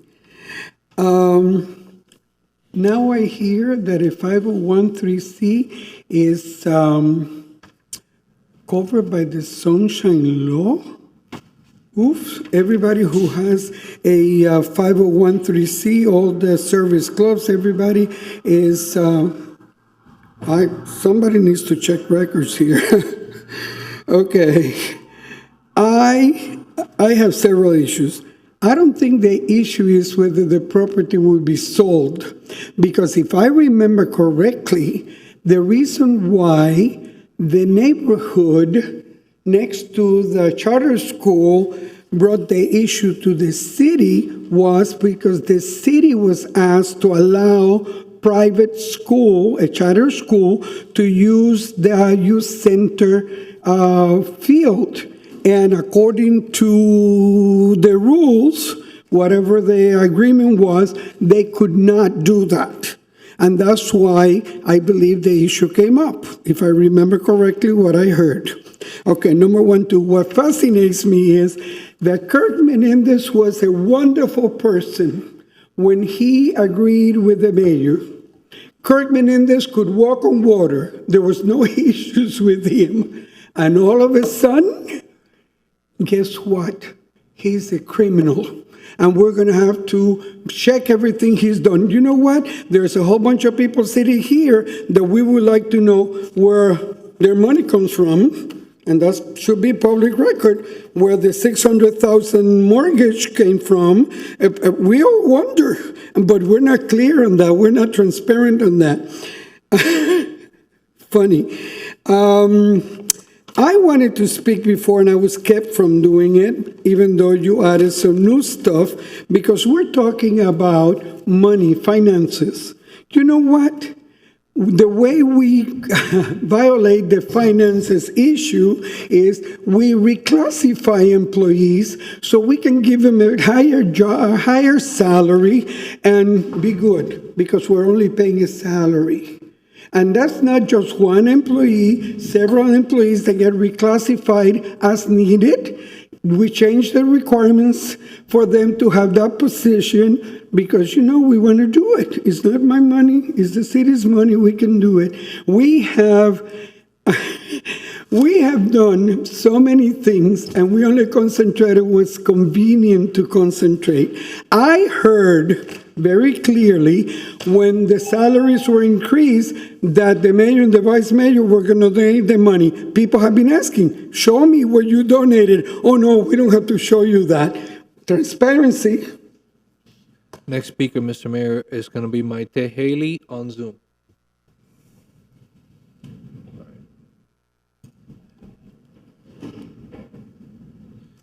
Ms. Haley, if you could please unmute.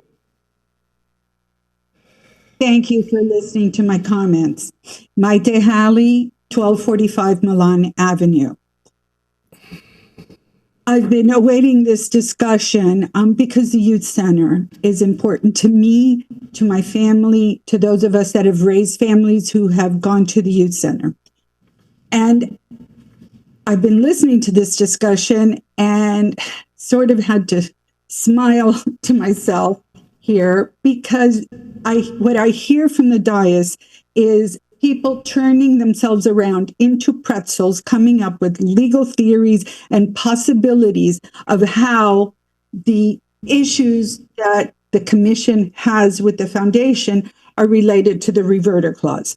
The reverter clause is nothing more than a deed restriction. It's not a cloud on the title. And that deed restriction puts the fate of the youth center completely, clearly, and unrelated to anybody else on the commission's hands. And I trust this commission. I know you all personally. I trust this commission not to sell it to developers. Absolutely. But you are the protectors of the future of this, and you have no control over what a possible future commission can do. The reverter clause simply states that if it's not used for the youth of Coral Gables, it goes back to this foundation. Now, I don't know the ins and outs and the legalities of all this foundation, but to me, it seems pretty simple. It's a private entity, and the city, it'd be like asking me for all my income tax returns because you don't like how I'm handling my finances.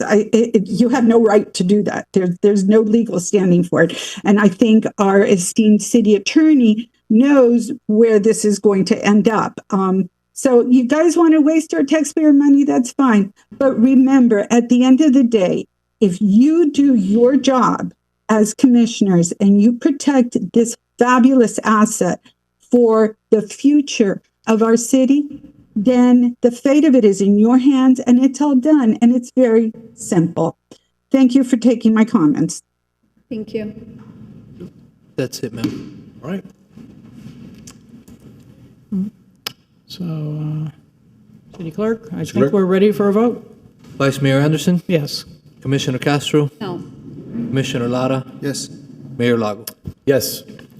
Thank you. For the record, the end goal is to protect the asset, which is a youth center. We should all be on the same page for that. Moving forward, F2, Mr. Diaz, can you give me an update in 45 seconds? How are we doing with the sidewalk project? So we don't have to do a whole presentation, but we got you a slide. Done. If you don't mind. I want to be considerate, everybody. Yes. This is going to be a great project. By the way, congratulations to both of you and to your staff and to the manager of DCM. Thank you to DCM for meeting me there. Thank you for you meeting me there. The Alhambra sidewalks are underway. The drainage project is underway. It is a beautiful, beautiful, beautiful project. No. And the next one, we finished Blue Road.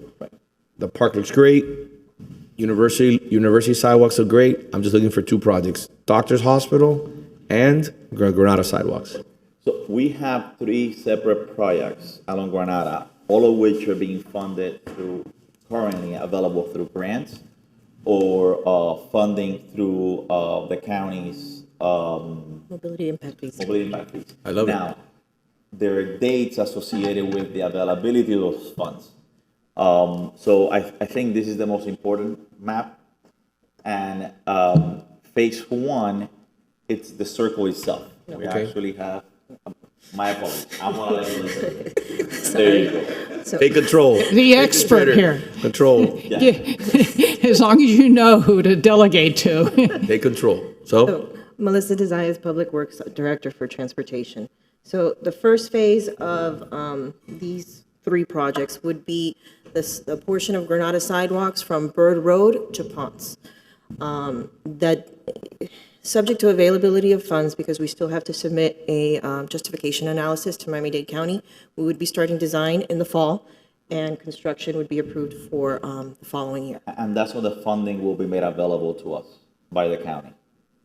So they're gonna make available design funding now this fall and construction next year in 2026. okay, So that's the portion south of Bird. perfect. And then phase 2 would be the DeSoto Fountain improvement. That one we received LAP funding for. We got $1 million for construction. Design would basically be starting in the fall, subject to approval from Miami-Dade County for a traffic study. As soon as we get that approval, we can start design, and then we would have construction in early 2027. And then phase 3 would be the section of sidewalks on both sides of the road from Granada, on Granada, from DeSoto to Bird Road.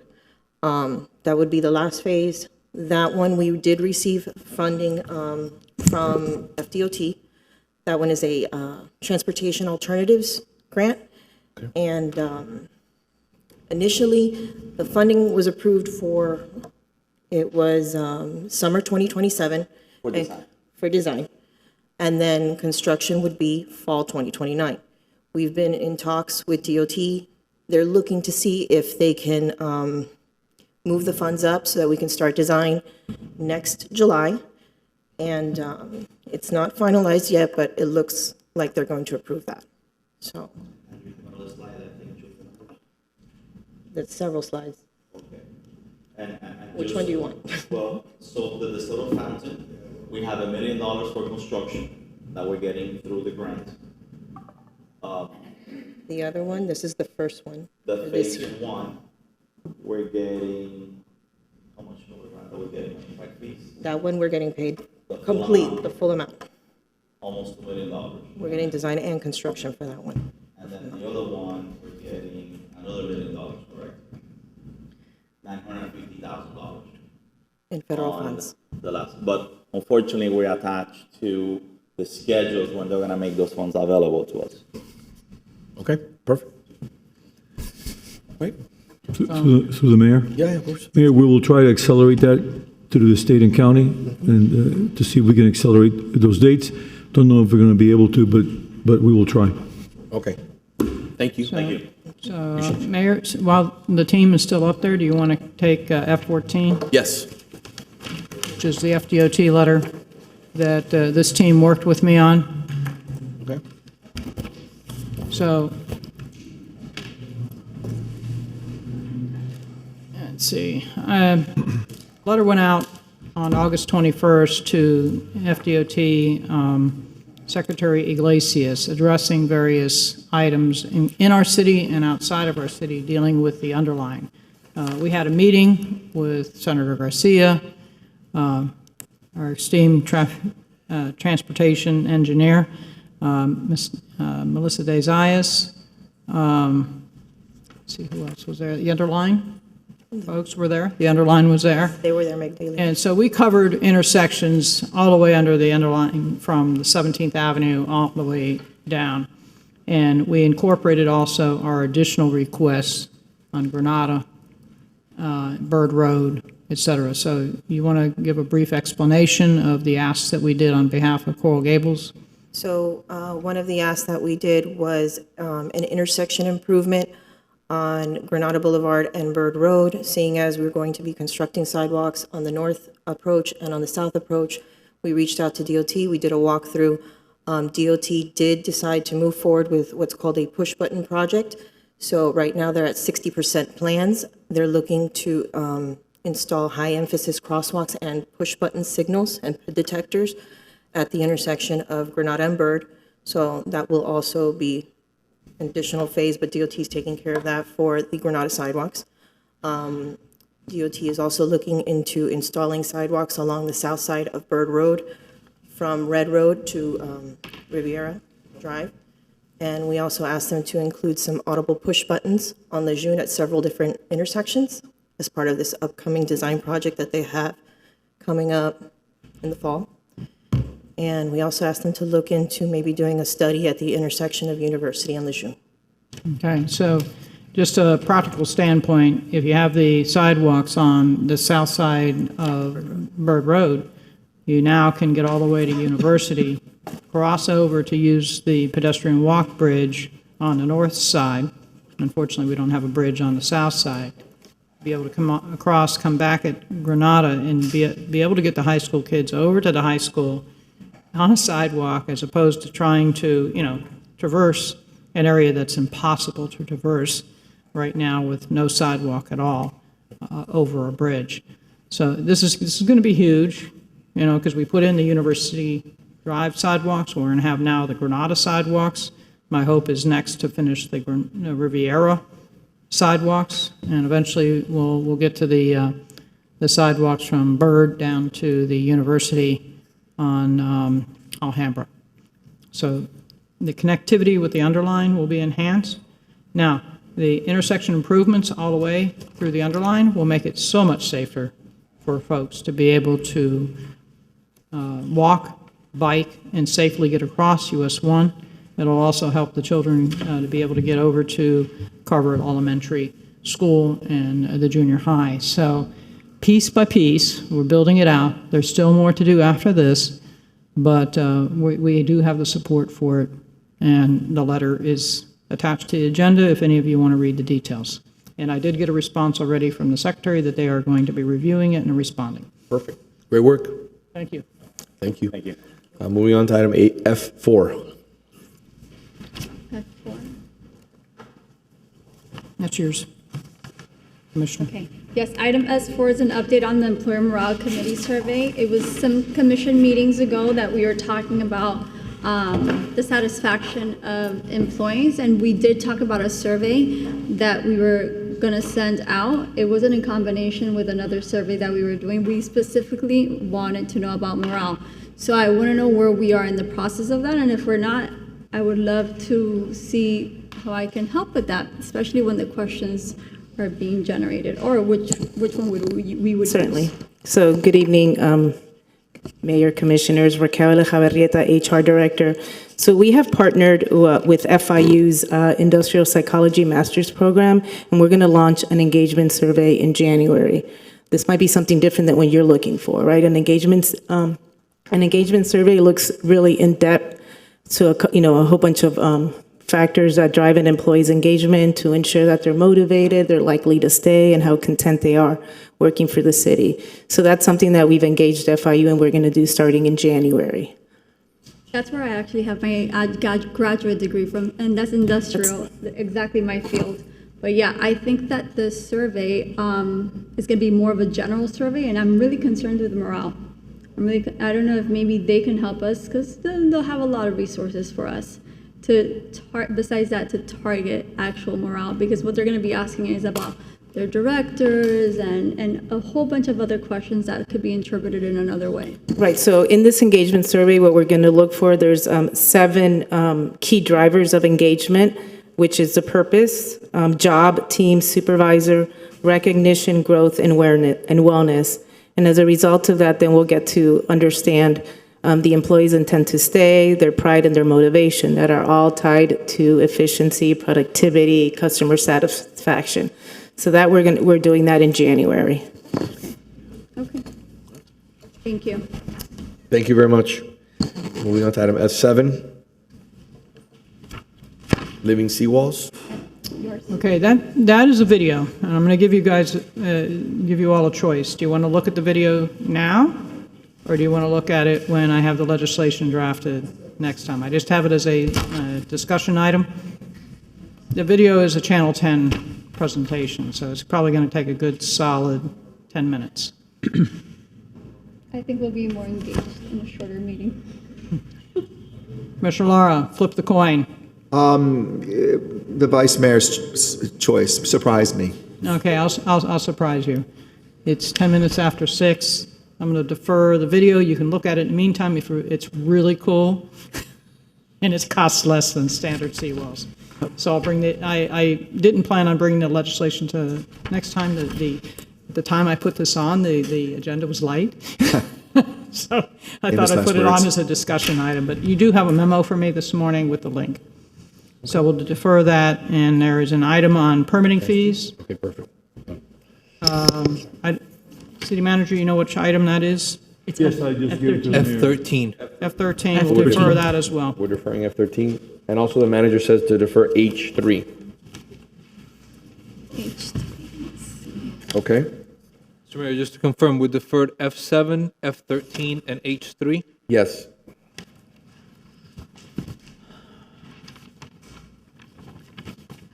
I want to defer F11, but it should take 2 seconds, and we gotta move quickly on that to. Yeah, I know. Okay, That's much faster than my video. You want to do F8?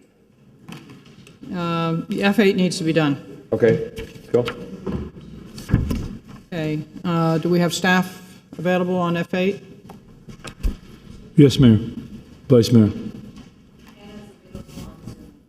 Yes, she is. So. Vice Mayor, through the mayor. Okay. Vice Mayor, we have already contracted those studies to be done. We had North Ponce, and we added the Flagler District. They should be starting soon, and we're going to see if we can get it done as within 6 months. Okay. So I know Ms. Paranes was out on maternity leave, okay, and staff is working diligently to get the materials to the consultant so the North Ponce Historic Preservation Study can be done more quickly than originally planned. And I think the end goal is to try to be done, we're hoping but for the end of the year, but 6 months, Yes. I think is the best feasible date. Through the mayor. Vice Mayor, the director is still on maternity leave. She's working remotely now. So we will try to do it as quickly as possible. 6 months will be less than the period that they initially asked for, and we'll see if we can get it done as quickly as possible. I appreciate you Good evening, working on all. this. Could you hear me? Now we can, but I think we already saw Peter. Okay. Yes. Hi. You could hear me okay? Yes. All right. Good evening. This is Anna Pernas, the Historic and Cultural Arts Director. Thank you again for accommodating me on Zoom. But just to confirm, we do have a kickoff meeting with the consultant tomorrow. The PSA and agreement have all been executed, and we're already collecting materials that the consultant has requested to get to them through our archivist and our historic preservation coordinator. So we should be on track. Okay. Okay. Perfect. That's it. Perfect. We're done on that. All right. Moving on to F9. Thank you. F9. Thank you. There's one photo to show, and a picture's worth 1,000 words. So, City Clerk, the autonomous robots swallowing the sidewalk. I call it Wally. There's lots of different names. I've been waiting A lot for of- this one. I've been waiting for this big time, all day. Yes, I yes. have. There you go. I was getting ready to cross Lejeune Road, and the poor pedestrian ended up where? On the grass. Yeah, because you call him Wally. That one began with the letter A. I can't remember the name of it now, but I was just like astonished that and this is a message and a picture for you to keep in your mind, that when we're designing projects, this is why we need wider sidewalks. Okay? This is why. So we don't want the pedestrians being kicked off the sidewalk, or the disabled, or the strollers, or the scooters, or the bicyclists. So that's it. Through the mayor. Yes, sir. To the vice mayor. What'll happen, I don't know, so that's why I'm asking, if you did have a powered wheelchair heading one direction and then Wally there going the other direction, what happens? It would be a standoff because Wally doesn't have the wherewithal to know how to do anything but stop. And the other thing we need to look at is, where these babies should be parking. Because they're parking right now in crosswalk areas, just waiting for an order. So I'm going to ask staff to look at this issue, and maybe we need to make those corrals like we did for the little scooters and have them placed in a certain area out of the walk path, not occupying the crosswalk area, because there was one on the corner of Ponce and Coral Way just sitting there blinking for endlessly. Okay? Briefly, through the mayor. So to the chief or anyone else that can answer. Oh, Chief, you needn't walk all the way up here. I was just wondering, have you heard anybody complaining from accidents, scooters running into bicycle? Like, is there any sort of criminal complaint or complaints to the police in general about these robots or whatever we call them? No, I mean, we've had no accidents. I mean, interestingly enough, because it's automated, I don't know. Right. Unless we hired like C-3PO to walk on the streets and police it, I really don't know how else we would be able to deal with R2-D2, so. I think they're fairly new in the city. Yes. I was just like, wow, look at this thing. It ran away from me. I was walking down the street and it kind of turned, it went away. They were parked over by the station, so. So, yeah, I think we need to make corrals. We'll have to have a conversation. I will check with the Florida police chiefs also and see what other kind of issues We may have another conversation. Whether we can keep them off certain parts immediately to get them, kind of like they do with the bird scooters, there's certain places that they can't operate and make them go the long way around. So Yeah, that they're might be a arresting. safety consideration we can do. Don't move. Don't move? Yeah. Don't move. Madam Vice Mayor, anything else? Freeze. No, that's it. All right. Through the mayor. Yes. I'm hearing that these Wallies they have little people driving each of these. Is this accurate? Drive, small people what? No, not the small people inside of them. That we have, there's computers in the background and somebody's in the background driving these. There might very well be, like I said, I went near one and it went the other way, so I haven't had a chance to see it. I mean, You got scared of you, that's why.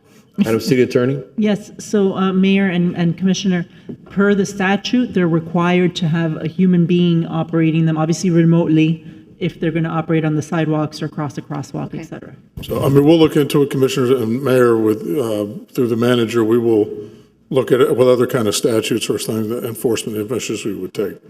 Okay. So while you're looking at that, sidewalks that are this narrow, right? Okay, can you look into whether or not there's some best practices we can say that you can't operate on a sidewalk that's close to a major street like this? You have to go on another street with a bigger sidewalk and then not shove the pedestrians off the sidewalk? Because you come in, I stood in front of this thing to see what it was going to do, and it just stood there. So if I had a wheelchair and I needed to go. Apparently, you're much better looking than I am, because when I looked at it, it turned around and went the other way. I mean, I was interested to see it the other day. But look at yourself. I mean, in the I mirror. know. I mean, It's hard to believe my wife looks at me every day, so. Chiefs. Can we talk about F10 really quick? Yes, as soon as the HR director gets in here, because I'm not doing this one by myself. F10, as quickly as possible. Yes, ma'am, sir. So I'll give I you put the. this on the record very simply, just to make sure that people understand where we are. Commissioner Castro put out a social media stating that I made a comment about this is too rich for my blood. Yes. The deal that we gave to the fire union, many of you were in the room. Staff said, do not vote for this. It is too rich. That's the comment. I did not make that comment about the police union agreement, which I voted in favor of. Correct, Mr.? Yes, sir. I voted in favor of. So again, this is just the typical misleading effort by the blogs and my colleague to the right in an effort to try to throw me under the bus and say that I'm not pro-police. I have an issue with the fire department on multiple different reasons. I think that, number one, we pay way too much on the union contracts, way too much, hurting the city. Staff recommended against voting in favor of that union contract. The previous commission voted in favor of it. I think it was myself and the vice mayor also voted against it. And I also, I've had multiple issues with the union president who has gone out of his way to not only hurt me personally, but also my family. So he's an individual who lacks respect and wants to do whatever he can to get his message across. And I won't be intimidated by him or the county union mob boss, Billy McAllister. So at the end of the day, I want to put it on the record. I voted in favor of the police union contract. Well deserved. Well deserved. It was not too rich for my blood. We had a situation that we needed to address, and I'm happy that through the leadership of yourself, the city manager, city attorney, we were able to address that issue. In regards to the fire union, I stand in my position. That is not a good contract for the city. We overpaid. Ma'am? So I do have a quick presentation, but I don't think we need one oh, there it is. But in terms of police officer numbers, so we started the calendar year with 37 vacancies. We had 4 separations during that time, but we were able to hire 27. So we currently, as of today, have 15 vacancies, and we anticipate hiring 10 more by the end of December. So we hope to have 5 vacancies by year end. That is 27 officers. Even if we don't hire any other officer this calendar year, would be the most police officers that we have hired in 1 year. And if I may, I just want to add one thing for the record. The vice mayor and myself were the only elected officials here who voted to increase the head count of the police department. Yes, sir.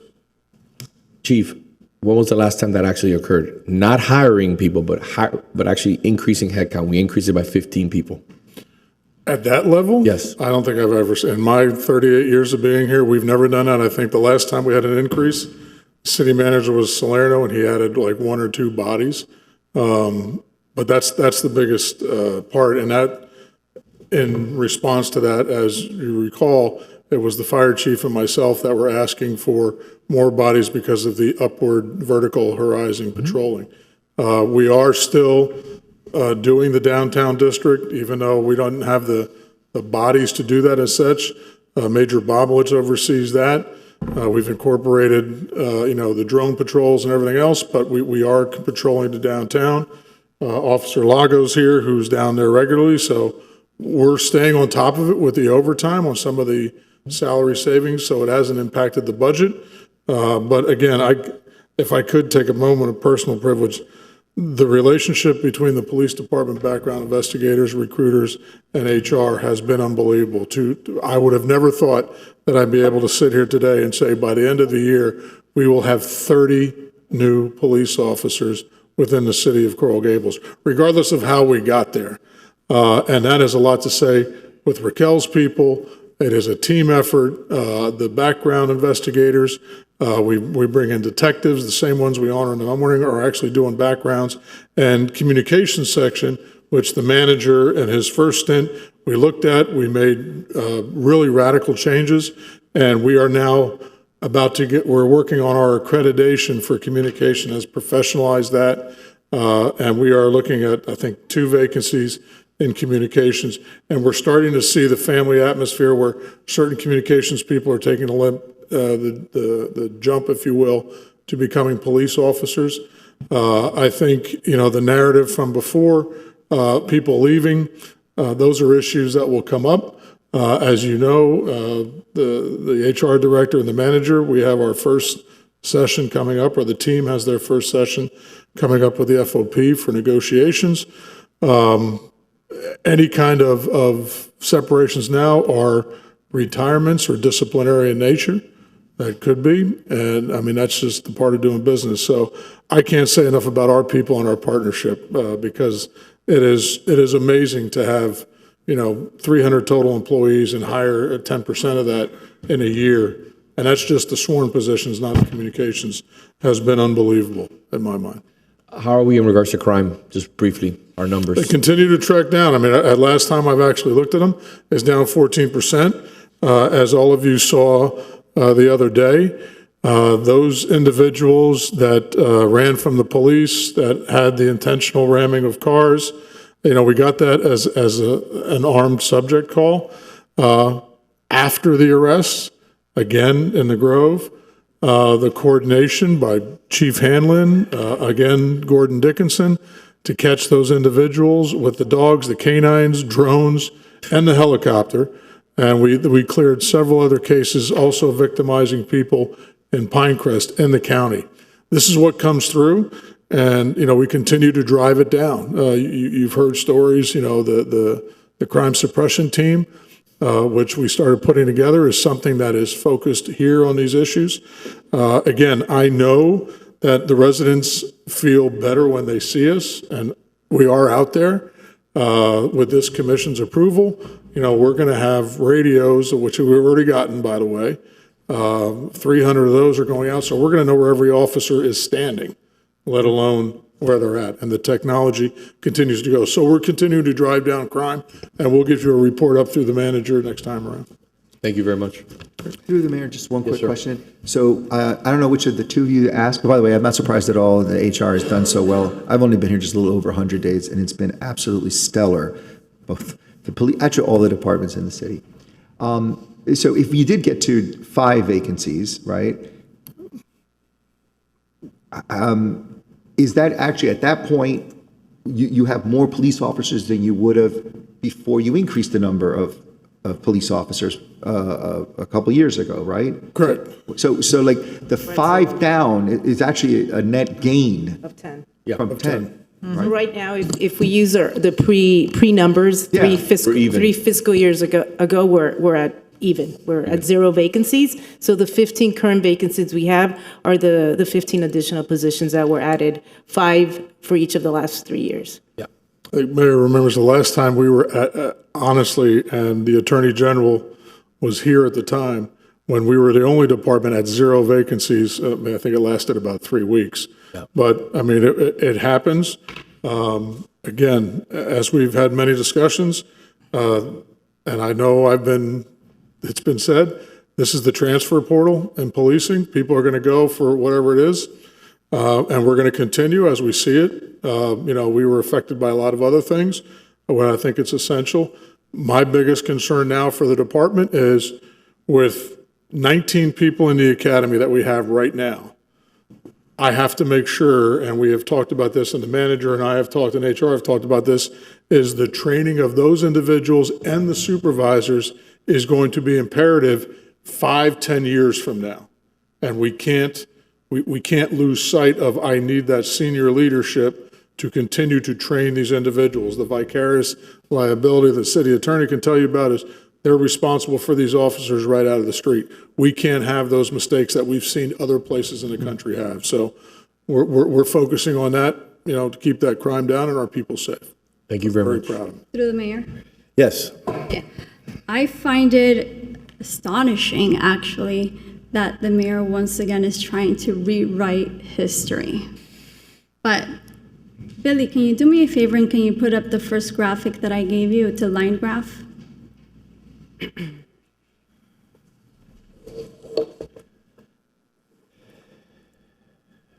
We could work with this one first. I just chose different cities so that we get an idea of where our police force is compared to other ones. And I didn't even put the county there because it's so much more. At this point, we cannot even compete with the county. Okay, so I was trying to be very fair when I was choosing cities. And as you can see, Coral Gables comes down, is almost one of the last ones. Year 1, year 10, maximum. Actually, for year 1, after the contract that we gave that was too rich, we actually closed a gap and there was improvement. Can you go ahead and take me to the line graph?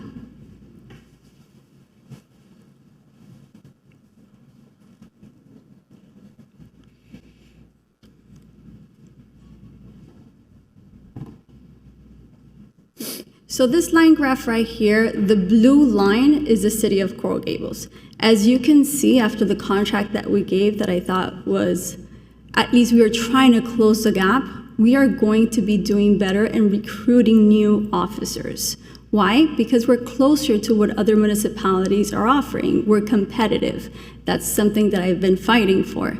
Now, the problem here comes when we get to year 10 and to the maximum amount you can get as an officer. And that's where we need to work. However you guys decide to work, it's fine, but the problem here is going to be to retain the officers that we are now getting, because we're doing good now in year 1. But then to keep them, that's going to be the issue. So I know we're going to be going into negotiations. However you guys accomplish it, Chief, I trust your guidance, but these are things we need to work on. Retention, long-term retention, because it's a serious issue. Let me respond.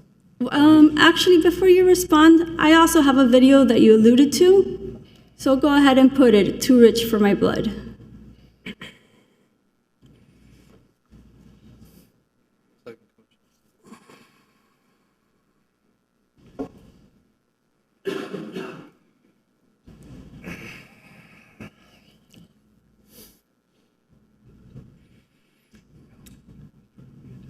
Are you ready, Billy? Yes, ma'am.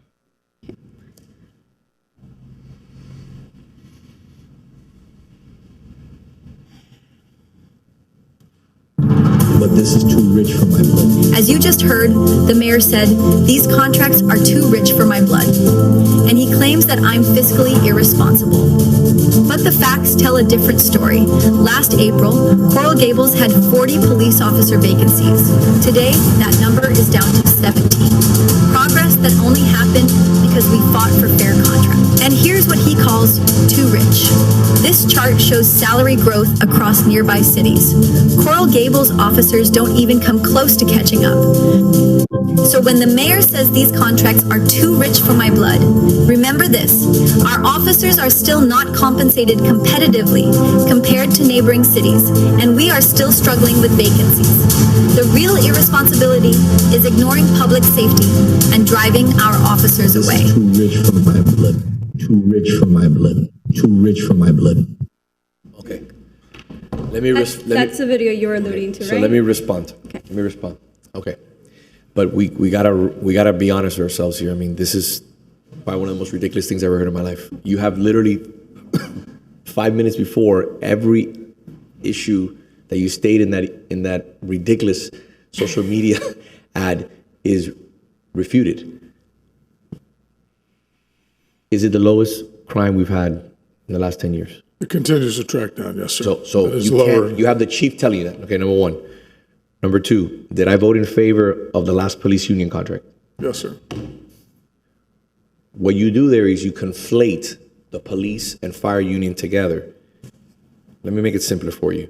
You try to confuse people by stating that it's these contracts, plural. I mean, you got to get a handle of that. I mean, it's not going to serve you well. I did not vote for the fire union contract. I know you will do whatever the fire union tells you. I get it. I understand that. It's not going to help you in the next election.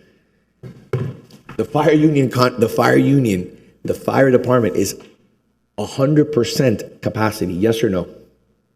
We currently have 3 vacancies for retirements, but we are processing. When you opened up the positions that were available, how many people applied? So we just opened it up. We opened it up for close to 3 weeks, and within the first 24 hours, we received 100 applications. We capped it at 250 applications, and we were able to receive those applications in less than 3 weeks. Did staff recommend voting in favor of the last fire union contract?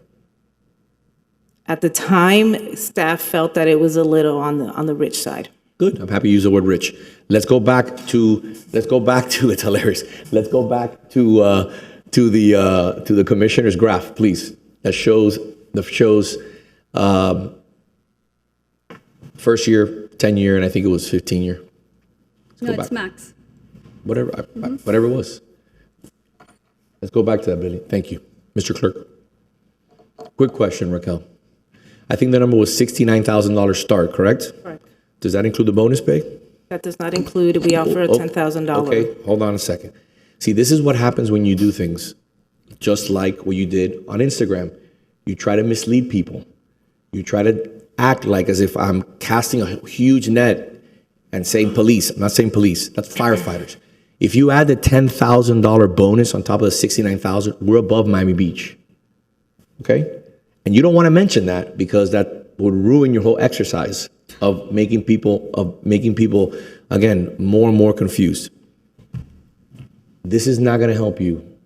This will be all shown in the public eye because you continue to make every single statement you just said right now has been refuted with facts by staff. We have the best public service. I love our police. I voted for their contract. You said it was too rich for my blood. That is not the case. No, you I was said talking about the firefighters.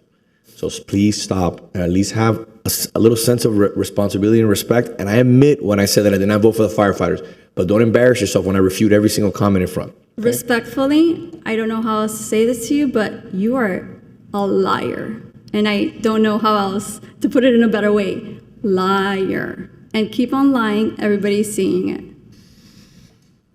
So I don't know where you were, Commissioner Castro, or what you were doing in that particular meeting, but you apparently weren't listening very well. Because I was there, and the issue was the fire union contract. Because not only did it, I was in that meeting, and you wanted to give the representatives whatever they wanted, even if it was over and above what staff recommended. And there were long-term consequences to giving these types of raises. Are we talking about the shade meeting? Is that what you're talking about? What meeting are you talking about? Oh, we were in a shade meeting, we were in other meetings afterwards, and yes, I did vote against that particular one. And I also, as part of a normal process, consulted with and received advice from some of our former commissioners that served and looked at the compounding factor on the monies that were built into the contract. And yes, it was too rich for my blood, too, to give that kind of an increase to the firefighters going forward because the compounding factor is tremendous. So, Mayor and I voted for the police contract. Okay, so I don't know where you were, but I heard it, but you apparently didn't. So before we move on, I just want to address one issue. Quickly through the mayor. Yeah, of course. Okay. Under no circumstances would I believe it's appropriate for a commissioner to call another commissioner repeatedly a liar. Somebody can be, just a moment, please. I'm almost done. So just a sec. You could say somebody misstated the facts. You could say somebody recalled incorrectly. They could say, I think you may have misspoken.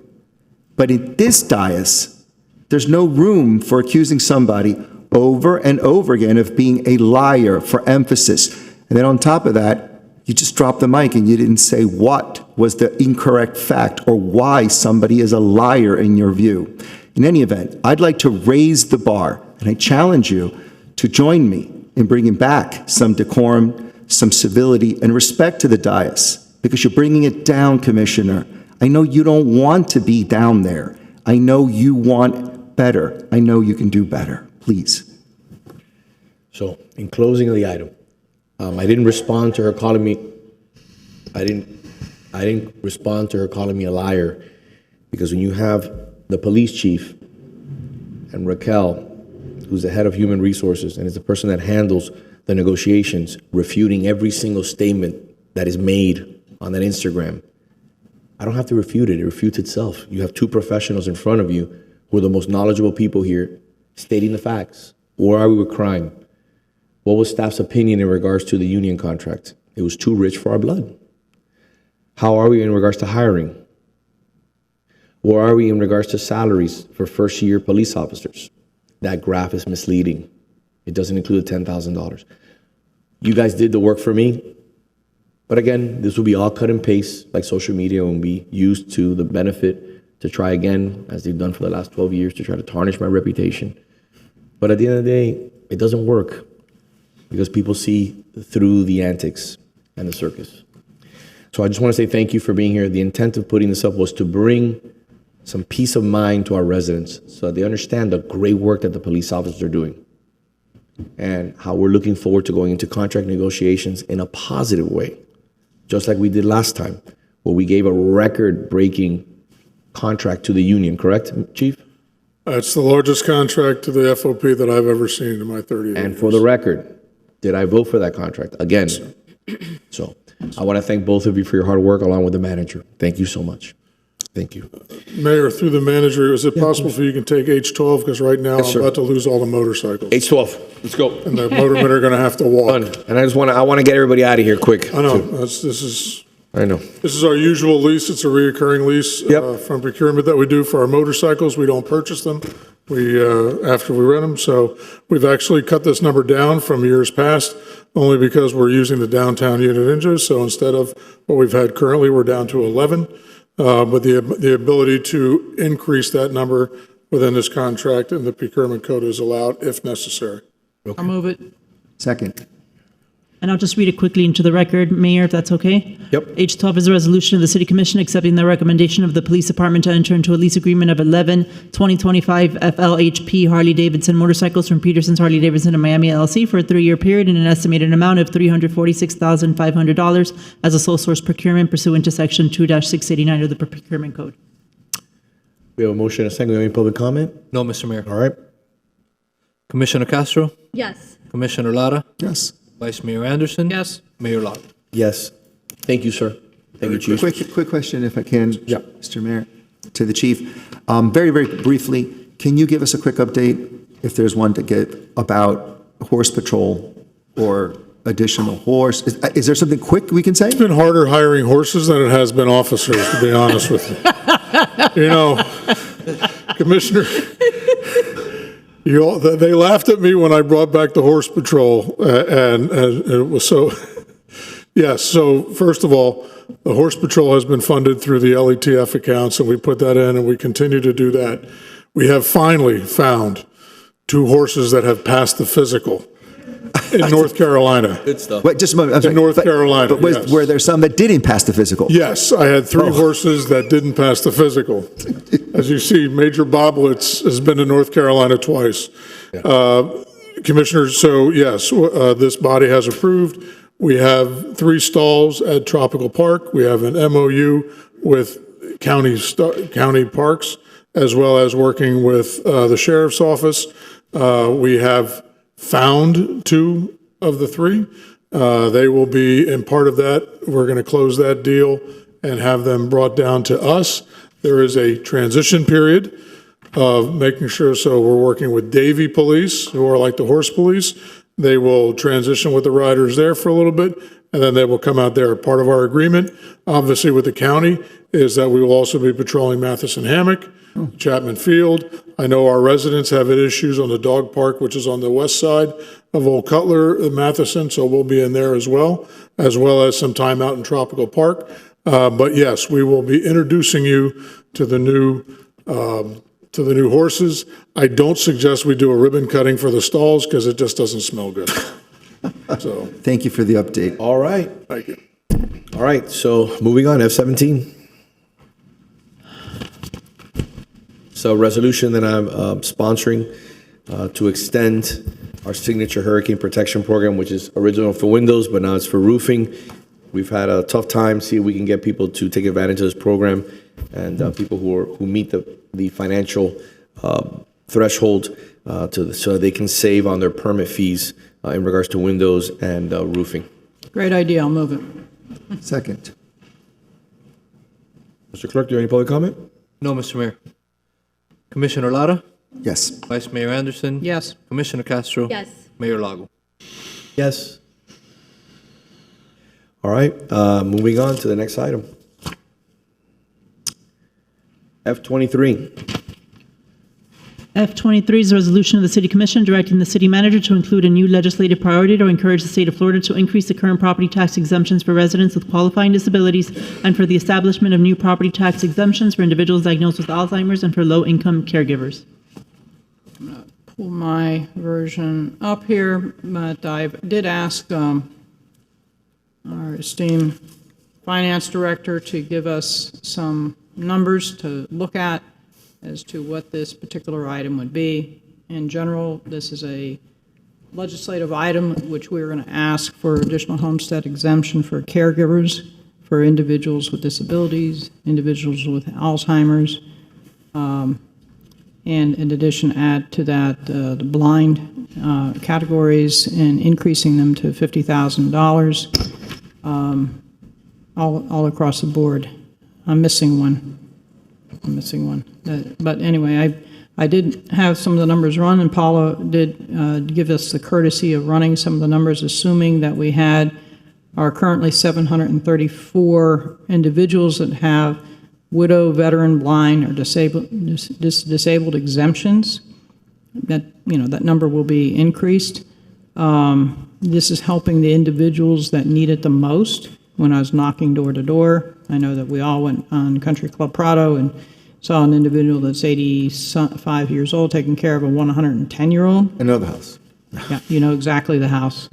And based upon the numbers, if we increase homestead exemption on school taxes, on county taxes, and on our taxes, the dollar amount that we'll be able to put back in the pockets, a conservative estimate is $819.10. That's $819.10 per individual who's struggling right now to make ends meet, So this is why I've brought this proposal, because we're helping decrease the taxes on those who need it the most. Carol, do you have something to add to that? No, I think you said it perfectly. I think there's a current exemption for $5,000 for the totally and permanently disabled and the blind. And I think the Vice Mayor would like to increase that an additional $45,000 up to $50,000. Yeah. Or that's what we would like to propose to the state legislature. Right, that's what we would like for the state legislature. It's typical that the top homestead exemption is $50,000. If they want to go north of that, we obviously don't object to that. But I think that $5,000 for someone who's blind is really just insufficient. And there's zero right now available for caregivers who are struggling taking care of individuals with disabilities and having a lot of out-of-pocket costs that are difficult to deal with. So You want to make a motion? I'll move it. Second. Mr. Clerk, any public comment? No, Mr. Mayor. Vote. Commissioner Lara? Yes. Vice Mayor Anderson? Yes. Commissioner Castro? Yes. Mayor Lago? Yes. Let's do the Gs. Moving to G1. G1 is a resolution of the City Commission confirming the appointments of Reverend Arnold Perry and Luis Quevedo, both nominated by Commission as a whole, to serve as members of the Police Officers Retirement Trust Fund Board of Trustees for a 2-year term that began on June 1st, 2025 and continues through May 31st, 2027. Would you like to make a motion? I'll move it. Second. All in favor? Aye. G2. G2 is a resolution of the City Commission confirming the appointment of Anna Alvarez, nominated by Commission as a whole, to serve as a member of the Historic Preservation Board for a 2-year term that began on June 1st, 2025 and continues through May 31st, 2027. May I have a I'll move motion? it. Second. All in favor? Aye. Thank you. H5. H5 is a resolution of the City Commission accepting the recommendation of the Chief Procurement Officer to award Phillips Park renovation to HG Construction Development and Investment, Inc. as the lowest responsive and responsible bidder in the estimated amount of $3,882,824.84, but not to exceed budgeted funds pursuant to invitation for bids 2025-015 and Section 2-763 of the city's procurement code entitled Contract Award. I'll move it. Move it. Good evening, Celeste Walker, Harbor Chief Procurement Officer. Sorry. I'm sorry. Oh, no, go ahead. We're happy. Yeah, you're so happy. Good, yeah. Under It's the budget, caffeine. I'm sorry. No issues, no litigation issues, lowest bidder. Good. And we say 1.2 million. Correct. Which we're able to use for additional scope, Yes. like drainage. Do we have a motion? Move it. Second. Do we have any public comment? No, Mr. Mayor. All right. Do we have a vote? Commissioner Lara? Yes. Vice Mayor Anderson? Yes. Mayor Lago? Yes. H6. H6 is a resolution of the City Commission accepting a recommendation of Chief Procurement Officer to award citywide drainage improvements to GPE Engineering and General Contractor Corp. as the primary responsive and responsible bidder and FG Construction LLC as a secondary responsive and responsible bidder pursuant to invitation for bids 2025-026 and Section 2-763 of the city's procurement code entitled Contract Award. Can I have a motion? Move it. Second.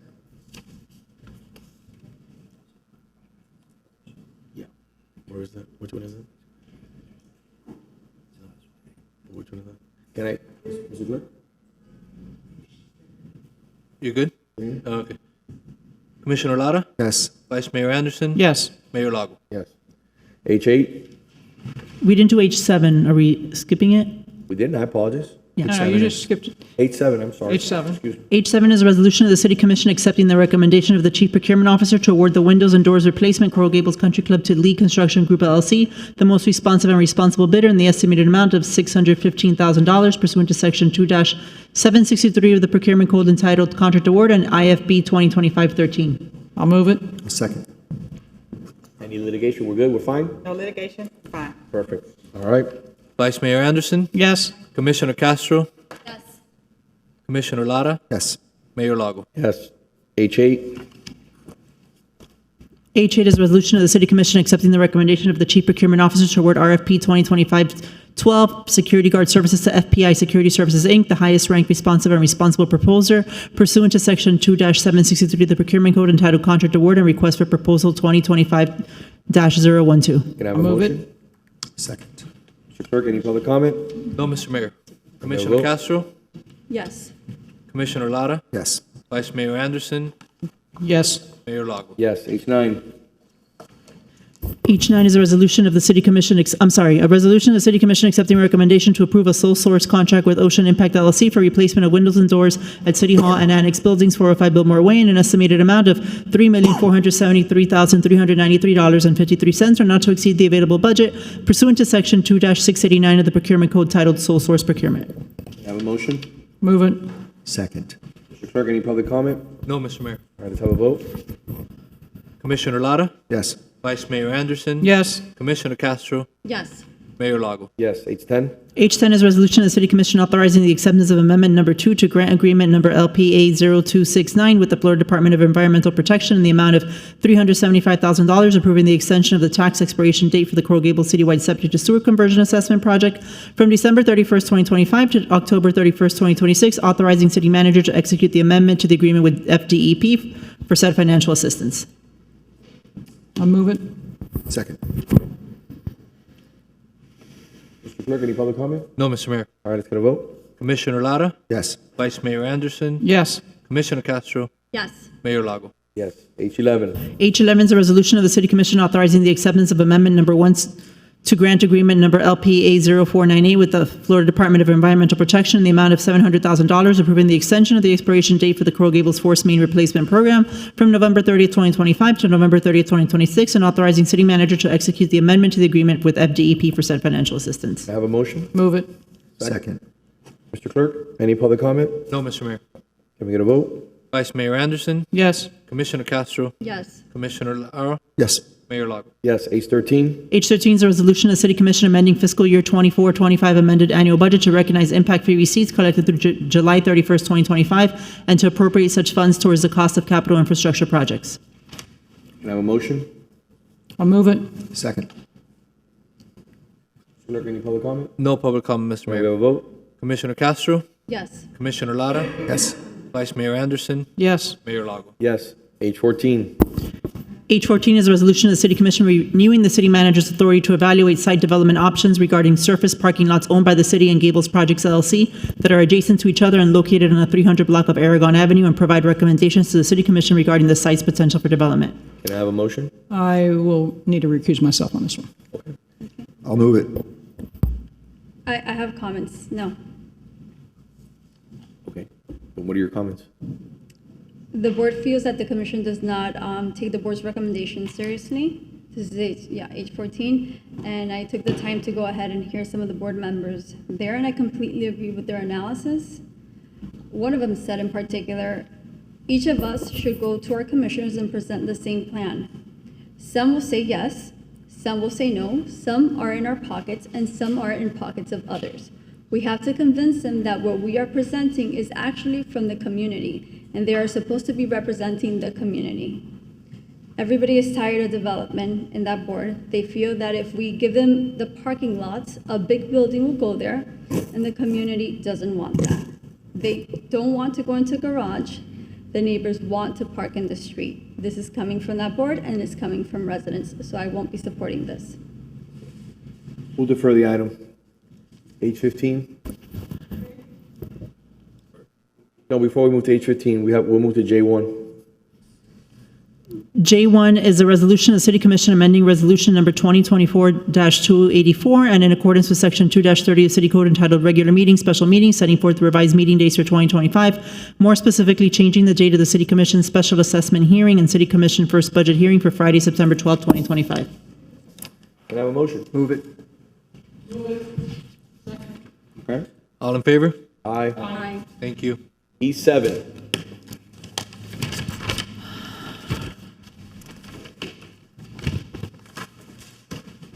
E7 is an ordinance of the City Commission repealing ordinance number 2025-08, which moved the date of the city's elections from April of odd-numbered years to November of even-numbered years, providing for severability clause, repeated provision, codification, and providing for an effective date. Okay. Do you guys feel comfortable doing this after there's been a decision from the city of Miami to see if they're going to be heard or not? Or do you want to vote on this now? I think it's premature. Okay, so let me go ahead and defer it to the next commission meeting, and I think we'll reach consensus then. Okay? E8, excuse me.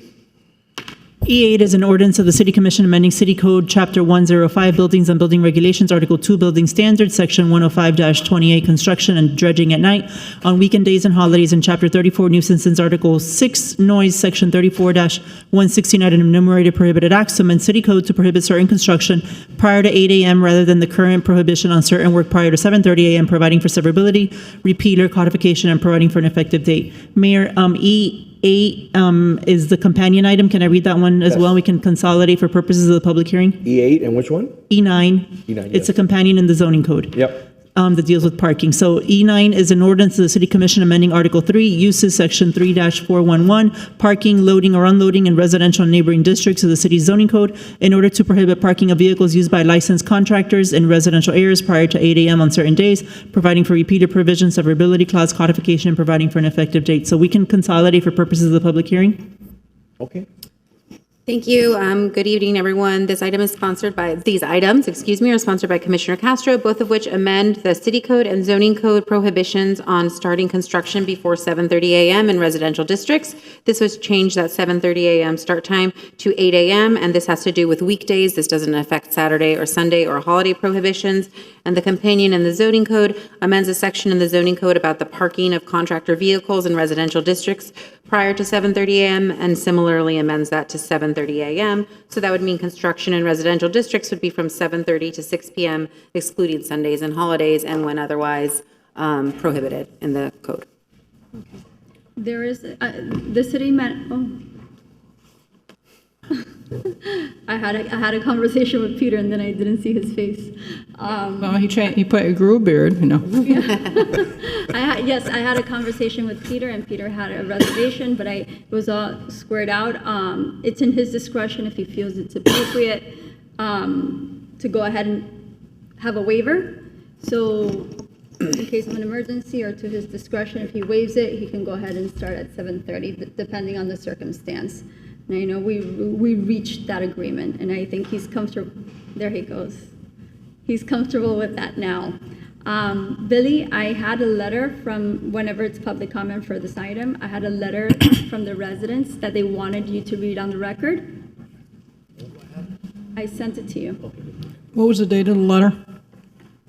For context? Yesterday, I think. Yesterday, the day before yesterday. You know, is it the same resident on Santander? Because I spent about an hour plus on the phone with her on Sunday. Allison Rich, she told me to please read this into the record. Okay, no, it's fine. I sent it to Billy. Look and Just trying to get context, since I did spend a lot of time on the phone with her. Look at your text messages. Oh, you got it. Okay. Besides that, I think the 8 o'clock aligns perfectly with other surrounding municipalities as well.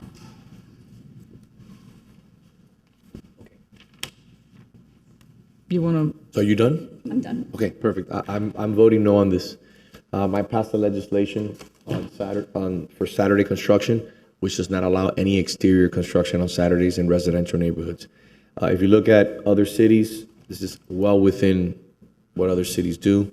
This is just passing laws to pass laws. What we need to do is hold contractors and subcontractors accountable, just like when I eliminated all of the Saturday exterior construction. You're not allowed to do it. Roofers know that, painters know that, people who are working on shells.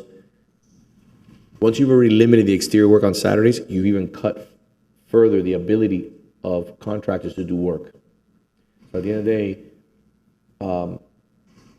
there's no need to add more legislation and be more heavy-handed when here in the city, we already hold contractors to the highest standard in Miami-Dade County in regards to how the sites have to be protected. The trees have to be protected. There's no Saturday construction. There's no Sunday construction. So at the end of the day, I just think it's just passing laws to pass laws. So, for the mayor, I spent about an hour on the phone on a Sunday, and I had a really productive discussion with the neighbor, because we talked about important things such as sidewalks and sidewalk construction.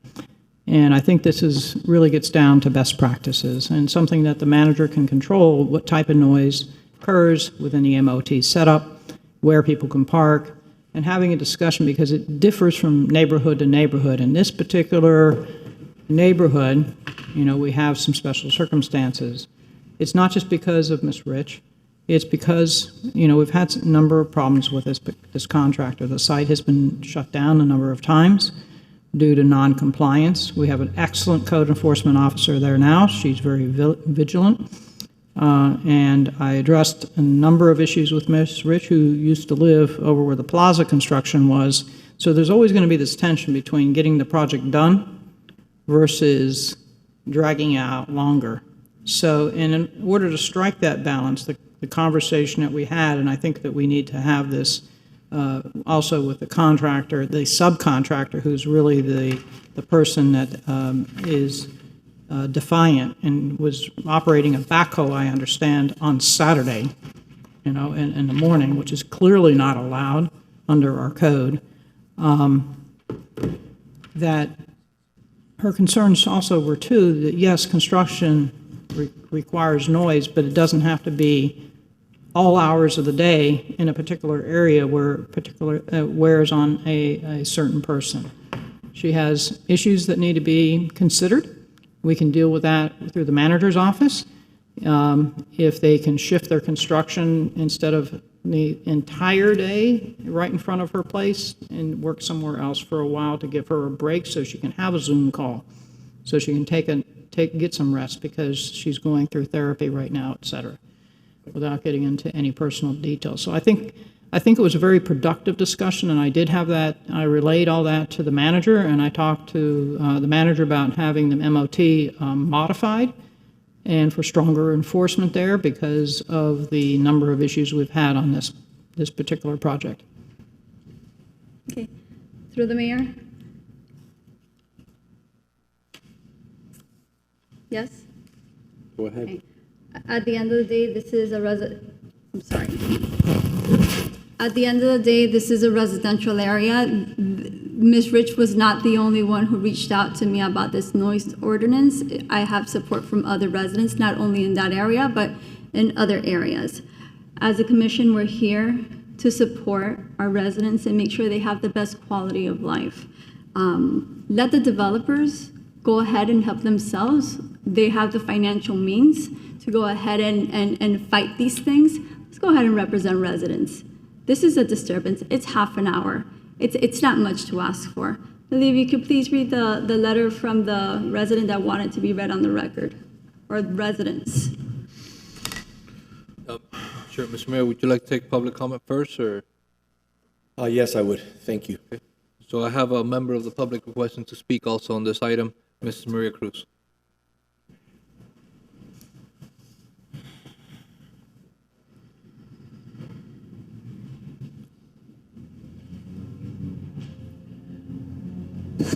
Mrs. Maria Cruz, 1447 Miller Road. A half hour doesn't seem like a lot, but to the people, it's a lot. And let me tell you, this business of no Saturday, no Sunday work, except when they get extended hours and they can park anywhere they want to, is an issue. So half an hour, you know what? It's long overdue. There's issues with it. You know what? Let them, they come in at 8 a.m. It's not a big deal, and it's a big deal to the residents. So this is a chance for goodwill to the residents. Through the mayor. Yeah. My conversation with the city manager was to work on the MOT with this particular resident and anybody else in that area that had an issue, because we've had a number of issues with this same contractor, not only on this site, but another site. But at the same time, people want their sidewalks done. So they can do quiet work when they arrive, not leave their trucks idling, That was one of the complaints. Not be yelling and talking out there while they're getting set up. But wait for the noisy work to start. They can go inside and get their plans laid out and lay out the work for the day and get set up doing quiet stuff. And then at 8 o'clock, then you can run the cutting saw. Because we have to run the cutting saw to do our sidewalks as well. And when I talked to the resident about sidewalks and stuff, she didn't want to slow that down, so that could start before 8 o'clock. But then we're holding a different standard to someone else. We need a uniform standard for city work as well as contractor work, unless there is an emergency. You know, we have a sewer main break and we have to fix something during the night, et cetera. Then there's these exceptions, and why we have exceptions to the rules is because there are emergencies sometimes that need to be taken care of. That was the conversation I had, and I trust that the manager's office is on top of this. I've spoken to the deputy city manager, and Ms. Rich has the highest regard for you. She also has the highest regard for our code enforcement officer in that area, who doesn't mess around. She really gets after these folks. So I would ask that we can continue this conversation with the residents there. This project is getting closer and closer to being finished, and perhaps there is just a gap in the communication here between what was said on Sunday to me about having this type of plan worked out where the noisy work doesn't begin until 8 o'clock, but in the meantime, they can come there, they can get set up. The MOT for that area required them to park elsewhere, and then you brought people in. There was a manager there on site that's no longer there now that literally went there and told the folks that he was going to have all those contractors towed out if they continued to obliterate the neighborhood and the swales surrounding. I mean, he was a very strict manager on the site, and he was serious with the employees. He's not there anymore. We have to, evolve with it, and the deputy city manager has been very proactive on this site and has said a number of times that he would shut them down if they continue to violate the rules. We do have rules for a purpose. They shouldn't be out there blaring music before 8 o'clock. They shouldn't be cutting, doing noisy work. So that's what I ask, and that's why I want the manager's office to continue to do work with them. Mr. Mayor, if I may read the letter from the resident. Yes, go ahead. It says, Dear Coral Gables Commissioners, as a resident of Santander Avenue and a fourth-generation Miamian, I strongly support Commissioner Castro's proposed ordinance amendments for construction. These critical changes, which aim to prohibit construction and contractor vehicle parking before 8 a.m., are essential for restoring the fundamental right to peace and quality of life in residential areas. Our community, particularly residents near the Gables Village project on Santander, has endured an unjust burden of severe disruptions from ongoing construction. Current regulations are demonstrably insufficient. They have led to intolerant noise, constant disturbances, and an undeniable burden on residents. Other municipalities, including the City of Miami, already enforce an 8 a.m. start time for construction. A standard Coral Gables must adopt to accommodate its growth and ensure the well-being of its diverse community. I urge the city to continue implementing proactive measures with diverse decision-makers and city employees to protect Santander Avenue residents. The industrial noise and debris are diminishing our quality of life and taking away daytime home use, and the flooding near the porta potties needs immediate attention. Additionally, our sidewalks and swales must be restored to endure ADA compliance. The proposed amendments will empower the city to enforce reasonable working hours and hold developers accountable. This is not merely a matter of convenience. It is about ensuring that urban development proceeds without compromising the health, safety, and tranquility of Coral Gables citizens. We have experienced priceless personal loss due to Gables Village developments, refusal to follow the law, and this new ordinance represents a vital step towards creating a culture of respect between development and residents. Code Enforcement Officer Martinez has been upstanding in finding fair compromises between residents and our neighbors, the developers.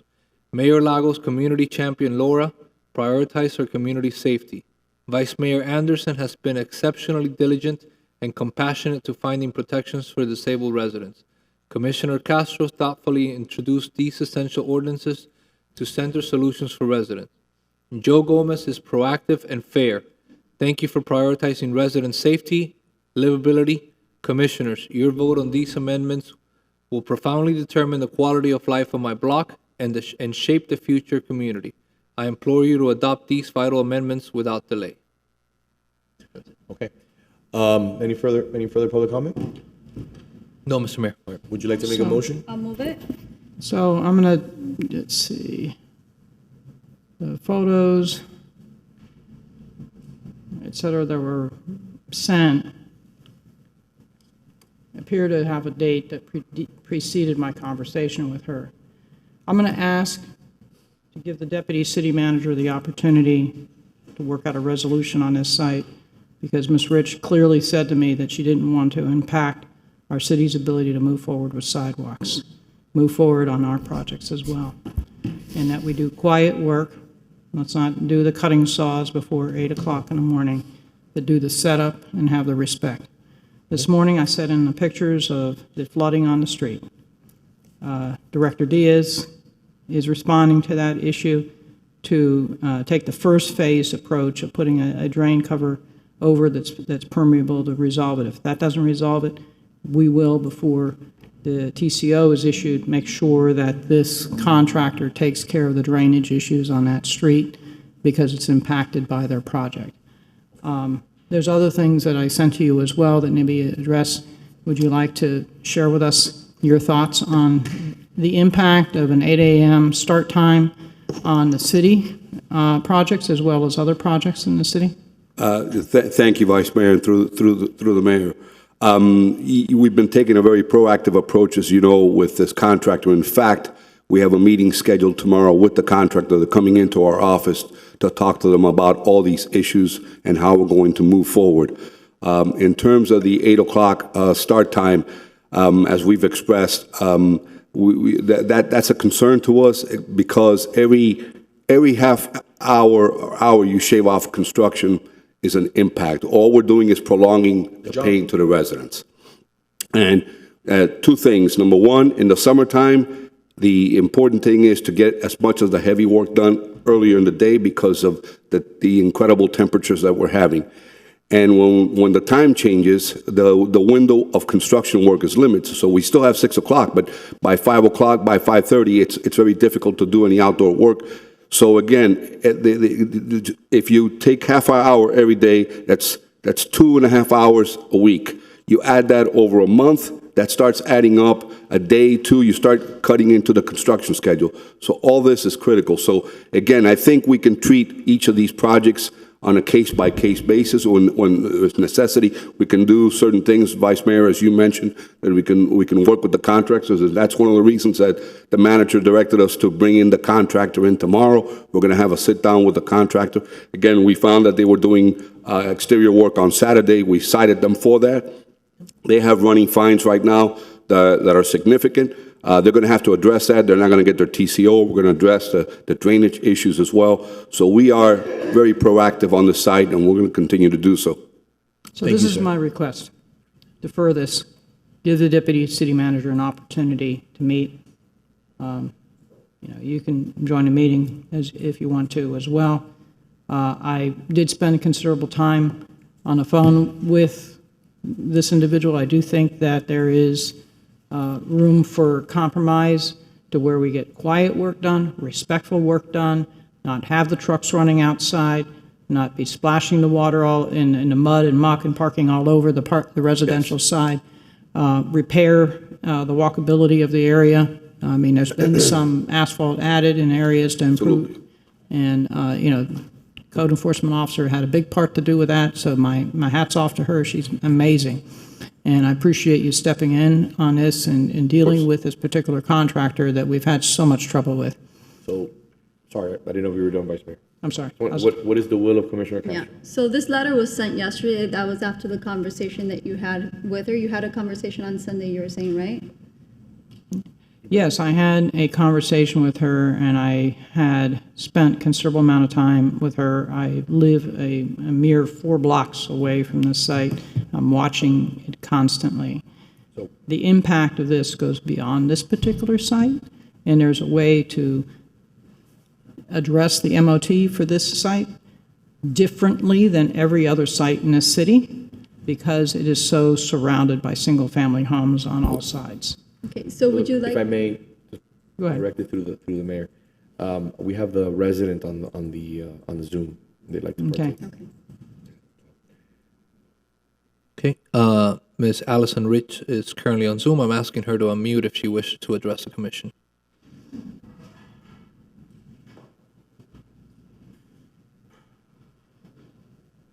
Ma'am, would you unmute your computer?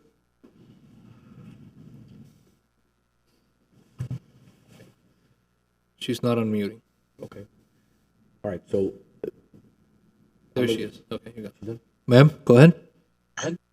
Hello. Thank you to the commissioners. I know it's been a very long day, and I appreciate your diligence to review this issue. I just want to commend each of you and thank you each, and also please implore you to consider the 8 a.m. start time, and to let you know what a difference it would make in the lives of not just me, but all the residents of Coral Gables. So what you're asking us is to please approve the 8 o'clock noise ordinance? Yes, and to also continue to be proactive. Yes, I'm sorry. I am asking for the 8 a.m.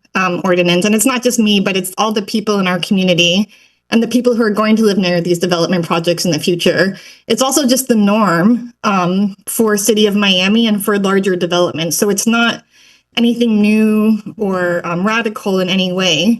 It's simply the norm, and I think it's going to really help our city to boom. It's in a growth spurt, and I think this is just a common sense adaptation. And there are still very real needs for this specific development project, and we're so grateful to each of you for your leadership on this issue. Mr. Clerk, can we close the public comment? Yes, sir. Thank you. Thank you. If I may. This is an issue of enforcement. This is an issue of education. We don't need more laws, okay? Unincorporated Miami-Dade County has a start time of 7 a.m. Village of Key Biscayne has a start time of 7 a.m. Pinecrest has a start time of 7 a.m. We are in the middle. 7:30 is an appropriate time. Again, at the end of the day, what we need to do is we need to crack down on people who are not complying, just like we've done on Saturdays. That's why you don't see that there's exterior Saturday construction. Sometimes it happens. We have a subcontractor that's new to the area or a contractor that's new, that's never worked in Coral Gables, but they're made aware when they pull their permit where dumpsters have to be located, trees have to be protected, that there has to be a certain type of P-rock that's used in front of swales to make sure you don't drag mud up and down the street, how fences have to look, how your signage have to look. So at the end of the day, I think it's pretty simple. You can write a law saying it starts at 8 o'clock, but at the end of the day, if you're not complying, what are you going to say? Let's start at 9? Start at 9:30? This is an issue of compliance. Just make sure people comply by 7:30, and they have to follow the rules. If they don't comply, that's why we have code enforcement. From my understanding is the developer has put 4 people working on every corner now, security guards, addressing the concerns. I drove by and I saw these individuals were there, managing traffic, and also ensuring that people were not idling on the street and doing all kinds of things. That was about 2 days ago when I stopped by, or 2 days ago, I think. So at the end of the day, I told you, I would like to see the DCM work to find middle ground, and I think we can do that with our staff. Through the mayor. Yes. Mayor, they've already been closed for 1 day. Yeah. The next time it'll be 3, and next time it'll be 5. They'll comply. And next time it will be 5. We have a meeting with them tomorrow. The fact that we're working on Saturday and things like this is a non-compliance issue, and we're going to take care of it one way or another. Yeah, of course. I know we will. Everybody always falls in line. You hit them when it hurts the most. It's the time. By the way, what the DCM mentioned is the most important part of the conversation. This is what I do for a living. So as you push back the start date in the morning, it just extends the project, extends the pain. And you can't do certain things in the afternoon or midday that you can do in the morning because the weather is appropriate and you don't have the high temperature and the humidity. Madam Vice Mayor. So I'm gonna add to that. It's gonna impact everybody. Yeah, everybody. You gotta get a roof replaced. The roof was replaced across the street from me. They were a respectful contractor, but they're out there at 7:30 ready to rock and roll because they have to. The rains are threatening in the afternoon. We've got to get the house dried in. So this is a lot more than just commercial development. This particular contractor in this particular neighborhood has been a problem, okay? But I don't want to impact the ability of homeowners to get their roofs replaced. Yes, it's noisy work, but it has to be done, and we all need our roofs replaced at some point. And I did not, I would not be complaining about the tear off and the hammering down of all the new paper and so forth necessary on the roof across the street from me because, of the situation. I'm very sensitive to the needs of Ms. Rich, as well as everybody else there. That's why I've asked for the meeting to occur between the deputy city manager and the neighborhood to be able to shift the noise around because the poor woman couldn't even get on a Zoom call, without leaving her house to go to the library because the noise was during the entire day. I'm sure there's a compromise. There's always a compromise. 99% of the problem most of the time is communication, and here it's enforcement and communication. Communication with the residents to work out a compromise, and then enforcement of whatever that compromise is. So, okay? Madam Vice Mayor, we have a motion. Yeah, through the mayor. I think at some point, this new majority needs to start thinking what's in the best interest of the residents and let the developers worry about themselves. This is clearly a whole block that's asking you guys to do this, and it's not a big deal. It's not a big deal at all. It's not only this block right here that's asking it. I have another resident in a different section of the city asking for the same thing. It's not a big deal. If a developer needs a 7:30, Peter can give it to him. It's right or wrong, Peter? A waiver? A waiver, yes. If they need to start earlier, they can waive it. But why are we going to hinder their quality of life when it's in our hands and they can start at 8 o'clock? And in any special circumstance, the city manager could go ahead and waive that if needed. Through the mayor? Yes, sir. Okay. It seems to me more common sense is to give deference to our city manager and our deputy city manager. Actually just common sense in general, because what you're proposing is that you throw out the entire baby with the bathwater and discount everything that's been said by the people who know the best with respect to the development and construction services as to why we have the Goldilocks solution. We're not at 7, we're not at 8, we're at 7:30 in the morning. But rather than say that the city manager, if we carry this ordinance through, start going backwards and picking off which one should be starting at 7:30, why not do it the other way and say leave it at 7:30, and if somebody needs to start or has a good cause to start at 8, then they can take that up with the manager at that time, as opposed to everybody in the city now is going to be behind by a half hour. It's not everybody in the city. If this ordinance passes, it's citywide, no? No, it's not. It's only in residential areas. Well, we're talking about everybody who's a resident. Mm-hmm. It's a residential districts. In the commercial areas, there's different, it would be different. It would stay the same. But every resident, right? This isn't block specific, correct? Residential districts. But not residential block, one block specific, correct? I think may I interject? Excuse me. And what I think you're trying to explain to her is that the appropriate way to handle this is to say, we have an issue with this project. That's what I'm saying. Perfect. You can't start till 9 o'clock in the morning. And you'll see how quickly they comply. You cannot start till 9 o'clock in the morning. That's the way I would handle it. Because we haven't had this issue as grave as what we have with this project. So if we have an issue and there's no compliance, then make them start at 9 o'clock in the morning. I don't have a problem with that. But the idea of doing a blanket approach, the reason why I did a blanket on Saturday, which did not allow any residential construction on exteriors on Saturday, was because I was getting a lot of calls that people were saying, hey, Saturday's sacred, it's my work day, my only day that I haven't worked. Sunday, I take these days off, I'd like to have some time. And it was appropriate. because you had 5 full days and you could still work in the interior of the home as long as you were not making noise that could be at a certain decibel from the sidewalk. So I think the approach here, we've talked about this a lot. We have a lot of items on the agenda. If you want to make a vote, you already have a motion. Let's see if we get a second and we move forward. If not, what I'd like to see, and I think it would be important, is have the DCM address the issue and say if there's no compliance in a week, we give them a 9 o'clock start time. Okay. Through the mayor, so Vice Mayor. I'm trying to meet you halfway.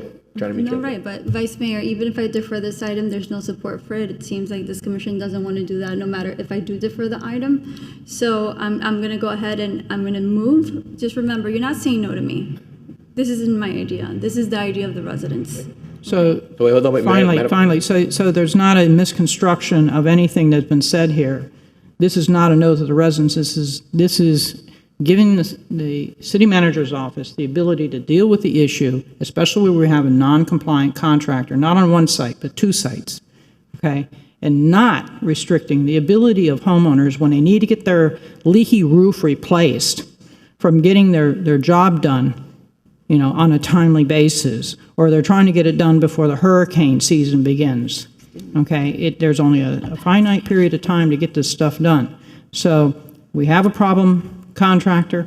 I think it's appropriate that we deal with it in a manner that the deputy city manager suggested. So this is not a no to the residents. This is a yes to the residents. So let me ask you, let me proffer, okay? Mr. Manager, Mr. DCM, through the manager, if we have a contractor that is stubborn and is not willing to comply, Through the mayor? my recommendation, Yes. this is what I ask you, what I ask the manager to do, please, is I ask for them to be given a 9 o'clock start time for the next month. And you will see how quickly they comply, because at the end of the day, you're taking 2 hours away from their workday. And that, when you add it up, that you're losing 1 day a week plus 2 hours. So you see how quickly they will comply. That will bring somebody into compliance immediately. And it will reward the people that are good actors. And the people that are bad actors, will put them in check immediately. So I ask you, through the manager, to please consider that option. And that is a real answer for the residents, not an 8 o'clock start time. This will bring somebody into compliance quickly. You can start off with 1 week at 9 o'clock, and if they don't comply, you give them another week at 9 o'clock. You give them another week at 9 o'clock. And you'll see how quickly they comply. Through the mayor? Yes, sir. We will handle this tomorrow. But you understand? Do you agree Yes. with me, yes or no? Yes, Mayor, we will handle this tomorrow. So I would like to make a motion, on this item, that if you do not comply,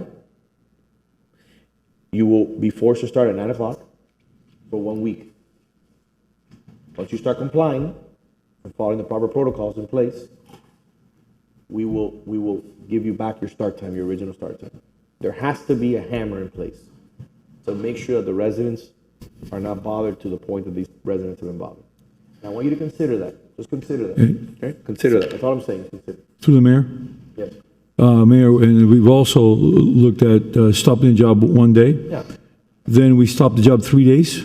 Well, can I tell you what Then we happens then? stop the job 5 days. You know what happens when you stop it 1 day?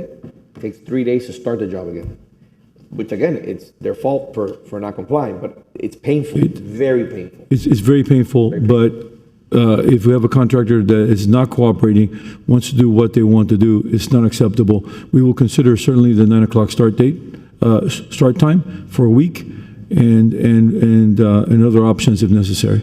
Commissioner Lara, you want to say something? Yeah, I was going to say that even what you're suggesting for the manager to consider, perfect, for him to consider. Yeah. But if we were to pass the ordinance as it's been moved, we still remain with the compliance issue. Yeah. That doesn't solve a recalcitrant, repeat offender contractor. So bad facts, just throw another old saying out there, makes bad law. We're not solving the root issue, respectfully in my view, but I believe, I could be wrong, the manager's office has all kinds of tools at its disposal to attack a particular issue, and you're offering one way for them to start considering it. So I'm not supportive of a law that changes everything for everybody, but won't even necessarily address the one that brought it to the forefront. So, thank you. Perfect. So we have the motion dies. There is no second. Moving, I'm going to defer F12. okay. F12. Okay. I'm gonna E10 really quick. How long does this take? E10 is a resolution of the City Commission formalizing the International Cultural Events Program, setting forth guidelines, requirements, and purpose, providing for implementation and an effective date. Anybody want to make a motion? I'll move it. Second. Thank you. Thank you, Malcolm. Any public comment? Second, Mr. Mayor. No, sir. All right. Commissioner Lara? Yes. Vice Mayor Anderson? Yes. Commissioner Castro? Yes. Mayor Lago? Yes, F11, as quickly as possible. The reason why I'm bringing it back is because we had a little bit of hiccup on pricing, and we want to open the door for the manager's office to negotiate with another vendor. Is that correct? Madam ACM?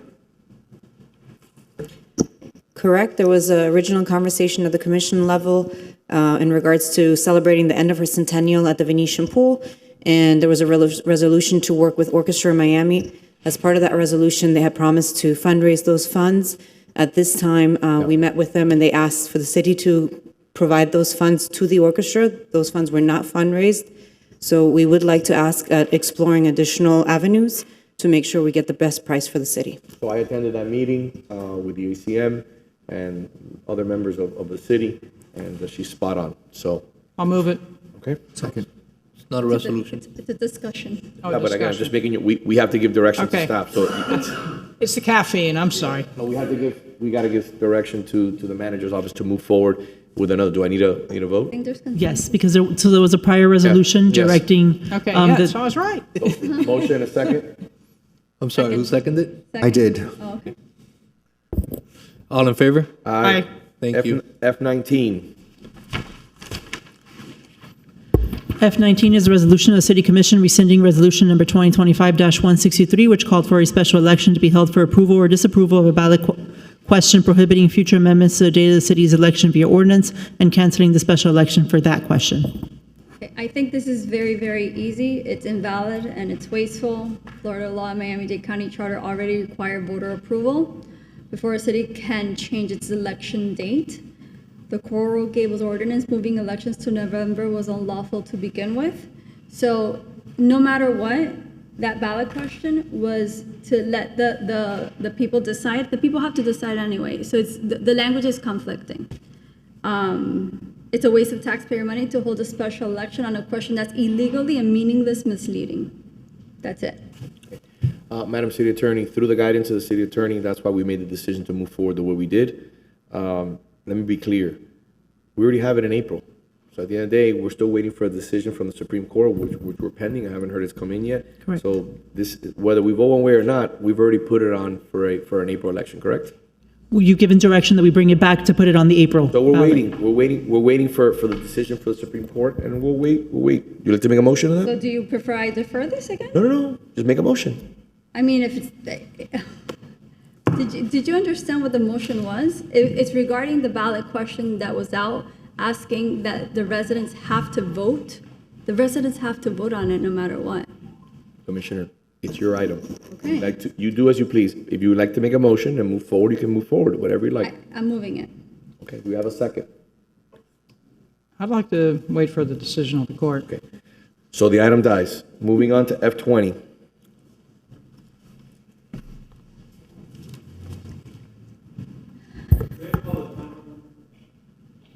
I'm sorry? There's no action by the commission. Want to take public comment, Mr. Mayor? we'll take public All right. comment. First Go ahead. speaker, Mr. Mayor, Mrs. Maria Cruz.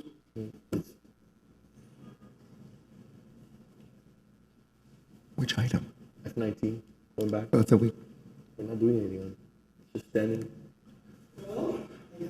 Chance because I was not allowed to speak before, so Mrs. Maria Cruz, 1447 Miller Road. All I'm going to say is that in the previous discussion about the ballots, I requested to speak because there was items added to that proposal that were not on the agenda. And the city attorney, the deputy city attorney, told me that it would be dealt with, but the dealing with was do it later, instead of allowing me to speak since they added stuff. My understanding by Robert's rules is that if you add new material, and boy, did we add new material, I should have been allowed to speak, so I will say it now. Okay? I will say it right now. I think it's very interesting that we are at the point where if we don't get it one way, we'll get it another way. We had several referendums going around the city. They had over a year to obtain the votes and the signatures. Most of the signatures were thrown out, so they couldn't get it on the ballot. And now we're going to go around again. So what the king wants, the king will get. And you know what? The people will speak, because this is not Cuba, as much as we are so democratic that we defend Cuba every day. In this city, in this chamber, we do not allow people to speak, even when they're entitled to.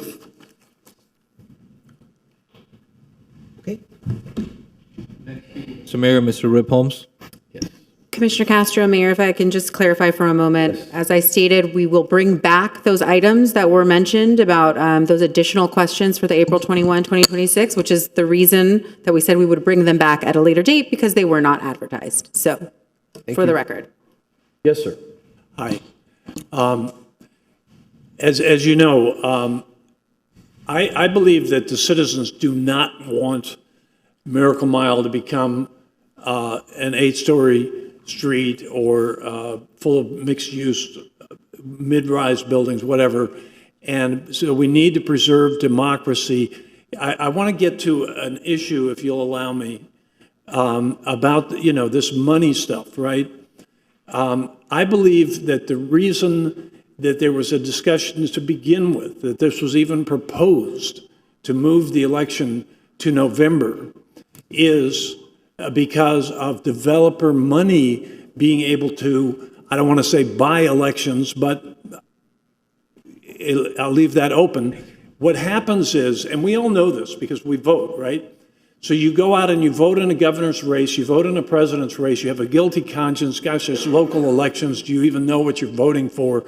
And if there's no name recognition, a lot of people say, well, I'm not going to vote on something, I don't even know what the issues are. But if there is name recognition that was bought by developers, then, oh, geez, I recognize that. Okay, yeah, I'll vote for him. And that's the concern here, that the election can be bought in November, that can't be bought in April. Thank you. Thank you, sir. That's it, Mr. Mayor. Yes. Mayor, may I clarify the zoning on the mile? Yes, of course. Thank you, Mayor. Jennifer Garcia, Planning and Zoning Director. So as you know, we have the Zane Friedman Overlay District that's encompassing Miracle Mile, as well as the half of the block north and south. For properties that are on Miracle Mile themselves, it's limited to 4 stories or 50 feet. Okay. Thank you very much. All right. Moving on to item F20. F20. I'm sorry, Mr. Mayor, apologize. So on F19, are we going to defer the item? There's no second. Understood. Thank you, sir. Okay. F20. F20 is a resolution of the City Commission rescinding resolution number 2025-246, which directed that the City Commission may consider whether to participate in particular lawsuits by filing an amicus curiae brief or intervening in an action already pending. By rescinding this resolution, we send a strong message that we hear the people, we respect the law, and we don't use backdoor ordinances to make fundamental election changes. Okay. I move it.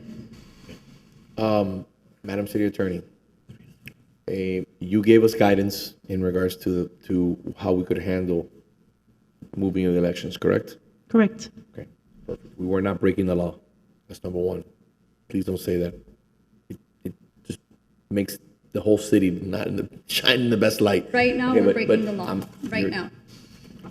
Right now, we are.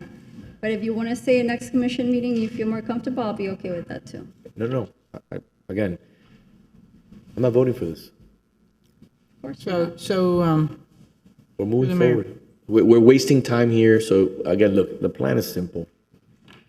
Is to send out a massive email saying, I voted for you, I did all this, I did all that. It's a waste of time. We've already set the election, depending on what happens with the city of Miami today or tomorrow. We've set it for April, along with all the other referendum items. It's very clear, it's very simple. Enough political theater. Let's move on. We have a lot of items on the agenda. So then what's the issue? Vote on it. What is the problem? You're not going to go ahead and sue anyone. You're not going to go into legal lawsuits. Let me explain to you. Then go ahead. You just don't want to vote on it because I am the sponsor. That's ridiculous. No. Like, be a mayor for real. The reason why I'm not voting on it, again, you continue to antagonize, just like you said, liar, be a mayor, all these ridiculous things that you say. Again, we're waiting for the Supreme Court to respond. I'm in favor of supporting the city of Miami if it was picked up. We're still waiting for that. At the end of the day, I look forward to the outcome and whatever the Supreme Court decides. But at the end of the day, you can't stop the inevitable. We're already set on the docket for April. Madam Vice Mayor. The only thing that I think deserves clarification for residents is that's not what this matter is about. Yeah. It's about whether or not to file an amicus brief. And the city attorney normally possesses authority to make that decision unilaterally. This actually limited her authority and required this commission to weigh in, which we did. And we didn't file an amicus brief. So just so it's clear on the record. So no, I'm not going to vote for it. We will continue to monitor the situation and wait for the court's opinion. Commissioner Lara. Well, I don't want to belabor the point, and I was going to say what the vice mayor said, because what Commissioner Castro said mischaracterized what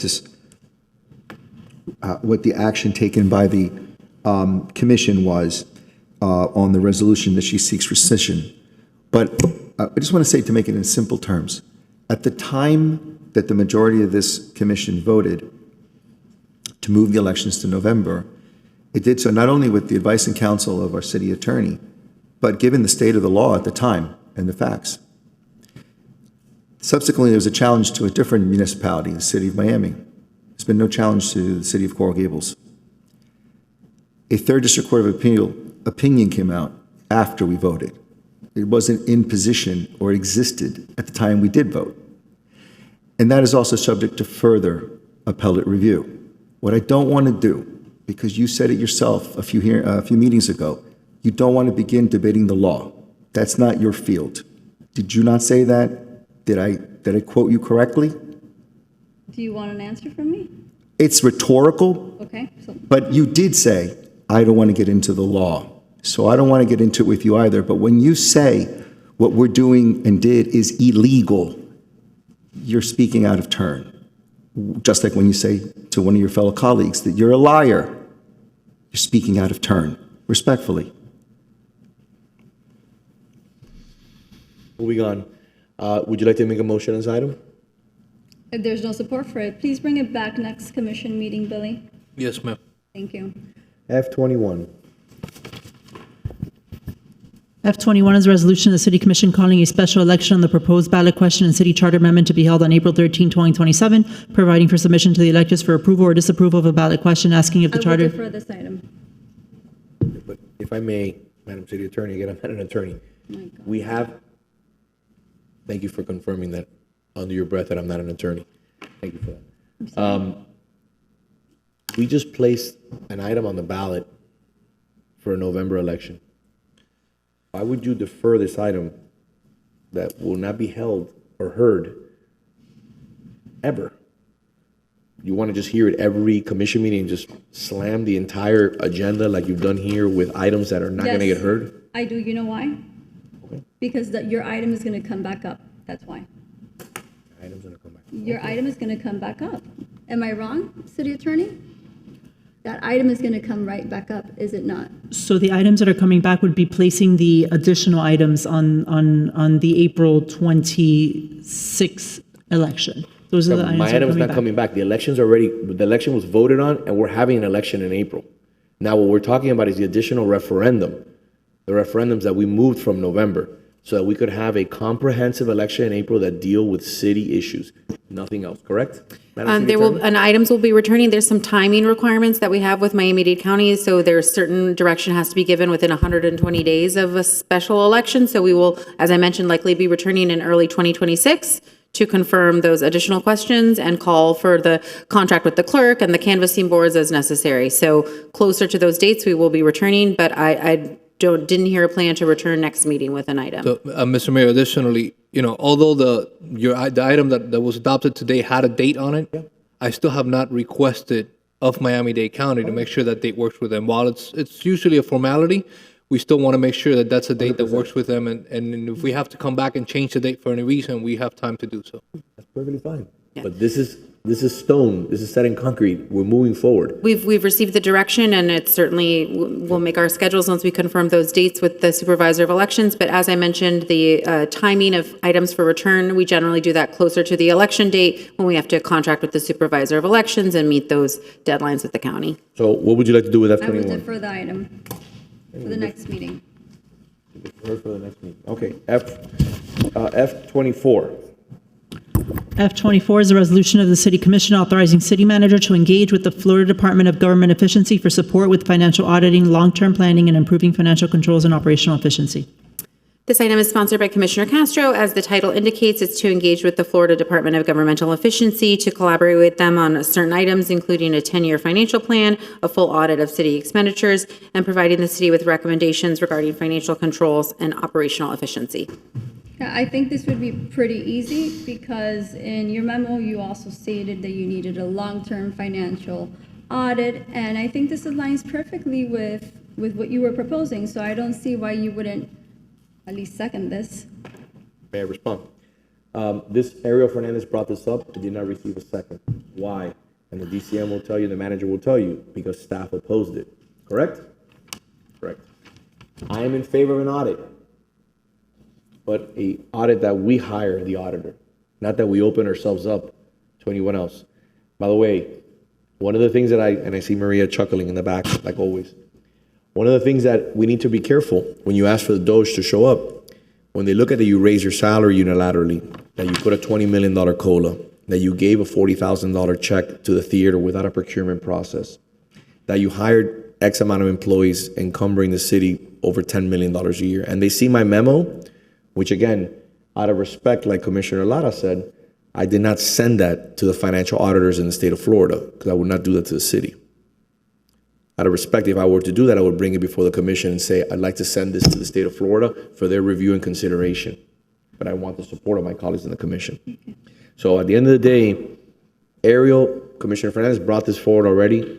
It did not receive support because, Mr. Manager, I want to put it on the record because, start splicing all these things on social media. Was staff, the finance director, in favor of having Doge come to the city? The finance director is not in favor, and neither am I. I think we run a very tight ship. We have internal audits, we have external audits, and I think this is not necessary. Yeah. So this is another great opportunity. Again, when you have the long-winded, social media campaign, which will be coming out. Mayor opposes financial audit. Mayor opposes $13 tax reduction. Mayor opposes. I mean, we all know the dog and pony show that's going to happen. So, but at the end of the day, if you'd like to do a financial audit, I'm more than willing to do a financial audit in the city. I just don't think that, and I agree with staff. I don't think Dodge is in the best interest of the city. So that through the mayor. I think the vice mayor wanted to say something. So no, I'll follow up that not every city in the state of Florida has the capacity that this city does to do long-term financial planning, and that is what this city has done. When I first got in office and I started going through the spreadsheets, the planning that this manager's office has done, they were astounded. Boy, I wish I had that when I was in office, because the suggestion I was going to make is for you to bring somebody in and make this type of a plan. But you've done it. You've done this long-term planning for replacement of equipment and so forth. And the comment that I had made to Commissioner Fernandez will stand also here as well. When you start bringing in someone to criticize the expenditures, you may end up cutting some things that the residents really appreciate, such as the backyard garbage service. And they like that very much. And, you know, that's a decision that they get to make on whether or not they want to continue with backyard garbage service. It costs more. It does. Would it save the city money? Yes. If that's the only lens you want to look at these things through, then that's what DOJ will do for you. And it may end up with some very unhappy residents at that point. Yeah. Through the mayor, Yes. as recommended from this body, you guys wanted me to go ahead and bring something before I do it. And because of all the allegations that the mayor has said that I am fiscally irresponsible, that I am the COLA, the contract, the salaries, I think really it's in the best interest of the city, especially since you've been putting this message out there that we are financially not stable, I would say, from the last commission or the last majority that was here. I put this here to let you guys know that I will be having a meeting with them. So I hope I don't get censured again, but I think this is in the best interest of the city. I wish I would have had your support, but if I don't, then in my own capacity as a commissioner, I'm not gonna go on behalf of the city, I will be doing it. Through the mayor? If I may first, excuse me, Commissioner. Mr. Manager, I'd like for you to please clip this item and send it to the governor and send it to Lieutenant Governor. And I would like for them to send a copy of my memo along with all the votes and the resolutions and everything that Commissioner Castro has done. Because I'm not making allegations, those are facts. And that's what happens when you have zero business acumen and a real lack of understanding on how to run a business. And you're spending other people's money. And it's taxpayer money. You have to be thoughtful. You have to be careful. You have to understand that when you make decisions that encumber the city for a decade, almost to $30 million, there are repercussions. Just because you call for DOJ and then use a caption on Instagram saying, hey, I called for DOJ. Or for example, I went to a pet shelter, but I didn't adopt a pet. You know, you're just embarrassing yourself at the end of the day because people see through it. Everybody sees through it. So at the end of the day, if you want to do something, sit down with our finance department. They have audited financials every single year, review them from an outside firm, and then bring to the table and say, I'd like to do an audit of the following departments. I'd like to do the following audit of the city. Let's do something great. I'd love to do that. I would love to do that, and I've said it for a long time. But to bring an outside agency that at the end of the day is going to tell us, hey, for example, the Vice Mayor used a great example, and that is, which our employees did, hey, get rid of your backdoor pickup. It'll save you $7, $8, $9 million a year. Yeah, but that's a service that the residents enjoy. It may be more efficient, and it may save us a ton of money, but at the end of the day, that's something that we like. That's something that we enjoy. Commissioner Lara, you wanted to say something? Yes. With respect to this resolution, Commissioner Castro, your support for it, as stated, is that you find that there's need to audit the city's operational efficiency, that it needs improving its financial controls, yet you've not identified any financial controls that don't meet GAAP or operational inefficiencies, because that's like the same as saying I'm indicting the people who you praise every time they come before us to give you information. I'm confused. What it sounded to me is that you're pushing this resolution because you don't like the mayor saying to you that he disagreed with what you voted before I was elected in terms of how we spend the taxpayers' money. When I was elected, I think I did a pretty good job, along with my other two colleagues, in cutting expenses that I believe were wrongfully incurred, which the residents told me were wrongfully incurred, which is why they voted me in, among other reasons. I think we do a pretty good job in terms of keeping a control over how we're spending, at least since I got here. That's what it looks like to me. I don't feel we need to be clipping, by the way, Mayor, and sending to Tallahassee anything.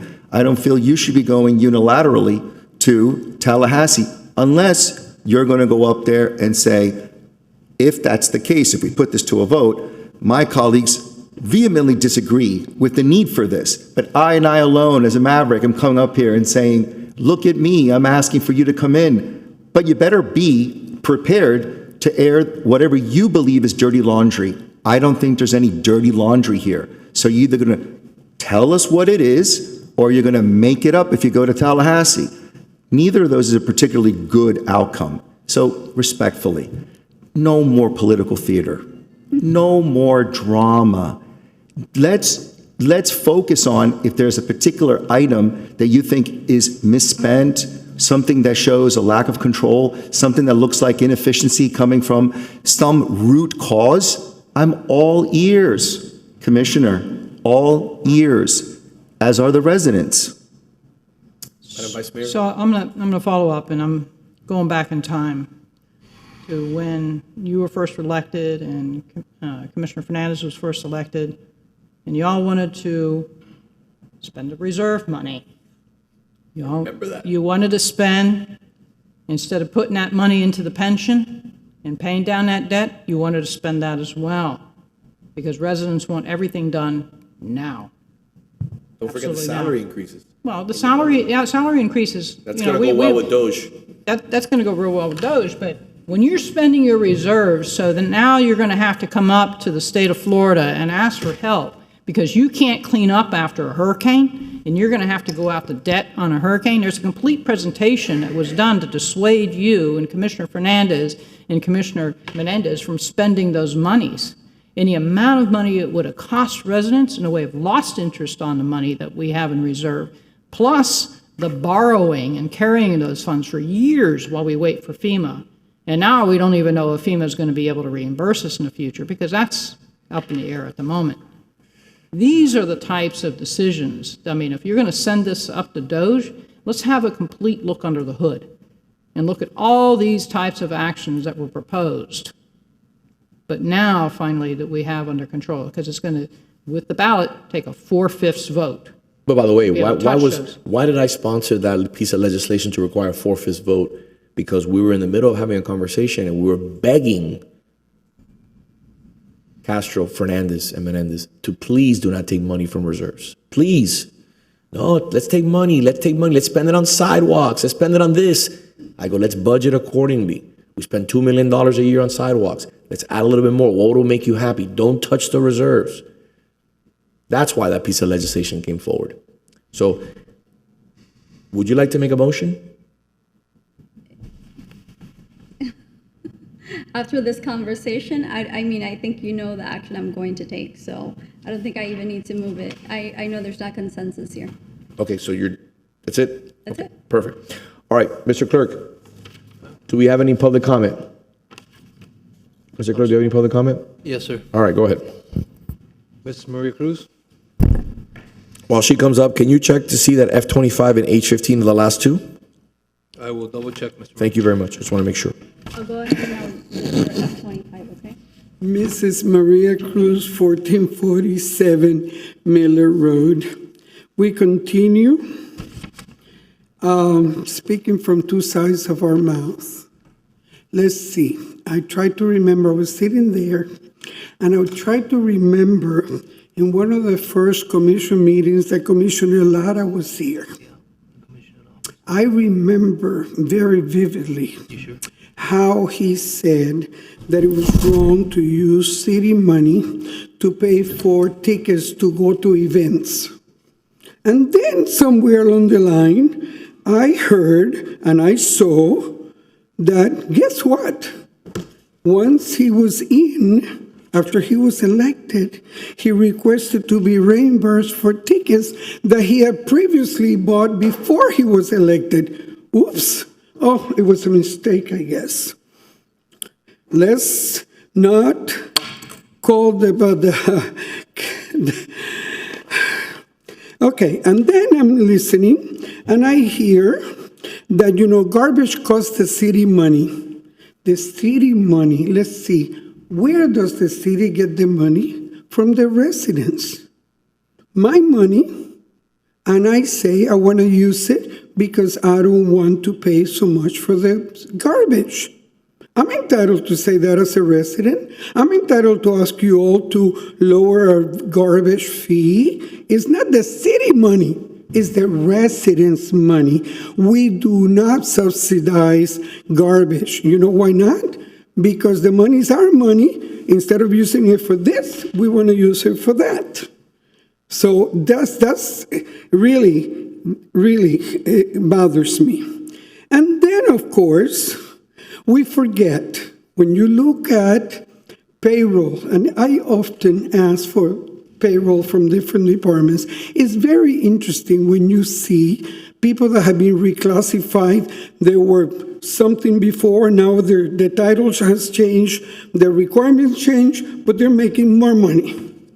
Then you have a lot of directors, a lot of people in the higher class that have been getting paid percentages, 5%, 10%, I forget because it's been a while since I asked, for teaching the people how to use a program. How long are they going to teach the people to use the program? Well, they're still getting paid the money, okay? And then, of course, I happen to have been married to an accountant, okay? I know that when people audit, they come in and they say, give me this file, this file, this file. Not in this city. In this city, they have to tell you ahead of time. That is not a good practice. I'm sorry. So, let's would you please finish let me your wrap it up like sentence? you asked other people to wrap it up. elapsed. I'm wrapping it up like you asked other people to wrap it up. Wrap it up. Let's not keep talking Ms. Cruz, on real wrap it up. points. I'm asking If you. you're going to Thank be you. financially, let the people say, don't be Thank afraid you. that people will find something. Have a nice day. All right, Mr. Clerk, we're done? So I still show F-25, Yes. H2, and All right, H-15. we're deferring F-25, For next commission meeting. obviously. A deferral means for next commission meeting. And H2, thank you to the manager. We'll do that. And we're going to take a 5-minute break for H. Final item is H-15, correct? All right, H-15.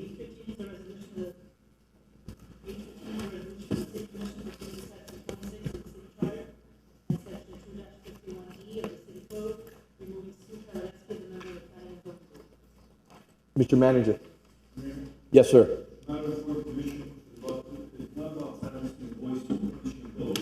I don't think the mics, oh, now they are. Yeah. Oh, I'm sorry. Excuse me. Rewind. Go ahead. Rewind. Just for the record, the matter before the commission is not about silencing a voice or punishing a vote. It is about upholding the standards of integrity of the Planning and Zoning Board, a quasi-judicial body whose decisions must be fair, impartial, and defendable. The board members are expected to ask difficult questions and represent residents, but they must also conduct themselves with professionalism and respect. When the conduct falls short of these standards, it jeopardizes the city's credibility, undermines the residents' ability to challenge incompatible projects, and ultimately harms the community we serve. The quasi-judicial role and standards. The planning board is a quasi-judicial body. While not a court, it must act like one in applying existing policies to specific facts. Decisions must be based on evidence, not prejudice, and must follow principles of procedural fairness.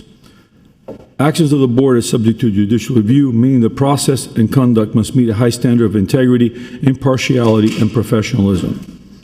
Cause for removal.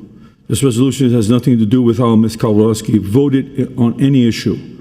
Board members are free to interpret facts and cast votes according to their judgment. The concern here is her conduct and comments at recent meetings, which are prejudicial, disrespectful, and derogatory, directed towards individuals, including County Commissioner Raquel Regalado, who was publicly berated. This is not about Commissioner Regalado needing protection.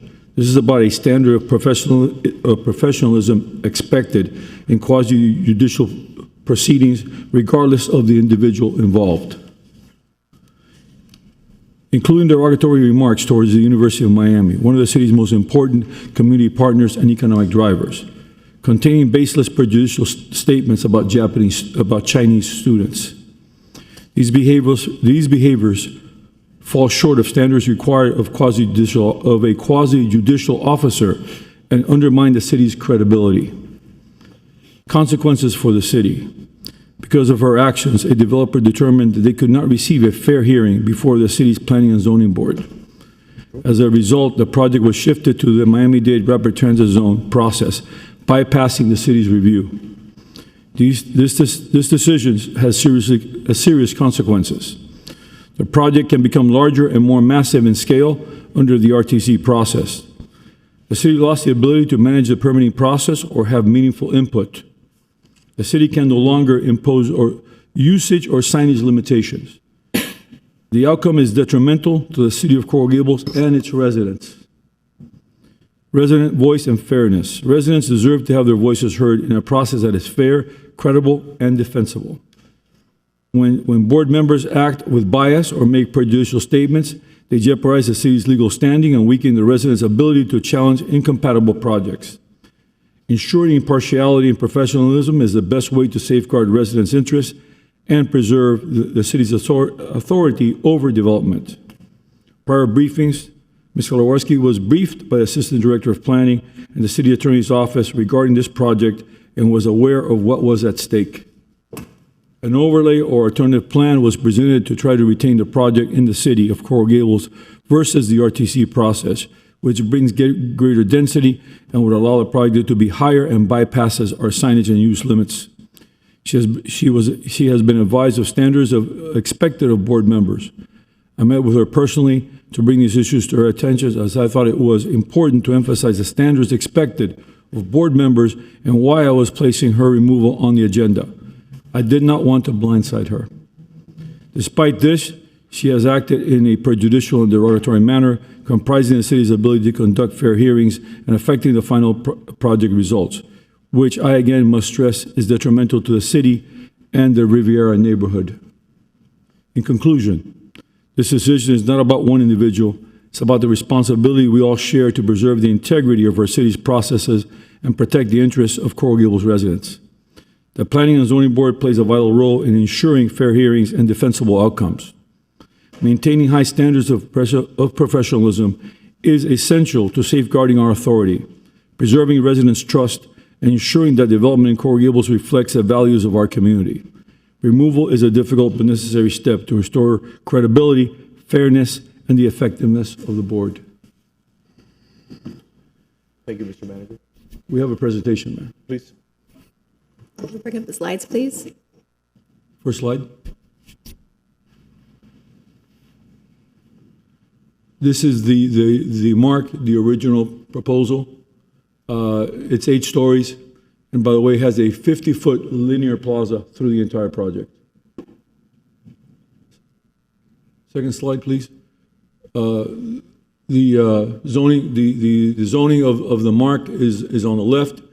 It was 97 feet, 3.13 FAR, and 25-foot 8-inch setbacks. The proposed RTZ has a maximum height of 150 feet, has no limits in FAR, and 0 setbacks. Also, we have our residential parking. The RTC has 0 parking for residential units. In addition to that, the uses are per the city. The uses on the RTC are per the RTC code. Signage is per the city on that proposed project. Signage is it would be now under the RTC code. The second is a massing study that shows what the mark was proposing. On the right is what the RTC massing can be on that project. We have no control over that now.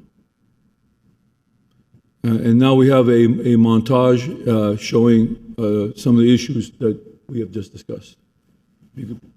The clerk could play that, please. Thank you.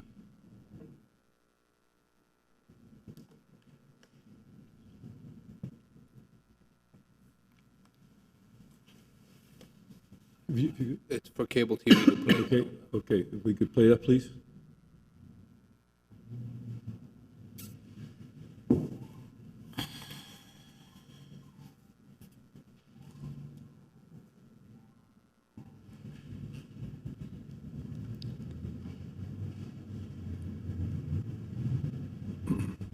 Do you have the video that they're asking? What happened?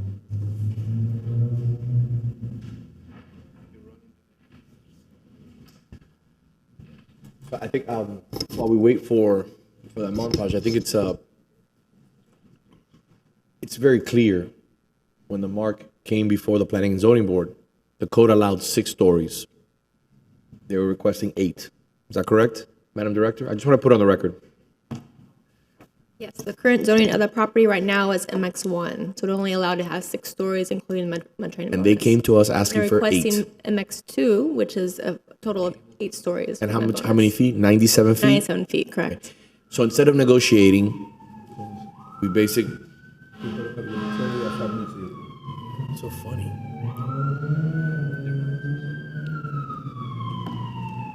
Okay. So instead of having a thorough and thoughtful conversation, we had this back and forth battle where the developer decided instead of negotiating with the city after being insulted, they're just going to go the RTZ route and go to the county, which is 150 feet. I just want to put on the record because everything seems so funny, and you have entities like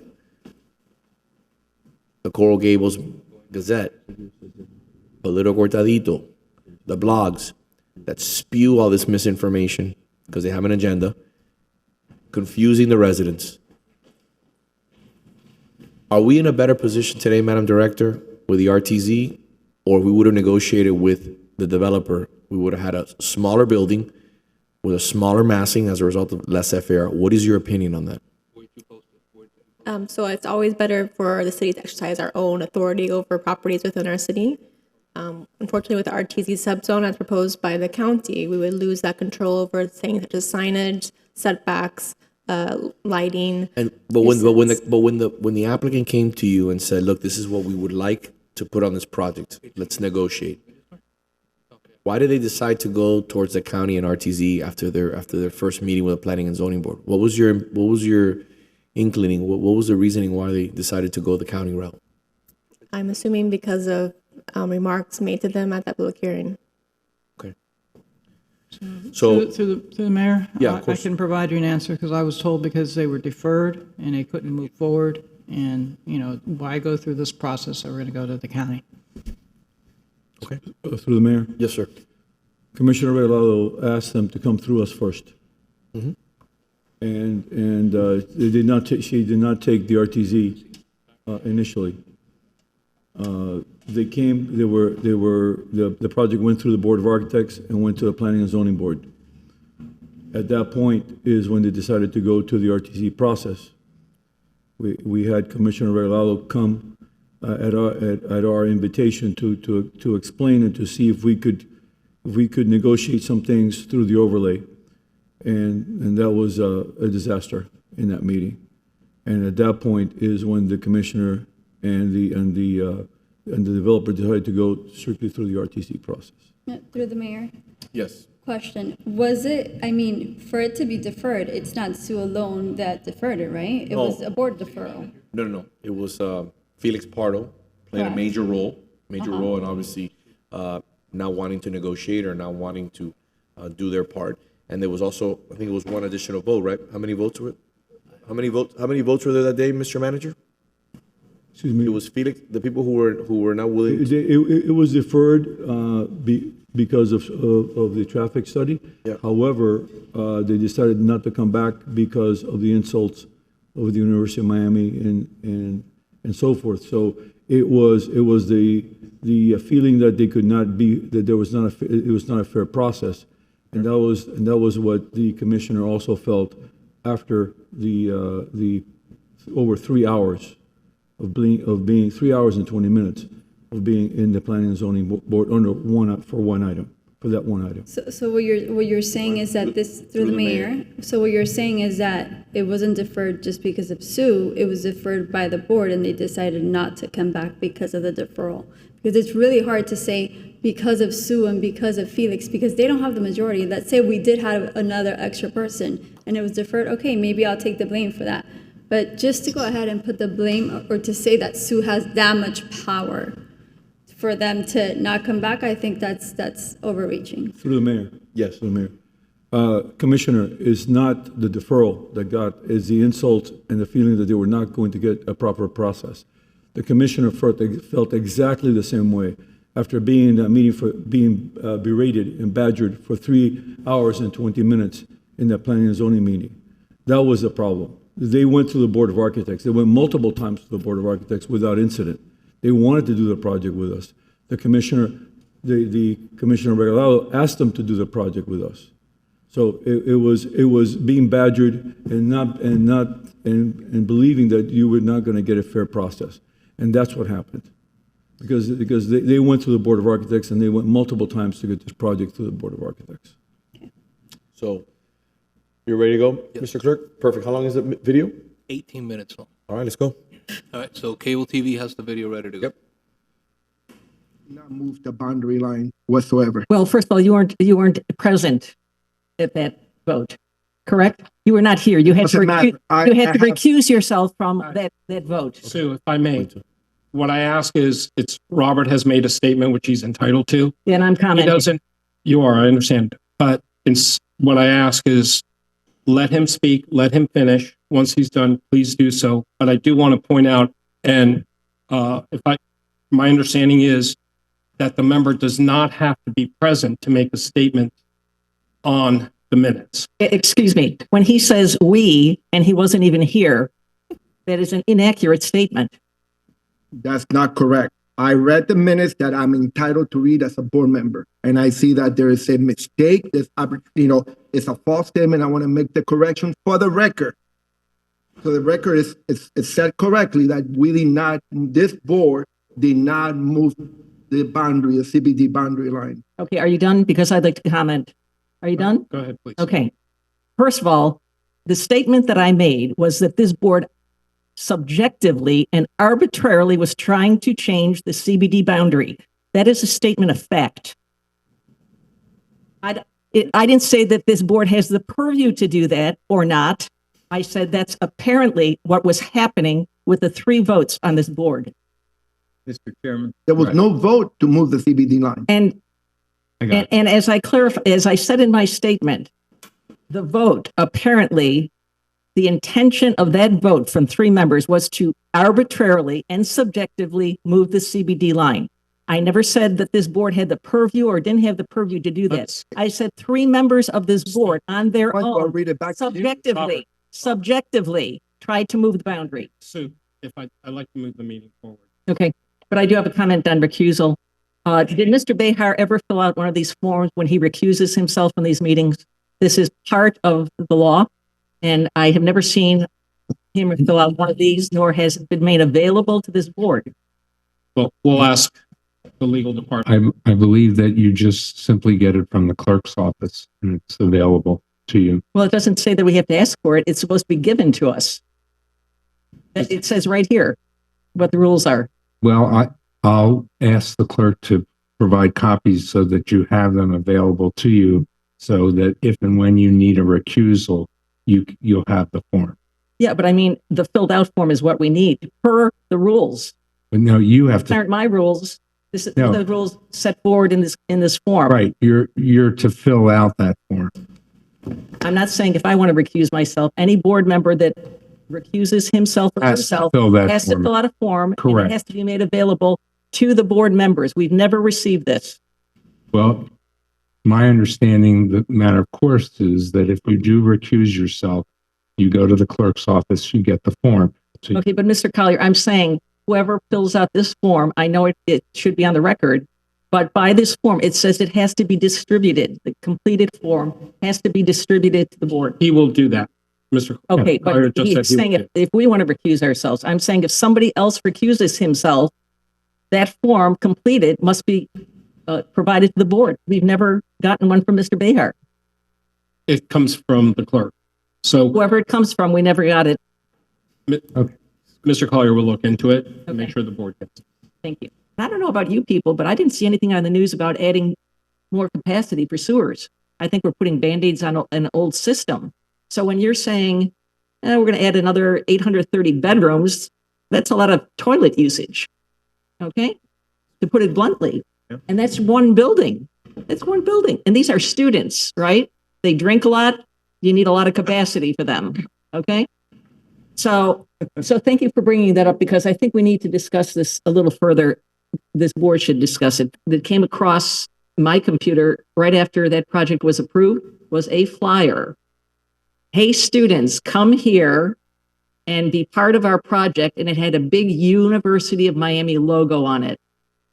So with the questions about, do you have discussions with University of Miami regarding, well, let's put it this way. Are you the straw man for UM? Because on the other side of US 1, my side where I live in Riviera, we now have the Venera, now called the Standard. It's dormitories. That's all it is. They're dormitories. Now we have the Paseo that I heard was designed specifically for Chinese students and the hotel for the Chinese parents to come and visit. And guess what happened when they opened?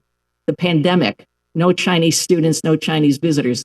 But now you're seeing a lot of Asians. So, and my understanding is that the UM actually solicited that developer to build this for the Chinese students. Now we have another dormitory going in or wanting to go in where the Bagel Emporium Plaza is, another dormitory. So what's happening, you have this beautiful residential area, and what's overshadowing the residential area with no buffer? We got a bunch of dormitories.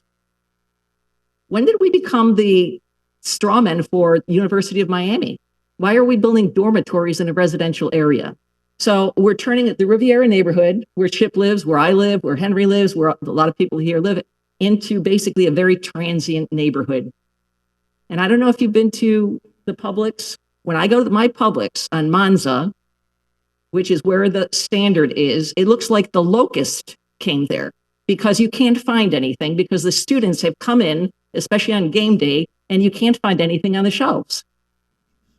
It's like locusts have invaded a residential area. We can't shop at Publix anymore. I can't get to my house. I was stuck in traffic the other day for 20 minutes trying to get to my house on South Alhambra. And it's not just the school. So I'm just saying, you add another project and then another project. The UM building is, I think, sold. What's going to happen there? And all of a sudden, we are literally home locked. We are not going to be able to move. Love your project. Not here. Sorry. All right. But you're hearing tonight residents that are saying, first I heard about this. It was within a couple of days. So now you're actually hearing from the people that are going to be directly impacted.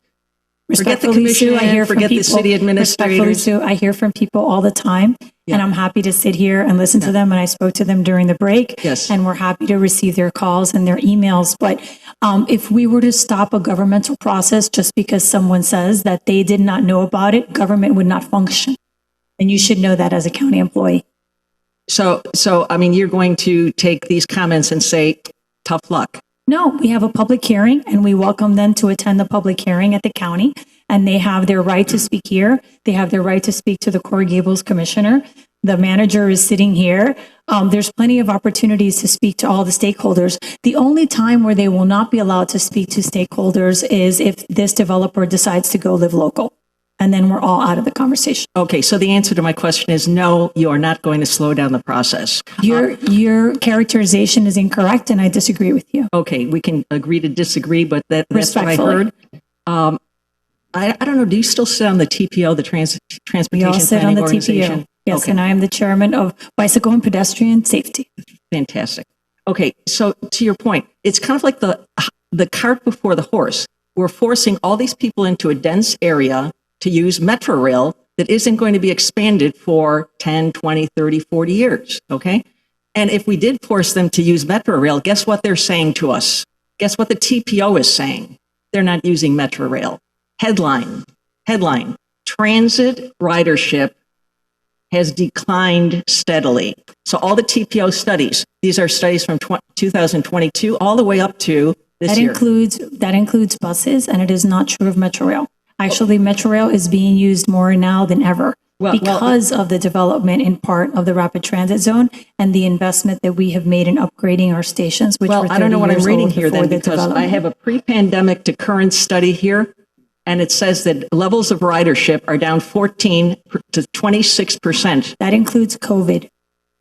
I know it includes COVID. This is 2019. COVID started in 2020. But the decline that you're talking about includes Sue, COVID. if we could allow the commissioner to answer the question. Correct, Okay. because I don't think this is Oh, okay, there's a point I'm getting to, because we're pushing RTZs, and yet we have why are we pushing RTZs when there is no transportation plan to allow these people to go wherever they want to go? Respectfully, the RTZ item was passed over 4 years ago and is the law on the books for the county and has been the marker for a comprehensive master plan.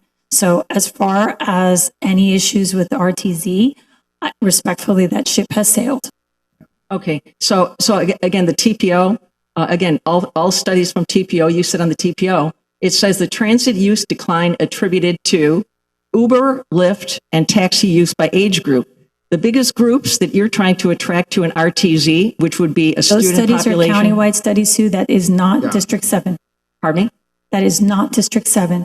That is the entire county. And there are parts of the county that have no transit, as Mr. you Sheriff, yourself just pointed out. If I may, Mr. Chair, that may not be a factual evidence, so I don't know if that should be continued to push on something that the commissioner is saying to the board member that's not factual. I think we should respect Well, that. all I'm doing is But that quoting may not from be factual, the transportation. You can have this. I can put it into the record. Yeah, This but you is can from- put anything on record being not factual. But that's a countywide. Well, That's a you're saying that countywide. the transportation planning organization, which the commissioner sits on, is creating false documentation? That's countywide. We're not talking about countywide. We're talking about District 7. Okay. Those are different facts, very different. Okay, fair enough. But by the way, I do have a breakdown of the Douglas Station, and the Douglas Station has gone up 2%. Okay, has It gone was up under 2%. construction. Pardon me? It was under construction. No, It was closed for 8 months. I understand that, but it's only gone up 2%. So we're not seeing a massive amount of people going to use Metro Rail. And the TPO says, in fact, ridership. We were shuttling them to Grove Station because the Douglas Station was closed because we were repairing it. If you have an issue that is with the county and the overall, then that would be something to bring up and actually attend that transportation meeting at 9 a.m. and bring up your issues. Well, it's And not then- my issue. It's the residents' issues. Let them go then. But they don't know. They don't know the meeting's happening. Sue, I understand, but I think in this process, in our process, I'd like to deal with what is the city's issue, which is important as opposed to what the county's issue is. Okay. All right. That's why we're here. All right, Chairman. But with that said, what is the city of Coral Gables going to do between now and Tuesday at 9 a.m. to notify the impacted residents that is going to be their only opportunity to speak to the county? What is the city going to do? It is not their only opportunity. They will also have second reading. Are we doing this for naught because the commission is going to do it anyway? Are we here just because? I have no way of knowing what the commission is or is not going to do. It's a process. Okay, but the commission voted unanimously with 2 absent members unanimously for this, right? At first reading, yes. But we cannot discuss it at first reading, and that's why we have a committee process. Okay. And commissioners usually vote for each other's projects. So it's probably going to be another unanimous vote, wouldn't you say? I have no way of knowing that. Okay, so It's a let me 10 ask you this. committee. Are we wasting our time here? Sue, that's inappropriate. I'm sorry. You're crossing the line there. It's not, I'm not saying that you're right and I'm not saying that you're wrong. But to interrogate somebody as if they're on trial, to me, is just not appropriate. Well, I'm sorry you don't like my line of questioning, but we need answers because we haven't gotten them, okay? The residents, we're here to protect the residents, okay? We're not here to protect anyone else except the residents. Respectfully, Sue, I am elected by the residents, and I also represent the residents. And I'm glad you do. And I'm happy to discuss with them whenever they want to. I'm glad you do. It's just so if you have any specific concerns, and by the way, you're asking me about an item that isn't even on the agenda. I'm here to help you navigate an item on the agenda that is a potential change to your comp plan that seeks to mirror the RTZ. I'm not here to discuss the RTZ item that is before the county commission. That will occur on Tuesday, and you're welcome to attend. Okay, but because you have all this knowledge, I'm asking you things like the smart plan at RTZ to have some, and I'm happy to more answer information. them. I'm just not in the mood to be berated by you at 8:34 in the evening. Well, I'm sorry if you feel I'm berating you. I didn't intend to do that. I'm not doing that. You don't have a question. You're just making a statement, and you are within your right to make your statement. It's just that you have other board members that actually have questions, and we can do that, and then you can go back to saying whatever you would like. We have a motion, we have a second. Any other discussion? Let's call the roll, please. Jill? Felix Pardo, Yes. Robert Behar, Yes. Alex Bucello, Yes. Sue Kowalinsky. No, with the caveat that this is a waste of time. Discussion? I have a question. Commissioner, can we have some kind of assurance that what is being discussed here will end up in the actual plan of that developer? What do you mean? The step backs we're talking about, right? We're talking about the massing towards the front. Right now, we're talking about legislation the city is doing for the overlay district that we're proposing to be consistent with what the county's Yeah. proposing. Yeah. But we're not controlling where the developer will go. They may come to the county, they may go to the county, or they may go to the city. No, I'm not talking about that. We're talking about your proposal and Mr. Felix' proposal to have. It will be as part of our Overlays, that's the regulations. Coral Gables. Part of But we our. cannot control if they go directly to the county. We're hoping that those three property will go through the Gables, our proposed RTC program. And our recommendations are gonna go to the commission anyway, where they may tack on other things or even take our own commission. Right. We're limited on time right now. We have a motion. We have a motion We have and a a second. second. I'd like to call the roll, please. Robert Behar, Yes. Alex Bucello. Sue Kowalinsky, No. Nestor Menendez, Yes. Felix Pardo, Yes. Avi Eisenstadt. Yes. Thank you again. Thank you again. We need a motion. I want to bring something up that has been bothering me since the last meeting. I apologize to the visiting elected official, Commissioner Regalado, and I wanna bring something up and Sue, I have come to like you over the last 2 years, but I think that we as a board, we need to be more respectful to guests and more to elected official. Last meeting, I still feel that you went after a elected official in a manner that, in my opinion, was disrespectful and actually berated the Commissioner Regalado to the point that she even brought out, I try and I wish I would have done more at the time to stop you, because we as a city look really bad. As a board, we look terrible. As an individual, and speaking for myself, terrible. When I ran into her 2 days later, it was like, I felt like we failed to convey to this member of the county commission that we were appreciative of what she was trying to do for the city. And I think that we have to be held to a higher standard, and we cannot do that again. And I think that unfortunately, it really, we have tarnished the city, and I hope that we as a board do better in the future. She is allowing a developer who is denied by us to jump us and go directly to the county. She's allowing that. And it's a carpetbagger developer from Athens, Georgia. It's not. Listen. Let me finish. Can insult people. Excuse me.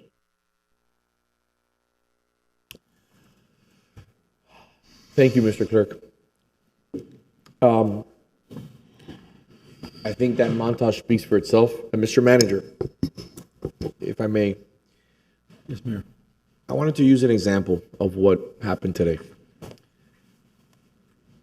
The commissioner was gracious enough to give us probably about 3 hours of her day, and she said very clearly that she had prearranged date with her daughter. And if you know her daughter, you know, these dates are very important. And she's very, you know, when she says she's going to do this, she's going to do this. And she came here and she told me, Vince, I got to leave by 10 o'clock. I think she ended up leaving by 11 and change, probably. She came to talk about another issue that was, again, you know, an issue that we had a thorough, robust discussion on. But the secondary issue that she came to talk about was with Coley in regards to the county's need to extend their lease for the transfer station on 72nd Avenue.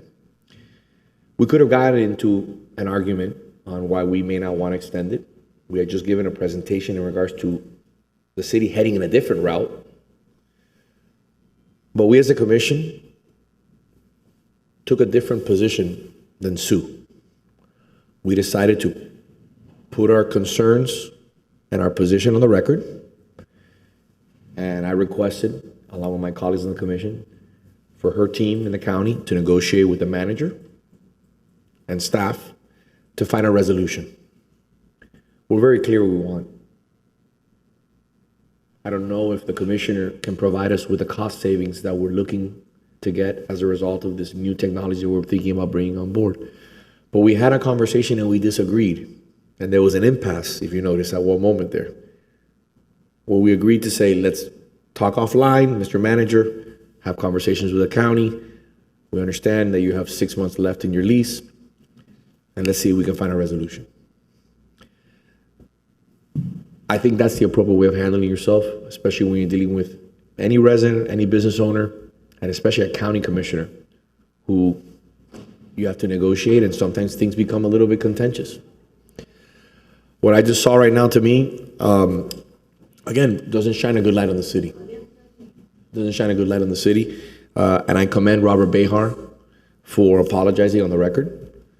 Just like when I walked in and I saw the commissioner this morning, I apologized to her in private because I think it just shined a horrible light on the city. And there's a way to make your point without having to attack anybody. So at the end of the day, I'm disappointed in the way that things turned out. And this video only solidifies my opinion that, you know, the city of Coral Gables, this commission needs to take a stand. And we need to apply, and I'm gonna ask the manager and the city attorney to work on standards for boards. For decorum, you know, the idea of name calling and calling somebody a liar on a commission floor, you know, just gets thrown around so easily that, again, there's no repercussions for that. So moving forward, this commission has to make a decision. And if it doesn't make a decision, it basically says that that type of behavior is permissible. So I want to hear from my colleagues, or I don't know if the manager wants to add some additional comments. Through the mayor? Yes, sir. May I say something, Mayor? And it's not only the commissioner, it's staff that's being berated. It's staff that's being hurt. We have to be civil. These boards have to be civil. We've got very good people working for our city, and they need, and the respect needs to be mutual. So do we need to make a motion to extend? That will be like I'll do it 5 minutes before. We still have a little bit of time. I have to do it before 9 o'clock. I'd like to see if we can end before that, if possible. So I would like to, through the mayor, just set the stage here for a moment. Okay. For those who are not aware of what the meeting was on July 2nd, it was an opportunity, and at my request, the commissioner appeared at the Planning and Zoning Board meeting for them to try to reach a compromise with the commissioner so that the city could have its own RTZ zone itself. So it was incumbent upon members of the board to utilize that time to have that conversational discourse with the county commissioner to try to reach a compromise that would be in the best interest of the residents and try to avert a county RTZ zone, which will cost us dearly. Permitting fees, impact fees, higher density, less control over the project. We heard that matter earlier today, so I'm not going to reiterate it. So we all received a lot of emails over the past few days, other than the ones received late last night, and today I've responded to them all. And many people, when they realized what happened, when I provided the response, said, "Oh, I had no idea." Because the topic in each one of these emails was silencing your voice. And my response dealt with the fact that the voice that was silenced by the individual herself, Ms. Kowalski. Representatives of the Planning and Zoning Board have a responsibility to be aware and navigate all zoning choices developers have when issuing an opinion on whether a zoning application should be approved as written or with an alternative sought. When an opportunity to have a voice instead is used in such a manner that it hurts and is not sensitive to our residential zoned areas, it is incumbent upon the elected officials to take action. Here, the choice of Ms. Kowalski to engage in discourse with the architect and developer of the Mark, a then 8-story building with less density and intensity facing US 1, in a manner that caused the developer to abandon its application with the city and exercise the preemptive power of the county's rapid transit zone, RTZ, Ms. Kowalski should have understood we would have dire consequences. But instead of acknowledging the fact that the county has a goal of providing housing within walking distance of the county metro rail, at a subsequent meeting that the county commissioner appeared, Ms. Kowalski chose to berate the commissioner rather than seek compromises in the RTZ zone corridor scope and impact on a single residential family homes. As a result, the person that silenced the resident's voice was Ms. Kowalski. Instead of a productive discourse, Ms. Kowalski chose to speak in a manner that resulted in the developer making choices that are not in the best interest of the residents. The higher height and density of the projects in the RTZ zone are the result. Options available for developers are very different than what we had 4 to 5 years ago. We must be mindful of that when reviewing projects and make sure that we respectfully and efficiently review projects in a manner that makes it clear that the projects will receive a fair review. In an effort to increase efficiency, I, together with my colleagues, added conceptual reviews and for planning and zoning and the Board of Architects. The conceptual reviews decrease the cost at the P&Z level, where zoning changes are being sought, and at the Board of Architects level when design bonuses are desired. Ms. Kowalski will have the right to continue to make comments and bring suggestions to the board and this commission. Her First Amendment rights have not and will not be silenced by removing her from the board, so she cannot do further harm to the city's residents by failing to professionally and competently address difficult issues. These are the reasons why it is necessary for her removal. We cannot have a repeat performance of this in our city again. So yes, I will be voting for her removal. And I received all those emails. You didn't need to waste the paper. Through the mayor? Yes. Yes. Okay, so when I first got elected, one of the main issues that we were facing was overdevelopment. And I think now, after the whole show of the salaries and the election, now residents are seeing again that the big problem here is overdevelopment. So for me to make things easier and for me to lead a government that is residents first, my best appointee to that board was going to be Sue. Why? Because Sue knows how to stand up for the residents. Sue is resident focused, and she's not afraid of no developers, and she's not in bed with any special interest. And I felt she was the best one there to represent me as a residents first approach. Just so you know, Sue is the only one there that is a resident, that is genuinely not an architect, not an engineer, not a developer. She is a resident and she just wants the best interests of the residents. Now, that she comes off strong sometimes, yes. Do I like it? 90% of the time, I do. Now, do I agree that she interrupts people?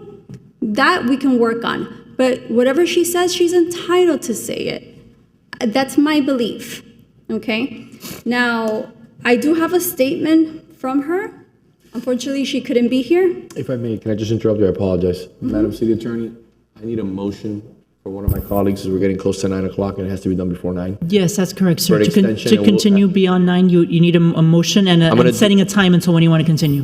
9:15. I'll second that. I'll move it. Mr. Clerk? All in favor? Aye. Thank you. Now, yeah, so now I have a statement from Sue. She wasn't able to be here today. And it says, I regret that I cannot be at today's commission meeting. I am attending an all-day mandatory supervisor training meeting that was scheduled for more than 2 months ago. I first want to thank Commissioner Castro for appointing me to the city's Planning and Zoning Board more than 2 years ago, having her support to serve another 2-year term. Commissioner Castro is a resident's first elected official and recognized my desire to represent the residents in that board capacity.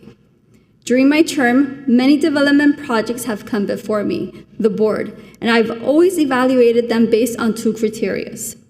Do they comply with our zoning code and the comprehensive plan?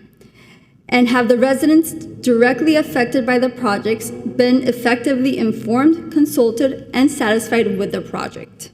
I have voted for the majority of the projects that came before me based on those criteria. I voted against the projects which did not satisfy the criteria. Most, if not, all of those were not compatible with the neighborhood and received very negative responses from residents. Many residents may not know this, but not every project comes before the Planning and Zoning Board. Only projects that require approval for bonuses, like the Med bonus, which adds more height, and other additional requests not covered in the code, come before the board.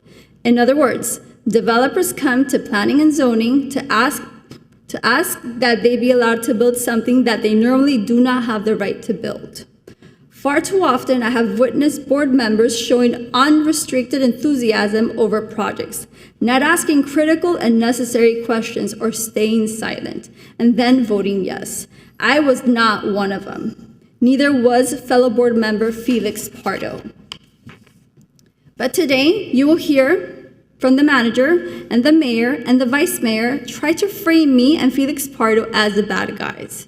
In fact, in an email response to the residents writing him protesting my removal from the Planning and Zoning Board, Mayor Lago claimed this whole thing, quote, an example of constant misinformation by Castro and Fernandez, end quote. He goes on to say, quote, the Bagel Emporium site is no longer under our control due to the behavior of Sue and Felix Pardo, end quote. First, the mayor doesn't have the respect to call me by my full name. He is laying blame on the 2 of us who are fighting for residents. Why isn't he, the mayor? If he truly believes that Felix Pardo and I have so much power to control the outcome of the US 1 corridor, then maybe Felix and I should be the mayor and vice mayor. In closing, the residents of Coral Gables are smart and will see through the lies and smear campaigns the mayor, vice mayor, and city manager have waged to get rid of anyone who stands in the way of developers. The residents are not falling for it. Thank you, Commissioner Castro and the residents of Coral Gables for allowing me to serve on the city's Planning and Zoning Board and represent the will of the people. I'm also going to put something else on the record. This is an email that was forwarded to me. This is an email exchange between resident Antonio and Mayor Vince Lago. We were talking about respect, but respect goes both ways. Let me put this on the record. This is from Antonio to the mayor. What you are planning to do in Tuesday's commission meeting to remove our strongest residents' voice in the Planning and Zoning Board is not acceptable. Ms. Karolowski's letter to the residents provided us with details about a project and a process that we have never known about and that will forever change the character of Coral Gables if approved. We are against the removal of Ms. Karolowski from the Planning and Zoning Board and consider that the voice who will speak out against projects will destroy the uniqueness of our city and the tranquility of our neighborhoods. We will be watching your actions on Tuesday and hope that you take proper course on behalf of residents.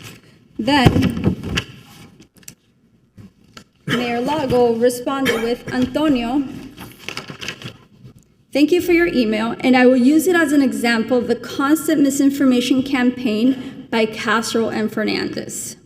Miami-Dade County implemented an RTZ on the US 1 corridor, and the situation was made worse by the behavior of Sue Kay and Felix Pardo. I hope you can watch the commission meeting on Tuesday so that you witness the Bagel Emporium site is now no longer under control due to the behavior of Sue and Felix Pardo.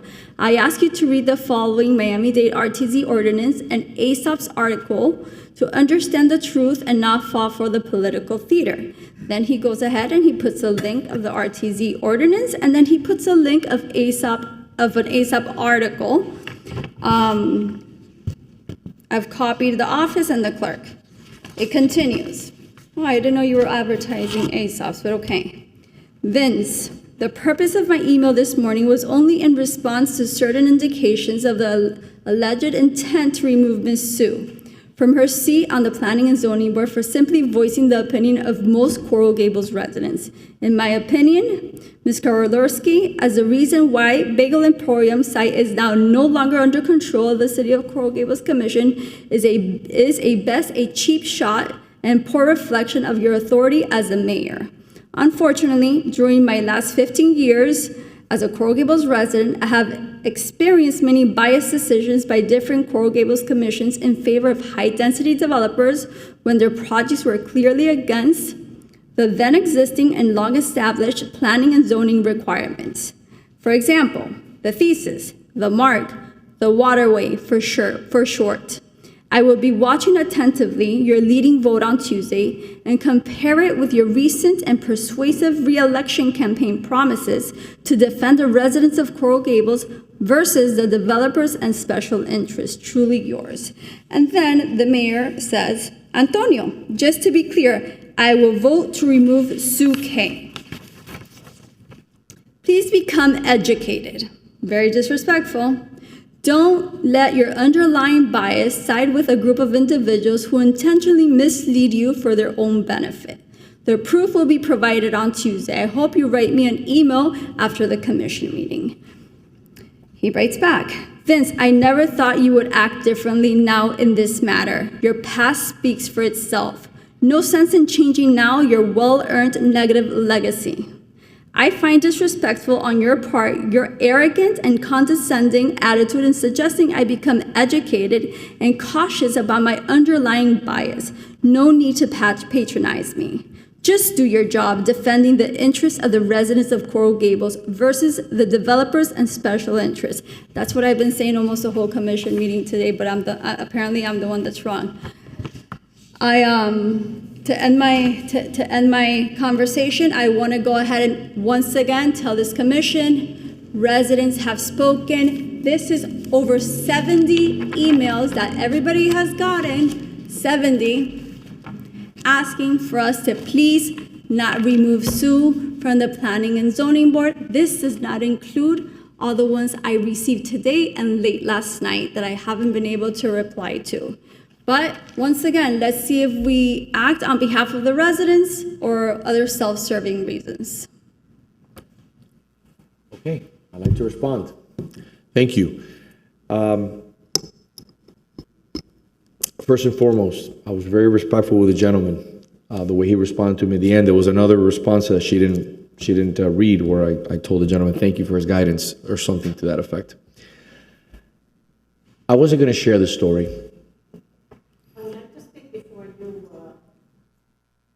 Because you said something about 9:15, right? Are you adjourning? I mean, I don't know. I wasn't there. She's acting, she has public comment. So outraged watching this. Okay. That I decided to come. Thank you. You're gonna be able to speak. Thank you. No worries. It's become commonplace to just blurt things out in the middle of a commission meeting. Okay. I was not going to talk about this because I thought, at the end of the day, we would handle this professionally. Sue was referred to the Asian American Advisory Board because there were racially charged comments in regards to Asians. That was heard at the Miami-Dade County. You know, I had my own experience with Sue. And this was in front of my staff. When I had a meeting with her in my office, and we were talking about an issue, and she stood up in front of me and basically threw the papers at my face when she was done. That's the type of behavior, and that's the type of relationship that Sue and I have had. She has, for years and years and years, the propaganda of the CGNA, and we control 30,000 votes and the community, and you have to, and sending out emails where she says that elected officials steal millions of dollars. Again, my voting record speaks for itself. We can continue to use the scare tactics about developers and developers and developers and developers. For the love of God, you make money off developers. You run permits in the city. I mean, you're talking about developers, you make money off developers. So my voting record speaks for itself. I will reiterate it again. Gables Station, I voted no. The Plaza, I voted no. The parking garages in Andalusia, I voted no. To increase the height of Miracle Mile from 3 stories to 10, I voted no. I'm very proud of my voting record. So you continue to mislead people and talk about development and pro-development and anti-development, and you know, you're in the pocket of developers. It didn't work in the last election. People see through it. It's enough. The bottom line is that you have somebody who is ill-prepared and is an activist and can't be unbiased, who will insult somebody and badger somebody, as you see the other members of the Planning and Zoning Board. It's not about standing firm. You can stand firm on your issues. At the end of the day, Felix Pardo stands firm on his issues, and we disagree on certain issues. But he's not disrespectful. He doesn't badger an elected official or a person who's applying an applicant for a rezoning or for approval. So at the end of the day, the development rhetoric, it's just nonstop. It worked in your election, congratulations. But it's not what people are talking about. People are concerned about development, but don't use it as a scare tactic, because I'll stand on my voting record any day of the week. What we're talking about here today is a lack of professionalism on the most important board in the city, which I sat on. I sat on that board for almost 2 years. I voted against projects. I voted against people that I knew. But at the end of the day, I voted my conscience, just like when I stand here, I vote my conscience. So you can attack me all you want, but at the end of the day, this is an issue that's a repeat offender. I've had it done to me in my office, or I've had papers thrown at my face. So you can scream all you want and get upset because I responded to a resident. Yeah, I respond to every single resident. I meet with every single resident. If we disagree, we disagree. But what I'm not going to do is play political theater every single day just in hopes that you'll garner support for your reelection campaign. I have to be true to my conscience. I have to vote what I believe is correct. So you can add this to your next social media campaign. Commissioner, you have anything you'd like to say? You haven't spoken. But at what point, Mr. Mayor, were you planning to allow public commentary? Well, we can allow public comment if you like now. Yeah, I'd like to. Perfect. And then I want to reserve. Perfect. Let's do this. I need a motion. This is my last motion. We'll end the meeting at 9:30. Okay? Can I get a motion in the meeting at 9:30? Move. Second. All in favor? Aye. We'll hear public comment. First speaker, Mr. Mayor, Mrs. Maria Cruz. Yep.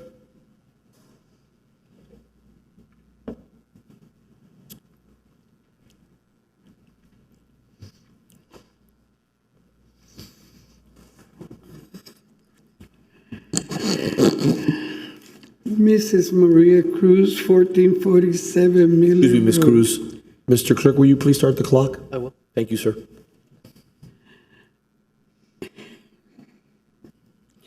We talk about respect.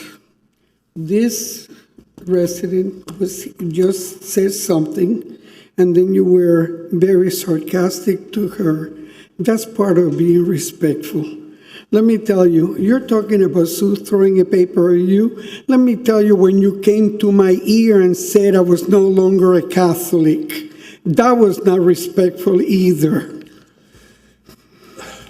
If you could only listen to yourself, you will know what disrespect, patronizing, the way you talk to Miss Castro. Well, at least now you talk to her, you don't turn your back to her. We have improved. At least you don't embarrass her in public. I mean, all the time, only some of the time. You're such a respectful person. You treat everybody with such respect. It's amazing, amazing, amazing, amazing. I think we're here because you know what? We talk about the abuses in Cuba all the time. You know, we're a democracy. But you know what Sue was doing? Sue was speaking for the people. Because you know what? This was a project, this was a presentation that came in at the last minute, that most of the residents found out at the last minute, and they had questions. I was not aware of the fact that our boards were supposed to listen to the city and do what the city wants them to do and not necessarily what the residents want them to do. I was not aware of that. And let me tell you, Robert Beher, perfect example. He could be a good person in Cuba because his rapid response brigade is wonderful. He can do a good job there. It's amazing. No wonder he wants to be on that board, even though his term has already expired. Let's not say that. Let me tell you, you're talking about disrespecting the Chinese students. So when I talk about the Cuban community, that's disrespectful. The Colombian community, that's disrespectful. The fact is that the University of Miami did encourage the builders to have housing for the Chinese students, the students that came from China. That's what Chinese students means, and their parents. Okay, there's nothing discriminatory, there's nothing abusing there. There are many names that people get called. That was respectful. So let's not be so critical about what others do and look at ourselves in the mirror. Maria Magdalena Estupiñán. Good evening. Good evening, Maria Magdalena Estupiñán, 21 Madeira. I just came here to clarify something. We are sick and tired of the internal wars, okay? And I think that what you're doing right now is taking Sue as an excuse, and I'll tell you why. So you don't have to really fight for the people, so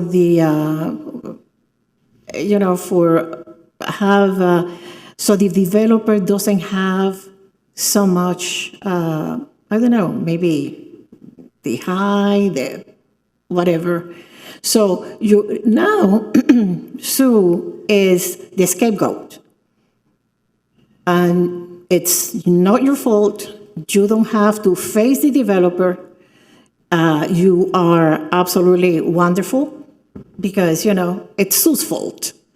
Okay, so let me tell you, you have never been fighting for the residents. We are so sick and tired of the overdevelopment in Coral Gables. It's looking like Brickell. So it's not Sue. Sue is an excuse for you to have we didn't have the chance to fight for you guys because you know what? It's Sue's fault. Now, Raquelita, I saw the video. She did not do anything wrong. I mean, I didn't see. The only thing that you repeated over and over and over again was the people that are going to be affected by this don't know about it, and they haven't been able to say anything, to voice their opinion. So that was basically her mantra. So I don't see why you have to be firing Sue. It's just a very poor excuse, and it speaks very badly of you, all of you. Thank you. Thank you. Mr. Mayor, I'm going to go to Zoom next. All right. The speaker is Lisa, the attorney. And I'm going to ask Ms. Attorney to please unmute her computer.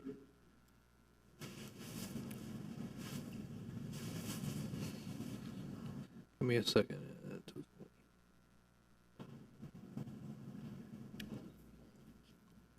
Good? Yes, ma'am. Okay, thank you. After spending the entire 12 hours with you guys today, listening to all this, I have a few things to say. In this matter, I saw several of you making decisions or comments on things you weren't even involved in. For example, Sue Kowalewski has been fighting this battle with us before she was even on the Planning and Zoning Board. We've been going to town halls since May of 2023. All the neighbors are very upset. The project, we felt that we were making headway with the developer when we asked for one story less, and the project got, I guess, delayed. And the next thing we hear 1 year later is it went to rapid transit zone. It has nothing to do with Sue. If you recall, Commissioner Regalado came to that meeting to say that the developer had already gone to Miami and requested that zoning. I found Sue because I was at the July 2nd meeting. She, in my opinion, she did nothing wrong. That Miss Regalado, who has run in many elections for her in her career, felt that she was being berated. I found that a little bit of a pity me type of statement because I'm sure she's been involved in much worse verbiage in her running for office.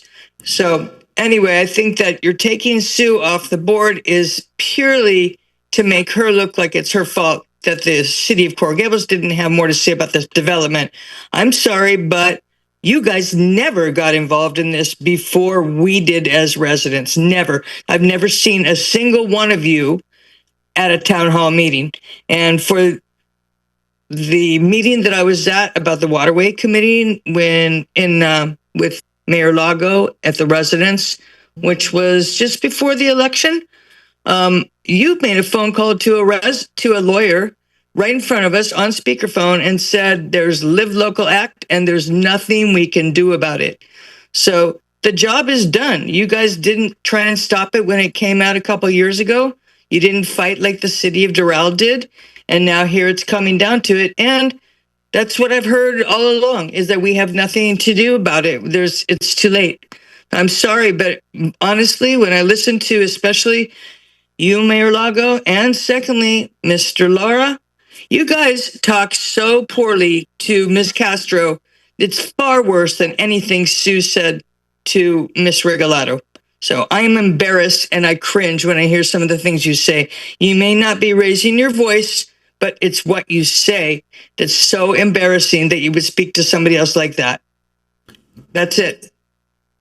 Thank you. If I may. That's it, Mr. Mayor. All right, we'll close up the public comment. If I may clarify so people understand what the lady mentioned on the phone right now. We had a public meeting for residents. They invited me over to their house on the Waterway, talking about the other project that's on the Waterway. And several members that were there were a little bit confused in regards to, and it's a confusing topic, in regards to RTZ and Live Local, and what are the differences. So I called an attorney that I know, who happens to be, one of the most respected individuals when it comes to the RTZ, a gentleman named Tony de Urre, so that he could explain. I'm not an attorney, and I want him to explain in detail what was happening with the RTZ and what were the new standards in the Live Local. And as you know, the Live Local standards were changing at the state at that moment. They were in flux. Previous legislation that had been passed was now was being changed also. So we discussed the issue. My advice to the residents was unite and do everything you can to negotiate with the developer. Make a request. Visit your elected officials. If not, the worst case scenario is Live Local. That's what we want to avoid at all costs. Due to the heights and also because of the 40% workforce housing. So that was my comments on the record. Mr. Clerk, public comment is closed? Yes, Mr. Mayor. Yes. All right, Mr. Commissioner Lara. Yeah, I'll be brief because we're running up against a time constraint. There's been so much misinformation, and I'm going to start with the emails that we received, initiated by Sue Karolerski. I guess she drafted a form letter for everyone to send out. I responded to everyone I could as well, other than those that came in during today's 12-hour meeting. The truth of the matter is, to put it succinctly, the people who commented today, as well as the letter that Commissioner Castro read, written by Sue Karolerski, is that she speaks for the people. I don't know who she's speaking for, because I couldn't imagine engineering a plan more calculated to promote developers to seek maximum height and density than what she did, because she telegraphed again, over and over, to anyone who would listen, and I'm putting it charitably, because it's more like shouting at people, that any development basically is overdevelopment. And that's a fundamental disconnect with what the law and what the facts are. If a developer comes and asks for 2 stories more than what is permitted by the code, we can say that that's the beginning of a negotiation. What they're asking for at most is 8 stories or 2 more than's permitted by the code. That was shot dead by her on site. We could have locked that up right then and there and had control over it. It's not so much the decision she made, but rather the thinking or the ethos behind it, which is, I'm not going to agree, no matter how reasonable the request is relative to what the law permits, for the people, speaking on behalf of the people. That seems to be another way of saying, by any means necessary, I'm going to repeat the same mantra, rather than be entrusted with the position, which is a privilege to sit on the P&Z. It is not a right, and no one's getting fired. It's not a paid position. It's public service, right? And she serves at the pleasure of the majority of this commission. Cause is not needed to be given, but cause more than exists in this instant, because there can be no reasonable person who's going to say that there wasn't berating of an elected official. Nobody can reasonably say that what she did was an attempt to try and work with somebody so we can maintain some control over this development. When people say they never got notice, is she saying she didn't get notice of a law that's existed for several years? If she sits on the P&Z, is it not reasonable that she should be apprised on her own of the notice that's given out pursuant to statute regarding not only RTZ matters, but those specifically that affect District 7, which affect specifically Coral Gables? In any event, professing that I didn't know and then using that as an excuse to berate an elected official is only calculated to signal, as she sits in a quasi-judicial capacity, anything other than fairness, anything other than impartiality, both of which are critical in order for the process to succeed. Somebody mentioned Felix Pardo. Well, Felix Pardo, from what I've been able to observe throughout these meetings, takes a position, but has never breached the line where passion becomes pure disrespect. That is not Coral Gables. That is not what this commission or its board appointed by these commissioners adhere to, subscribe to, aspire to. In sum, because there's very little more I could add given what we've seen, the record itself on the video that was displayed and as put by the vice mayor in her concise and eloquent words, is something that I cannot condone. And that's something that if I were to take a different position today, would in fact be saying that this is acceptable behavior. Let's be clear. What has happened both with the decision and the manner in which she conducted herself, which was indefensible in my view, not even a close call, is the opposite of what the residents who wrote me profess to want. Someone who can effectively stand up against overdevelopment. As a result of that interplay between the decision and the manner in which the message was delivered by Sue Karolerski, she has handed over all the control, potentially to the RTZ and out of the hands of Coral Gables. That does not bode very well, and that is not something that I've heard anyone discuss today is defensible. But I'm willing to listen if anybody thinks that is defensible. Thank you. Commissioner, you done? I am. Thank you, sir. We have 6 minutes. Anything you'd like to add, Commissioner Castro, before we make a motion? No, I'll go for it. Okay. Go for it. Perfect. Do we have a motion? I'll make the motion for removal of Ms. Kowalski. Her conduct is, I think, on the video speaks for itself, and the lack of non-productive advocacy on behalf of the residents also speaks for itself. You moved. Yeah. Okay, I'll second, and I want to add. As one of the residents stated, Sue Karolerski has been, as she put it, fighting against overdevelopment since before she was appointed to the P&Z. She may continue to do so as often and as loudly as she likes, but not within the confines and within the parameters of a Planning and Zoning Board member. She can be as vociferous and as loud and as spirited as she wants. That voice isn't being silenced by anybody here.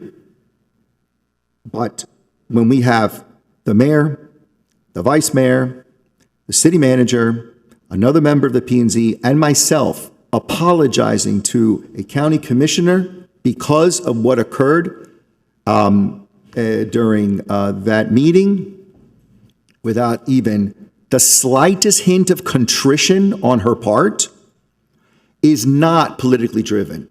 It is not even a close call. The behavior and the words speak for themselves, and when you act that way, there are natural and expected consequences. So I second the motion. Clerk, we have a motion and a second, please. Commissioner Castro? Okay.